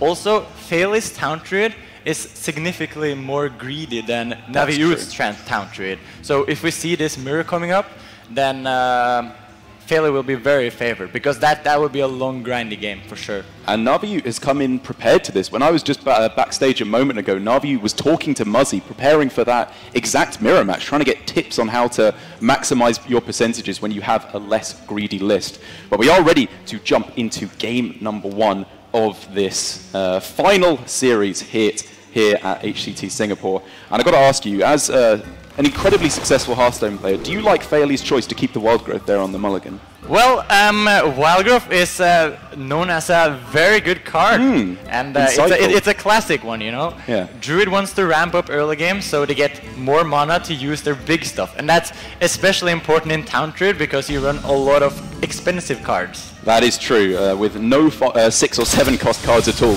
You really want to hit both Wild Growth, and I think there's another card that you'd also really like to find in your starting hand. Yes, we see that Faeli is doing this exceptionally well with drawing both Wild Growth and Nourish. I couldn't have done it better myself, to be honest. You're a great caster already. You're saying fantastic play here for drawing Wild Growth and Nourish. Yes. So what do you think about this matchup, Derek? Well, I haven't seen all too much Taunt Druid in the meta recently, but what we saw this exact matchup in the last semi-final, didn't we, between Casey and Na'Vi, and it went pretty one-sidedly for Casey, I think, in that matchup. He just had too many minions on the board. Katharina was basically impossible for Na'Vi to deal with. But now that it's flipped around, Na'Vi on the Death Rattle Hunter, I think he's feeling fairly good here. He's got a good amount of minion pressure that he can throw down early on. But if he is going to kill Faeli, I think Na'Vi needs to play as the aggro deck here. He can't afford to go into the late game, or the taunts will just be too big. Yes, this matchup is probably essentially like a race towards their win condition, right? I think that if Fairley manages to get his taunts going and his Hadronox active very early in the game, he will probably manage to just overflow the board, so it becomes impossible for Navi to connect through it. But at the same time, this is very hard because the Death Rattle Hunter is very good at making big stuff, and early cube plus play dead leads to Taunt Druid having like no answer at all. It really is. And also the fact that Taunt Druid can't really run mind control tech like we see in some of the other Druids allows Navi to just go super wide on the board, even picking there, I think, Terrascale Stalker over the Keleseth. Do you think that's the right way to go? Again, focusing on more early boards rather than a Keleseth buff for the whole deck? Yeah, I think that's the general attitude you want to have to this matchup, because I think that if let's say they both draw their entire deck, I think that Fairley will most of the time get on top. Yes. Because the value of having the Hadronox combo and after that Witching Hour Cube is so big that there's no comeback. So Navi has to get on board early. We also see that Navi is running the MCT tech, which is a very significant tech in this matchup due to the fact that, for example, O-Cart pulls like 4 minions plus, and it also has the chance of pulling Hadronox, so there's always the option of mind controlling Hadronox, which will probably lead to an insta-win. So we gotta look out for that. So if you're a good player, you steal Hadronox off the mind control tech. Is this the advice that you're departing to us? Well, I would definitely advise to steal the Hadronox from my tech. Yes, that seems like a good play. And I'm kind of glad that today we've seen a lot of Taunt Druid, but very little Okar on curve, because that's the situation where there's not really much you can say about it as a caster, because the person who plays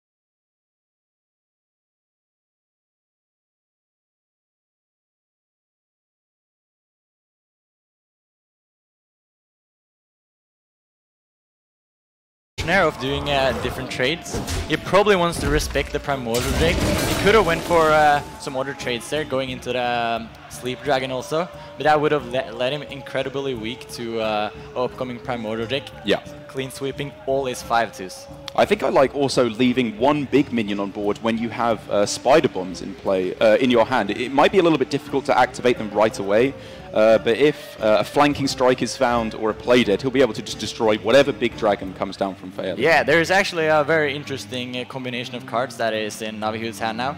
If he manages to pick up for example, a play dead, he could potentially go Spider Bomb and then fuse his Spider Bomb. That's true. With his other Spider Bomb, and then play dead, which will immediately destroy both of Fairley's towns. So if he manages to get that combo, I think there would just be a total blowout. What are the other cards that both players are looking for here? Because like you said, play dead would be good for Naviu. What are the big cards he wants to close out the game, and what does Fairley want in response to that? Well, the big close-outer when it comes to Death Rattle Hunter is obviously Katrina. Yeah. And you want to pull your big beast like that. Like you see that Navi now has the Witchwood Grizzlies from hand. This is what you most of the time don't want. But at the same time, Navi, I believe he runs 2 additional beasts, both King Crush and Charged Devil Sword. Charged Devil Sword, yeah. So it's not that huge of a problem for him. He has a lot of gas when it comes to Kafrina minions. Yeah, there have been a lot of players cutting back down to 3 beasts total in the Death Rattle Hunter. Where do you fall? What are your favorite distribution of beasts in the Death Rattle Hunter? Well, speaking from own experience, I've leaned towards playing with 4 beasts. Yeah. But I really have actually only played with Savannah Highman as the last beat. Okay. Never really tried out Shard's Devil Sword, or what I've also seen in the tournament is that people are running Swamp King Dread. Yeah, which is very interesting, right? But yeah, we see that this is having a lot of success there. Also, an interesting talking point, which we see in this final, is that both our finalists have Taunt Druid. And I don't think this was a very expected thing coming up to the tournament. Taunt Druid wasn't one of the most popular decks, at least from my mind. Yeah, I'm very surprised by this, particularly because Token Druid has fallen down in popularity a lot less people are bringing the Token Druid. And I've heard that Taunt Druid is a pretty good matchup against Token Druid. You just have too many taunts to put in the way if you ramp up quickly. So I am surprised that the Taunt Druid has done quite so well. We see that Naviute is still greeding onto, or he's still choosing not to trade into the Sleeper Dragon. Probably because he's still committing into doing this Spider Bomb play eventually when he will get a Spider Bomb procer. Also, this also leads to risk of Faeli getting more time to draw his cards. And I think that what is very scary for Naviute right now is that if Faeli ever gets time to get a Hadronox on board, the Spider Bombs doesn't look that good anymore, right? Because you always have the chance of getting the Spider on the Hadronox and then a bunch of dragons back into board. So Navi still needs to be playing aggressively here, even though Deathstalker Rexar is in play. It's just pretty unlikely that the zombies will be perfect enough for you to get Cave Hydra or Bloatbat or whatever else you need to clear off the big board. Still just wants to find Katharina, King Crush, whatever he can to close out the game right now. Yes, that is definitely the main game plan you have when it comes to approaching this matchup. But at the same time, we see that Faeli is only running one Witching Hour, I believe. That's true. And this can lead to a lot of clunky, or it can lead to like not drawing the Witching Hour, which means that Naviute can, I don't know, I've actually seen in this matchup before that if Naviute manages to stick a significant enough minion and then cubes it, they can actually manage to poke through all of the taunts. And especially when Faeli only runs one Witching Hour, this seems like a scenario that can happen. I don't think we will see it happen necessarily because Naviute will still go for the pressure plan, but it's something that you have to keep in mind if the game goes long. And I think all the things that go right for Naviute in this matchup come from when he goes aggressive. If he plays aggressively, it can force naturalizers to be used not on Hadronox. It could force cubes to be used on minions that aren't Hadronox. And at that point, a couple of zombies could give him the ability to just run Faeli out of resources, because outside of the Witching Hours, there's not that much big stuff in Taunt Druid.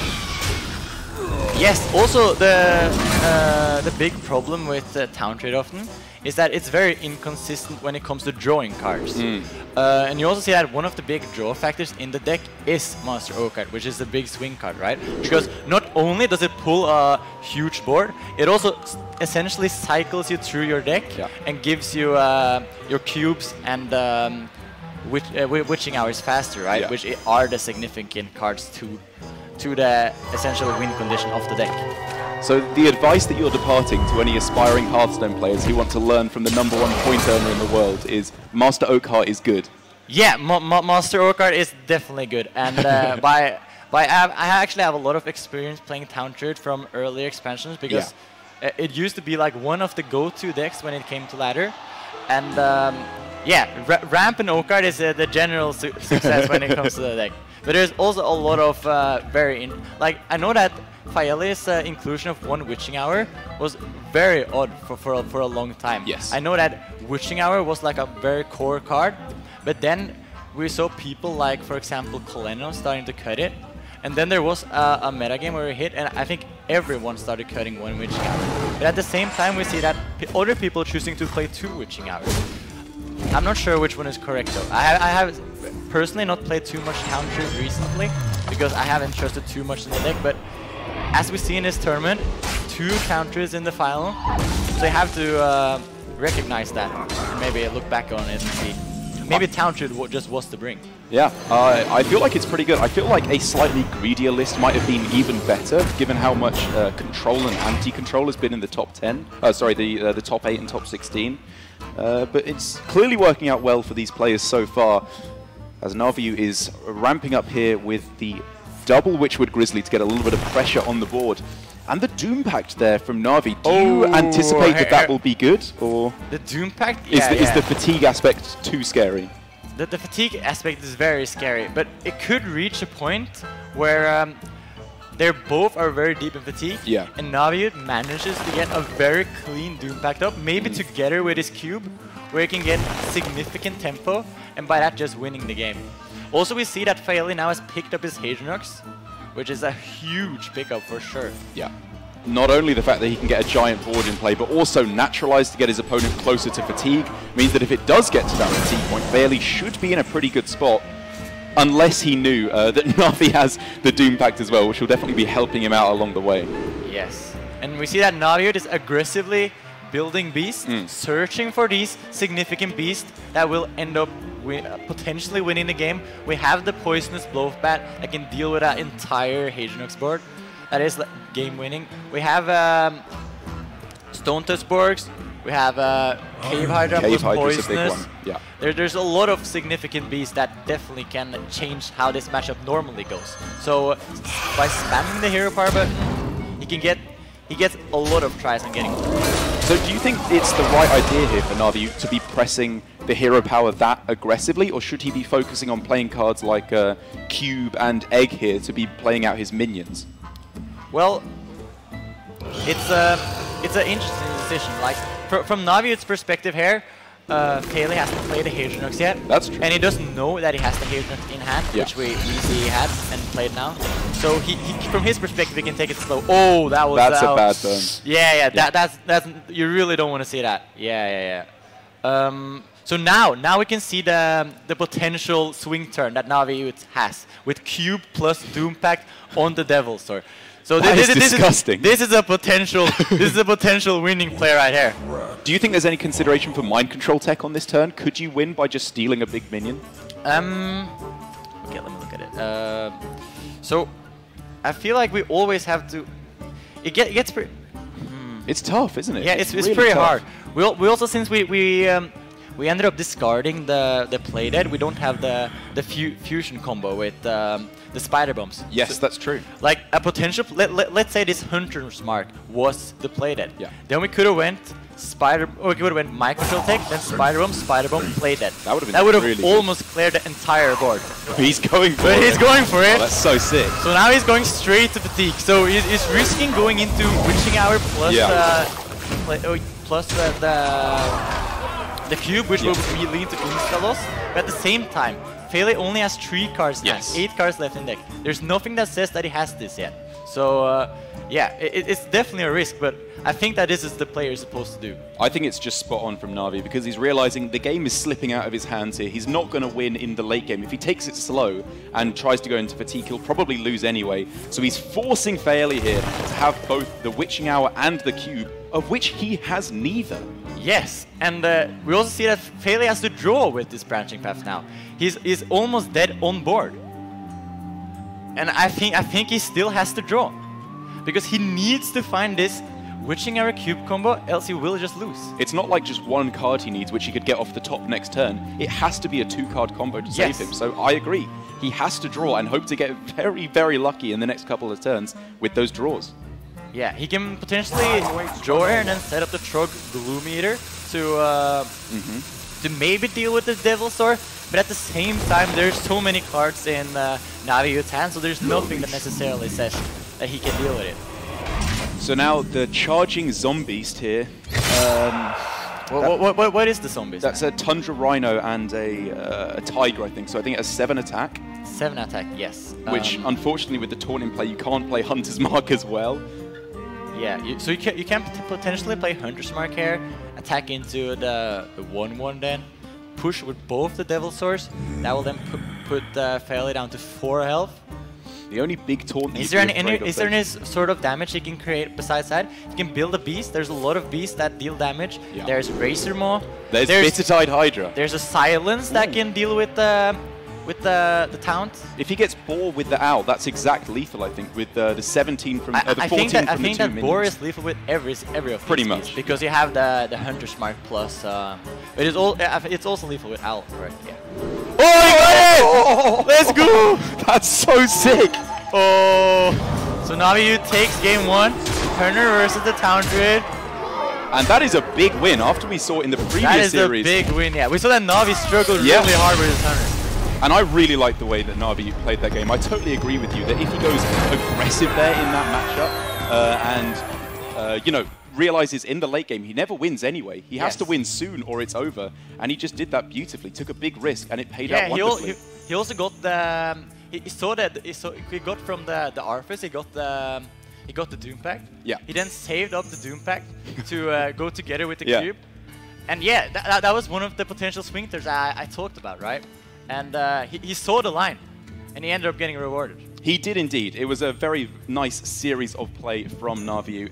And I will now thank you, Hunter Ace, for joining us on this cast. As Naviu brings us up 1-0 in this very close series.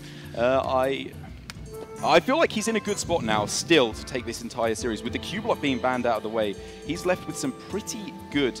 with the Quest Rogue banned out of the way, he's left with some pretty good matchups in this anti-control series. Yep, and I've unfortunately had to sap Hunter Ace, but I wanted my job back temporarily. And yeah, Derek, you're absolutely right there. Big start there for Navi. He was already favoured, and just getting that 1-0 pretty much against the odds there was kind of surprising. Yeah, I mean, the early Rexstar was such a huge boost for Navi, just getting that online. And then Faeli struggling to find the one Witching Hour definitely shows the weakness of just having one copy of your core combo piece in that matchup. So big props to Navi for making it out of the first game there. It should put him pretty far ahead. Yeah, and it's just going to go better and better. Navi, of course, if either player wins this, you're not Darren. So yeah, joining me, of course, is just saying we couldn't let Hunter Ace cast without saying having a chance to reach his 5th final in a row. So welcome to the start desk. Yeah, I mean, Hunter Ace and I both made top 16 this tournament, but swiftly eliminated, so it's nice to be back in another grand finals here, although it is on the casting desk. Yeah, you found a way. You found a way to win a lot of your matches recently from behind. You found a way to get to another final, and of course you're looking forward to Champs next week as well. Yeah, what do you think of this matchup, Lorinda, with the Hunter out of the way? I think with the Hunter out of the way, honestly, I think Navi's now looking really, really good. He's got to maybe dodge that Warlock mirror, because it's not a mirror, he's playing the cube, and that looks like a bad matchup for him. The rest of it looks pretty good for Navi, from my opinion. Yeah, absolutely. I think the Q block might struggle, like you said, a little bit, but the Q order seems to have been working out so far for Navi, and hopefully it continues to go that way. I mean, this final is pretty interesting, right? Yeah. Hunter Ace touched up on it a little bit earlier. We've got some pretty off-meta decks coming in. Tauntrude, like he was saying, a deck that we haven't seen, kind of do very well in tournaments recently, and now it's just absolutely destroyed this tournament. And then Cube Warlock that Navi brought is one that we haven't seen the meta for such a long time. Not a deck that we see anymore. Is that the sort of thing that catches you guys off guard when somebody strong but you're not expecting to bring it? Someone like Navi brings that sort of lineup. Is that a problem you have to deal with, or do you just have to hope that no one does it? Well, it really took the anti-control match lineup to another level, right? Because the Tauntrude is pretty good against Malygos, and the Cube Warlock is pretty favored against Druid as well. So a Navi walking into a standard anti-control mirror comes out pretty favored. What's amazing for me is that I realise that Navi has a lot of contacts in the scene. He's very popular within the scene, but he hasn't got quite the same contacts that, say, you guys have, the same absolute playtesting, continuous Hearthstone. Again, maybe complexity. They also brought a very strong lineup. So for me, it's quite impressive that he's managed to bring a lineup that A, he's comfortable with, and B, that is working for him. Yeah, I mean, Navi streams, I think, 6 to 8 hours a day as well on his channel. So he does lose a lot of the time that could be taken into account for just prepping for tournaments like this. But yeah, coming out on top game one, and here, ooh. That's a keep if I've seen it. Oh, second giant in the hand Using as well. your expert opinion, can you tell me if Navi's hand is quite good here?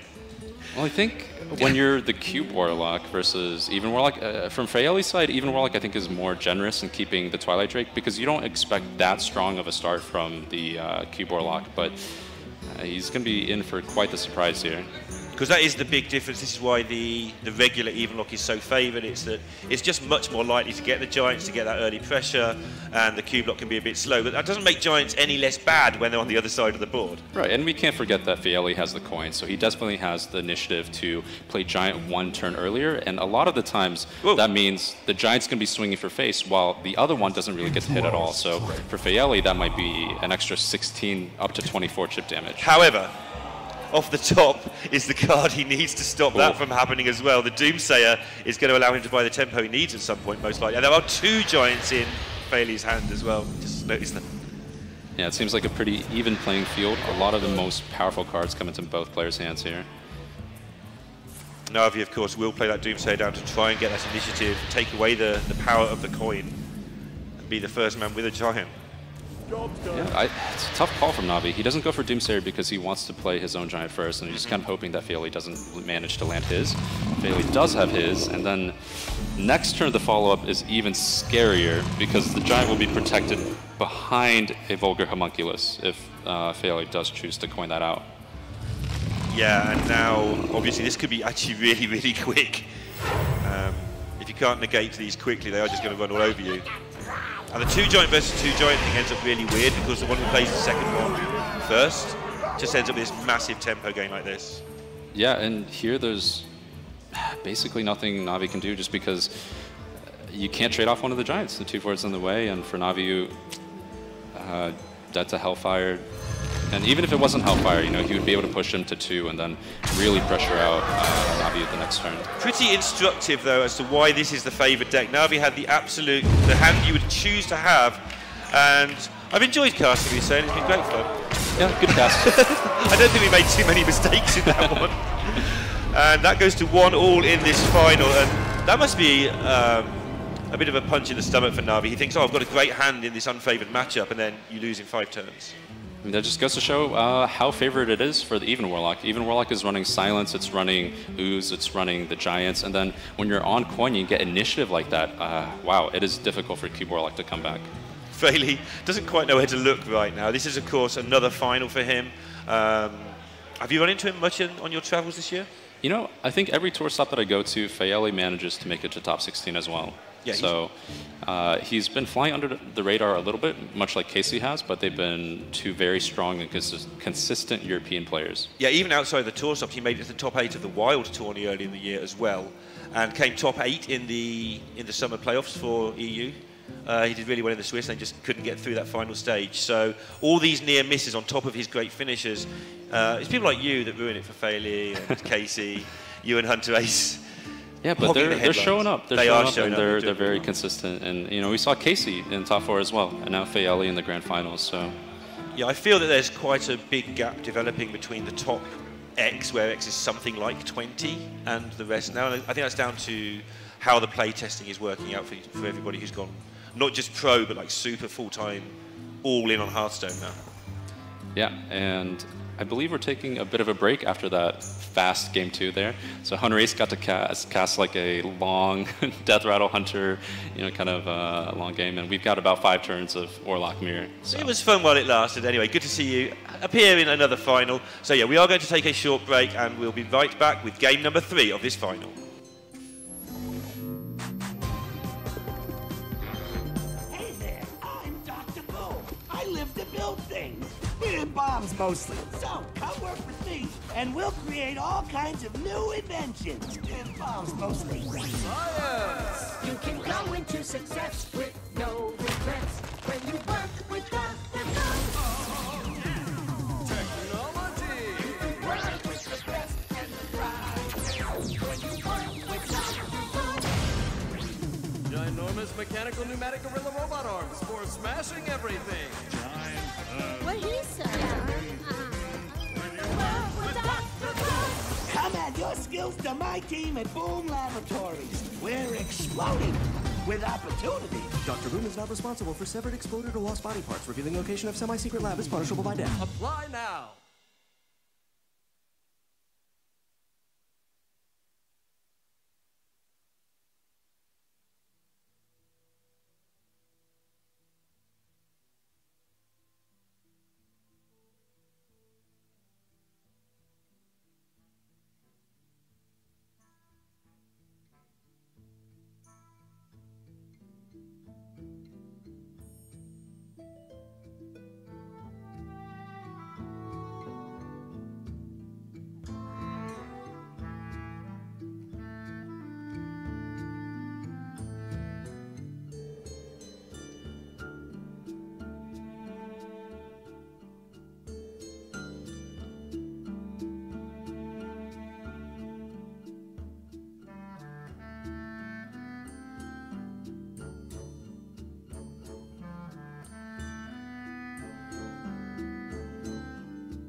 Welcome back to the final of HCT Singapore. We hope you enjoyed that.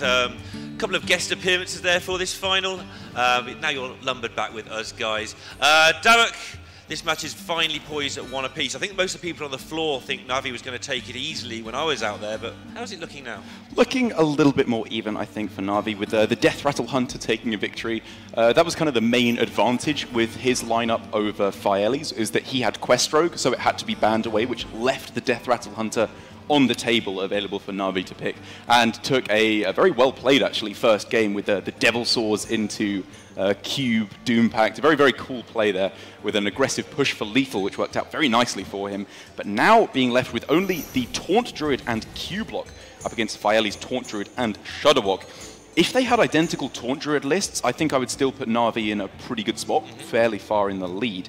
But Na'Vi has a much less greedy version of the Taunt Druid, so if they line up in a mirror, unless Na'Vi has got some pretty impressive Taunt Druid play up his sleeve and could just outplay Faeli in that game, I'm thinking Faeli will be in a good spot in that particular mirror. Yeah, it's weird. I'm just going to clarify the less greedy part of that, because playing a UI, that seems pretty greedy to me. It's good against some of the mid-rangier, quicker matchups, I think, because in those, drawing cards is fantastic. They have no way of standing up to the value of even just one Witching Hour into Cube. Whereas in the mirror, if you go Witching Hour Cube, they'll do the same thing right back at you, and you'll just be going trade for trade, minion for minion. Which means when they inevitably have another Cube to get one of the natural, the Hadronoxes that pop out, they should be in a pretty good spot. But here we see neither Taunt Druid lined up in this first game. It's the Cube lock for Na'Vi up against the Shudderwock Shaman for Faeli. And this is a matchup that we haven't seen much in a while, but used to be a pretty big hallmark of competitive Hearthstone play. Yeah, it's kind of funny, because every time we see the Cube block, we say, this is a matchup we haven't seen in a while. It's true. Na'Vi, the only person to really have any success with it in a long time. You did correct me earlier, we've seen it here and there around some tour stocks, but Na'Vi's managed to forge it into a deck that's taken it all the way to this finals. But yeah, this is not a matchup we see much anymore. Do you feel that much has changed since we last saw it? Obviously, we've had some expansions since then. Yeah, expansions have come around. The nerfs have hit to Q block since we mainly see this matchup. But I don't think that's too much of a detriment to this matchup, because the nerfing of Dark Pact and the Possessed Lackey generally hurt you more against the mid-range and aggro than against the control matchups. Against the more control, slowish matchups, you still have Skull into summoning the Doom Guards, Cube into Dark Pact. You still have Gul'dan, which is an incredibly powerful card in any of these control matchups. But still, the name of the game for Na'Vi is to play aggressively, push for lethal quickly, because in the super late game, nothing can beat the Shudderwock combo. Yeah, and the reason he has a great chance in that early game is that the AoE does not really hurt the deck at all. Obviously, the hexes are a nuisance, so you have to be careful of. But when you've got 9 health and 7 health minions, well, sort of flying around everywhere, Volcano just suddenly doesn't care too much, or doesn't do too much. Yes, the Volcano is not the premium removal in this matchup, unless they end up just having like 2 Doom Guards on the board or something like that. It's generally the transform or silence effects that are so key to stop Na'Vi from doing his powerful combos, because it's not so much the fact that Hex will be powerful in this matchup, it's the threat of Hex, which is the real killer for Na'Vi. The fact that he can't just go Doomguard and then cube it and leave the cube intact without killing it off himself, because it will be transformed. He's not allowed to make his most powerful plays because of transform and silence. And even though later on the Warlock could end up with a massive wide board, it's too late when that happens. Yes. You're either winning as a Shudderwock next turn, or you're pretty much dead. So Faeli, realising that the early pressure is the key, just going to challenge the board, not going to mess around with this MC Tech holding it back. He may hold the second one for a little while to see what transpires. And while we've been nattering on about the general wider thinking of this matchup, you know, it's been a little bit slow in the first few turns. These aren't aggro decks. Well, I mean, I guess a lot of people would meme that Q-Block is an aggro deck, but they're a little bit slower, so it's taking a little while to get going, but now is when Na'Vi is really going to put the pedal to the metal, as it were, and get these demons on board with the Faceless and the 2 cubes in hand. He should be pushing forward a very aggressive board state very quickly. So as you say, it's the threat of the Hex. The Hex is there, so depending which one pops out next turn is going to make a big difference to how this game unfolds, I feel. The option to play Faceless could also be pretty terrifying, because you can't Volcano that lot, and that's another reason that Faeli's got this good board. you can actually do something about it. To just chip away that health to set a Volcano up.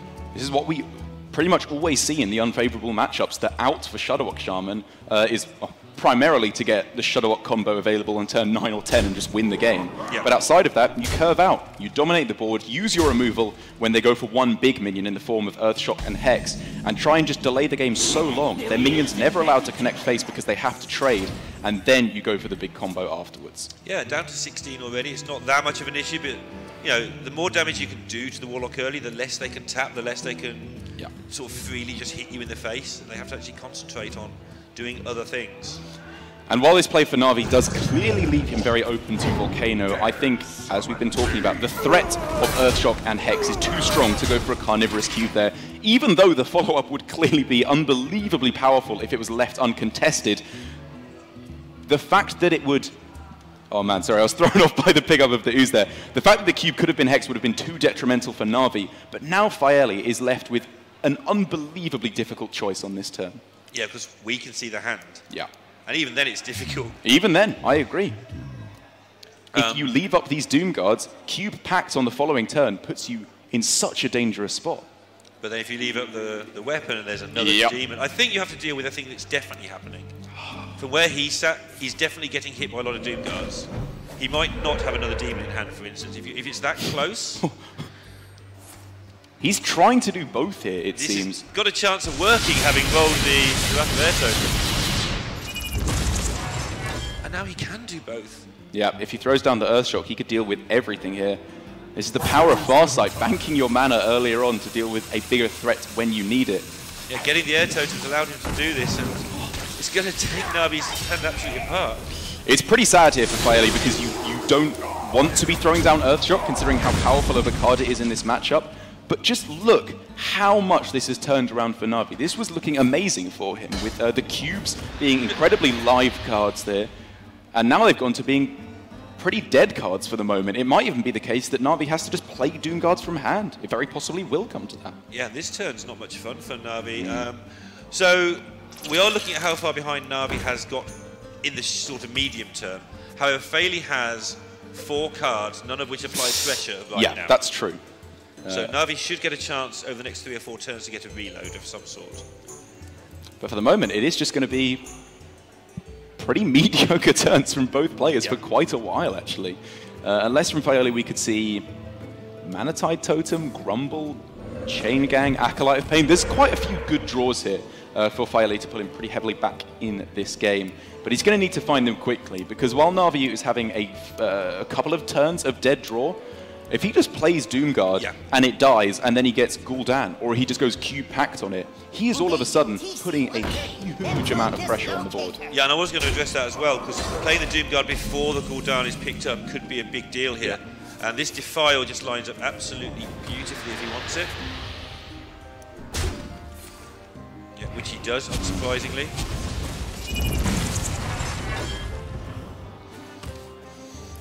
It's not necessarily... He picked up the Gul'dan, so...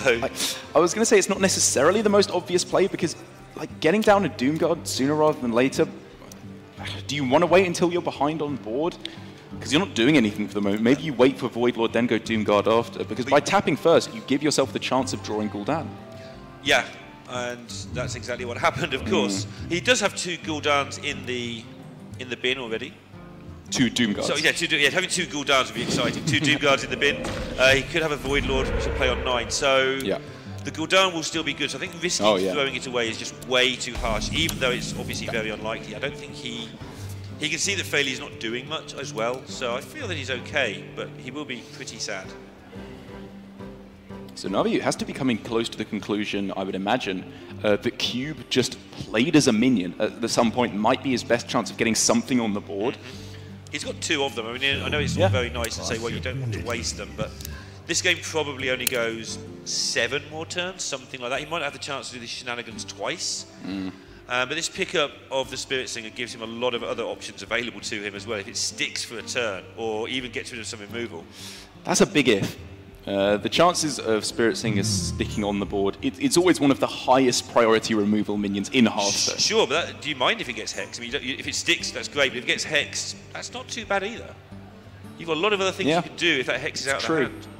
basically, the fact that the hand is so close to being so good here means Navi kind of has to sacrifice some of the combo pieces because he's not going to be able to do everything you want. In order to do all the most broken combos with Q block, you need Skull active because you can't afford to play the price of Demons to do those combos.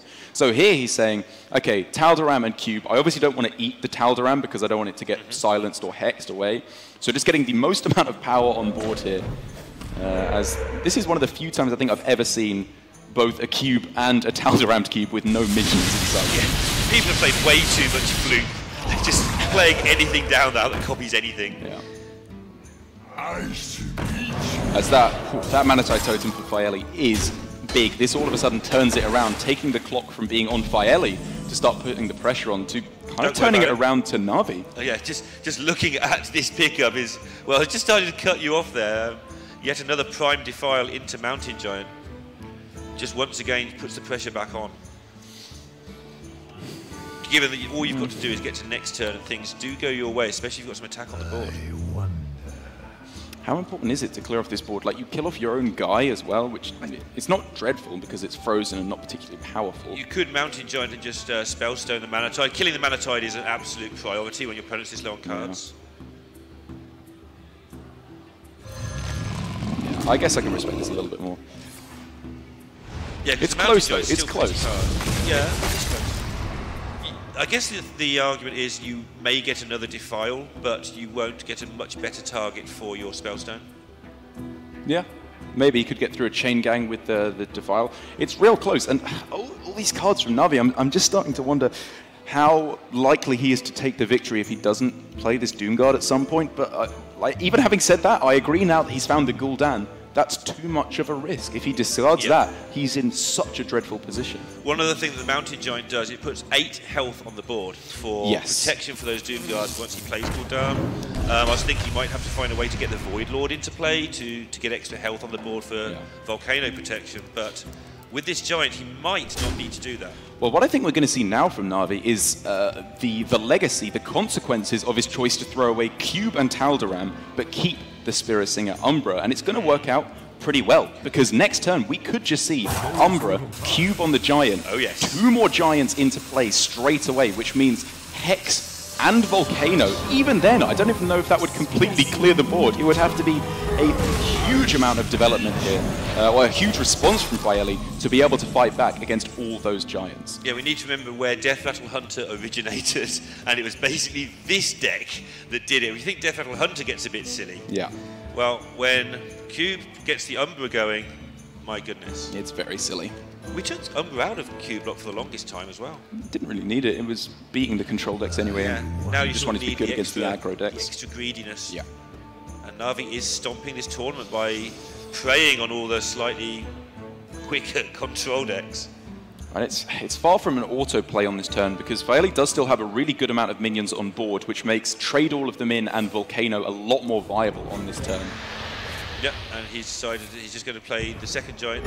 Very similar to the turn last turn, except this time it sets up so much more damage. This is just a gamble that Faeli will not be able to clear both of these minions off or develop massively in terms of minions. And Faeli clearly cannot develop in a large way in terms of minions, because still, he is just getting all the cards he doesn't want. He just wants draw. If he'd got an Acolyte of Pain there and had been able to go Acolyte Volcano, that would be insane. Yeah.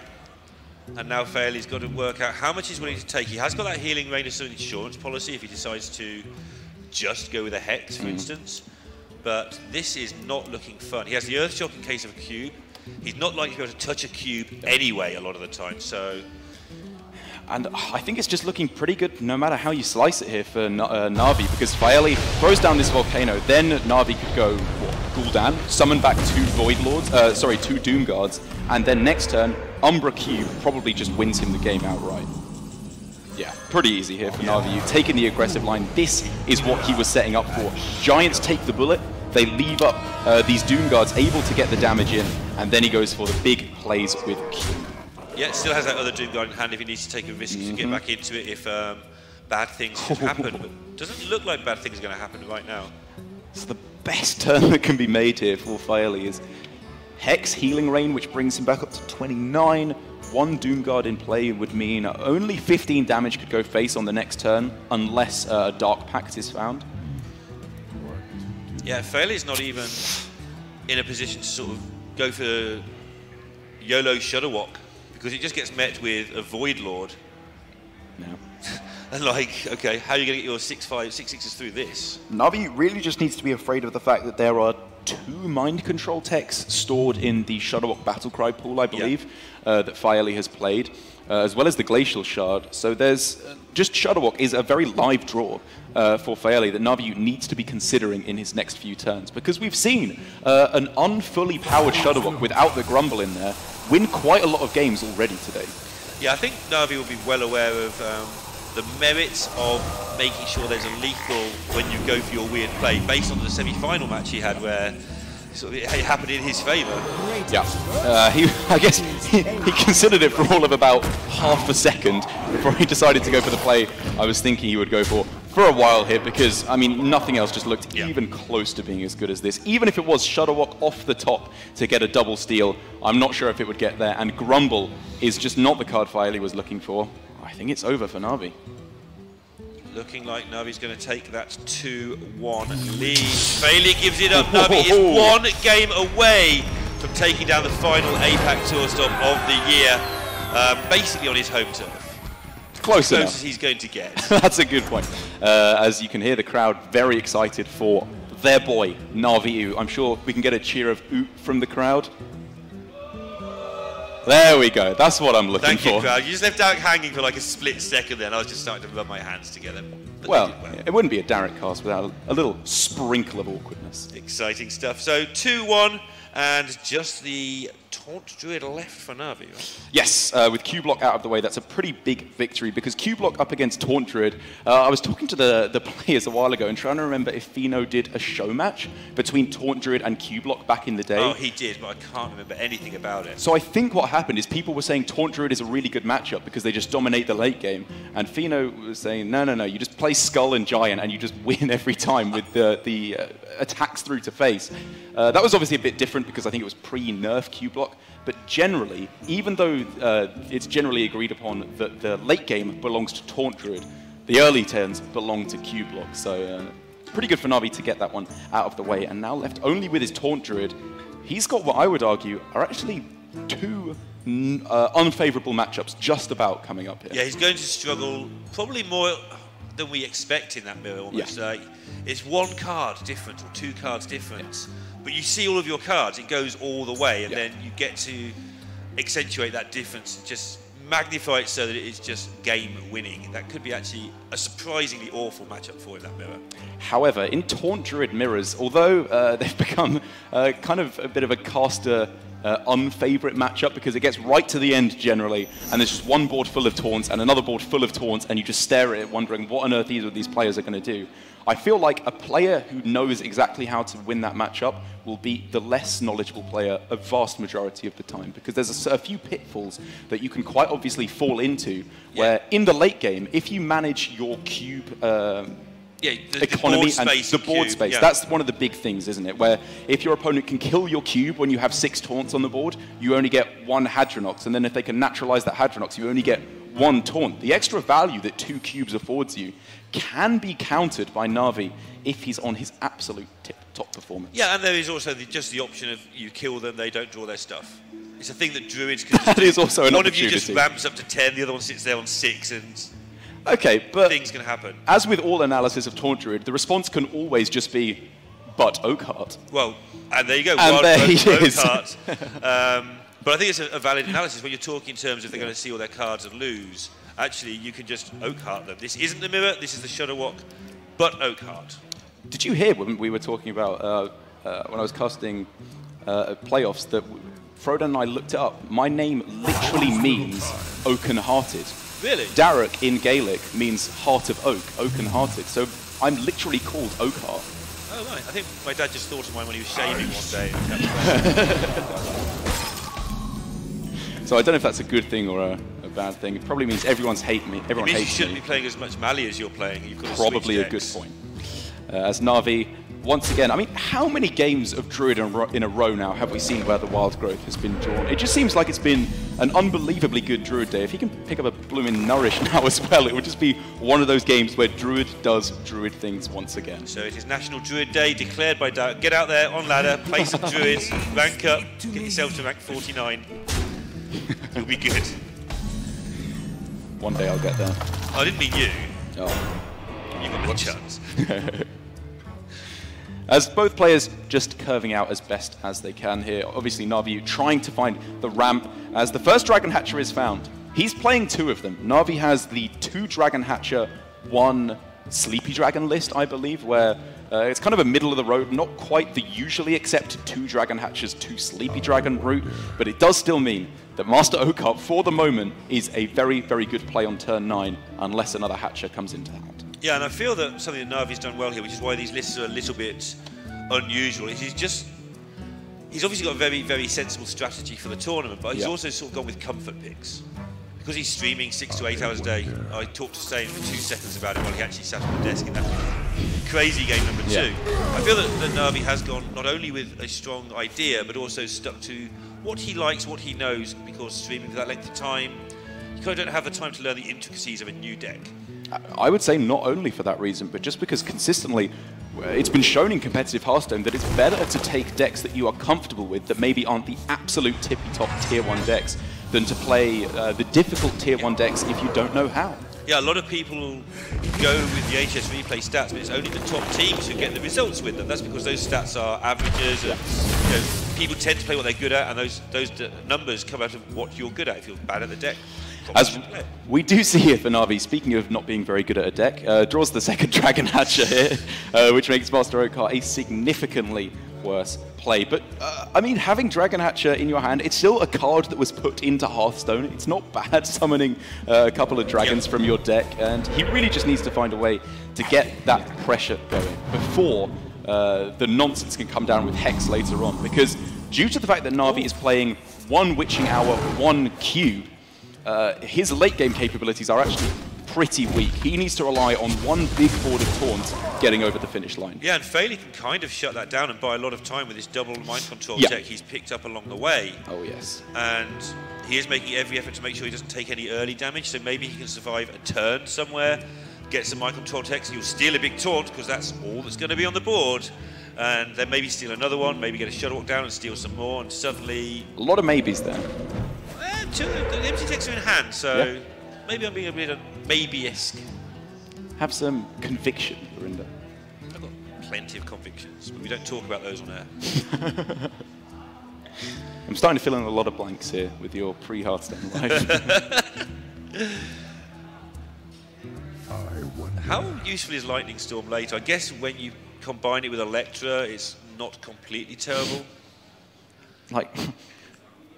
Okay, how good is a 3/3? Can you Lightning Storm 1/3/3 and just get rid of it? What does a 3/3 do though? It's not hand space you need to worry about. Like obviously 7 mana is not particularly important for Fairley to find, but I think here, like Lightning Storm, I think is more likely to be good later on than it is now, and a 3/3 is less likely to be good later on than it is now. A 3/3 just doesn't do much. You're not smoking down the Taunt Druid. You are relying on them running out of stuff because they put down big boards, and you have answers in the form of Mind Control Tech, Hex, and Volcano. And he might get a 1/1 anyway in a minute. He's got a 50% chance. So, wait. This board is looking pretty sad. And his hand is just waiting for his opponent to do so. That's one of the worst feelings. Like, you've got everything, but because you're not developing, you're waiting to just respond to your opponent. It can just be sad times. I guess he's seriously considering playing one of these MC techs, but it just doesn't do enough. He's just got to... I think he's just pretending that he's got decisions here, to be honest. Well, like, the consideration to go for Mind Control Tech, because I agree you really want the effect of Mind Control Tech to go off, you have Shuttle Walk. If you think that your one big swing turn back into the game is they go for Hadronox Naturalize, and then you just play Shuttle Walk, and you get two Mind Control Tech activations, you freeze a bunch of stuff, maybe you get a Hagatha Battle Cry as well.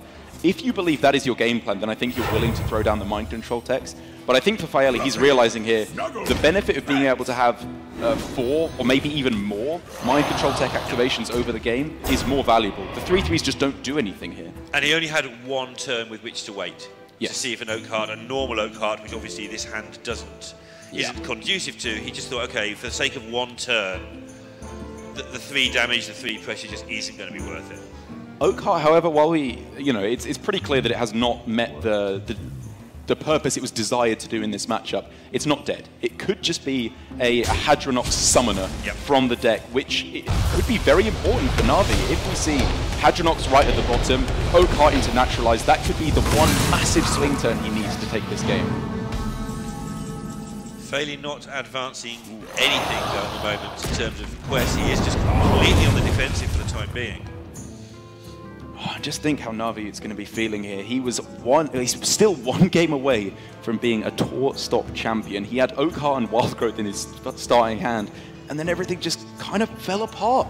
Yeah, and he's not regularly able to compete on the tour. Absolutely not. He's got his stream, which he's done a massively good job with. I mean, it's a very enjoyable stream. That's why he's so popular, both in chat and in the building. And for him to take down a tour stop at one of only his sort of 3 or 4 attempts he's been able to go to, absolutely insane if he can take it. Fairly kind of the opposite. He's had more attempts in the top 8, I think, than Navi's had all year. Fairly is just a top 8 machine. And for Faeli, he's going to be developing, I would imagine, what a lot of players have been getting of like the finalist's curse. Yeah. You get right through to the end and thinking, oh, this always happens to me. I never quite get there after his performance at Oslo. Oslo second place, but also in playoffs in summer. He came top 8 there. Very true. So, top 8 in Wild, top 4 DreamHack Summer. He's had all these, I mean, these aren't top 16s, but he's talking top 2s and top 4s. Yeah. Right, finally getting some pieces of what he's trying to do available for himself here. And this is going to potentially force Na'Vi to overcommit a little bit. But Na'Vi will know that what is going on in my opponent's hand? He did nothing at all on turn 7. It's really difficult to get a hand read, though, because there's a lot of cards that Faeli just wouldn't play. It could be cards that Na'Vi is afraid of, like Hex, Mind Control Tech, Volcano, Earthshock. It could be cards that just don't matter in the matchup, like Healing Rain, or to a lesser extent, Lightning Storm. Yeah, there could be Shudderwocks, etc. But You never I think know. he knows that 3 high health minions is probably a pretty good spot right now. Yeah. He plays around Volcano to some degree, and also the Mind Control. And while this has been going pretty miserably for Na'Vi, at least in the last few turns, or we've been making it sound that way, that is far to say that he is out from this game. Because while I've been saying that the big chance for him here is to make one board that is impossible for Faeli to deal with, that is not completely impossible to make. He is eyeing up the double naturalize, I think, here. Oh, no way. Just to see if you burn the Shudderwock, it could just be the end of the game. It's got to be tempting. It does have to be tempting. I don't think he's in that bad of a spot. No. And because he's leaving up the Manatide Totem here as well, like, how many cards can Faeli realistically dump as the Grumble is picked up into the hand? Now, Shudderwock, the only crucial card, I believe, left for the full combo to be live. And I think that's why he's gone for the double, keeping up the double naturalize. He can fill Faeli's hand up more before going for it. Okay, he gets more draws, but it doesn't matter. You know, you just get a better chance of burning it. I think Faeli is going to be catching on to this pretty quickly, though. I think so too. With, what, 9 cards in hand now, drawing up to 10 at the end of the turn, there's a very good chance that we see a sacrifice of his own Manatide. I agree. And yeah, here it goes. Oh, okay. Or at the very least bouncing. Yeah, but then that fills his hand with more cards again. And he's facing down 11 damage. He hasn't got the available time to really be able to afford to mess around. So he's going down to 8 cards in hand, drawing back up to 9. This could be, what, 4 cards burned? I feel that Navi's got to go From for Na'Vi, it. he Shudderwock's has in to go hand. for it That's now. just going to be a third of the deck gone through. You get to naturalize an 8/8 as well, which is a premium target against Shudderwock. Yeah. Everybody holds tight, because if Navi burns this Shudderwock, I think Faeli's pretty much out of win conditions. He's keeping the minions on board to 3. He's playing around everything he can. He's going for it. The crowd's going for it as well, by the sounds of it. See this once already this tournament. Goes a Hex.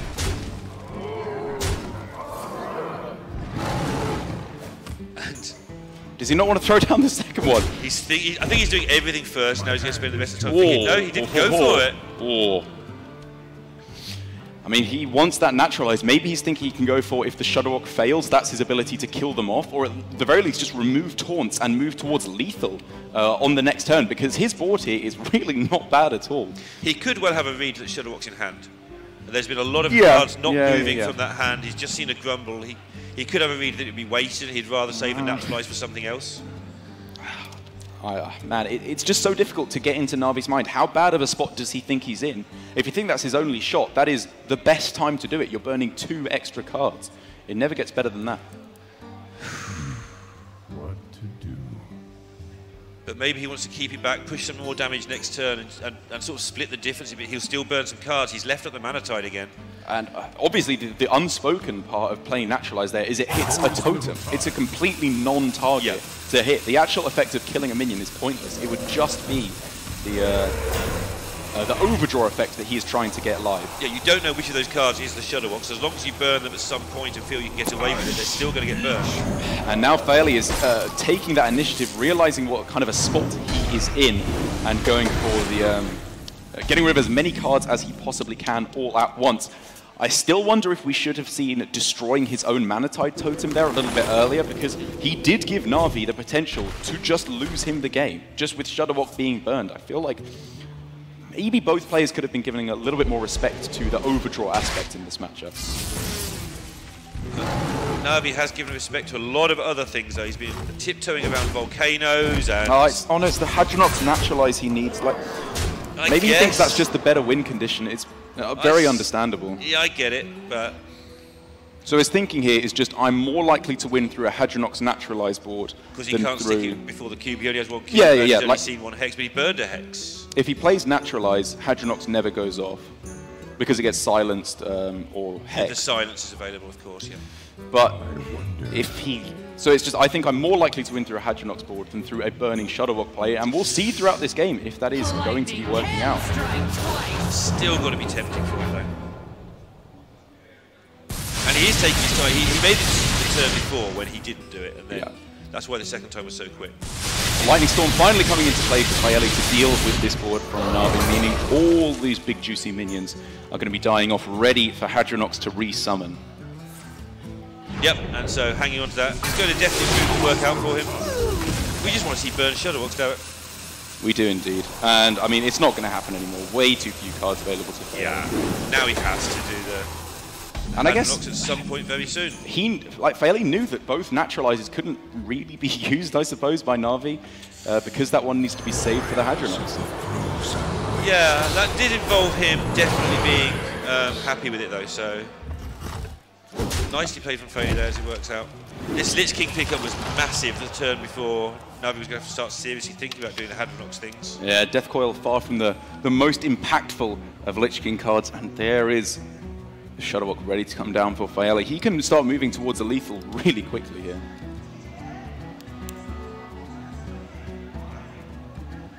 There's just Chain Gang on this turn. Yeah. Probably drop a mind control tech as well if you're getting very close to Shudderwock. Fair enough. Just get it in the pool in case you're ready. Then you have to get rid of it, I guess. Fairly very considered every time it gets near Shudderwock turns. We've noticed that. But fairly reasonably paced player normally.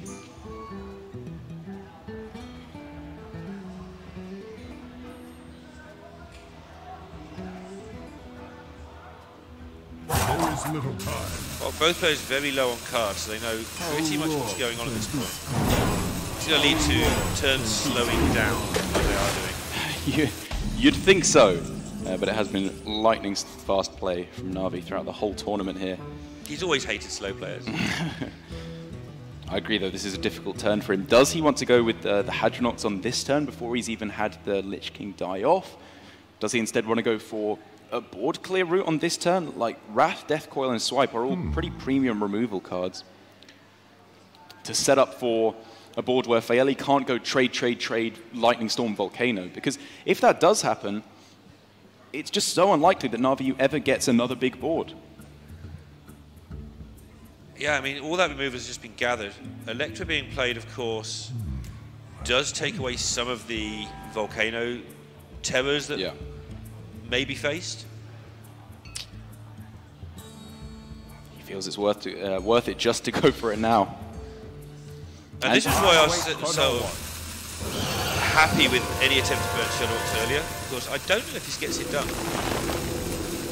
There's 4 cards left, and a lot of this stuff just gets stolen and blown up, but now he hasn't got another way of doing it. Yeah, there's just so much counterplay here for Fairley. If it's just double mind control tech into Hex on this turn, it makes the resurrection from Witching Hour only a 50% because you have the frog in the pool of dead minions for Naviu.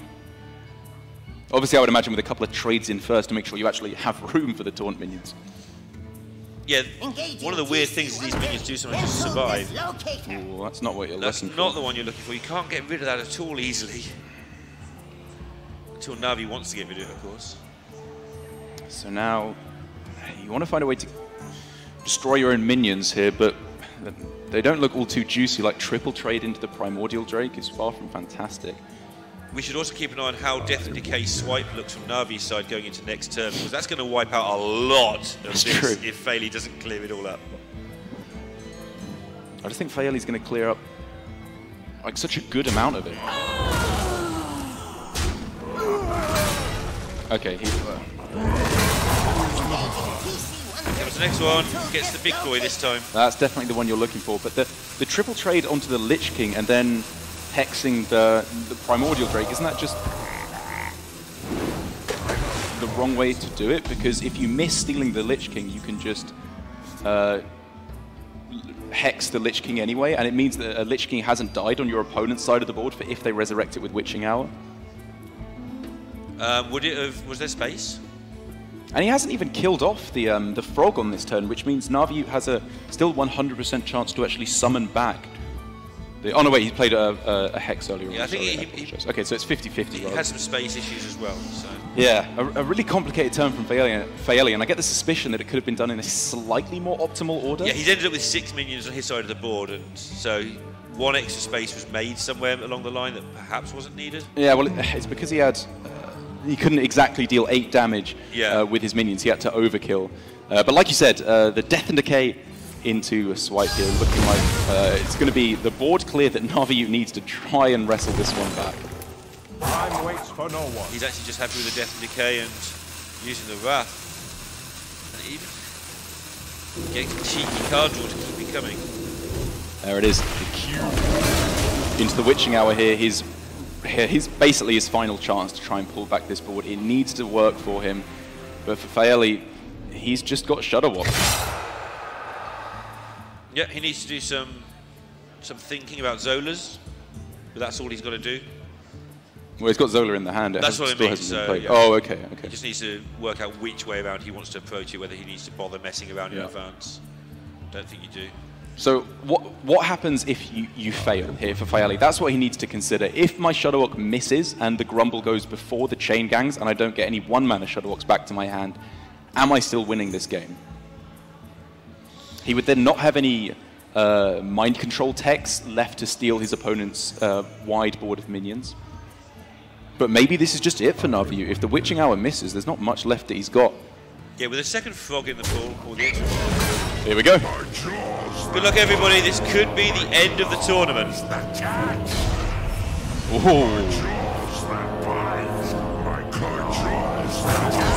There it is. That's a Shudderwock back to the hand. The freeze effects, the lifesteal. This is just what Faeli needed, and I just don't think it's there now for Navi. Even if he goes Witching Hour into cube and it actually works for him, the insurmountable Shudderwock win condition is now active. I think this is a Game 5 that we're looking at here at HCT Singapore. And it's a Game 5 that would likely be a Taunt Druid mirror, but with just 1 or 2 cards different. It could make a massive difference to the outcome of the tournament. It really, really could. Navi is going to have to be on his absolute top game if he's going to be able to take that. I can see. There we go. Saw the patented Navi come on there. Like when he's trying to G himself back, there's always this little come on. Everyone who's watched his stream would have heard it 1,000 times. Just come on, good, we got this. Yeah, he's very far from out here, but coming into what was probably a pretty favourable series at the start, Navi is lamenting the fact that it has gotten all the way down to a Game 5. Both of these players Faeli, after doing so well in previous tour stops, at playoffs, so close to getting that big victory he needs. And for Na'Vi, the respect, the integrity that comes with winning a big tour stop is really what he's searching for here, as he said in his interview. Yeah, it's absolutely incredible for Na'Vi that he doesn't have that self-confidence. And everybody knows how good he is. Everybody understands that it's harder to be good when you're streaming 8 hours a day unless you're surrounded by a full-time team. And yet, I think the only person who doubts him is himself. But yeah, for him winning a tour stop, we just probably sort that out for a while. Yeah, I definitely think it would. And even if he ends up losing this final game versus Faeli, he can be holding his head high to get through to the finals of a 128-man tour stop like this one, where it had such a stacked lineup. The top 16 alone was a 16-man insane. Invitational, you could be proud of it, let alone getting there in the first place. But he won't be. He'll want to win because that's how he is.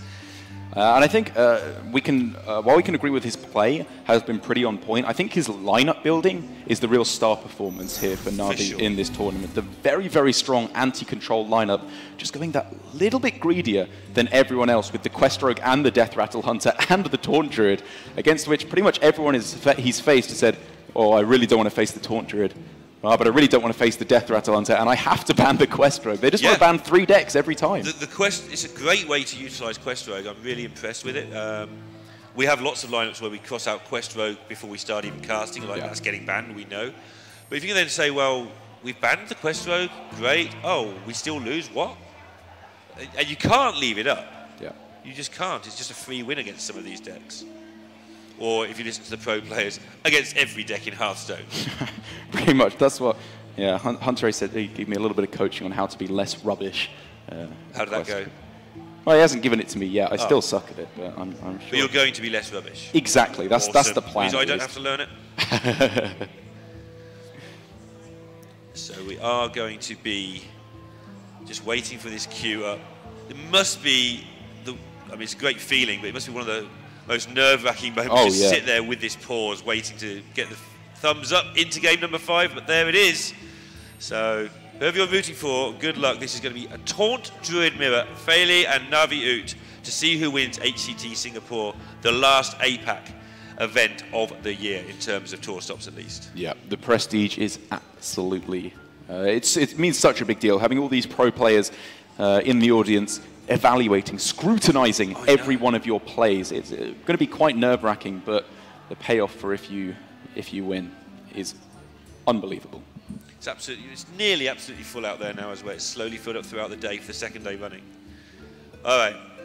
First question, who's going to get the ramp? We'll worry about what are you going to do about 2 cubes later on? Who needs 2 cubes? Yeah, this is exactly what you're looking for Na'Vi. If he can pray to the gods and get himself an early Master Oakheart, he would have been in a nearly unlosable situation. But Faeli here has got Wild Growth, Oaken Summons, into Nourish. This is the perfect starting hand. All he could want is a nice big Oakheart, maybe a Lich King to round this out, and we could have our champion here.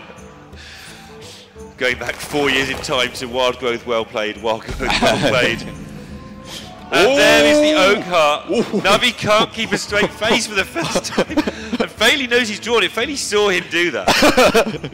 He does not know that. He's praying there that it hasn't been found. I mean, they're looking at each other, not the, he saw Na'Vi sort of try to keep a straight face, I'm pretty sure. Now Faeli's laughing unless he's giggling at his own hand. And it's worth mentioning now that if this game carries on in an even state, card for card, both players meeting each other with a decent, decent hands, Faeli will pull ahead. He has the greedier deck, he's favoured in this matchup. But all of that pales in the face of Master Oakheart, ready to come down on turn 9.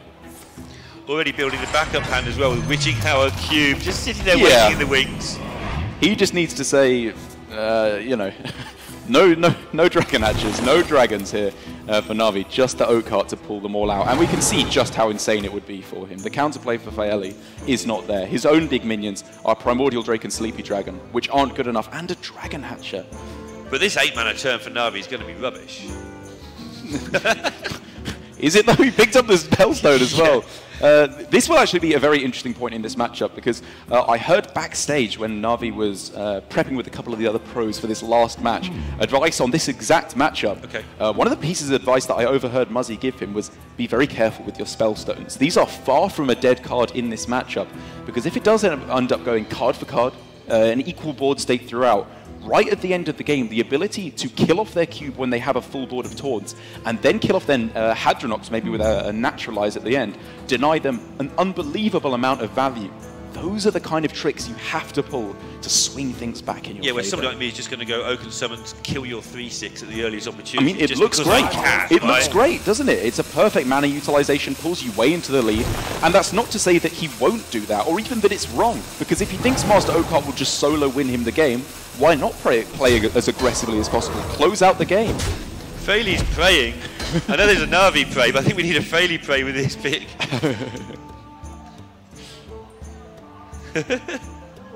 So first of all, he doesn't want to see the Lich King. Now he wants to draw his own Oakheart. That's what he wants. Yeah, Na'Vi, I think, is going to be considering here, do I actually want a... do I want an Ironwood Golem summoned from my deck? Because if Master Oakheart pulls Hadronox, it will be resurrecting no taunts if it's naturalized straight away, which is a big hit for Na'Vi. He doesn't have infinite value with cubes and witching hours. He has one of each, which means they have to get the job done. So he doesn't really want to hit Hadronox here off the Master Oakheart before all the taunts have come down, which was a consideration for him to hold back the Oaken Summons there. Relief in Na'Vi's face was tangible there when Oakheart didn't happen. Ooh. And he does pull that Hadronox. Which means now for Fairley, a naturalize on the opposing Hadronox is in advance worth considering because it only summons back one Ironwood Golem, which is obviously very underwhelming off of a Hadronox. And if from where Faeli's sat, Na'Vi has both the one Witching Hour and the one cube at the bottom of the deck, he could start to pull this back and dominate against an early Master Oakheart. Yeah, he's going to be in no position to do his own Hadronox naturalize anytime soon by the look of things. Obviously, it can change in a hurry. Yeah. I mean, he just drew his last dragon as well. That was the worst draw in his deck. This dragon actually, which could have been so devastatingly powerful, does nothing now. He does just having a chat with the heavens like, why again? How do you make this decision in the finals of HCT Singapore? It's so close. He's going for it though. Yeah. Yeah, Na'Vi, this is not what he wanted. He wanted to have the Hadronox on his own terms, him being able to naturalize it once a whole board of taunts had come down later on. Does pick up the Lich King though, so he is going to be able to keep the immediate pressure on, fill up that pool full of even more fantastic taunts. And I think back when we used to see these mirrors a lot, Lich King pool count was kind of one of the big deals. Yeah, you just didn't want the Ironwood Golems to come out at all. You often heard, it was mostly people saying you never played Tar Creeper in this matchup back when people actually played Tar Creeper. The Ironwood Golems though, they are not the cards you are looking for here to resurrect off of the Hadronox. But now, Na'Vi saying here by playing the Spellstone, I'm closing out the game right now, and he has got some fantastic aggressive options to do so. Yeah, and he's going to need to do so. Even though he's obviously in the ascendancy right now, we must highlight again that Fairley is going to get more chance to do Hadronox things if it gets to a deadlock.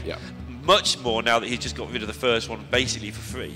And we've seen this last series as well from Na'Vi, and the first game of this series from Na'Vi, where he's clearly saying, you have to have this specific series of cards or I win. If you have them, you probably win, but I'm taking risks here because I'm unfavorable.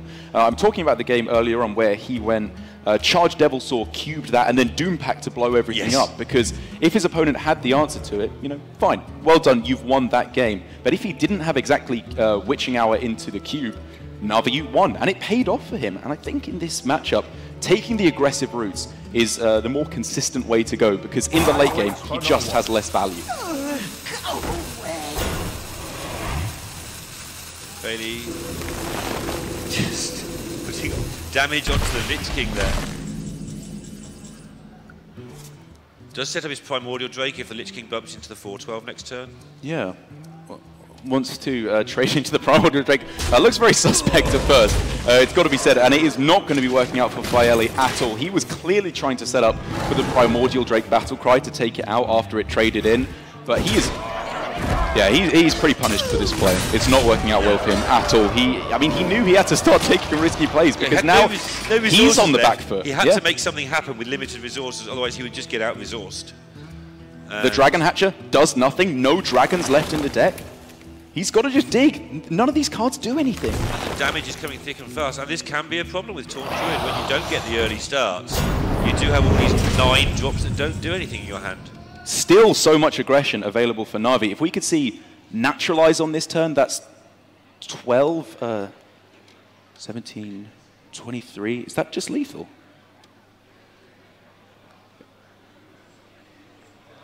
$12, 17, 23, double branching parts. I think that's just game. Yeah, Navi's mouthing numbers as well. I think that's it. The crowd goes absolutely crazy. They've added it up. And I'm going to trust them. I'm going to trust the crowd. It is going to be lethal. Na'Vi takes off the headset, and here in APAC, Na'Vi has turned up, played a tournament, and just taken it down with a great-looking lineup, and he is going to be absolutely ecstatic about this, given what he's been saying all tournament. Congratulations to Na'Vi for taking it down in his home continent. Looking good for it all the way. Absolutely. Our HCT Singapore champion. I don't know if anyone had predicted it going in, but everyone will have been hoping for it. Such a dominating performance there. I really loved his play, but most of all, his lineup. I think it was just such a spot-on meta read of the control decks, the anti-control decks. He just went one step further, that little bit greedier, and along the way, everyone was saying, I just don't want to face Na'Vi. Yeah, and I think it's a great lineup, not just because it's a great meta read, but he managed to find a lineup that worked within what he's already good at. Yeah. So he managed to get a meta read, a lineup that beat that, and play decks that he was comfortable with under pressure. He didn't crack up at all in that final and got it done 3 games to 2. Got to feel a bit sorry for Faeli, but that's his second final of the year amongst many other near misses, but he'll be back yet again, I'm sure. Faeli has quite decidedly confirmed himself as one of the greats of Hearthstone for 2018 with all these such close misses to getting that big champion. That is not to be scoffed at. It's about consistency in Hearthstone, what is so important about being a pro player, and Faeli has shown us that he has got that indeed. So...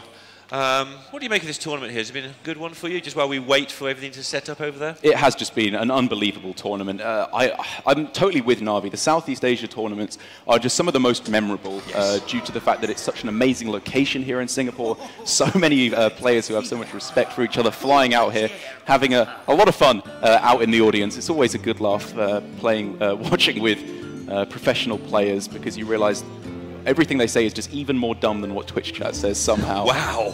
In a good way, in a friendly English we had players way. from 3 different continents in the top 4. Wow. All 3 servers represented in this top 4. So it's been pretty insane. Even the top 16, we looked at the start of it, and there was a great split of locals and top pros.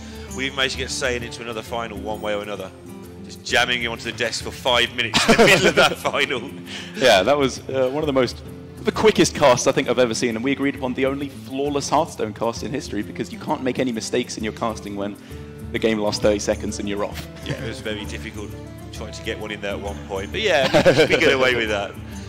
But I just want to stress here for Na'Vi how important of a victory I think this is for him, because we're seeing more and more players who have taken a back step from competitive Hearthstone, coming back and showing they've still got it. Tice being the other big one here for me, with his consistent results in China versus EU, HCT Germany as well, and now Na'Vi showing he can be a very strong streamer, popular streamer, but still showing he's got what it takes. But you don't have to hear it from us anymore. We have our champion, Na'Vi, standing by for a winner's interview.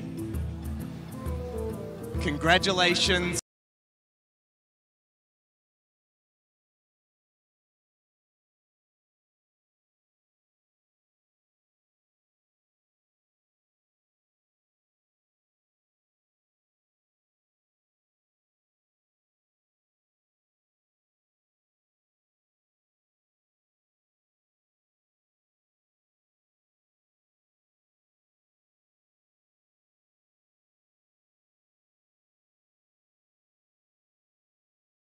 Full keep. What was going through your head? yeah, I mean, I had the absolute nuts, and I saw him in the mulligan full keep as well, and I was like, there's no way this guy's the nuts as well. But yeah, I had Okart, and Okart, on to the next game, friends. Mr. Okart himself playing it best. Now, you've had a lot of support from friends, especially a lot of the pros that are here. Is there anything that you want to say to them? Yeah, honestly, it really means a lot whenever you see people like supporting you in Twitch chat. Like, obviously my friends here, people sending you messages on Twitter, Discord. Like, it goes such a long way, you wouldn't even know. So yeah, I really appreciate that. Can we hear it one more time for Na'Vi, ladies and gentlemen? Now, to award him his trophy is Ray, the assistant esports manager. Please join us on stage.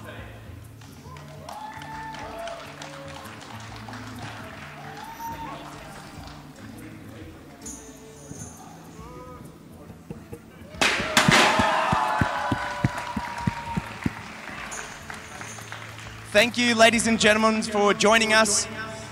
Please remember to tune in next weekend for the fall HCT Championship, where 4 players will cement their spot for the 2018 World Championships. Look forward to seeing you there.